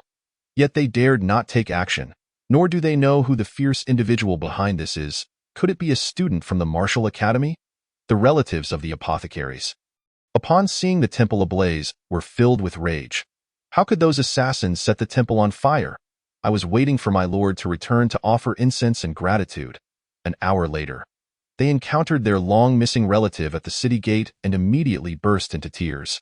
After a while, they asked where the assassins were and why they had not come to collect the payment point. One apothecary sighed. I saw a masked youth wielding a sword taller than himself. Slay the assassins and the great monk. He ultimately rescued us. That masked youth seemed to know Apothecary Lee. Everyone was horrified at the Martial Academy. Some scholars and students frowned. One Vice Dean, unaware of the situation, laughed. Which student took on the task at Wangyu Temple? Killing and arson. Quite the impressive feat. Before long, a scholar reported, Dean, no student undertook this task. We suspect it may be the work of wealthy families. The Vice Dean pondered for a long time before sighing. These recent students, enjoying the benefits of the Empire yet unwilling to share its burdens, do they believe that with the Empire on the brink, they can join forces with the rebels to change the world? I hope the new students in a few days will show some improvement. The scholar fell into silence. With red-rimmed eyes, Ichigo stared at the flames engulfing Wangyu Temple. Lost in thought, he had a strong feeling that the one who set the temple ablaze was the very killer of Ichigo. He should have rushed over to investigate immediately, but it took over an hour for 20 iron cavalry to assemble. The cavalry, utterly exhausted, murmured complaints upon hearing they were to head to Wangyu Temple, yet they obediently followed. A few minutes later, Ichigo examined the corpses outside the temple, his brow furrowed. First, the assassins charged the rebel formation, only to be met with counterattacks. Then, someone suddenly emerged from behind the formation, cutting down 9 men in one breath, one of whom was even a squad leader. This individual was not only a master but also well-versed in military formations. Finally, he turned his gaze to the burning temple. He recalled that within the temple was a rebel commander who had forged over 100 iron muscles and 20 iron bones. This commander was equally formidable. After a long silence, he murmured, "The killer is approximately 1.78 meters tall, barefoot, with a heart of iron, viewing human life as mere grass. He wields a heavy sword and possesses swordsmanship. This resembles the characteristics of the one who killed Ichigo." As he concluded, Ichigo's mood darkened. He had not anticipated that the killer would possess swordsmanship. Could it be that the missing secret transmission was, in fact, a swordsmanship manual? Things were getting complicated. At the apothecary, Chu Qing, still masked, gazed at the boxes before him. He opened the first one to find over 100 doses of the toad's secret medicine. As his fingers brushed the secret medicine, his heart, which had been in suspense, finally relaxed. How many enemies did I slay for this meager amount of secret medicine? Do you think this is easy for me? Apothecary Lee hung his head in silence. It is not easy. Killing is quite exhausting. Chu Qing tucked the box into his robe, showing little interest in the other boxes, and instead asked Apothecary Lee, "What were you doing in the temple?" Apothecary Lee sighed. "We were refining hemostatic powder and march pills." Chu Qing frowned. These 2 items were basic supplies for warfare. The rebels, what were they planning? Apothecary Lee weakly remarked, "Is war about to break out? Shurji County, can it be saved?" Chu Qing replied nonchalantly, "War does not concern you. Should someone abduct you again, I will still rescue you." Apothecary Lee, go, get some proper rest. Apothecary Lee sighed and turned toward the back courtyard. Only then did Chu Qing open the other boxes. The second box contained a pile of silver notes. Upon a cursory count, there were as many as 70,000 taels. Such a sum was sufficient to fund a large-scale war. The third box held 7 luminous pearl stones. At that moment, Chu Qing's hands trembled slightly. For a single pearl, he had slain He Qigong and over 300 enemies. Had he known that Wang Yu Temple held pearls, he would not have had to kill him. He resented He Qigong. But alas, all that remained of him was his head. The last box was the largest, filled with jewels, gem-encrusted necklaces, hairpins, rings, jade pendants, and loose gemstones, all of significant value. However, converting these into cash would be exceedingly troublesome. The rest comprised some broken silver, silk, jade artifacts, and the like, valued less than a single pearl. He bundled the silver notes and jewels into a large package, leaving some for Apothecary Li and preparing to entrust the rest to Madame Jane. As for the pearls and secret medicine, he decided to use them immediately. First, the secret medicine. There were a total of 108 doses, enough to elevate his toad technique. The toad technique not only allowed him to forge several more iron muscles, but also to connect with other techniques, temporarily enhancing his combat prowess. As for the pearls, the profession column indicated that these were ordinary pearls. Using one would only increase one iron muscle. I need someone to secretly refine them. It seems the only one capable of doing so is Madame Jean. Chapter 51. The secret art of the toad's mastery. Upon ingesting the toxic essence of the toad and consuming 100 portions of the secret elixir, in the next moment, you fulfill the first and second conditions for the complete mastery of the toad technique. Practice.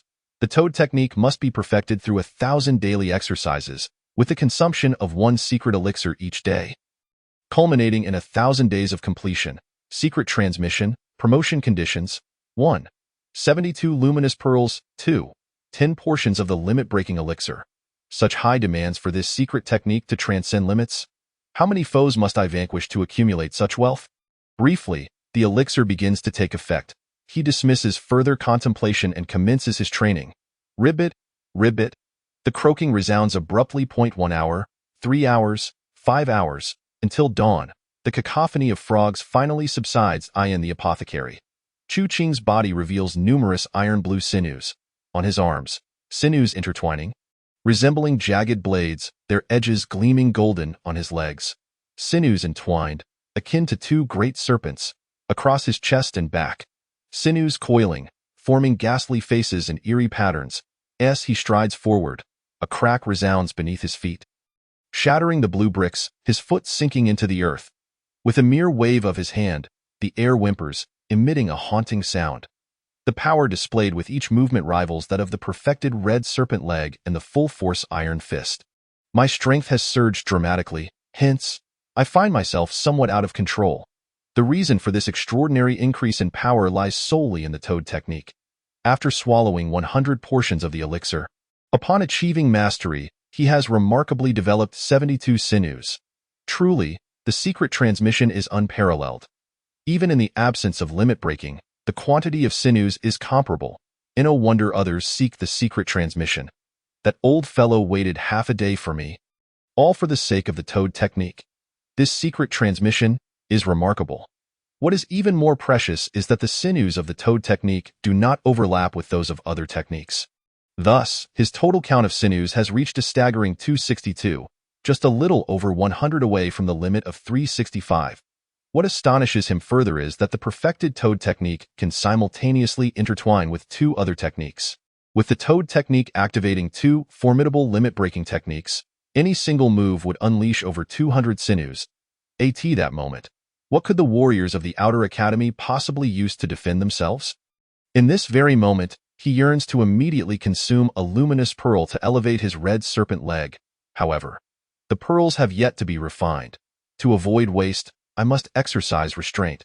Taking a deep breath, he begins to execute the praying mantis fist, adapting to the changes in his physique, twisting and turning. His feet traverse the path, shattering the blue bricks beneath him, leaving uneven imprints. His hands move, the wind from his punches howling, akin to heavy blades cleaving through the air. Inadvertently, as he nears the wall, the force of his punch slices through a wooden plank 3 fingers thick with a crack. In the backyard, Apothecary Li, awakened by the commotion, dares not approach, fearing it to be enemies come to confront Chu Qing. 1 hour, 3 hours, from morning to noon, and from noon to dusk, the disturbances caused by Chu Qing gradually diminish. By dusk, having effortlessly adjusted to the changes in weight and strength, He finally halts his practice, laughing joyously at the sky. At this moment, the data in his professional column appears extraordinarily splendid. Chu Qing Realm, 26-25 Iron Sinews Technique. Iron Cloth Shirt Perfected Technique. Proficient in Dual-Handed Praying Mantis Sword. Techniques: Iron Hand, Iron Fist, Red Serpent Leg, Toad Technique Perfected Lightness Skill, Dragonfly Skimming the Water Perfected, Grass Flying Perfected Techniques, Limit Breaking Praying Mantis Fist, Eagle Claw Technique, With a Splash.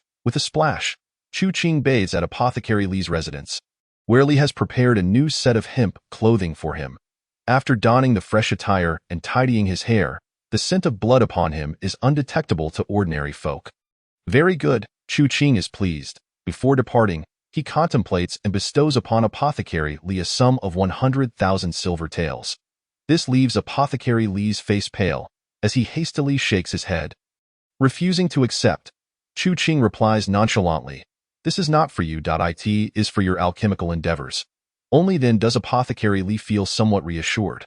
Close your shop, procure a spacious residence with a cellar, and then refine the military elixirs and hemostatics. It would be best to hire additional assistants. After a moment of hesitation, Apothecary Li says, "My lord, it will require considerable funds to hire alchemists capable of crafting such remedies." Chu Qing replies calmly, "Reach out to your colleagues who have visited Wuyo Temple, have them bring their assistants to assist in the alchemical process. Inform them that my efforts to save lives are not without compensation. They should ask for a modest fee and work diligently. Otherwise, you understand." Apothecary Li shudders at the implication and promptly agrees. Once Chu Qing departs, he immediately contacts his colleagues from Wuyo Temple, gathering them at his apothecary. Upon arrival, these alchemists observe the chaos in Apothecary Li's home, shattered floors and wind-whipped walls, and their expressions change dramatically. Apothecary Li outlines his requests. The colleagues hesitate, unwilling to acquiesce. Yet, Apothecary Li coldly scoffs, "If you refuse, which masked lord do you think will comply?" The alchemists, recalling the events of the previous night, turn pale and quickly exclaim, "We agree. Even without payment, we shall comply." Having been plundered by Wuyo Temple, they received not a single coin in return, suffering substantial losses of medicinal materials. Chu Qing, however, refrains from pillaging and even offers them some wages. If they were to refuse again, that towering sword would surely descend upon their heads. Apothecary Li claps his hands in delight, stating, "Since everyone has agreed, our first task is to find a large residence. The larger, the better. Moreover, our operations must remain discreet." The alchemists engage in animated discussion. Suddenly, someone inquires, "Which lord provided such substantial funding?" Apothecary Li smiles. "Over 10,000 silver taels." The alchemists rejoice and, at last, feel relieved. At least they won't have to cover the cost themselves. This lord is far superior to those at Wuyo Temple. In the Jin residence, Madame Jin beams upon seeing Chu Qing. Chu Qing pats his stomach and states, "I am famished. Please have someone prepare a meal." Madame Jin nods vigorously, immediately giving orders. After some pleasantries, Chu Qing seizes a moment when no one is around. Gritting his teeth, he produces 2 luminous pearls. "I possess 2 pearls. One is for you to consume. The other, I request your assistance in refining." Madame Jin's beautiful eyes widen in astonishment. She has seen the Shizhu pearls before but has never possessed one. "Where did you acquire these?" Chu Qing chuckles. "I earned them through sweat and blood from labor." Madame Jin rolls her eyes, utterly unconvinced. Such treasures, even if one were to sell themselves into servitude, would hardly be attainable across generations. Yet, she is astute and refrains from pressing further, instead curious. "Can pearls be consumed?" Chu Qing nods, recounting the tale of Tang Wuming's methods. Madame Jin cradles the pearl in her small hand, her emotions complex. She yearns to eat it, yet she understands its immense value. Madame Jin is conflicted. Chu Qing pinches one pearl and pops it into her mouth. Glug! Madame Jin swallows, then flustered, stammers, I? Chu Qing holds out the other pearl. "And there is this one." Madame Jin, with skepticism, asks, "How does one refine this?" Chu Qing coughs lightly and leans close to her ear, whispering the refining method. Madame Jin, Chu Qing. Chapter 52. Dragonfly Skimming the Water Perfected. Before long, Madame Shi arrives. She glances between Madame Jin and Chu Qing, sensing something amiss in the atmosphere. "Come, let us change our attire." Madame Jean leads Madame Sure to change into their performance costumes. Madame Sure furrows her brow, perceiving that Madame Jean walks awkwardly, feeling displeased. Madame Jean? Being of noble birth, why does she lack grace in her stride? I shall instruct her to amend this. Otherwise, I cannot continue our friendship. After 7 or 8 minutes, Madame Jean emerges first, whispering to Chu Qing, I would like another pearl. Chu Qing, momentarily stunned, instinctively hands her another pearl. Madame Jean snatches it and bolts away. Chu Qing stands bewildered. A few moments later, Madame Sure takes the stage to perform. The tune differs from yesterday's, and she too walks with a hint of awkwardness. Upon concluding her song, Chu Qing generously rewards her. Madame Sure expresses her gratitude and requests another performance. As the next song concludes, Chu Qing rubs his hands together, preparing to take the stage. Yesterday, I lacked iron sinews. I could not fully exert myself. Today, I shall demonstrate my prowess. With a swift step, he ascends the stage, sleeves billowing, exuding an aura of menace. Yet, before he has the chance to showcase his 200-plus sinews, Madame Sure, propping herself up on the table, coldly states, Worthless braggart, even if you strike me 10 times, I shall not yield. Chu Qing. Outside the door, the maidservants giggle with delight. The young lady has struck that mud-legged fool again. How resounding! That mud-legged fool deserves the slap. Do you suppose there are marks on his face this time? Surely there must be. The sound of those slaps was thunderous. The young lady must have put forth great effort. 1 time, 10 times, 20 times. Excellent. The young lady has given him 20 resounding slaps. 1 minute later, the door swings open and Madame Sure emerges, her expression icy and devoid of emotion. The box. The maid whispers, My lady? He is unlikable. Why bother to grant him more secret elixirs? This time, it is indeed a universal secret elixir. Madame Stone gazed coldly, her piercing eyes unsettling Wind Girl, who hurriedly placed the box at the doorstep before clustering around Madame Stone to depart. As they were leaving, she glanced back, hoping to catch a glimpse of the handprint on Chu Qing's face. To her dismay, only Madame Jean emerged, her complexion pallid. Regrettably, the mud-legged fellow did not appear, and she missed seeing his pig-like visage. A sumptuous feast awaited: braised pork, roasted chicken, duck, greens, pastries, and even fine wines. Madame Jean had prepared an abundance of food for Chu Qing, who, having fasted for an entire day, indulged heartily at the table. Observing his hearty appetite, Madame Jean's delight only grew. After an hour, well sated, Chu Qing was assisted by Xiao Tao Hong in washing up. Xiao Tao Hong muttered, He is not the master. Is he? Madame Jean shot her a fierce look, prompting Xiao Tao Hong to obediently serve Da Qinger. The preliminary exam is approaching. What are your plans? Chu Qing pondered for a moment before confidently declaring, I will pass the preliminary exam. Over 200 iron rods are sufficient. Madame Jean nodded in agreement. Even if you do not succeed, it matters not. You can still enter under Madame Stone's guise. After all, she allowed you to strike her and remained unperturbed. By the way, this is a gift from Madame Stone. Take a look. Upon opening the box, Chu Qing found a pill within, perplexed, as he had never encountered such an item before. After a moment of contemplation, Madame Jean remarked, This is a universal elixir. You may consume 1 daily, and it is 10 times superior to any martial arts elixir. Only the martial academy and sects possess it. Upon seeing the universal elixir, Chu Qing's mind immediately raced to the lightness skill dragonfly skimming water, which required such an elixir to progress from mastery to perfection. Previously unattainable, now it was within his grasp. How splendid! After some pleasantries, Chu Qing intended to take his leave, but Madame Jean insisted he remain home for the next 2 days leading up to the exam. Eat well and rest. Do not wander off. Prepare yourself for the preliminary exam. Chu Qing acquiesced after some thought. The rotund Jean had yet to return. He, unable to capture the culprit, had called upon all factions to assist in the search. As night fell, everyone had retired. Chu Qing swallowed the universal elixir, lightness skill, dragonfly skimming water perfected. Promotion condition. No further advancement possible. In an instant, a flood of insights surged within him. Whoosh, whoosh. He leaped across the rooftops, gliding like a dragonfly skimming the surface of water.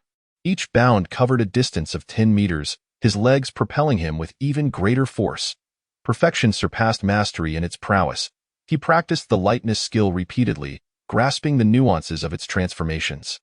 With the tips of his toes barely touching the ground, he landed silently on the tiles, and even when he alighted on a large water trough meant for fire prevention, only the tips of his toes got wet. For long-distance travel, he could glide over the grass, and for airborne pursuits, he could skim the water. What I lack now is a short-distance explosive lightness skill. Unfortunately, the black market remains closed. Though the rain had ceased, the floodwaters still surged, and the number of refugees continued to rise. An hour later, fully familiar with the perfected dragonfly skimming water, he sat atop the roof in contemplation. It seemed the only path to increase his iron rods lay within the Martial Academy. Yet, he remained uncertain about the accessibility of their resources. The more iron rods he forged, the greater the resources required. The wealth he accrued at the Forgetting Worry Temple appeared substantial, yet it could only purchase about 10 pearls. If he aimed to cultivate all the golden rods, he would need the backing of several Forgetting Worry temples. But did Shurji County even possess that many Forgetting Worry temples? Furthermore, even with silver, acquiring pearls was not guaranteed. After a long while, he finally drifted into a deep, undisturbed slumber. The toad skill was perfected, yielding a wealth of pearls and silver. The dragonfly skimming water was also perfected. Quite satisfactory. Tomorrow, the day after, the preliminary exam. I must pass, then. I shall cultivate the remaining iron rods and strive for the golden ones. I in the deep of night. At the Stone Manor, Madame Stone revolved restlessly in bed. Practicing her techniques, just before dawn, she finally succumbed to sleep. In her dreams, she sang and acted, as if transported back to her youth. That shameless horseman. I allowed him 10 strikes, yet he dared to strike 20. Countdown to the Martial Academy's preliminary exam. One day. In the morning, Madame Jean summoned 2 herbalists to give Chu Qing a massage, easing his muscles. She advised, just relax your mindset. There are many candidates, but none are your match. Even if you fail, you have an escape route. Do not overexert yourself. In the afternoon, Madame Jean encouraged Chu Qing to read and adjust his mindset. As dusk approached, a letter arrived for Chu Qing. Shortly thereafter, a robust middle-aged man entered, guided by Xiao Taohong. Young master, my master, Tang Wuming, has written to you. Chu Qing was taken aback. With the floods rampant in many areas, how could Tang Wuming, so many miles away, manage to send a letter? Truly, a person of substantial means. As he read the letter, he found it filled with over 10 pages. Discarding the mundane descriptions of life in the capital, the essence was simple. You aim for the Martial Academy's preliminary exam? While I pursue the Imperial Examination, the Imperial Examination has 12,000 participants, yet only 32 spots are available. However, I have confidence in my studies and my talent to secure a place. I wonder if you possess the ability to enter the Martial Academy. Should you fail, do not hesitate to seek refuge with me in the capital. Chu Qing was speechless. Tang Wuming's arrogance was truly remarkable. At that moment, the sturdy man spoke. Young master, may I deliver a reply? Chu Qing took up the brush, while Madame Jean ground the ink. His calligraphy flowed gracefully as he inscribed a line. I shall enter the Martial Academy, while you shall secure a place on the list. Sealing the letter, he handed it to the sturdy man. Casually, he inquired, the journey must have been arduous. How did you manage? The sturdy man respectfully replied, young master, I forged over 200 iron rods and 30 iron bones. I fought my way here. Chu Qing was astounded. Such a formidable individual was a servant to Tang Wuming. How pitiful! I must enter the Martial Academy. Once the messenger departed, Chu Qing ceased his reading and instead sat in quiet contemplation, rhythmically tapping his fingers against the double-edged sword, producing a resonant clang. As dusk descended, Wind Girl approached, presenting a box to Madame Jean. After a brief time, Madame Jean re-emerged, handing the box to Chu Qing. Examine this pearl. Has the secret concoction succeeded? A spark of excitement ignited within Chu Qing as he checked his profession tab. Concocted pearl can forge 2 golden rods. Premium concocted pearl can forge 3 golden rods. Ah? Madame Jean inquired with concern. It did not succeed. Chu Qing chuckled. It was a success, however. 1 pearl's quality exceeds my expectations. Which one? This one. Madame Jean's expression turned peculiar. Quickly, use it to enhance your cultivation. Chapter 53, 4002 for registration fee. At dawn on the day of the Martial Academy's preliminary exam, In Shiji County's 72 Wubao, 20 towns of various sizes were bustling with eligible men and women converging outside the Martial Academy. Numbering in the tens of thousands, the Martial Academy, situated near the western city wall, sprawled over a vast expanse of land.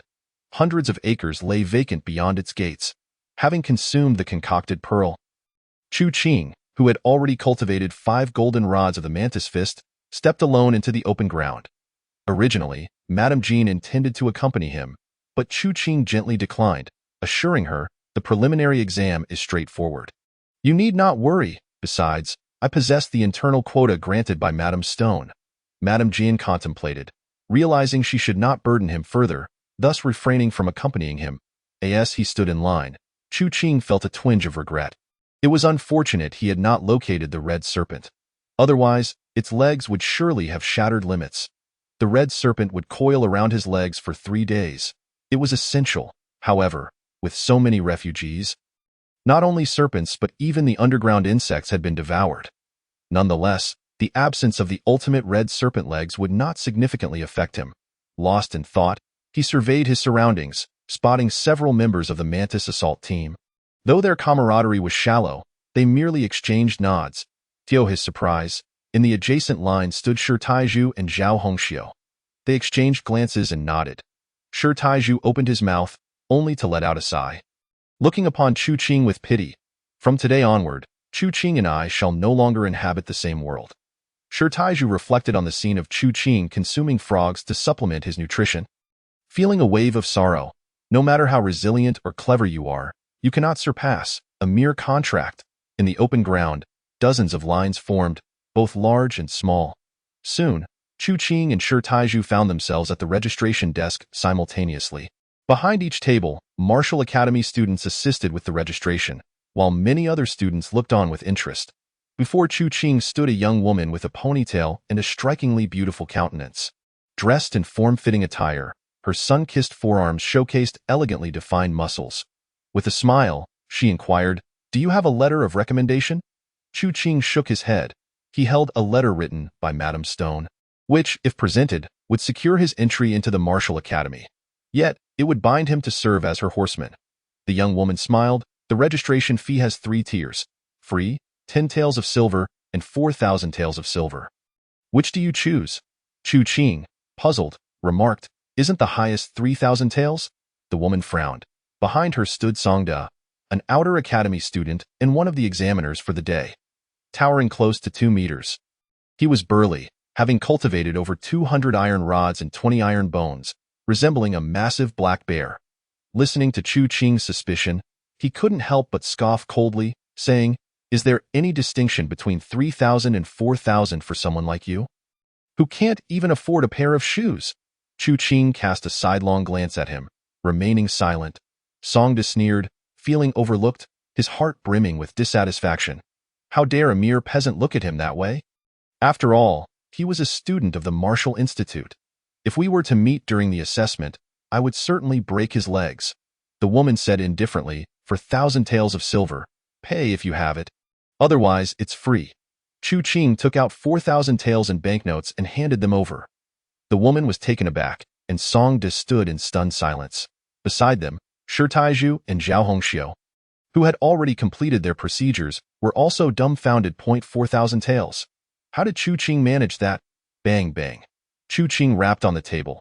The woman smiled brightly, gently saying, "Please wait a moment, young master, while I prepare the receipt." Shortly after, she returned with a silver sheet and a number tag. "Young master, if you pass the preliminary test, there will be no refund. If you fail, only 3,000 will be returned." Chu Qing nodded, took the receipt, and turned to leave. Songda glared at Chu Qing's retreating figure, gritting his teeth as he said, "Sister, arrange for him to be with me." The woman frowned, replying, "Anyone who can produce 4,000 taels of silver has connections." "Are you sure you want to make things difficult for him?" Songda sneered. "Those with connections would have sent their silver long ago. He must have stumbled upon some windfall," the woman sighed. Casually scribbling, "All right," Songda thanked her and turned to leave. At this moment, Chu Qing, under the guidance of the officers, arrived at an adjacent open area where many successful applicants had gathered. Shi Taizhu and Zhao Hongxiu were also present. Their expressions complex. Chu Qing smiled, and Zhao Hongxiu returned the smile, saying, "Junior brother, you are quite impressive." Shi Taiju eagerly asked, "Chu Qing, where did you get the money?" Chu Qing replied with a grin, "It was an unexpected gain." Shi Taiju felt a mix of emotions. He had initially thought he and Chu Qing belonged to entirely different worlds, with him on high ground. Yet, unexpectedly, the other party silently matched his level. No, it was different. Chu Qing had spent silver, while after entering the Martial Institute, he would be free, whereas he had signed a contract, committing to serve the Mantis Martial Arts School for decades. The comparison pierced his heart like a knife. An hour passed, 2 hours, as the spring sun hung high, though not hot. Many felt restless and drenched in sweat.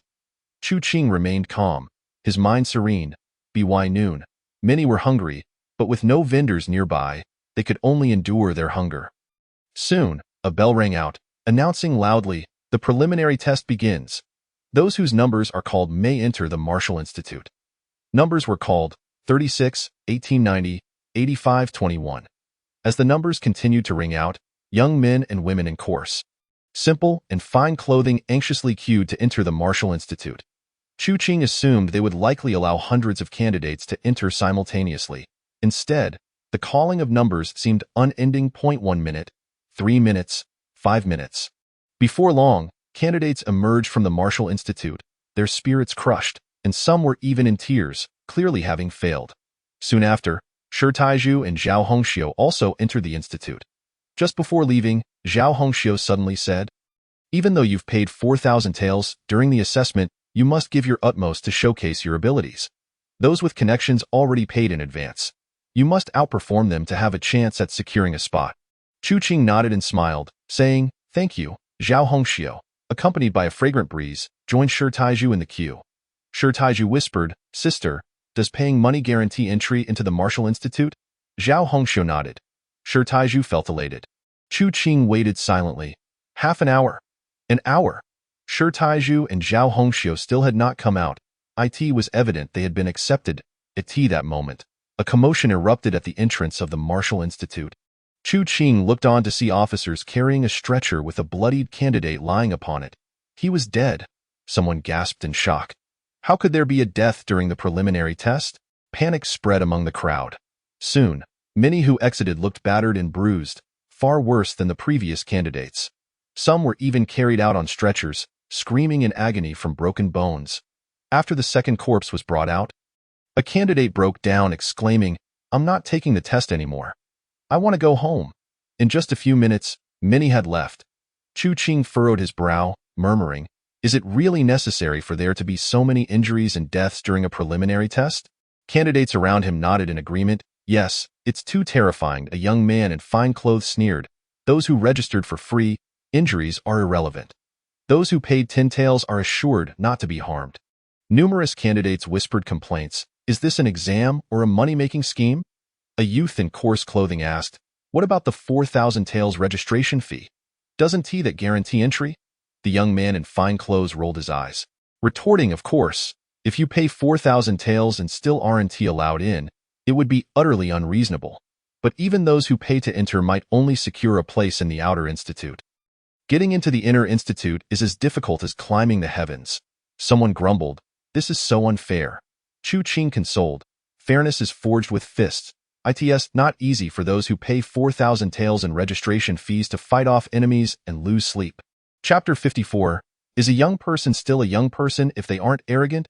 The assessment continued. Soon, they called out Chu Qing's number, 9527. Chu Qing stood up to queue.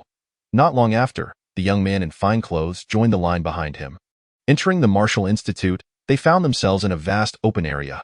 The queue split into several smaller groups extending toward a large building at the edge of the open space. Chu Qing observed many entering the room only to emerge within half a minute. Some with bruised faces, sobbing, while others had twisted arms, clearly in dire straits. Chu Qing noted that those with severe injuries were predominantly the youths in coarse and simple clothing, while the young men in fine clothes only had minor bruises and tears. Those who paid nothing suffered serious injuries. Those who paid 10 taels bore bruises. As for him, having paid 4,000 taels, a slight performance would surely guarantee entry into the Martial Institute. As for the Inner Institute, he was still unaware of the entry rules. The queue progressed swiftly, and soon Chu Qing noticed an alarming number of broken limbs among those entering the room. Was the examiner particularly irritable? He frowned inwardly. When it was finally his turn, a corpse was carried out. The officers carrying the body whispered as they passed, "That examiner has gone mad. He's killed 3 candidates already. Quiet.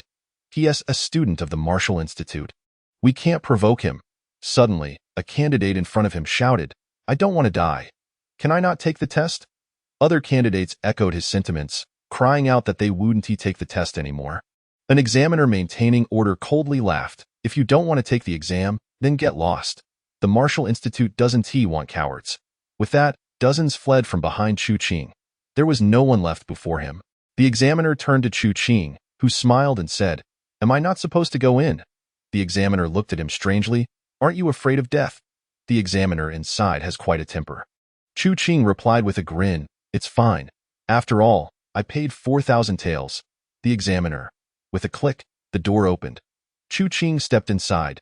Click. The door closed behind him. Chu Qing scanned the surroundings. The room was spacious. Easily over 100 square meters, a muscular man, resembling a black bear, stood in the center with his arms crossed. Upon seeing this man, Chu Qing's pupils constricted. It was the student who had shown him hostility during registration. Songda laughed, cracking his knuckles and shaking his head, producing a series of loud pops. Chu Qing sidestepped him. Looking toward the back were several young men in their 30s, a middle-aged man, and an elderly man. Saturday. There were also tables and benches on either side, with a dozen young students seated with their arms crossed. An examiner spoke in a deep voice. "Are the examiners ready?" Songda grinned maliciously. "Ready. With one slap, I could crush his skull." Some examiners chuckled lightly. One examiner frowned, saying, "Songda, you've already killed 3 candidates. You've taken up a third of the total death quota for the institute. If you continue to be so violent, you should step aside and calm down." Songda's expression soured. The middle-aged man chuckled. "It's normal for young people to be hot-headed. Deaths during assessments are to be expected.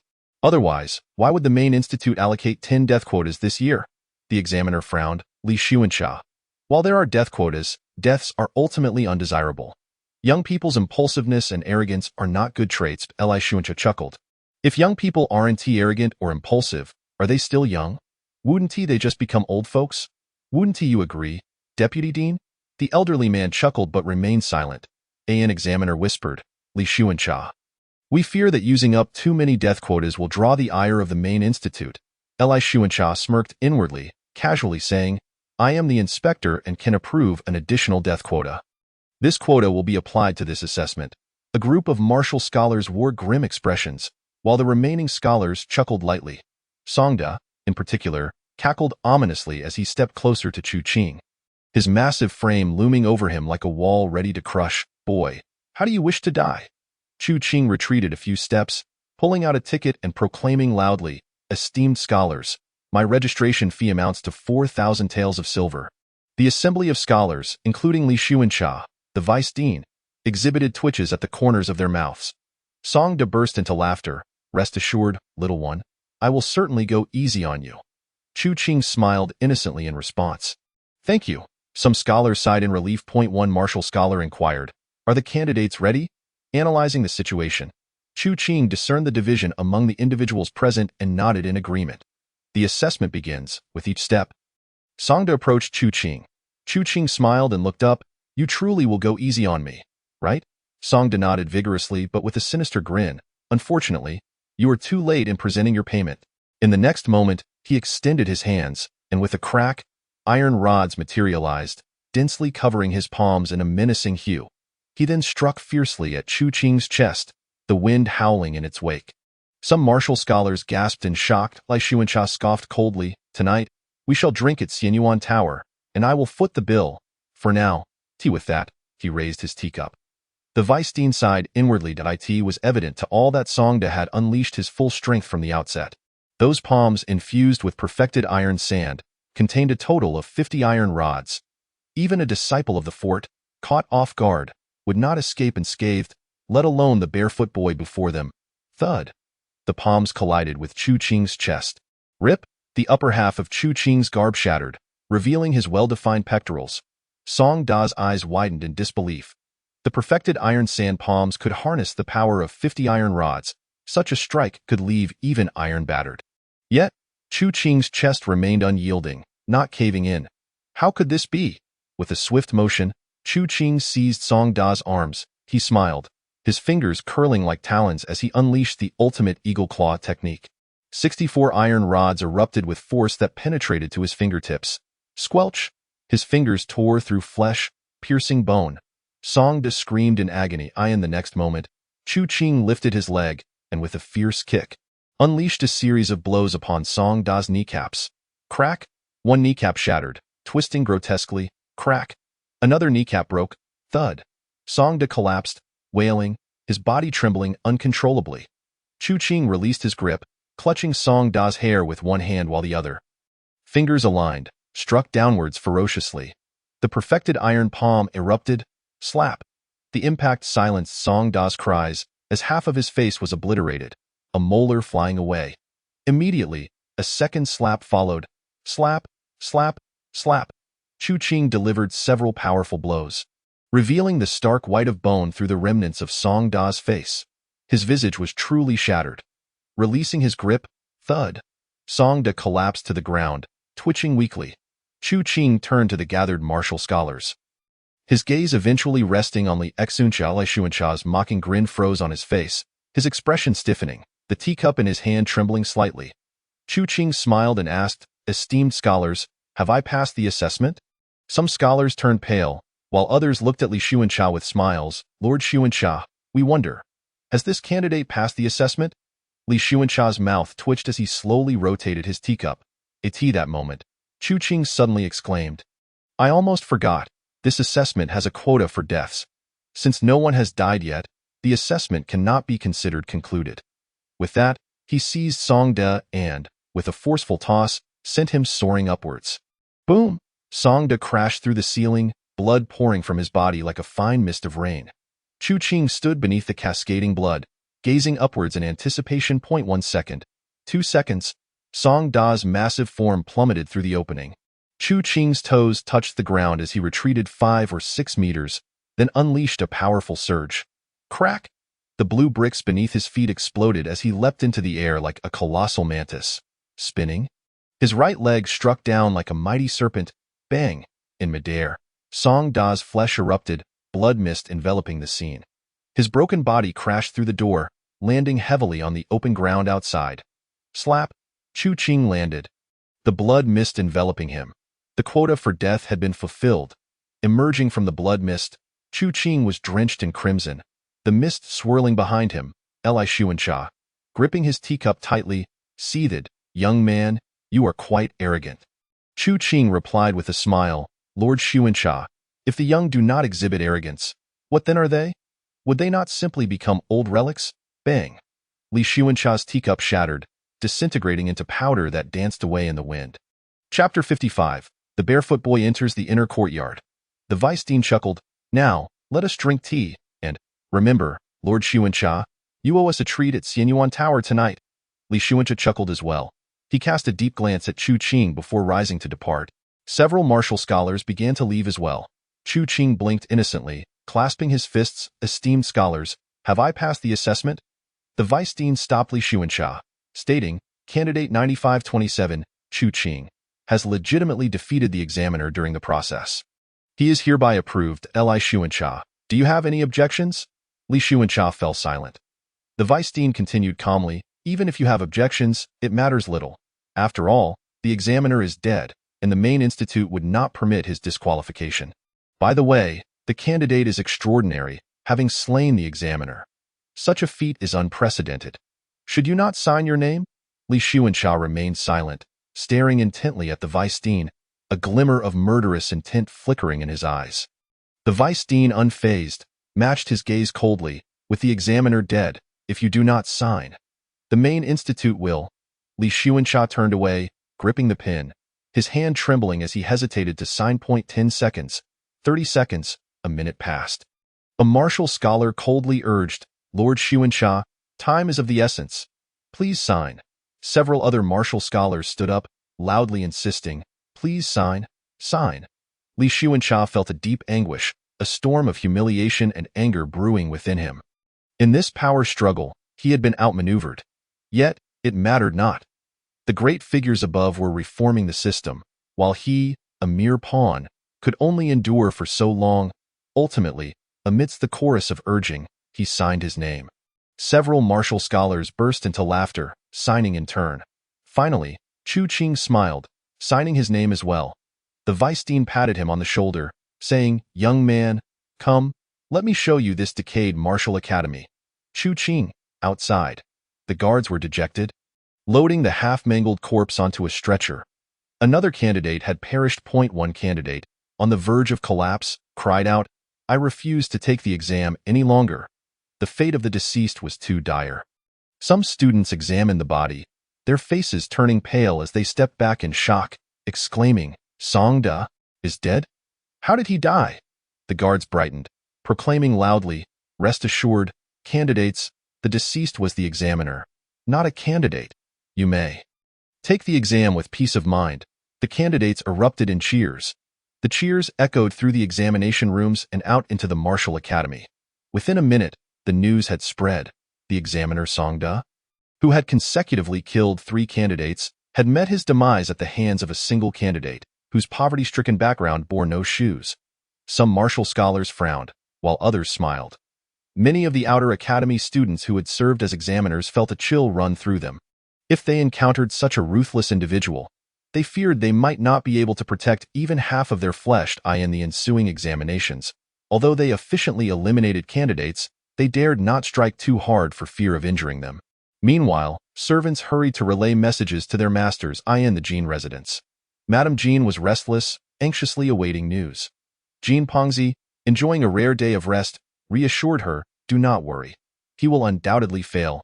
Madame Jin rolled her eyes in frustration, wanting to stamp her foot, but hesitated, fearing it might cause the precious pearl to fall in the afternoon. A servant rushed in, breathless and excited. "Master, young Master Qing has passed." Madame Jin was stunned. Jin Pengzi was equally taken aback.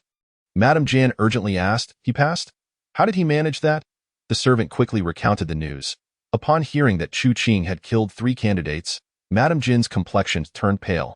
When she learned that Chu Qing had thrown the examiner from the rooftop and booted him out the door, killing him in the process, she finally exhaled in relief. Wonderful. He entered on his own merit. He did not use that contract. The future of Qinger is limitless. Jin Pengzi, jaw agape, stared in disbelief. After a long pause, he murmured, even if he entered on his own, in the end, he would still be at the mercy of others. Madame Jin cast a piercing glance at him, while Fatty Jin chuckled awkwardly at the Shi residence. Madame Shi was similarly informed about Chu Qing's successful admission into the martial academy, and was even privy to the intricate details of the examination hall's events. She was momentarily taken aback, murmuring, "Over 200 iron rods, 30 or so iron-boned students, without the secret traditional techniques of strength and agility. A single lapse could result in death. Iron shirt, crimson serpent legs, iron palms. He might have even perfected the practices of a swarm of mantises. How could a mere barefoot fellow from a humble background achieve such feats? What organization lies behind him? Who could it be? Even Inspector Li was coerced into signing documents. Is this truly the inner academy? This spells great trouble. My coachman is quite extraordinary." The incident of Chu Qing slaying the examiner and forcefully entering the martial academy sent ripples throughout the community. The scions of the walled fortress and the aristocracy, along with the 36 martial arts schools, all received word of it. Some fell into silence, others scoffed derisively, and some were left in shock. Yet, none of this impacted Chu Qing. At that moment, he was walking through the martial academy with the vice president. The academy was vast, though not densely populated with buildings. It featured babbling brooks, earthen mounds resembling miniature mountains, a training ground, and gardens. Chu Qing felt an odd sensation. The vice president pointed out various structures. "This is the sutra repository, that is the bathing area, over there is the dormitory, and that is the cafeteria." Finally, they arrived before a dilapidated building, where the vice president remarked, "This is the place for imparting martial knowledge. Do you see those stone houses? They are the seclusion chambers." Chu Qing gazed into a chaotic thicket, where rows of massive stone houses stood, However, the area was overgrown with weeds, devoid of paths. The vice president sighed, "In my youth, I studied here. Back then, the ratio of noble science to commoners in the academy was equal. All vied for the seclusion chambers. Now, it lies in ruin." Chu Qing remained silent, slowly wiping the blood from his body. The vice president continued, "This academy is on the brink of collapse. Are you interested in helping me strike against the aristocracy and the walled fortress science before it meets its end?" Wang Quan chuckled. "What are the benefits?" The vice president replied, "All the advantages are laid out in the academy's rules. If you desire any of them, they will conflict with theirs." Chu Qing smiled and asked, "Can one kill?" The vice president paused for a moment before saying, "Young man, do not let your temper flare too much." Chu Qing responded, "If I act, there may well be fatalities." The vice president laughed heartily. "As long as you refrain from killing within the academy, all will be well. Remember, within the confines of the academy, aside from the stone tower, where harm is permitted, killing and injuring are forbidden elsewhere." Curious, Chu Qing inquired, "The stone tower? Can this rule be enforced?" The vice president replied earnestly, "Everyone will adhere to it.so. If you sense danger, do not leave the academy." Chu Qing nodded, hesitatingly asking, "What if I cannot restrain the urge to kill?" The vice president sternly said, "Resist. If you truly cannot, then drag the person outside to do so." Chu Qing nodded in agreement. Finally, the vice president said, "Come, I will take you to the inner academy." Chu Qing was momentarily taken aback, saying, "I thought there would be another examination for the inner academy after the initial one." To his surprise, the vice president laughed heartily. "Did you think I coerced Inspector Li into signing for no reason? His signature is tantamount to securing a place in the inner academy. You need not compete with others for a spot." Chu Qing felt elated, asking, "Then, how many spots are available in this inner academy?" The vice president's expression turned peculiar as he replied, "Last year, there were 80. Almost all scions of the walled fortress could enter the martial academy. This year, reforms have expanded the admissions to over 200. However, there are only 10 spots for the inner academy. If you cannot endure, you may transfer your spot." Chu Qing smiled, shaking his head. Chapter 56. All benefits come to me. The news that only 10 spots were available in the inner academy left all the scions of the walled fortress and the aristocracy in a state of disbelief. Before entering the martial academy, they were aware of the reforms and had united in an attempt to monopolize all resources. The result: upon actually entering the academy and hearing the martial instructor's lectures, they were utterly stunned. With only 10 spots in the inner academy, those who failed to gain entry were relegated to being outer academy students. In that moment, they felt anger and resentment. When Sister Lan learned that she would remain in the outer academy, she trembled with rage. "This is impossible. Not a single scion of the walled fortress can enter the inner academy." A martial instructor nodded. Sister Lan stammered, "Then, who has monopolized the spots in the inner academy?" The instructor sighed. "Most are children of noble families from the provincial capital." Many scions of the walled fortress gritted their teeth in fury. The instructor continued, "And one is a barefoot youth." The crowd was left speechless. A mud-stained, barefoot boy could enter the inner academy? The inner and outer academies lacked physical barriers, separated only by unwritten rules and a circular stone tower. The 9-story stone structure spanned 5 to 6 acres, with a courtyard of about 1 acre in size, resembling the earthen buildings of the past. The vice president led Chu Qing through a narrow, special passage, just 1 meter wide, located within the stone tower. Many inner academy students only ascend to the top of the stone tower twice in their lifetime, the first time upon arrival and the second time upon departure. Chu Qing laughed and asked, "So, how does one reach the top on ordinary days?" The vice president replied, "You fight your way up." Chu Qing soon found himself at the summit. The top of the stone tower loomed 40 to 50 meters above the ground. Before him was a large circular corridor, approximately 7 to 8 meters wide. The inner ring was an atrium, with stone railings and pillars, while the outer ring consisted of stone walls. The vice president explained, "This level has 10 room entrances. 9 are occupied by students, and the remaining one is for meetings." Shortly thereafter, the vice president brought Chu Qing to a wall and knocked rhythmically.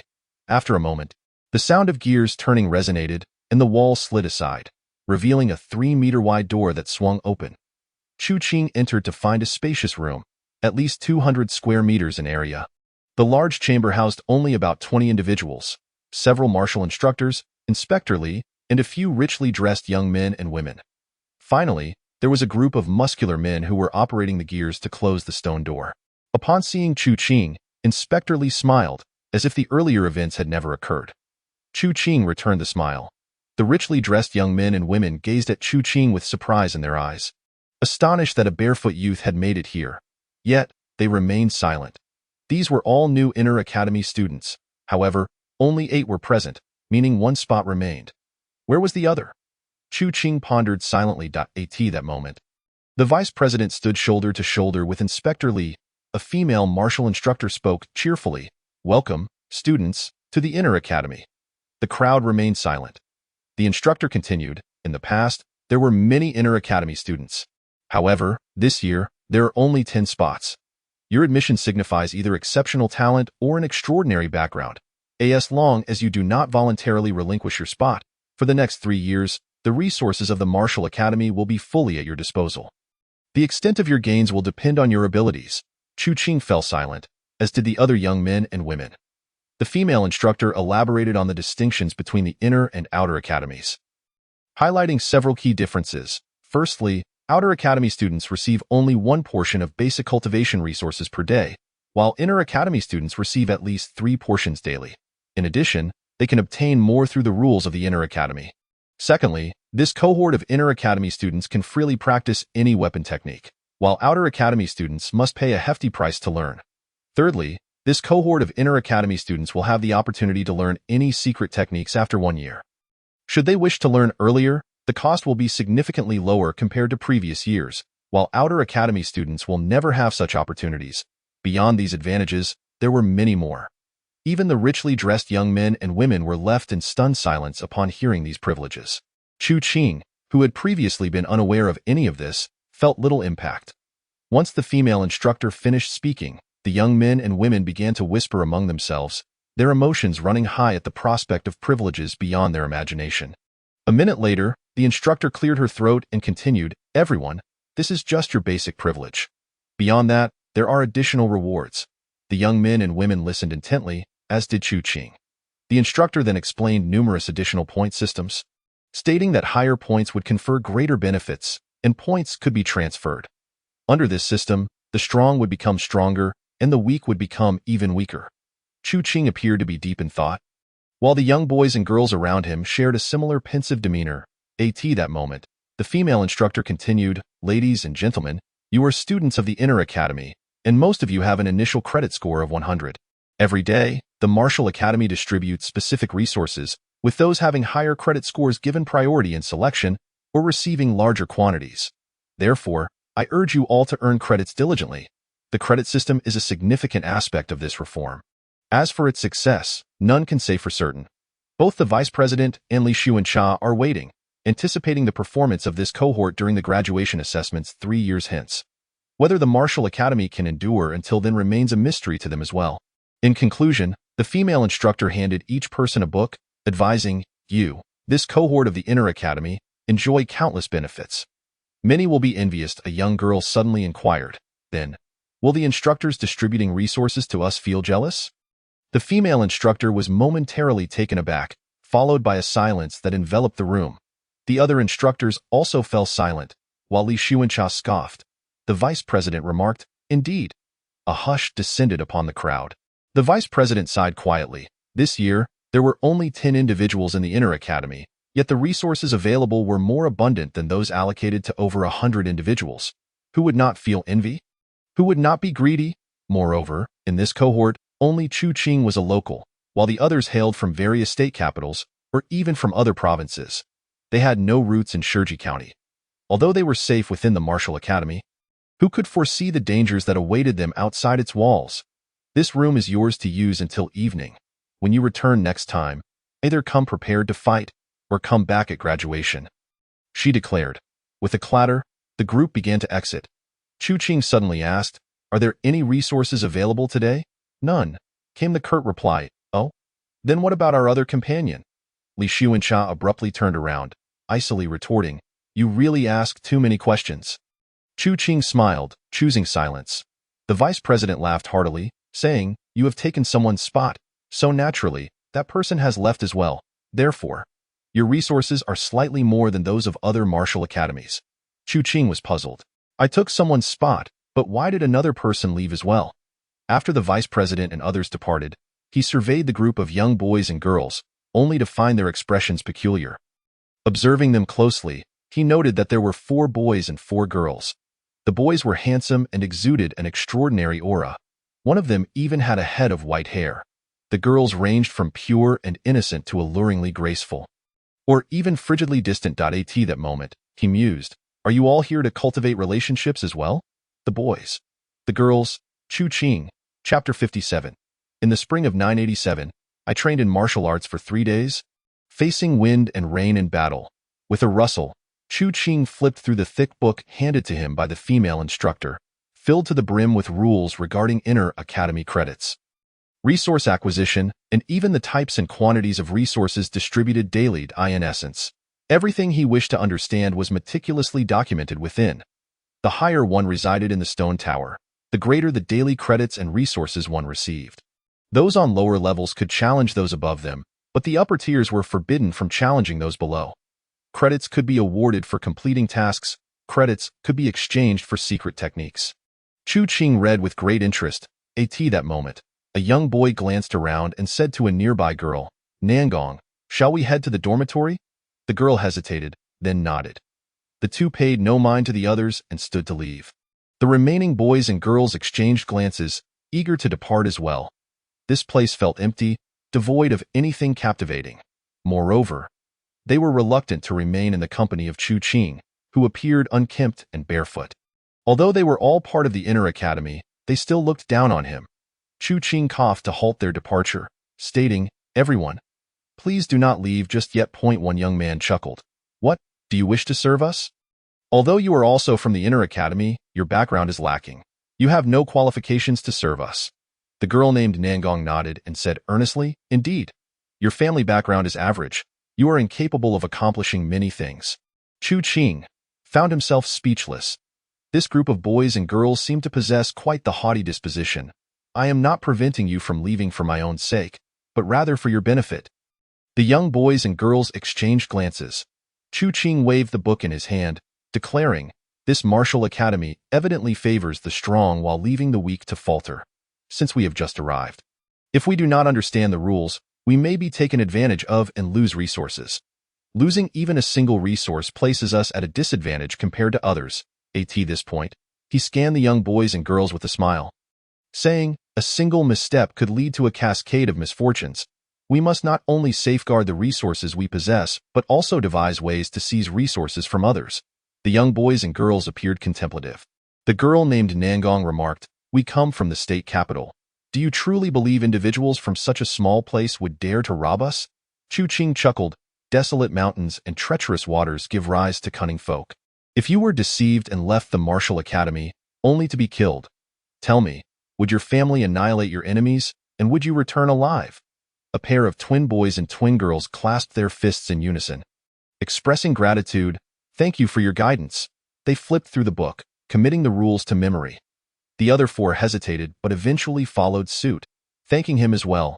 With a rustle, the 9 of them perused the book while the guards at the entrance stood silently, motionless. All were quite astute. Within 20 minutes, everyone had comprehended the rules, subsequently exhaling in relief. The plethora of regulations, overall, seemed designed to protect the students. However, some appeared tailored for the strong to exploit the weak. Chu Qing smiled gently, addressing the group. We 9 are part of the same cohort. Theoretically, our competition should be the fiercest among us. The young boys and girls nodded in agreement. Yet, upon closely examining the rules, I discovered that although there may be conflicts between us, the issues are not insurmountable. Our primary opponents are the previous cohort of students and even the martial instructors. The twin girls simultaneously inquired. Are the martial instructors also dangerous? The twin boys chimed in. If the instructors pose a threat, what can we learn? Chu Qing, intrigued, observed the synchronized speech of the twins. Was it telepathy? In contemplation, he smiled and said, one might wonder, with so many resources at our disposal, will the martial instructors feel jealousy or greed? The vice president had confirmed that they would. As you can see in the rules, most daily resources are brought into the academy by the martial instructors for our distribution. If a certain instructor were to succumb to greed and withhold some of our resources, how would we respond? The young boys and girls appeared bewildered. They hailed from distinguished backgrounds. While their families may not be the elite, they held significant status. Previously, their resources had been prepared by servants. Who would dare withhold them? However, after Chu Qing's words, their confidence began to waver. Chu Qing pointed out another rule, stating, the higher the floor of the stone tower, the more daily credits, resources, and privileges one receives. Yet, those upper levels are monopolized by the senior students. We must cooperate to ascend to those heights. The young boys and girls nodded in agreement, and Chu Qing elaborated on several rules, emphasizing that while they were not overly friendly to newcomers, mutual support among the new students could ensure their safe passage. Chu Qing spoke at length, ultimately concluding, therefore, we must unite. The young boys and girls nodded in agreement. Chu Qing smiled and proposed, now, we need a leader. A girl interjected, why can't it be a leading lady instead? Chu Qing chuckled, why not share our abilities? Whoever is the most formidable shall be our leader. The group nodded in consensus. The twin boys cheerfully proclaimed, we are called Qingfeng, with 365 iron tendons and 72 copper tendons. We have trained in 5 or 6 techniques, each capable of unleashing at least 50 great tendon powers. Chu Qing was taken aback. He had believed his over 200 iron tendons to be impressive. Yet these twins had reached the ultimate tendon limits. The twin girls chimed in unison, we are Mingyue, boasting 365 iron tendons and 200 copper tendons. We possess 2 limit-breaking techniques. Chu Qing's lips twitched. These 2 girls were even more formidable. Were the 200 copper tendons their full capacity, or was there more they were concealing? The girl named Nangong, with an alluring charm, sweetly stated, I am Nangong Shui, with 220 copper tendons and 2 limit-breaking techniques. Accompanying her was a boy who coughed and proudly declared, I am Shimin Feng. I have known Nangong since childhood. My abilities are similar to hers. Upon finishing, he cast a challenging glare at Chu Qing. Chu Qing responded with a smile. The last pair of twins exuded an icy demeanor, particularly the white-haired boy, who seemed as cold as ice. I am Wang Yinyang, with full copper and iron tendons, and 10 silver tendons. The crowd collectively gasped, staring at him in astonishment. Wang Yinyang remained expressionless, his emotions unwavering.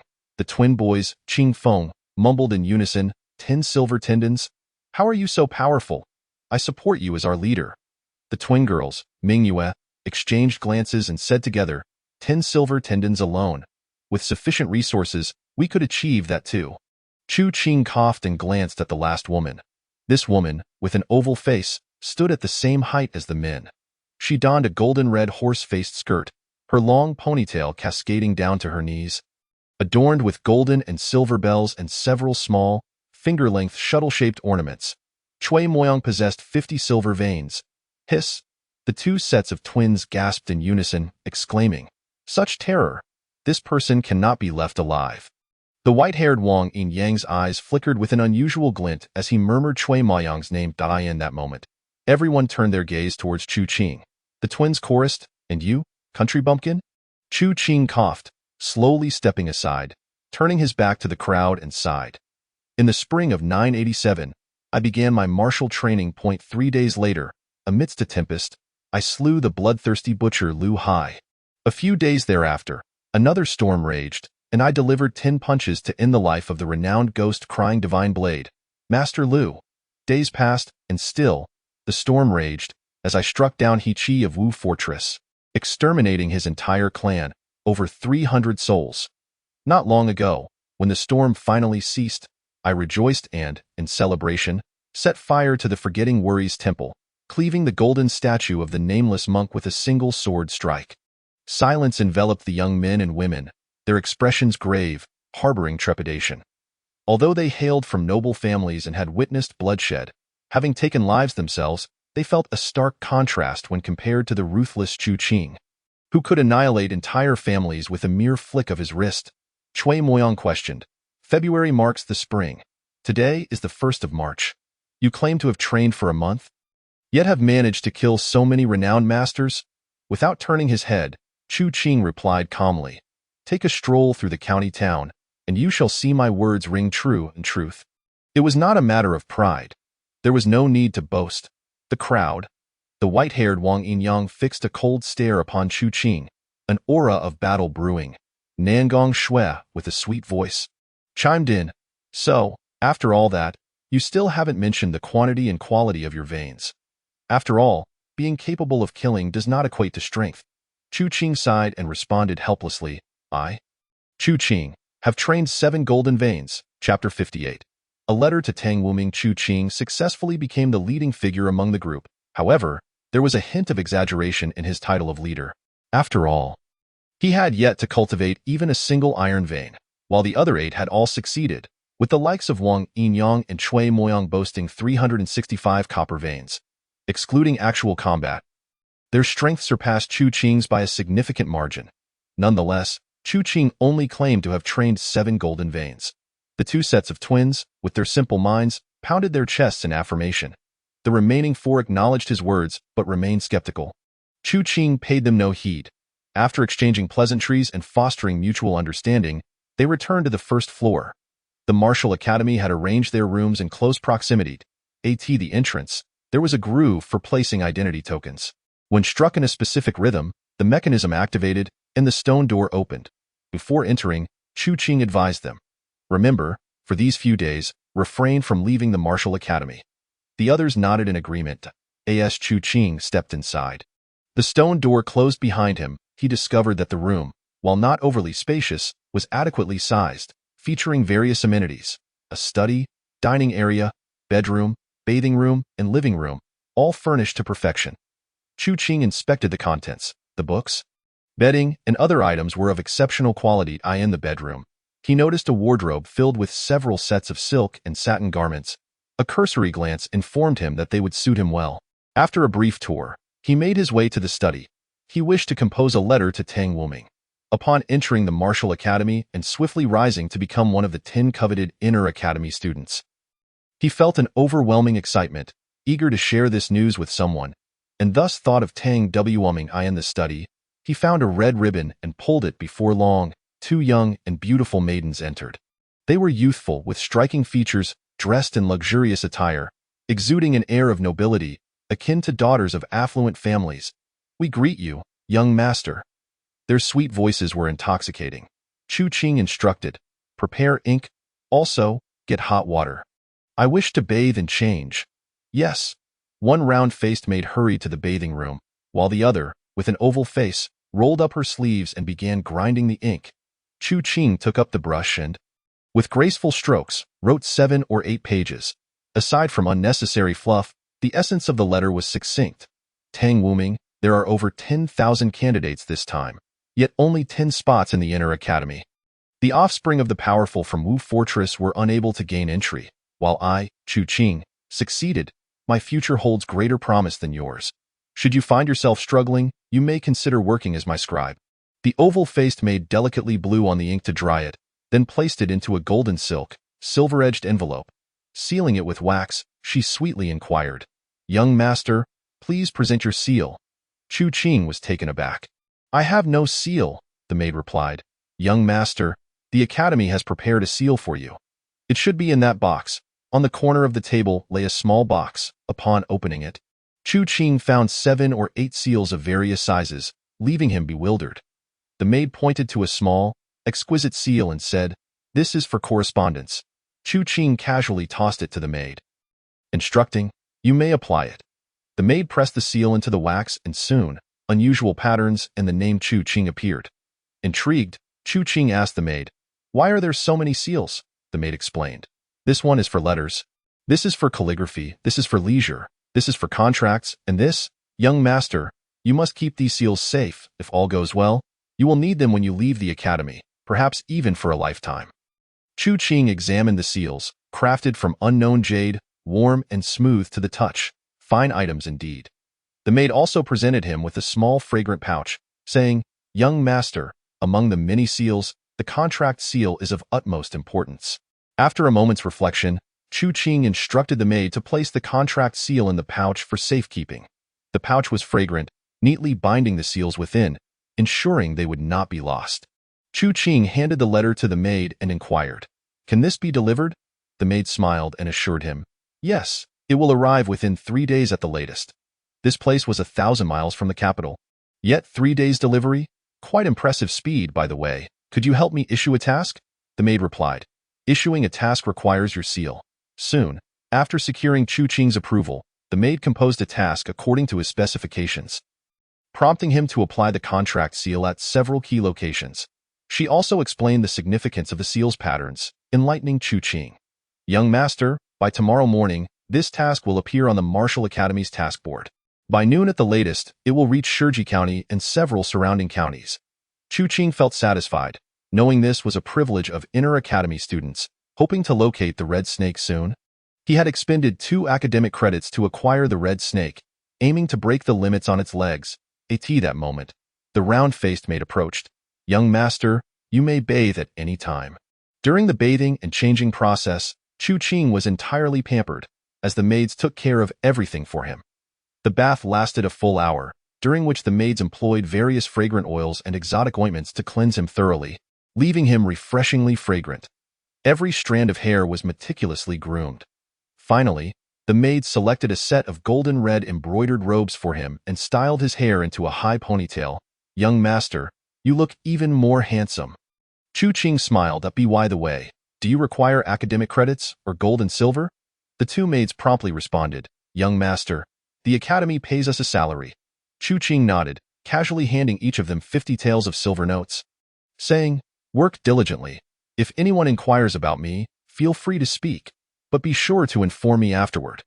The 2 maids exchanged glances and nodded vigorously. By the way, is there food available? I am hungry. The maids replied, yes, you can dine in the small cafeteria or here. Then here it shall be. Moments later, the maids wheeled in a small cart laden with numerous food containers. A few minutes later, Chu Qing gazed at the table spread with a staggering 18 dishes, somewhat astonished. Is this the standard for everyone? The oval-faced maid pointed to a soup pot, explaining, except for this, the others are just like yours. Chu Qing was puzzled. Young master, among this year's students, you have the highest score, hence an additional medicinal dish. Chu Qing felt pleased and prepared to eat, only to find the 2 maids awkwardly feeding him from both sides, their actions clumsy and uncoordinated. Chu Qing was left speechless. This lifestyle was excessively indulgent. He had come here to cultivate martial arts and enhance his skills, yet now, they were overwhelming him with sweet treats. What was he to do? After a lengthy period, the maids cleared away the remnants of the meal. Chu Qing smacked his lips, still tasting the sweetness of rouge on his palate. Next time, I will eat by myself. I must resist the allure of these sweet temptations. After a brief respite in the latter half of the night, he rose quietly and departed from the stone tower. He desired to return and personally share the joyous news with Madame Jean, and then reclaim his double-handed sword and the specially crafted pearl. Chapter 59.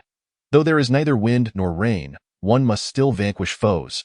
With the tips of his toes barely grazing the ground, Chu Qing leaped over the walls of the Martial Arts Academy, bounding across the rooftops like a dragonfly, heading straight for the Jean residence. However, as he left the academy, a keen observer fixated on the stone tower caught sight of him. This individual promptly released a carrier pigeon to relay the message. Soon, certain individuals in Shiji County began to mobilize. The slots in the inner courtyard are scarce. The noble scions of the capital have taken their share. We have endured that, but a mere country bumpkin dares to claim a spot. This is intolerable. Arrange for someone to eliminate him. The voice quavered with fear. But it seems Madame sure holds Chu Qing in high regard. The man sneered. That only makes him a target. A country bumpkin should remain a country bumpkin. What right does he have to soar to great heights? In the shadows, they commenced their actions. Minutes later, Chu Qing beheld the Jean residence. To his astonishment, despite the late hour, the house was ablaze with light. With a swift motion, he landed silently on the courtyard wall, observing the servants exhaling puffs of mist in the chilly air, and noticed Madame Sher's household servants were present. Is Madame Sher here as well? Contemplating this, he leapt down and knocked on the door.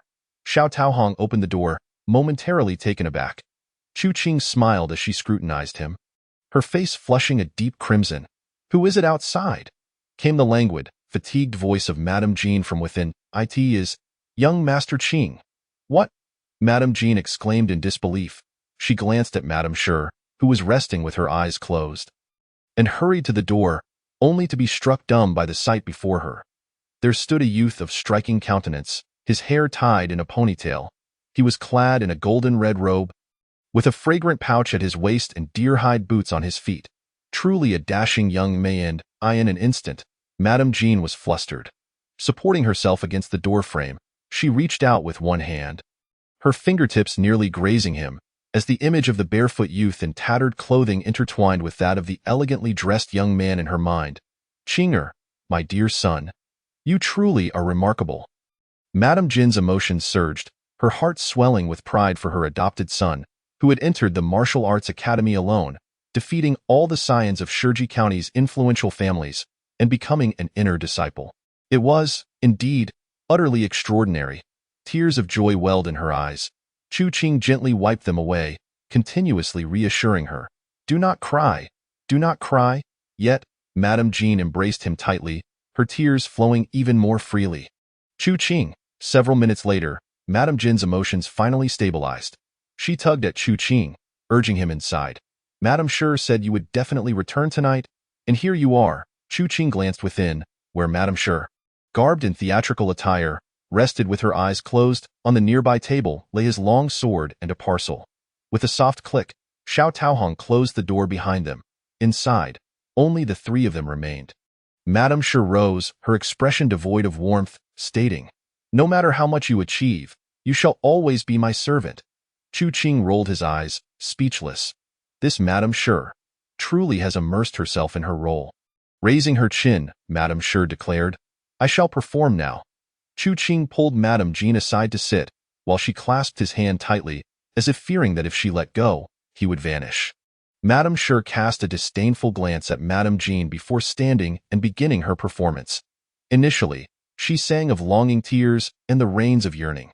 Later, she sang of triumph in the imperial examinations. After 2 songs, Chu Qing intended to follow the usual protocol. However, Madame Shi insisted on continuing. Just as she began, the atmosphere shifted dramatically, as if war banners were unfurling amidst a cacophony of chaos. Chu Qing's heart stirred. With a swift motion, he drew his double-handed sword, resting it across his knees. With a flick of his fingers, the blade rang out, reminiscent of galloping steeds and clashing weapons. The final song lasted a full 5 minutes. Upon its conclusion, joy illuminated Chu Qing's face, for he had fulfilled the first condition of the Mantis Sword. All conditions had been met. The Mantis Sword has successfully advanced skill, double-handed Mantis Sword, proficient through daily practice with mastery achieved in 300 days. Advancement conditions. 1. Strike the sword 1,000,000 times. 2. Maintain the long sword 1,000 times. 3. Wash the sword's blade 100 times. The sword technique advanced. Chu Qing could distinctly sense a newfound familiarity with the long sword, and a plethora of secrets regarding the double-handed Mantis Sword surged in his mind. At this moment, he felt that with a mere flick of his sword, he could channel a substantial portion of his strength into the technique. No wonder the weapon techniques were so rigorously controlled. It turns out that they could also harness the strength of other techniques akin to secret transmissions. Thus, if the sword technique reached perfection or even transcended limitations, would it not surpass the secret transmissions in power? No.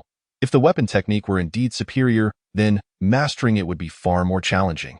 Within the secret transmission techniques lay other hidden mysteries.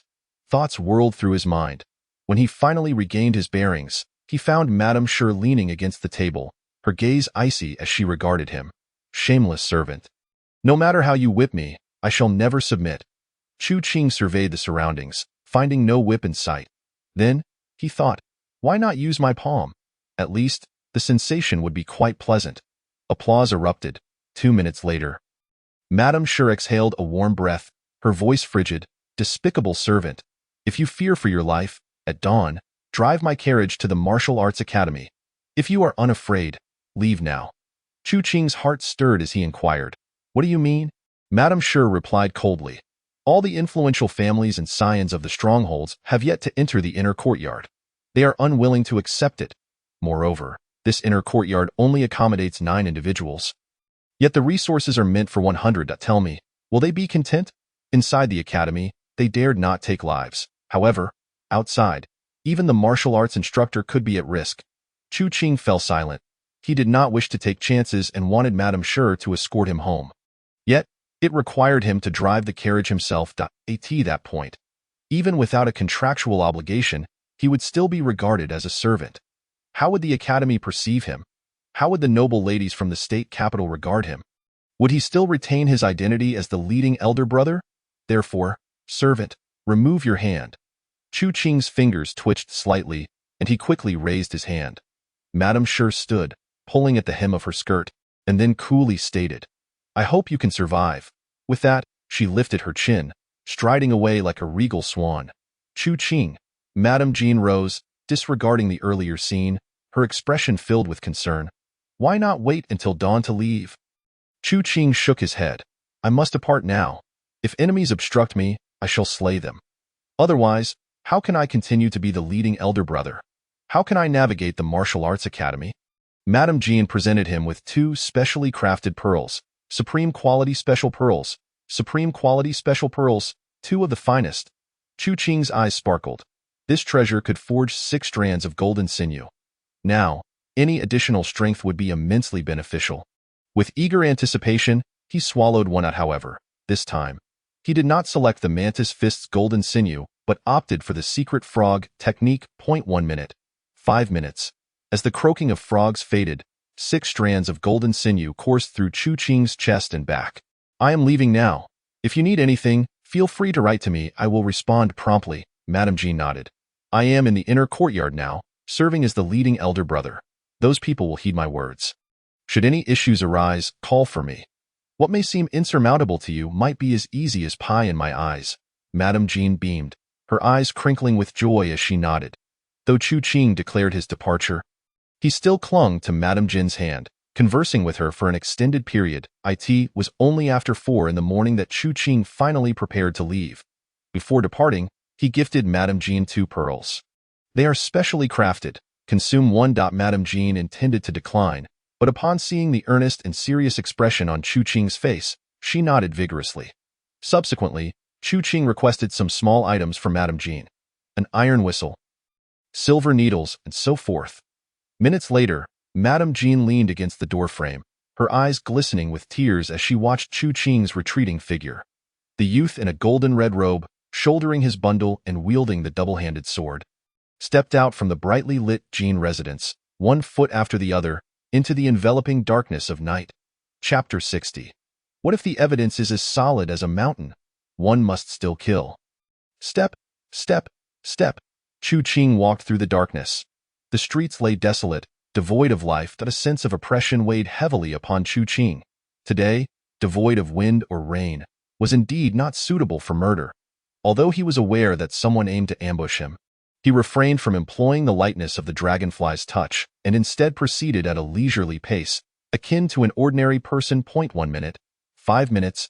Halfway through his journey, the sound of numerous footsteps echoed in the darkness. Chu Qing smiled, tightening the burden on his back, and slowly drew forth his double-handed sword. With a clatter, he discarded the scabbard to the ground. As he advanced, the blade trailed along the earth, leaving a shallow mark. A chilling wail pierced the air as a barrage of javelins descended from above. In that instant, Chu Qing's feet moved like a mantis charging forth.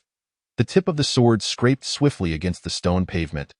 Igniting bursts of sparks, a multitude of knife-wielders emerged, silent and fierce, charging forth. Slash! The great sword swung with practiced precision, effortlessly summoning over 100 tendons to join the fray. Not even the likes of Zhao Wuji, these esteemed masters, could withstand a mere flick of his blade. Crack! The fastest among the knife-wielders was cleaved in 2 with a single stroke, a wail of anguish echoing forth. Yet, more knife-wielders, undaunted, surged forward with reckless abandon. Slash! Slash!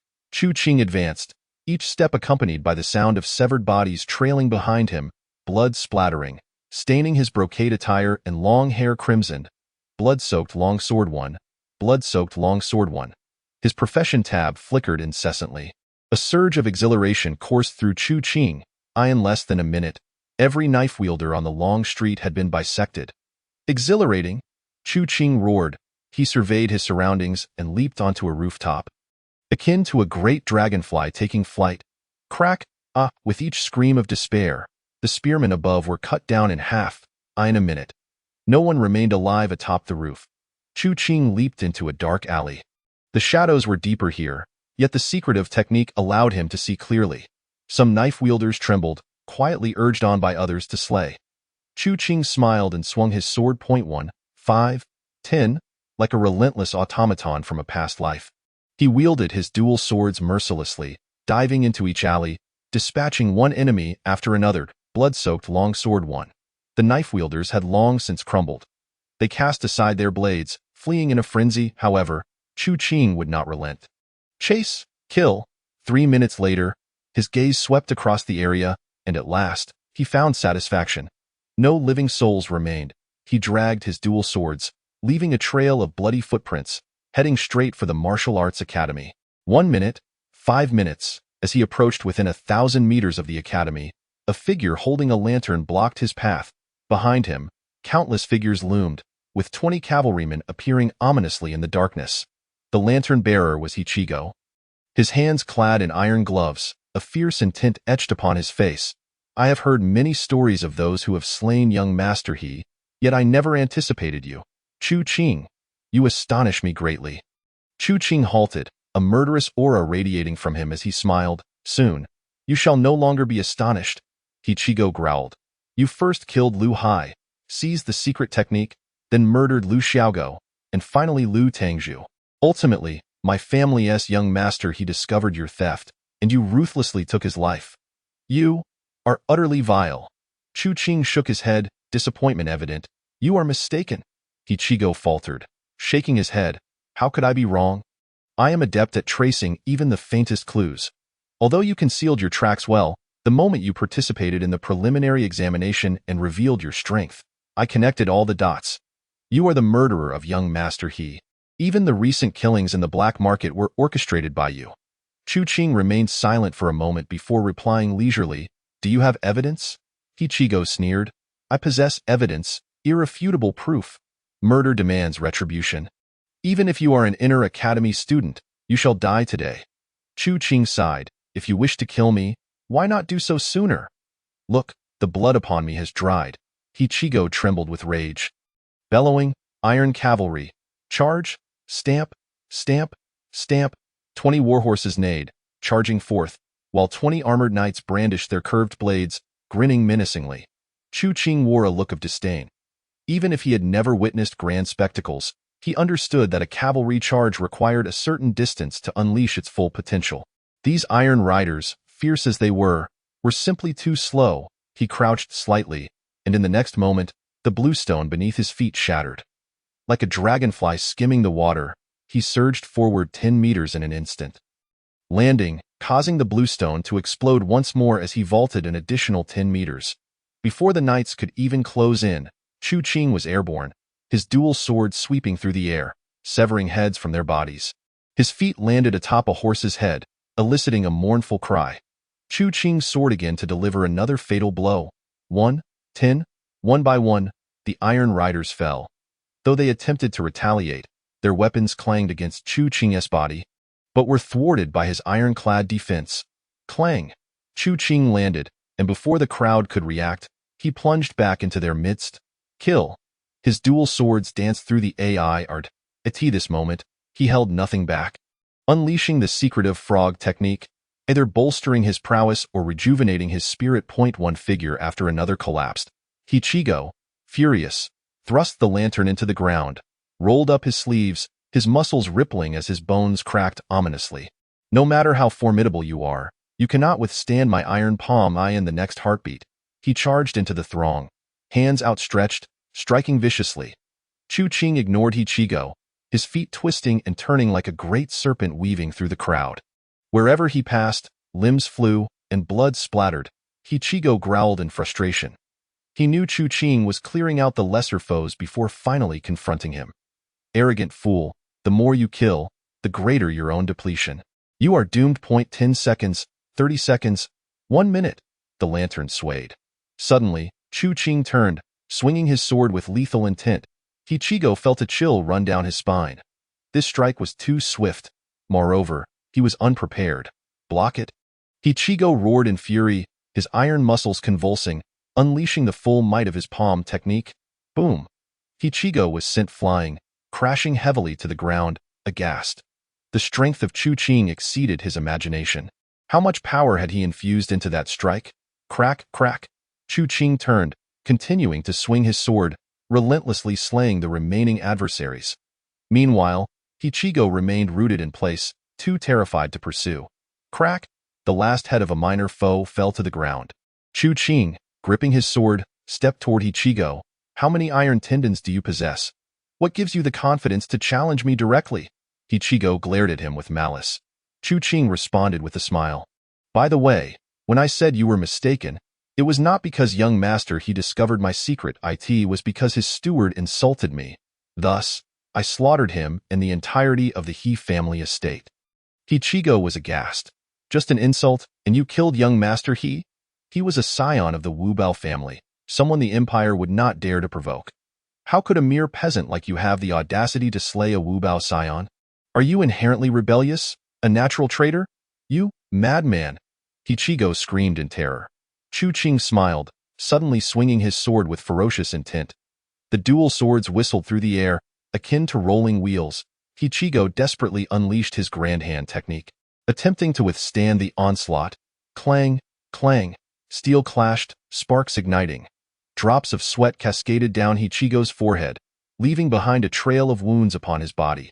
Strangely, these wounds were not deep, merely grazing his flesh. The pain made him tremble uncontrollably. Am I mad? What are you? How dare you call me mad? Do you possess evidence of my murder of young Master He? Or is it irrefutable proof? So what? Today, I shall slay you, slay 100 men. Slay the Wu Bao Iron Cavalry. Who can stop me? Do you think I am still that flag-waving minion? In the next moment, Chu Qing unleashed his true power. The dual swords descended, slashing fiercely, their brilliance radiant.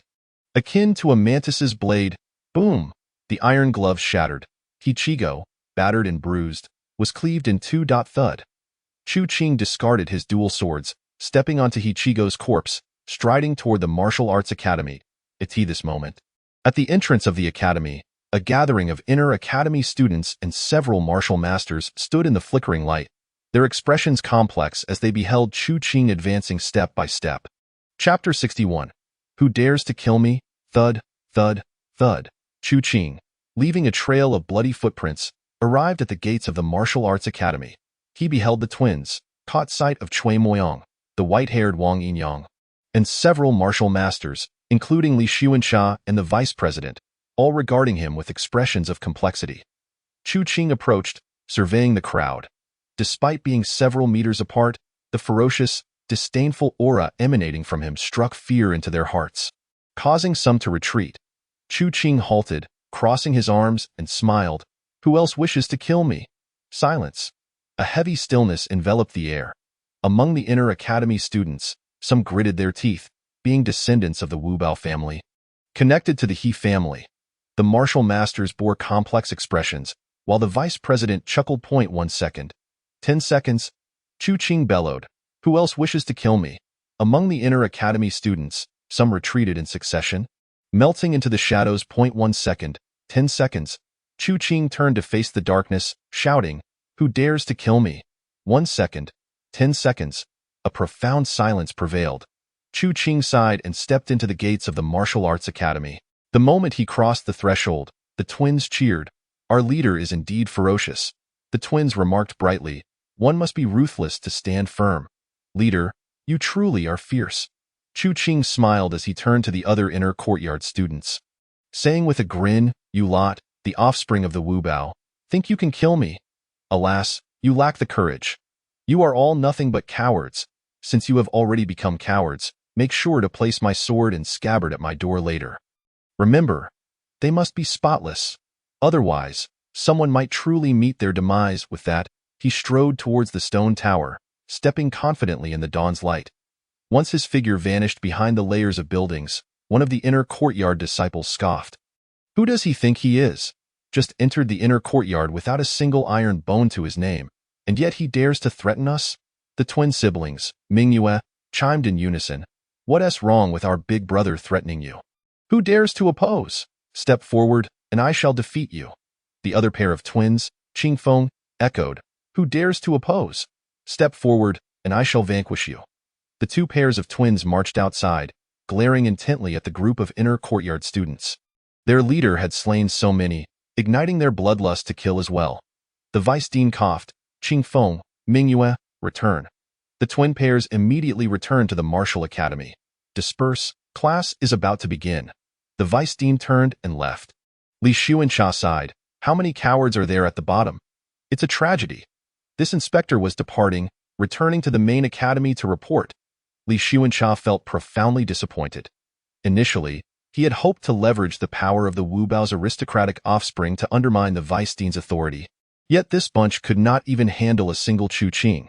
They were facing hundreds of blades, and even 20 iron cavalry were surrounding them. In the end, not a single one escaped. They were all slain. Even 100 pigs wouldn't die so swiftly. The Wu Bao had been arrogant for hundreds of years, and this was all they amounted to. Li Xuanxia's paperwork had been completed yesterday. He would leave immediately without delay. He was utterly disillusioned with the aristocratic offspring of the Wu Bao in Shiji County. The martial teachers exchanged glances and quietly withdrew. Some expressed joy, praising Chu Qing's prowess, while others wore gloomy expressions. They retreated to a hidden corner, whispering among themselves. "Chu Qing is too arrogant, his methods too ruthless. Should we proceed with the next plan?" One martial teacher hesitated for a long while before hoarsely stating, "We must proceed. There are far too many resources at stake. Abandoning this precious opportunity is akin to inviting my own death." "Very well, then we shall continue with the plan. After all, you are the first to test the waters. Should they show even the slightest sign of retreat, we shall soar to greatness." The inner courtyard students stood in place, silent for a long time. Eventually, a member of the He family from the Wu Bao spoke up. "What shall we do, everyone?" A bright young woman flicked her long hair behind her ear and coldly replied, "Do not dwell on ITTS, just a few lackeys who have perished. We have no shortage of those. Moreover, the matter of killing Chu Qing was orchestrated by our elders. It has nothing to do with us," He family member rasped, "but he is far too arrogant. He brazenly claims that even irrefutable evidence cannot touch him. He dismisses the deaths of Wu Bao disciples as inconsequential. This undermines the Wu Bao's prestige." The bright young woman scoffed, "Fools! What of our Wu Bao disciples? Even if we slay others, what does irrefutable evidence matter? Who would dare intervene? It is simply, when such matters occur to ourselves, we find them intolerable. But if you regard him as one of the Wu Bao disciples, wouldn't he that put it into perspective?" A He family disciple muttered. "But he is merely a commoner." Other students nodded in agreement. The bright young woman sighed inwardly, coldly stating, "He is adorned in fine garments, kills as easily as one cuts grass, possesses a heart of iron, and a tongue like a blade. He is no longer a mere commoner." The crowd fell silent. The bright young woman shook her head discreetly and turned to leave. He family disciple anxiously asked, "Should I gather his sword and scabbard?" The young woman staggered, nearly exasperated by such a foolish question. Without turning back, she waved her hand and hurried away. The He family disciples remained bewildered. "Quickly, gather the bodies. Collect the weapons first." A group of Wu Bao aristocratic servants frantically cleared the streets of corpses, hastily cleaning the area. Unfortunately, it was their first time engaging in such a task, and they were in a flurry. One servant muttered, "Usually, others clean up after us." A steward lashed him with a whip, bellowing, "Silence." The servant winced in pain, quickly resuming his work, while the steward felt a deep sense of melancholy. Indeed, it had always been the Wu Bao disciples who recklessly slaughtered, with the constables and gang members rushing to aid in the cleanup. Yet this time, what has become of this world? The once lofty and powerful Wu Bao. How have they become the victims? Thud, thud, thud. Iron cavalry thundered forth. Seeking the double-handed sword's scabbard, numerous servants immediately began to search. In the He family's council chamber, the head of the He family wore an expressionless face, eyes closed in contemplation. A group of He family members argued fiercely. "Chu Qing is far too arrogant. He used his long sword to kill our people and deliberately discarded the weapon, making us deliver it ourselves. Is this not a blatant insult? Head of the family, give the order. When he next emerges, we shall dispatch our strongest experts to eliminate him in one strike point." One weak voice piped up, 20 iron cavalry have already fallen. Ichigo is dead, and even more servants and blade wielders have perished. It is better to resolve enmities than to create them. The crowd continued to argue incessantly. After a long while, the head of the He family coldly stated, "I have sent someone to retrieve that double-handed sword." Some sighed in relief while others seethed with anger, believing the head intended to return the weapon to Chu Qing. The head of the He family continued, "I have written a letter to the rebel army, requesting them to send a skilled swordsman our way. Other Wubao will also send their adept swordsmen." The crowd was left bewildered. The head of the He family rose, suddenly opening his eyes, a murderous aura enveloping him as he declared, "The weapon that killed the Wubao disciples will surely pierce the heart of its wielder." Chapter 62. Master, you wouldn't wish for me to. Early in the morning, Shi Taiju awoke and began his training. Not long after, he overheard students discussing the slaughter at dawn. Upon hearing the killer proclaim, even with irrefutable evidence, "What can be done to me?" his blood surged with excitement. When will I be able to speak such words? Alas, that individual is a disciple of the inner courtyard, while I am merely from the outer courtyard.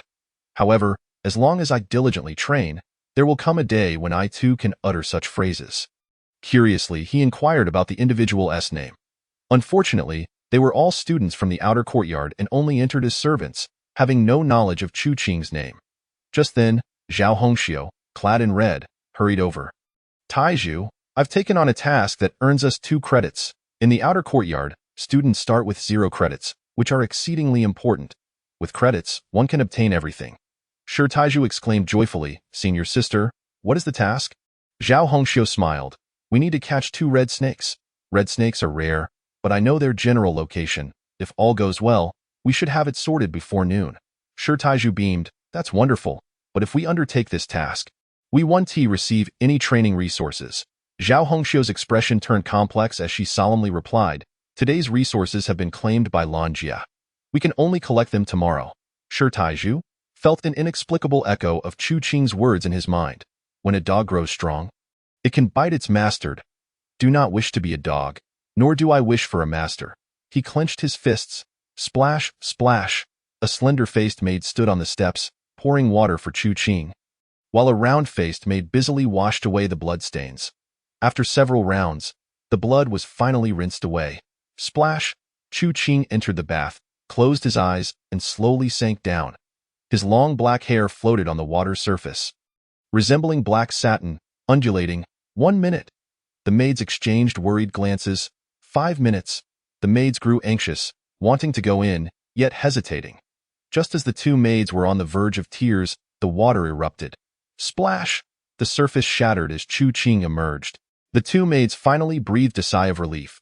Noticing their concern, Chu Qing reassured them, "I apologize. I just wanted some peace. I will inform you in advance next time." The maids responded gratefully, "Young master, it's nothing. You need not worry about us." Chu Qing smiled faintly, remaining silent. "Young master, will you wear the golden red brocade or this white one?" Chu Qing extended his arms, closed his eyes, and said, "Whichever." The 2 maids exchanged glances, selecting for him a black and red interwoven brocade robe. Upon wearing it, the maids exclaimed, "Yesterday's golden red made you look regal. Today's black red exudes a dominating aura." Chu Qing was indifferent to clothing. After all, he had always donned simple garments and walked barefoot. Soon after, the maids presented him with exquisite dishes. Chu Qing focused solely on the medicinal cuisine. According to the maids, this generous serving of medicinal food was exceptionally precious. "I heard the head cook say that this serving is worth 10 taels of silver. Regular consumption strengthens bones and nourishes flesh." Chu Qing nodded. Half an hour later, he stepped outside with some miscellaneous items. But there was no double-handed sword in his possession. He scoffed, realizing that the people from the fort were still unwilling to give up. "I have slain too few, and my reputation remains insufficient." He discarded the sword sheath and long sword, deliberately allowing the disciples of the fort to retrieve them, merely to test their attitude after he had dispatched so many foes. The result was evident. The fort did not send the sword over. I still need to establish my authority. Moreover, with the double-handed sword gone, should I forge a new one? Or perhaps, explore other weaponry first? Lost in thought, he made his way to the classroom. Along the way, the academy was rather desolate. The outer courtyard students did not recognize him, while those from the inner courtyard, upon seeing him, changed their expressions slightly and turned to leave. One spoke to him, and he paid no mind. In the classroom, the 8 new students sat upright. A man in his 30s, a martial arts instructor, stood sternly behind a desk upon which rested a box. He scanned the crowd, and upon noticing Chu Qing's absence, felt secretly pleased. Students, although you hail from the capital city with broad horizons, abundant resources, and extensive knowledge, the Martial Academy possesses many insights and resources of which you are unaware. Now, let us commence our first lesson. First and foremost, you must learn to respect your teachers and uphold the path. The martial arts instructor rambled on, while 2 pairs of twins struggled to stay awake. Nangong and Shimin stared vacantly into space, and the pale-haired Wang Yinyang and Cui Moyang closed their eyes, uninterested in his prattle. Observing this, the instructor smirked inwardly. Despite their origins from the capital, in this place, even dragons must coil and tigers must lie low. 1 minute. 10 minutes. The instructor spoke until his throat was parched. Finally, he announced, "Now, we shall begin distributing resources." The self-studying students opened their eyes, the dazed ones perked up, and the chatting ones fell silent. All eyes were fixated on the instructor. Cui Moyang and the others had come specifically to seize cultivation resources. Nangong Shui was allocated 3 basic resources, 1 limit-breaking elixir, and 1 stick of golden incense. Nangong Shui frowned slightly, for the quantity of resources was incorrect. According to the brochure, the limit-breaking elixirs for the first day should be 5. There should have been 3 sticks of golden incense. The elixirs were not particularly precious to them, but golden incense was invaluable. This item could accelerate muscle refinement and even double the efficiency when attempting to break through to the golden muscle level. 3 sticks were significantly lacking. However, she remained silent, choosing to observe the reactions of others. After all, my foundation does not rest here. The instructor discreetly observed Nangong Shui's expression and, noticing her lack of reaction, felt a sense of satisfaction. He continued to distribute resources. Wang Yinyang received 3 basic resources and 1 stick of golden incense. The items were placed on the desk, and Wang Yinyang suddenly remarked, "Instructor, 2 sticks of golden incense are still missing." The instructor smiled and replied, "Students, you must understand that we are at the lowest tier of the Martial Academy. Although the main academy has allocated resources, they must pass through several layers first. Greasy hands leave traces of oil. How much more so with martial resources?" Wang Yinyang furrowed his brow, contemplated for a moment, and chose not to pursue the matter further. Similarly, Cui Moyang and the others, upon hearing this explanation, did not press the issue. After all, receiving 1 stick of golden incense daily was acceptable back home. Despite their noble lineage, they had only received 1 stick every few days. Chu Qing did not arrive, but his resources remained here. If they went missing, he would not be held accountable. "All right, I must take my leave." The instructor placed the equivalent share of resources at Chu Qing's seat and prepared to exit. The twin, Mingyue, exclaimed, "I will take it back for him." "Thank you, but no need." Creak. The door swung open, and Chu Qing, clad in a black and red brocade robe, entered carrying a blood-stained package. He nodded at Mingyue, who beamed with squinted eyes. "Big brother, you look so handsome today." Qing Feng frowned. Chu Qing chuckled. "Was I not handsome yesterday?" Mingyue pouted. "Yesterday you were in tattered clothing and barefoot, looking utterly hideous." Chu Qing smiled and nodded at everyone. He then gently pushed past the instructor, saying, "Please do not block the way." "Thank you, the instructor." The twins burst into laughter. Cui Moyang and the others nodded in agreement.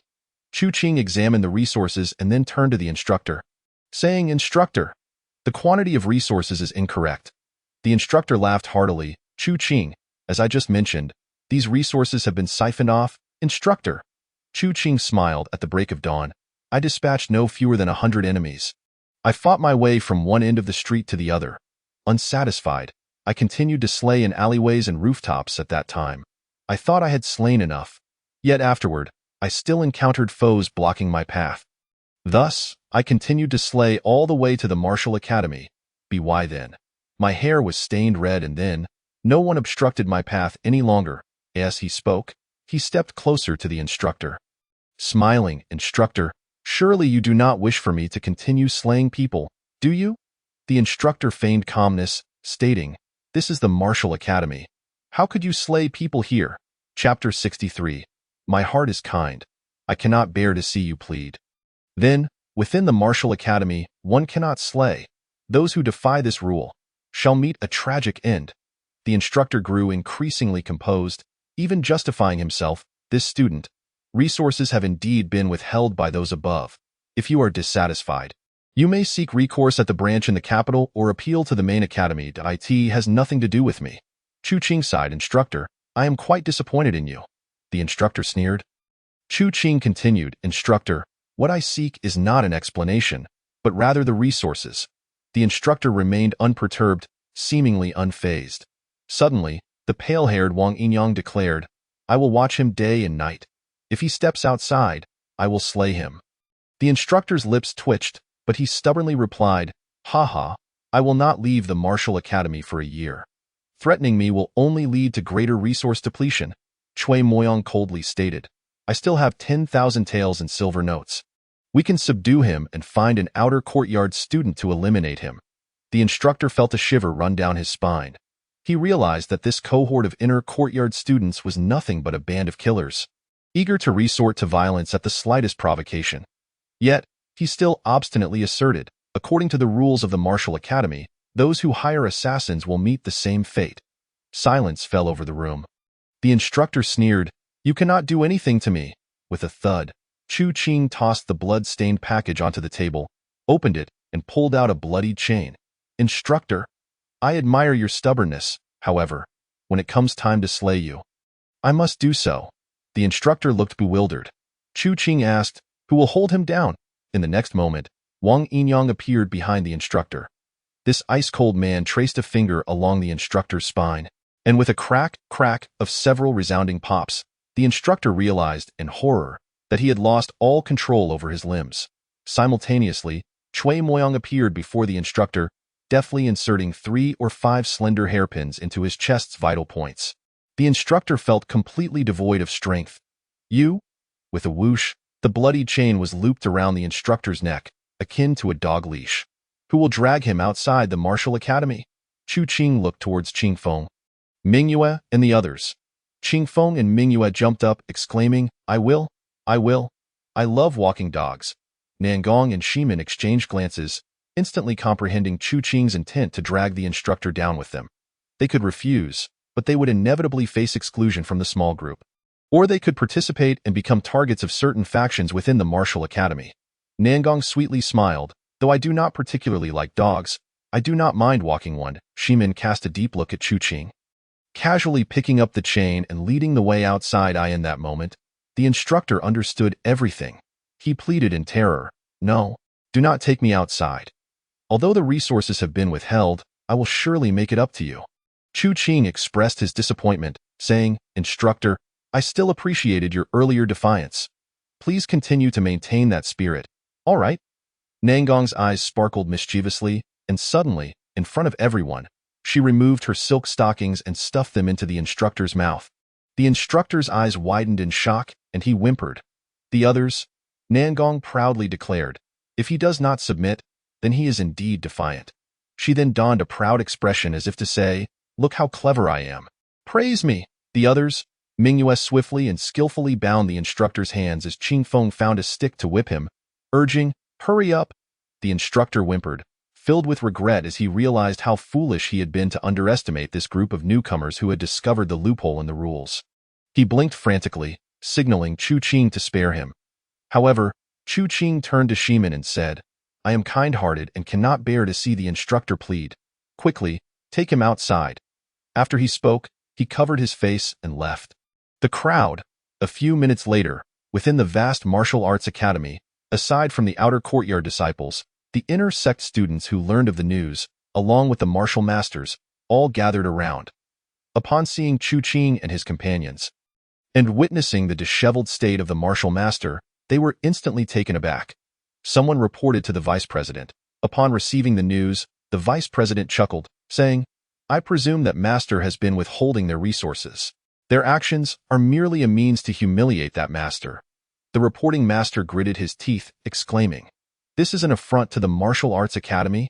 The vice president replied with surprise, Did they violate any rules? No, came the response. Remember, the Academy's rules surpass all. The reporting master fell into silence. 1 minute, 5 minutes. The number of inner disciples following Chu Qing continued to grow. Some, filled with indignation, threatened Chu Qing to release the martial master.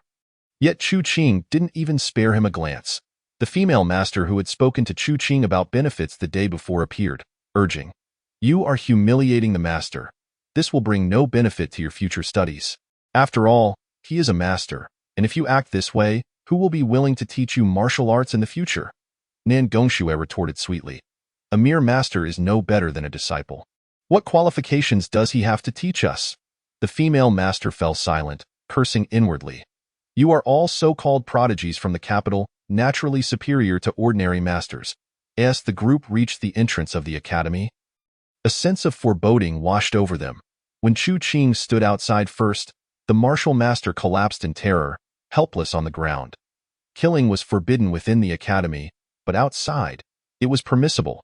He desperately blinked at the surrounding masters, pleading for their help, but that group remained silent. Cui Moyang, Wang Yinyang, Nan Gong, Shi Min, Qing Feng, Ming Yue, all stood outside the door. Chu Qing kicked the martial master's knee, forcing him to kneel, then grabbed his hair and shouted, "Who will come to save him?" Inside the academy, both the martial masters and the inner disciples were silent. Some were merely spectators, while others, despite having vested interests, were intimidated by the presence of so many prodigies from the capital. They realized they could not match Chu Qing's strength. Chu Qing smiled and called out again, "Who dares to save him?" Qing Feng and Ming Yue suddenly shouted, "Who dares to save him?" Nan Gong and the others echoed, "Who dares to save him?" The dozens of individuals within the academy fell into a deathly silence. At that moment, they seemed to be transported back to dawn. Chu Qing, drenched in blood, stood outside the academy, bellowing who dared to kill him. A ruthless man. Just one ruthless individual would suffice. Yet the remaining few were equally ruthless. The annals of the academy were filled with ruthless figures, yet never had there been new disciples as merciless as Chu Qing and his companions. 1 second, 30 seconds, 1 minute. Chu Qing smiled and declared, "This master has withheld our resources. Let him be slain." Who was opposed? Among the dozens of inner disciples and over 10 martial masters, none responded. Suddenly, Chu Qing leaped into the air, landing on the shoulders of the martial master. He bent down, grasped the master's head, and with a forceful tug, crack, blood erupted, drenching Chu Qing. Thud. The corpse fell, convulsing. Under the spring sun, Chu Qing raised the severed head of the martial master high, the bloodied spine dangling beneath it. Chapter 64. I can be the rule. I thought he would merely humiliate the master who withheld resources.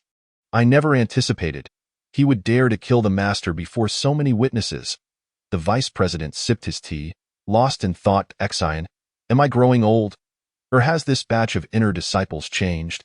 The martial master named Xian, in his 40s, with bulging muscles and a thick beard, looked like a lion. Master, this batch of inner disciples has indeed transformed. They are not merely the offspring of the walled city or the privileged. They hail from the great clans. The great clans differ from the walled city and the nobility. There are clans that have existed for thousands of years. Unlike the walled city, nobility, and empires, a great calamity is approaching. The empire wishes to be reborn through fire. The millennia-old walled city and nobility seek to rise and transform into great clans. The foundation of the great clans is formidable. Their new generation's physical training, knowledge, and temperament far surpass those of the walled city offspring. The vice president suddenly chuckled. Xian, do you believe that a mere commoner can control that group of prodigies from the great clans? The lion-like Xian fell silent. He could only resolve issues through violence and did not contemplate the underlying problems. Chu Qing, alongside the new inner disciples, dragged the martial master out, drenched in blood. This news rapidly spread throughout the martial arts academy and the entire Shiji County. Noon. Shi Taizhu and Zhao Hongxiu, having caught 2 red snakes, returned to the academy, only to be rendered speechless upon hearing the news. The one who slaughtered hundreds at dawn was Chu Qing. The one who paraded the martial master like a dog and drenched in blood was also Chu Qing. Yet, he had once been a barefooted, ragged youth, who, after a few attempts at practicing the mantis fist, had complained incessantly.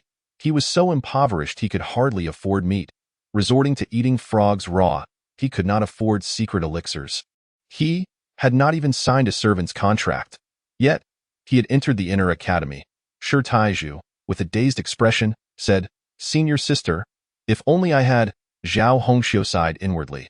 Although Shi Taizhu possessed decent talent and progressed quickly, compared to Chu Qing, they were worlds apart.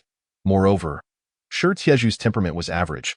Shi Taizhu, he is no longer one of us. Thus, do not compare yourself to him. We must strive diligently, and one day, we too can reach his level. Shi Taizhu, lost in thought, seemed to return to yesterday when he had said to Chu Qing, "We are not from the same world." Indeed, they were not from the same world. He was high above, while I remained lowly beneath. Zhao Hongxiu understood. No matter how hard she tried, she could never reach Chu Qing's height. At the very least, she had never considered opposing the offspring of the walled city, nor dared to kill anyone from the walled city, let alone drag a martial master out and behead him. Chu Qing disregarded the nobility, bearing a rebellious spirit, a born rebel. Zhao Hongxiu took a deep breath and smiled. "All right. Let us quickly complete our tasks, and then practice." Shi Taizhu gazed at the two red snakes in the bamboo basket, nodding vigorously. Completing more tasks and diligently practicing is the true path. 7 or 8 martial masters gathered in a secluded corner, remaining silent. After a long while, one of the masters gritted his teeth and said with resentment, "They have so many resources. We have merely withheld a trivial amount. Why should they oppose?" Another one grumbled, "Tomorrow we shall continue to withhold resources. Let's see if they dare to kill again. Tomorrow, it will be my turn to deliver the resources. If he dares to kill me, will you all help?" The many masters fell silent. If it were just Chu Qing, they would undoubtedly take action to kill him. However, the prodigies from the capital were also involved. They did not dare to openly kill the prodigies from the great clans. "Then shall we cease withholding resources tomorrow?" One of the masters shouted, "I just took in my 18th concubine, and she bore me a plump son." Another master growled, "Shut your mouth." The crowd fell silent.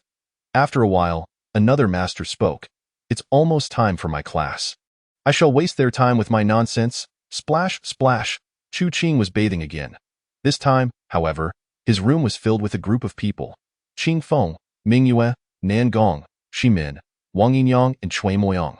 The four exchanged glances and spoke in hushed tones. They had known each other during their time in the capital, and now spoke rapidly. Ximin chuckled bitterly. "This time, we have truly become a collective. Is that a good thing? Or a bad thing?" Wang Yinyang replied coldly, "A good thing." Cui Moyang added, "A good thing." The twins echoed that it was indeed a good thing. Ximin conceded, "All right, since you all say it is a good thing, then it is." Nan Gong smiled. "Regardless of whether it is good or bad, to obtain resources, we must be assertive. If we are not assertive, resources will be snatched away." Chu Qing was right. A single misstep leads to a cascade of failures. We are already slower than the capital. If we lose resources again, we shall never catch up to them. Chu Qing wants to kill to establish authority, and I shall join him in killing. I would rather die in a remote place than return to the capital. Ridiculed by others, the group fell into a contemplative silence. Half an hour later, Chu Qing emerged, this time dressed in a red and white brocade robe. He looked at the crowd and, upon seeing the determination and approval in their eyes, smiled brightly. "Let us go see if our resources have been stolen." The group laughed. 7 or 8 minutes later, amidst the peculiar gazes of the inner academy disciples, they entered the classroom. Inside, there was a martial master who ignored them. Naturally, Chu Qing and his companions ignored him as well. The resources remained on the table.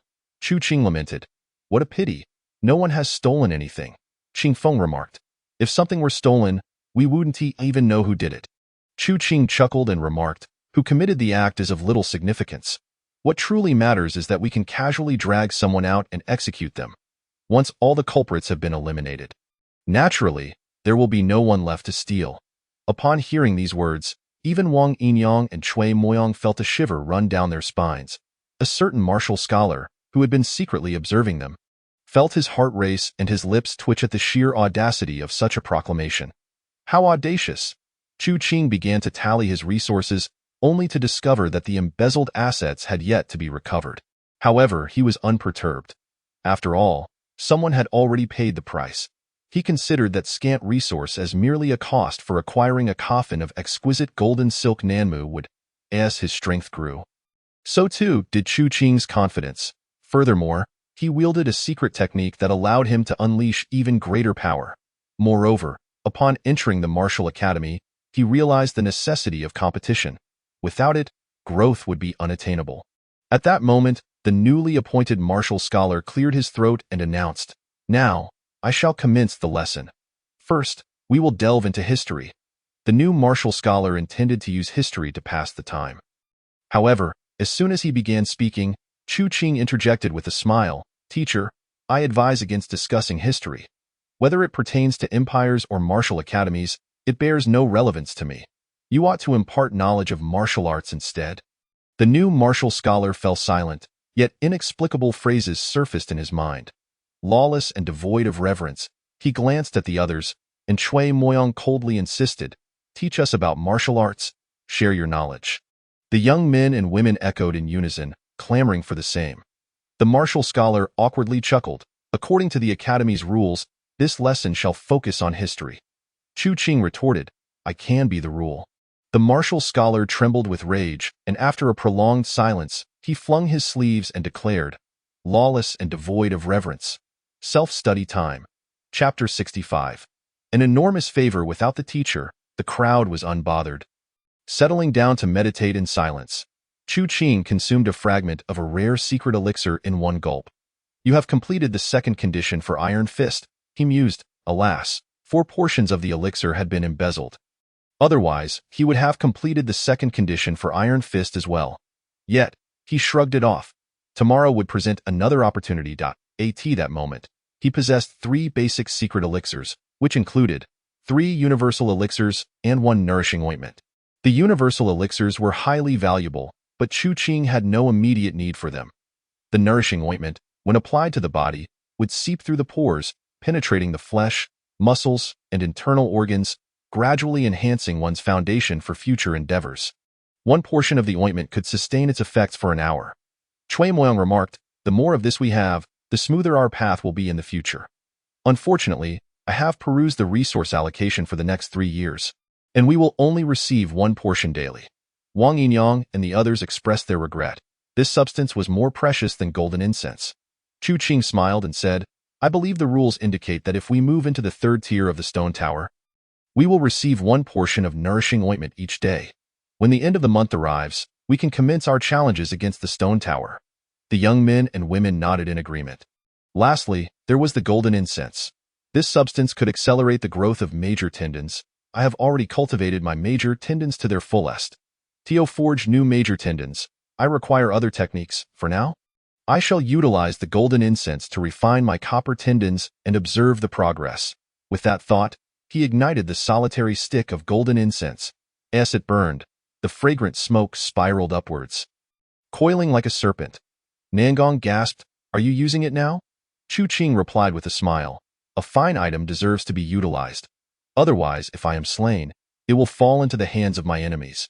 And I would find no joy in that." The crowd, as they awaited the golden incense to burn, Chu Qing activated the secret technique of the toad skill. Croak, croak. The croaking sounds resonated. Cui Moyong and the others were astonished, and then suddenly enlightened. The secret toad skill, indeed. The rumors that Hichigo had spoken were true. He had obtained the lost secret technique of the insurgents. Cui Moyong and the others looked on with envy. Although they were prodigies themselves, their families had not bestowed upon them any secret techniques. After all, such techniques were exceedingly rare.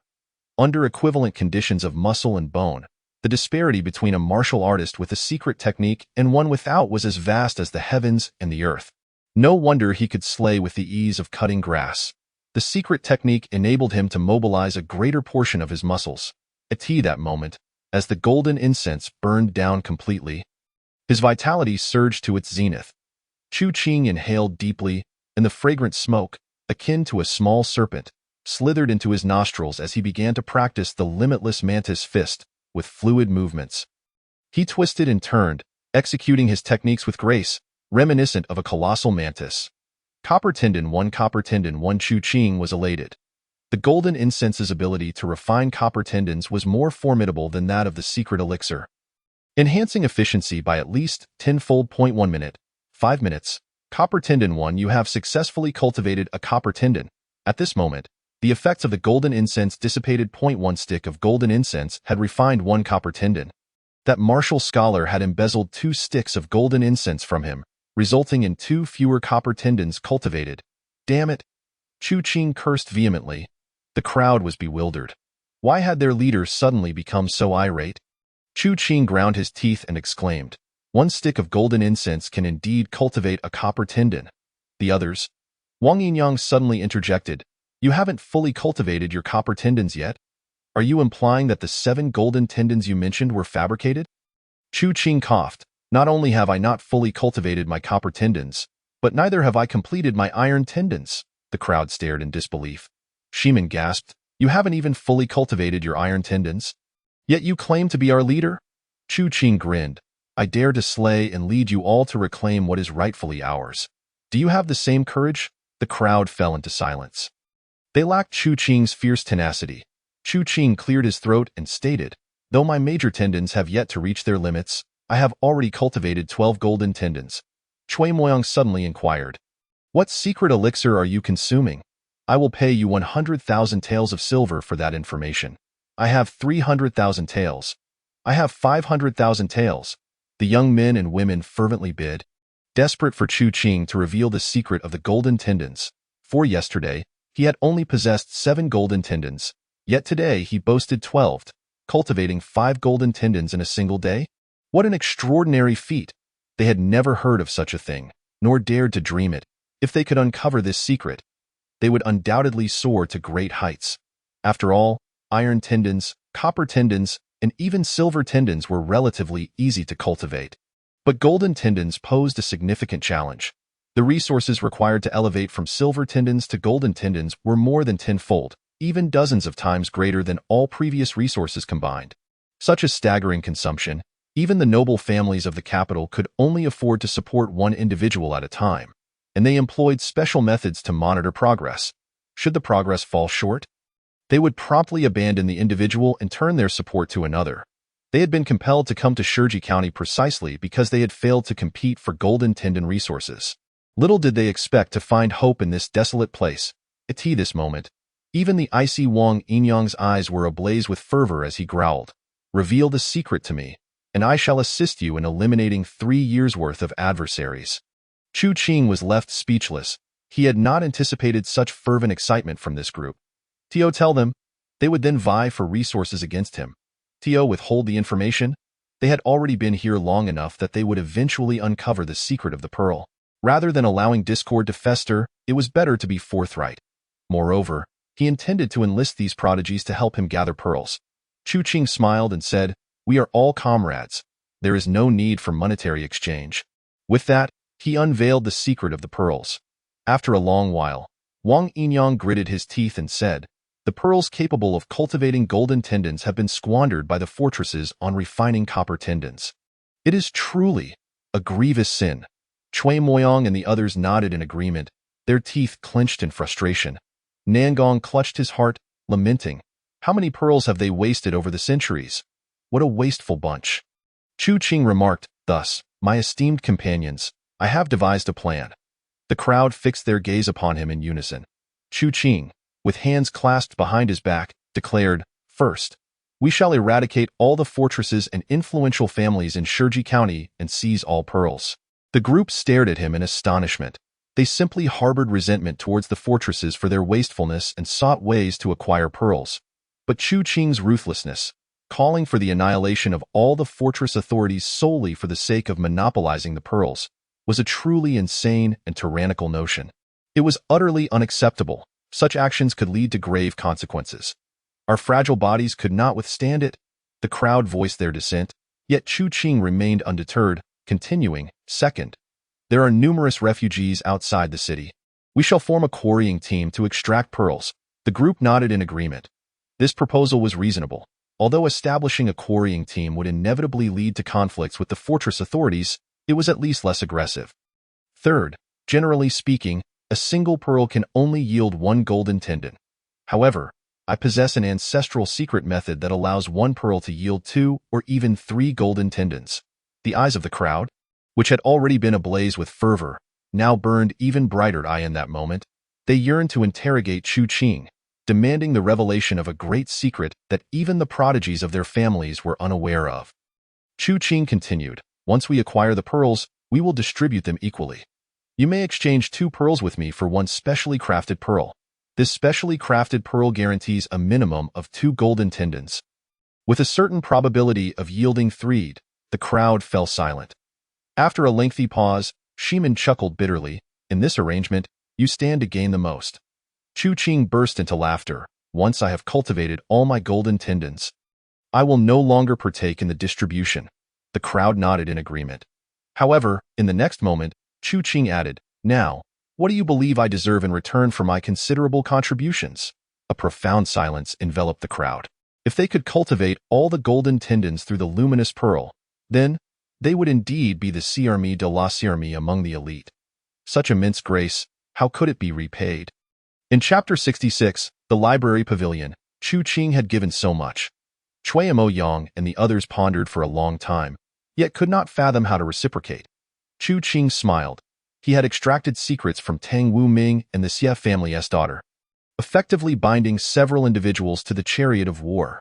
This was, in fact, his greatest reward. After all, he was merely a country bumpkin with no foundation whatsoever. Although the 8 aristocratic prodigies had joined him in slaying foes and shared a war chariot, without tangible benefits, they would inevitably drift apart. However, now that Chu Qing had revealed a secret that was not truly a secret, he could secure their allegiance.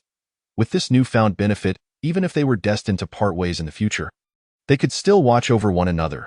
This was precisely what he desired. His aspirations extended beyond the mere martial academy of Shiji County. He envisioned the capital city, the state city, and even a far grander world. The young men and women fell into contemplation. Chu Qing rose and declared, "Everyone, I shall make a brief visit to the library pavilion. By the way, here are iron whistles, 1 for each of you. Should you find yourselves alone and in peril, simply blow the whistle. Those who hear it must come to aid." He distributed the blood-stained whistles, ensuring each person received one, no more, no less. The youths were momentarily taken aback, then laughed heartily. Chu Qing proceeded to the library pavilion to seek martial arts techniques, while Cui Moyang and the others quietly deliberated on how to repay him. Some suggested offering gold and silver. How much can we mobilize? Can that meager amount of gold and silver compare to the secret of the 365 golden tendons? Others proposed gifting women. Nan Gong and Cui Moyang rolled their eyes. As long as one is strong enough, what kind of woman can't be obtained? What kind of man can't be had? By noon, they had yet to devise a single plan. Meanwhile, Chu Qing had already set foot in the library pavilion. The first floor was filled with an array of ordinary martial arts techniques, densely packed with over 1,000 varieties, including mantis fist and iron hand. In the past, I had to exert tremendous effort for a single technique. Yet, how little time has passed, and now I can peruse at will. Though there were many low-level techniques, he had long since lost interest. After all, low-level techniques activated too few iron tendons. The second floor contained intermediate techniques, most of which could activate around 50 iron tendons, yet he remained unsatisfied. On the third floor, the advanced techniques were sparse, with only a few dozen varieties, each capable of cultivating about 60 iron tendons. Chu Qing sifted through them but still found them lacking and decided to ascend further. However, at the entrance to the fourth floor, he was obstructed by a martial arts instructor. The instructor, in his 40s or 50s, was wheelchair-bound due to the loss of his legs. Identity token. Chu Qing presented his token. The instructor examined it, somewhat taken aback. "Ah, you are from the New Inner Academy? Ordinarily, someone would lecture you on the merits and drawbacks of the techniques in the afternoon. And you would select techniques either this evening or tomorrow. I didn't expect you to be so eager." Chu Qing chuckled. "Instructor, our cohort has offended many instructors. Therefore, those instructors are reluctant to share their martial arts knowledge." The instructor, with a dismissive scoff, replied, "Didn't you just kill one of the instructors? It's not as if you killed their parents. Why hold a grudge?" Chu Qing merely smiled and remained silent. The instructor then requested a stamp for approval, which Chu Qing promptly provided. The instructor continued, "The fourth floor contains weapon techniques. These are divided into ordinary and secret transmission types. The fourth floor only has ordinary weapon techniques.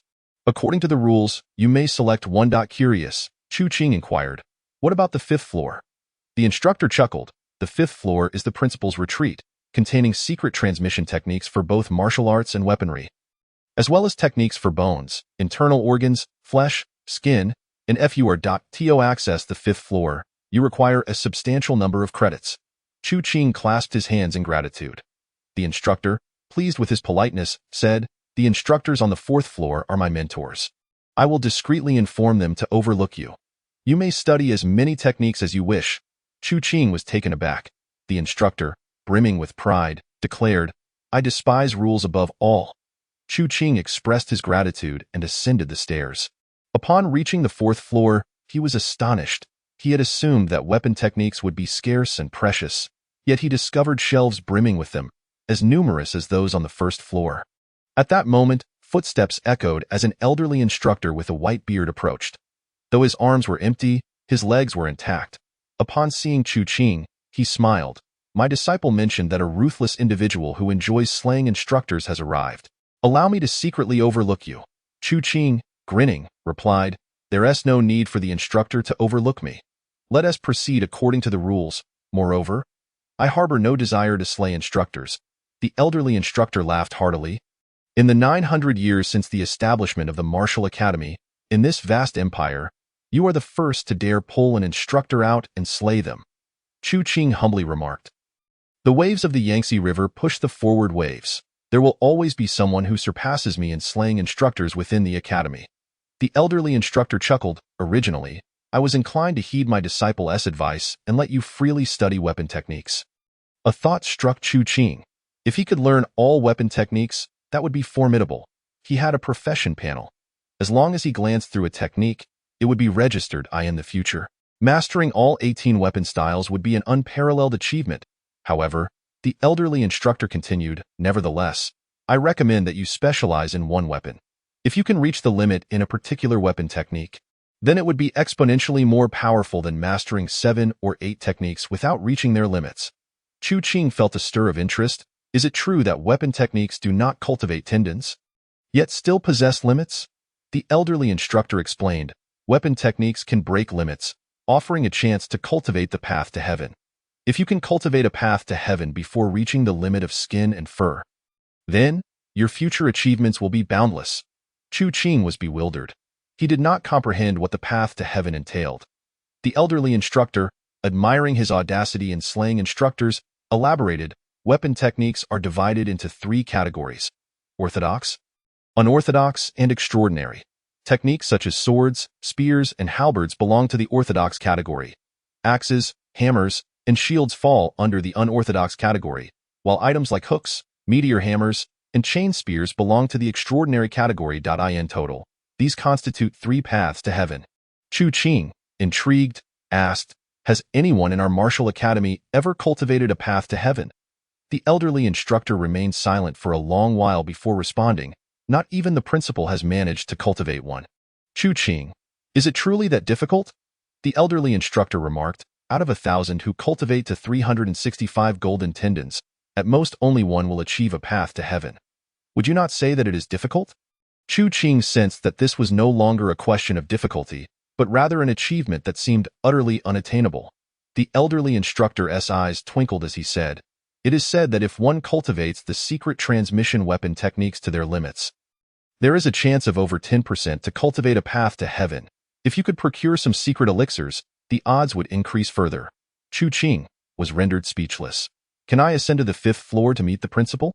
The elderly instructor chuckled. You wish to obtain secret transmission weapon techniques from the principal? Chu Qing nodded. The elderly instructor replied, 1,000 credits will grant you an audience with the principal. As for the secret transmission weapon techniques, additional considerable sacrifices will be required. Chu Qing's thoughts raced. I wish to acquire the secret transmission weapon techniques. The elderly instructor laughed heartily. You possess ambition? In my time, I led 36 disciples in pursuit of secret transmission weapon techniques, resulting in the demise of 35, while I lost both my arms. The sole survivor lost both legs. Though you still dare to seek secret transmission weapon techniques? Chu Qing smiled. Instructor, I was once a mere standard-bearer. Yet, since I began my martial journey, I have told myself, I, Chu Qing, shall never be a mere lackey again. If I am to train, I shall train to be the best. The elderly instructor exclaimed. What ambition! If I had my hands, I would surely give you a thumbs up. Chu Qing. The Academy's finest secret transmission weapon technique is the Overlord Spear. Once, a former principal remarked, if you wish to learn the Overlord Spear, it is best to first practice the chain spear. Soft before hard, extraordinary before orthodox. With the blessing of secret transmission, the chances of cultivating a path to heaven can increase to 20%.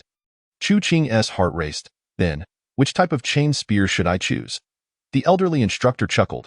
The chain spear is the most challenging weapon to master among the extraordinary category, and the double-headed chain spear is even more difficult. Yet, the greater the challenge, the more it aligns with the secret transmission Overlord Spear. Fortunately, the Academy possesses a technique for the double-headed chain spear. Chu Qing's heart stirred. Did you ever practice it? The elderly instructor lamented. I lost my arms while pursuing the technique for the double-headed chain spear. What do you think? Chu Qing, thankfully, I can acquire it for free. The elderly instructor. Chapter 67. Is a world devoid of conflict still a world? The dragon and snake double-headed chain spear has yet to be mastered. Daily refinement. 1,000 days to enter the path. Promotion conditions.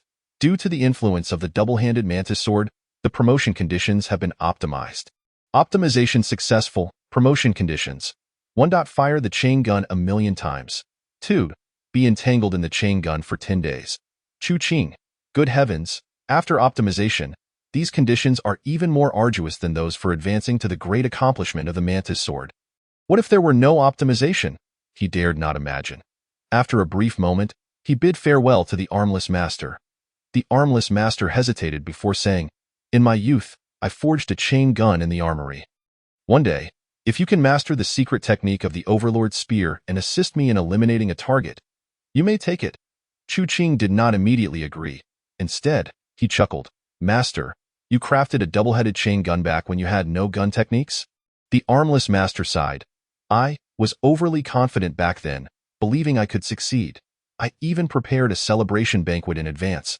The result turned into a funeral feast. Fortunately, the guests still enjoyed the meal. Chu Qing. After bidding farewell to the armless master, he expressed his desire to first test the quality of the weapon before heading straight to the armory. This location was exclusively accessible to inner disciples. He registered with his identity token and pressed his seal to gain entry. A series of shelves displayed boxes of varying sizes. A servant led the way. Young master, this row contains blades. And that row contains swords, Chu Qing directly inquired. Where is the chain gun? The servant paused momentarily before hurriedly pulling out a notebook to search. Eventually, he guided him to a corner, pointing to a solitary shelf and stating, There are 10 chain guns here. Chu Qing examined them and discovered that each box bore a name. Soon, he located the double-headed chain gun left by the armless master. The name on the box read Dragon and Snake Double-Headed Chain Gun. With a click, the box opened, revealing a rich fragrance of medicine and thick oil paper. The servant cautiously unwrapped it. A minute later, a dark green chain gun emerged. The item appeared quite ordinary. Chu Qing reached out, employing the eagle claw technique to pinch one of its links. With over 60 iron threads deployed, while it may not turn iron to mud, it could certainly leave a mark on metal. Yet, the iron ring remained utterly still. Activating the frog technique, he drew upon the strength of other martial arts. In an instant, more than 200 strong tendons reinforced the eagle claw technique. If this grip were applied to his double-handed sword that cost 1,000 taels, it would instantly crush iron to dust. However, the iron ring, no thicker than chopsticks, remained unyielding, a fine weapon. What an exceptional dragon and snake double-headed chain gun! Chu Qing was enamored. He effortlessly pulled it out, only to find the chain gun extraordinarily long. A typical chain gun measures 3.5 meters, yet this one stretched a full 7 meters. The gun tip alone was a foot long, sufficient to serve as a short sword. Weighing approximately 20 pounds, it was surprisingly hefty for such a slender weapon, comparable to his double-handed sword. Such a heavy soft weapon would undoubtedly be challenging to wield. No wonder it took 1,000 days just to enter the discipline. Fortunately, I have a professional column. Chu Qing grasped the weapon and hurried back to his dormitory. Eagerly, He shed his clothes and, following the techniques outlined in the martial arts manual, began to wrap the dragon and snake double-headed chain gun around his body. The chain coiled, with the two gun heads finally pressing against his arms. Chain gun entangled one. The professional column flickered. Chu Qing smiled. As long as the armless master remained silent, no one would know I practiced this peculiar weapon. This unique weapon, once mastered, would be sufficient to eliminate certain individuals. 18 noon. He pinned a letter to Madame Jean, assuring her of his well-being while repeatedly urging her not to worry. He also mentioned, if anything arises, write to me immediately. I will receive it at once. Should anyone dare to bully me, I shall deal with them. Finally, he sealed it with wax and affixed his stamp. The maid remarked that Madame Jean would receive it within an hour at most. Shortly thereafter, after delivering the letter, the maid returned with food, additionally presenting a large box. Young master, the task has been completed, and this is your item. Chu Qing, overjoyed, neglected the meal and immediately opened the box. Inside lay two red snakes, ferociously lunging to bite. The maid gasped in surprise. Chu Qing laughed heartily, seizing the red snakes, extracting their fangs, and binding them to his legs. Red snake leg entangled one, with the weapon technique acquired. The red snake legs were also on the verge of breaking limits. Next, he would focus on the iron fist and iron hand. He lacked basic training resources, though he possessed a portion of advanced resources. Coupled with the impending breakthrough of his martial arts, his progress was becoming increasingly evident. Yet, he remained unsatisfied. For what he sought was not merely iron tendons, but golden tendons. A limit of 365 golden tendons was the true path. To swiftly cultivate golden tendons, one must possess pearls that evening. He discussed the matter of pearls with Cui Moya and the others, in the afternoon. Chu Qing refrained from attending class, instead remaining indoors, his fingers flying as he hammered the gun head. The sound of clanging metal echoed incessantly. With utmost dedication, he sought to maximize efficiency, striving to complete the required repetitions within 3 days, thus breaking through to the iron fist. To break through the iron fist, he needed to strike iron blocks 100,000 times. The iron hand required burning with fierce fire for 10 days, which would take too long and thus be saved for last. Chu Qing meticulously arranged the next few days, ensuring a full schedule. As dusk approached, someone knocked at the door. Chu Qing frowned, pausing his training to open a small observation slot, discovering it was Cui Moya and her companions. He opened the door.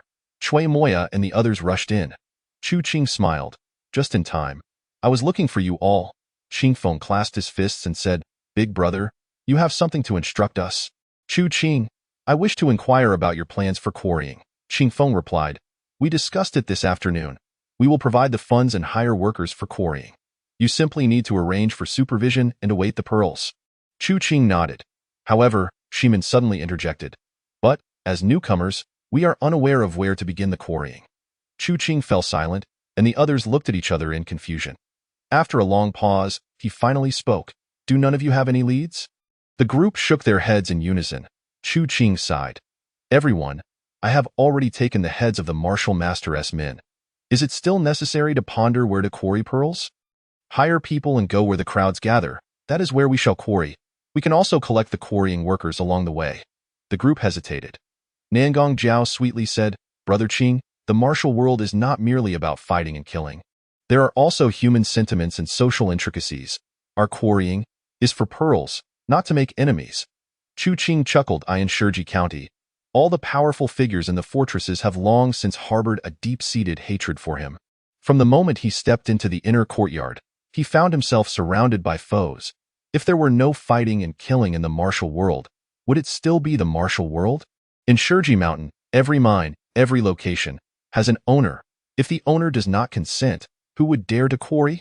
The group frowned, aware of the underlying truth. Hence their desire to resolve issues through human sentiments and social intricacies. Seeking a breakthrough, Chu Qing continued. If you all believe that human sentiments can solve this, then by all means, employ them. 10 days. After 10 days, there will be at least 3,000 workers quarrying pearls for us. A month later, there will be no fewer than 30,000 workers. If this cannot be achieved, you need not share the pearls with me, nor exchange for the secret pearls. You may do as you wish. The group, Chapter 68, Rapid Advancement. The next day, Chu Qing attended class, where the martial master delivered resources. This time, the quantity of resources was substantial. Chu Qing expressed his satisfaction, praising, "The master is quite generous." However, there remains one aspect that could be improved. The martial master's lips twitched. "Damn it. I have provided you with all the resources you could possibly need, and yet that is not enough? Surely, you do not intend to extort me? Remember to hand over the resources to my maid tomorrow."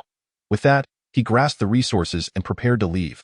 Shimin caught up with him, saying, "Brother Qing, we intend to contact." Chu Qing laughed. "Just ensure that matters are handled well.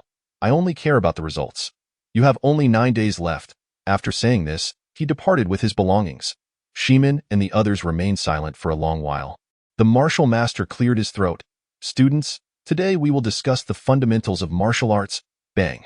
Shimin kicked the table away, his expression dark as he said, "Master, if you cannot provide anything useful, I do not mind dragging you out and removing your head as well." Shimin's anger flared due to Chu Qing's attitude, leading to his intense frustration. Cui Moya and the others felt the same. Chu Qing's words before leaving had placed immense pressure on them. If, after 9 days, they failed to find 3,000 workers to commence work, even if they managed to acquire pearls later, could they still produce the secret ones? More critically, they were not fools. They understood this was a test. If they could not manage this affair, how would they collaborate with Chu Qing in the future? Cui Moya coldly stated, "Master, write today's lesson down 9 copies and deliver them along with the resources to our maid tomorrow. If you cannot do that, then you may as well lose your head." After saying this, she addressed her companions. "Everyone, we must act swiftly." The group nodded in agreement. Following Chu Qing's example, they gathered the resources and hurried back to utilize them for rapid advancement. The vast classroom was left in disarray, with only the martial master remaining. After a long while, he sighed and sought counsel from other masters. Upon hearing, the masters trembled with rage. "Good heavens, are they attempting to revolt? With mouths agape, they threaten to sever our heads. With silence, they seek to cast us out to our demise. We are warriors, not lambs destined for slaughter. They shall perish. Chu Qing, may they rot in hell," the instructor during class remarked. "This group appears intent on accomplishing something within 9 days. That Chu Qing seems to have clashed with them, granting them a mere 9 days." One of the instructors suddenly expressed astonishment. A prodigy from the capital is actually obliged to heed the demands of these commoners?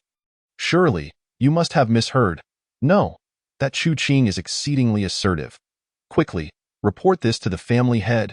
Flapping, flapping. One by one, messenger pigeons soared into the sky, heading towards various strongholds. The heads of the strongholds, upon receiving the news, furrowed their brows. Head of the He family pondered for a long while and said, "Inform the rebels to hasten their skilled fighters. As long as Chu Qing lives, I shall find no peace. Additionally, send orders to the Blood River Gang, instructing them to bring the corpulent Jean and his lady to the stronghold." A servant respectfully replied, "Yes." Clink, clink. Chu Qing furiously manipulated his chain gun, incessantly refreshing its usage. The round-faced and oval-faced maidens, their ears stuffed with cotton and silk to muffle the noise, simultaneously read to him. 1 hour, 3 hours. His fingers ached, fatigue creeping in. He reclined in the bath to rest for a moment. Before rising, 1 maid continued to read, while another applied a nourishing balm to him. The balm, 1 portion per day, was something that previous inner courtyard students could only receive 3 to 5 portions a month after ascending several levels. However, for Chu Qing and his group, they received a portion daily. Was the Central Academy distributing such abundant resources to cultivate experts in preparation for the Millennium Imperial catastrophe? Or was it merely a ploy to deplete the empire? Chu Qing pondered aimlessly at that moment. In the final hidden corner, a maid meticulously applied the ointment. Breathe. The pores opened wide. The medicinal effect penetrated the skin, flesh, tendons, and organs, enveloping him in warmth and utter comfort. This balm could mend hidden injuries and enhance one's foundation. He shifted and turned, igniting a stick of golden incense, inhaling the fragrant smoke before commencing the secretive frog technique. Minutes later, he began his cultivation. Originally, he should have elevated his iron tendons to copper tendons, but he wanted to test whether the golden incense could help him cultivate golden tendons. Thus, he deliberately controlled the medicinal effect, continuing to refine solely the copper tendons. Silver tendon 0.5. The profession bar flickered, and the pace of improvement remained rapid. 1 minute, 2 minutes. The effect of the golden incense waned. The silver tendon progression reached 10. After a brief pause, he lit another stick of golden incense. 2 minutes later, the silver tendon progression increased by another 10. That moment, the effect of the secretive frog technique faded. Chu Qing ignited a third stick of golden incense, but this one only increased the silver tendon progression by 5. Chu Qing pondered thoughtfully. After a while, the third stick of incense also lost its potency. Chu Qing continued to cultivate. This time, within the same duration, the silver tendon progressed by 1. Continuing, silver tendon progression 0. 5. Before long, the nourishing balm lost its effect. This moment, continuing to cultivate yielded only a 0.001 progression for the silver tendon. Without resources or secret techniques, not to mention cultivating golden tendons, even refining silver tendons seemed impossible. Chu Qing frowned. However, both the golden incense and the nourishing secret medicine were exceedingly precious. To acquire additional resources would require a significant sacrifice. Without considering the pearls, attempting to cultivate golden tendons with the existing resources was truly arduous. As for refining 365 golden tendons, it was an unattainable goal. After refining the tendons, there remained the refinement of bones, blood, and flesh at various levels. Each level aimed for the utmost limit, requiring either monstrous talent or vast resources. Resources were still too scarce. Though pearls were valuable, their production was limited, and furthermore, they had to be divided among 9 individuals. The strongholds and local aristocrats were also extracting them. The number of individuals seeking pearls was excessive. It was essential to reduce that number. Ideally, only the 9 of us should share them. While Chu Qing contemplated how to acquire resources, Cui Moyang and others sought a meeting with the previous cohort of inner courtyard students, including Shi Min and others who had been influenced by Chu Qing. They all understood that Chu Qing desired pearls, and they too wished for them. Consequently, they altered their strategy, stating, "Friends, to get straight to the point, we seek pearls." The previous cohort of students was momentarily taken aback but soon chuckled. 1,000 taels of silver per pearl. There are 10 slots available each year. You may divide them among yourselves. They had anticipated that Cui Moyang and others would learn of the pearl's efficacy. Thus, they were well prepared. Shi Min shook his head. Too little. We require more. He Liuzhong, the 6th son of the He family, sneered. My family has 10 slots for pearls each year. If you can expel Chu Qing from the inner courtyard, I shall grant you all 10 slots. Qing Feng chimed in. Still too few. At least 1,000 pearls each year. He Liuzhong scoffed. 1,000 pearls? What nonsense. In Shiji County, only about 10 pearls circulate in the market each year. The remainder is divided among 36 strongholds, 12 nobles, and the chief constable, with each family receiving at most a mere handful. Even if we wish to sell them to you, we possess no such quantity. Upon hearing this, Cui Moyang and others secretly rejoiced. By this account, Shiji County must produce at least 500 pearls annually. That translates to 500 golden tendons. The stronghold youths merely regarded pearls as akin to secret medicines for accelerating tendon refinement, entirely unaware that utilizing limit-breaking techniques could yield golden tendons. This was their opportunity. The two parties engaged in fervent discussions, ultimately agreeing to negotiate with several stronghold heads the day after tomorrow. Chapter 69. The Stronghold Sword Can Kill. My sword can do no less. Red Snake Leg 1. Gun Entanglement 1. Chain Gun 1. You have fulfilled the second condition for the Red Snake Leg. The profession bar pulsated. Important, yet another limit-breaking condition achieved. Chu Qing's heart swelled with joy. Unable to contain his excitement, he consumed the last pearl. The Red Snake Leg limit-breaking refined 64 major tendons. Promotion conditions reached their maximum. Whoosh, whoosh, whoosh. Chu Qing executed the Red Snake Leg, his legs soaring, akin to a rolling python. The maidens nearby watched in horror, momentarily perceiving Chu Qing as a being half-human, half-snake, gliding, leaping, and striking with increasing speed. 1 minute. 10 minutes, 20 minutes. Suddenly, Chu Qing came to a halt, exhaling a breath of murky air.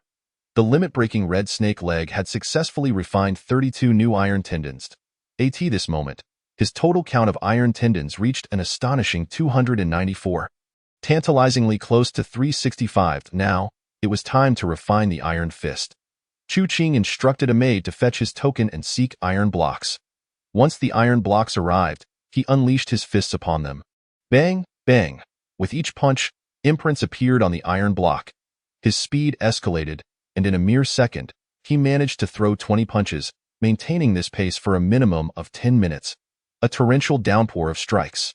After 10 minutes, he had surpassed 10,000 punches with the Iron Fist. By nightfall, the Iron Fist too would break limits. Chu Qing began to manipulate the chain Jiuan at this moment.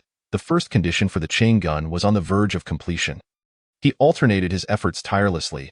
Clink, clink, boom, boom, boom. The chain gun and Iron Fist counts continuously refreshed. Whenever he felt fatigued, he would consume golden incense, apply nourishing balm, and activate the frog technique to continue refining golden tendons. The maidens read beside him.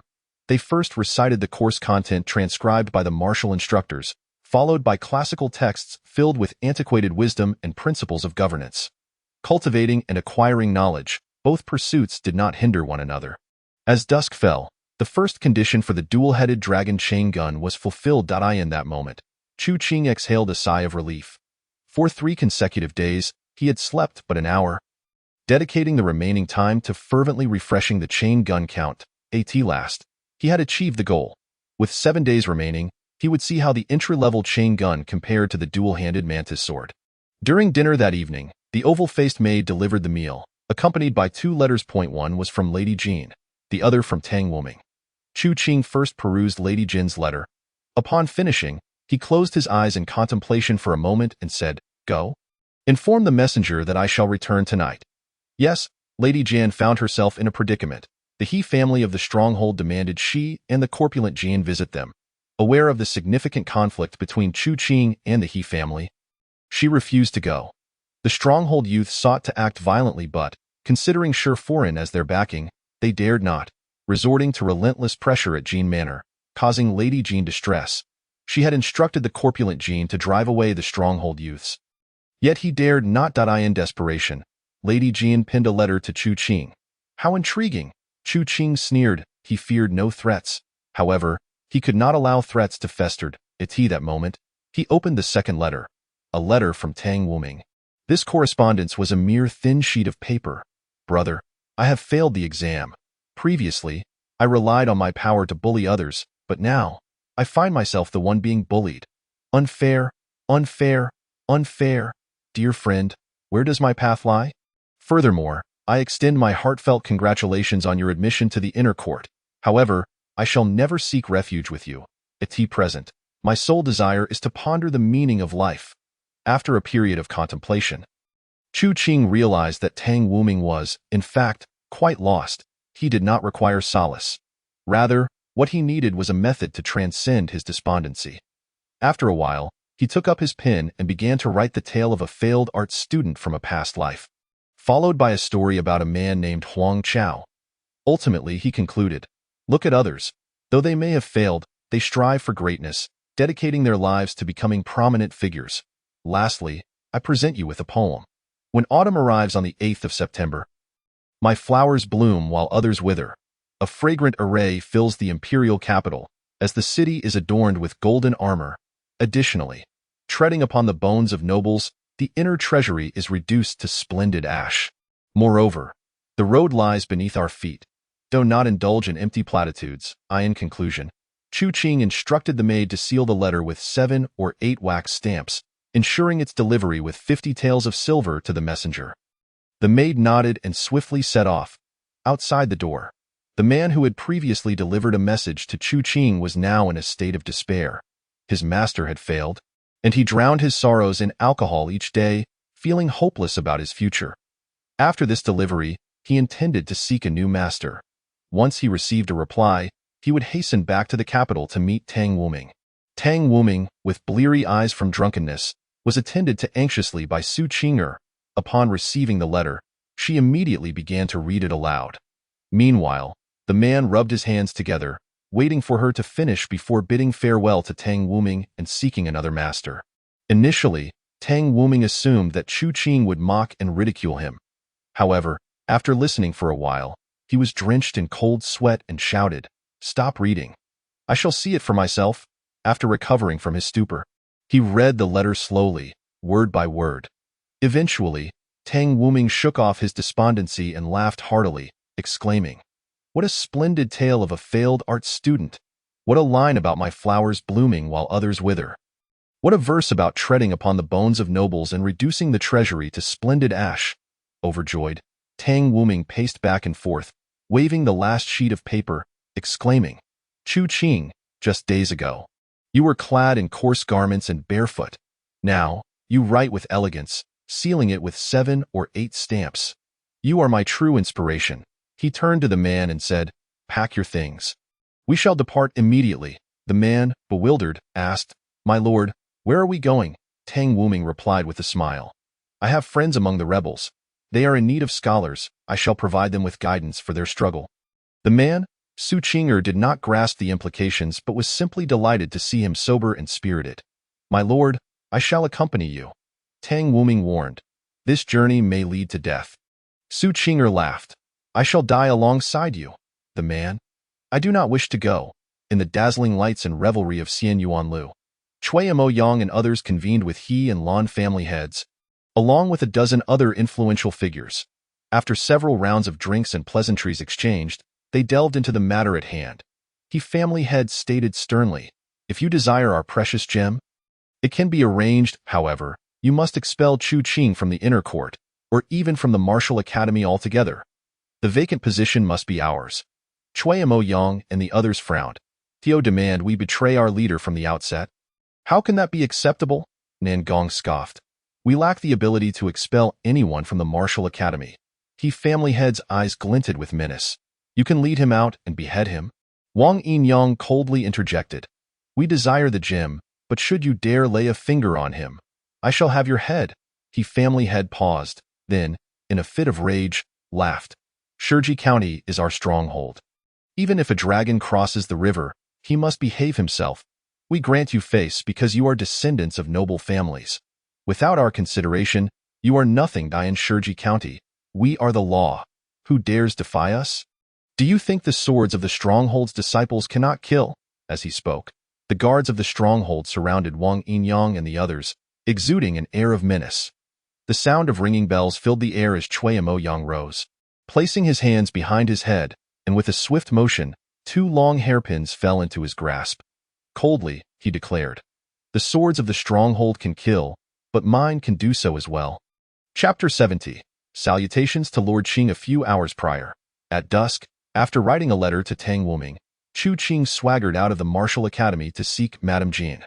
Following his departure, Cui Mo Yang and others also made their way to Xian Yuanlu to meet with the He family head and others. Dressed in soft deerskin shoes, he treaded upon the stone path.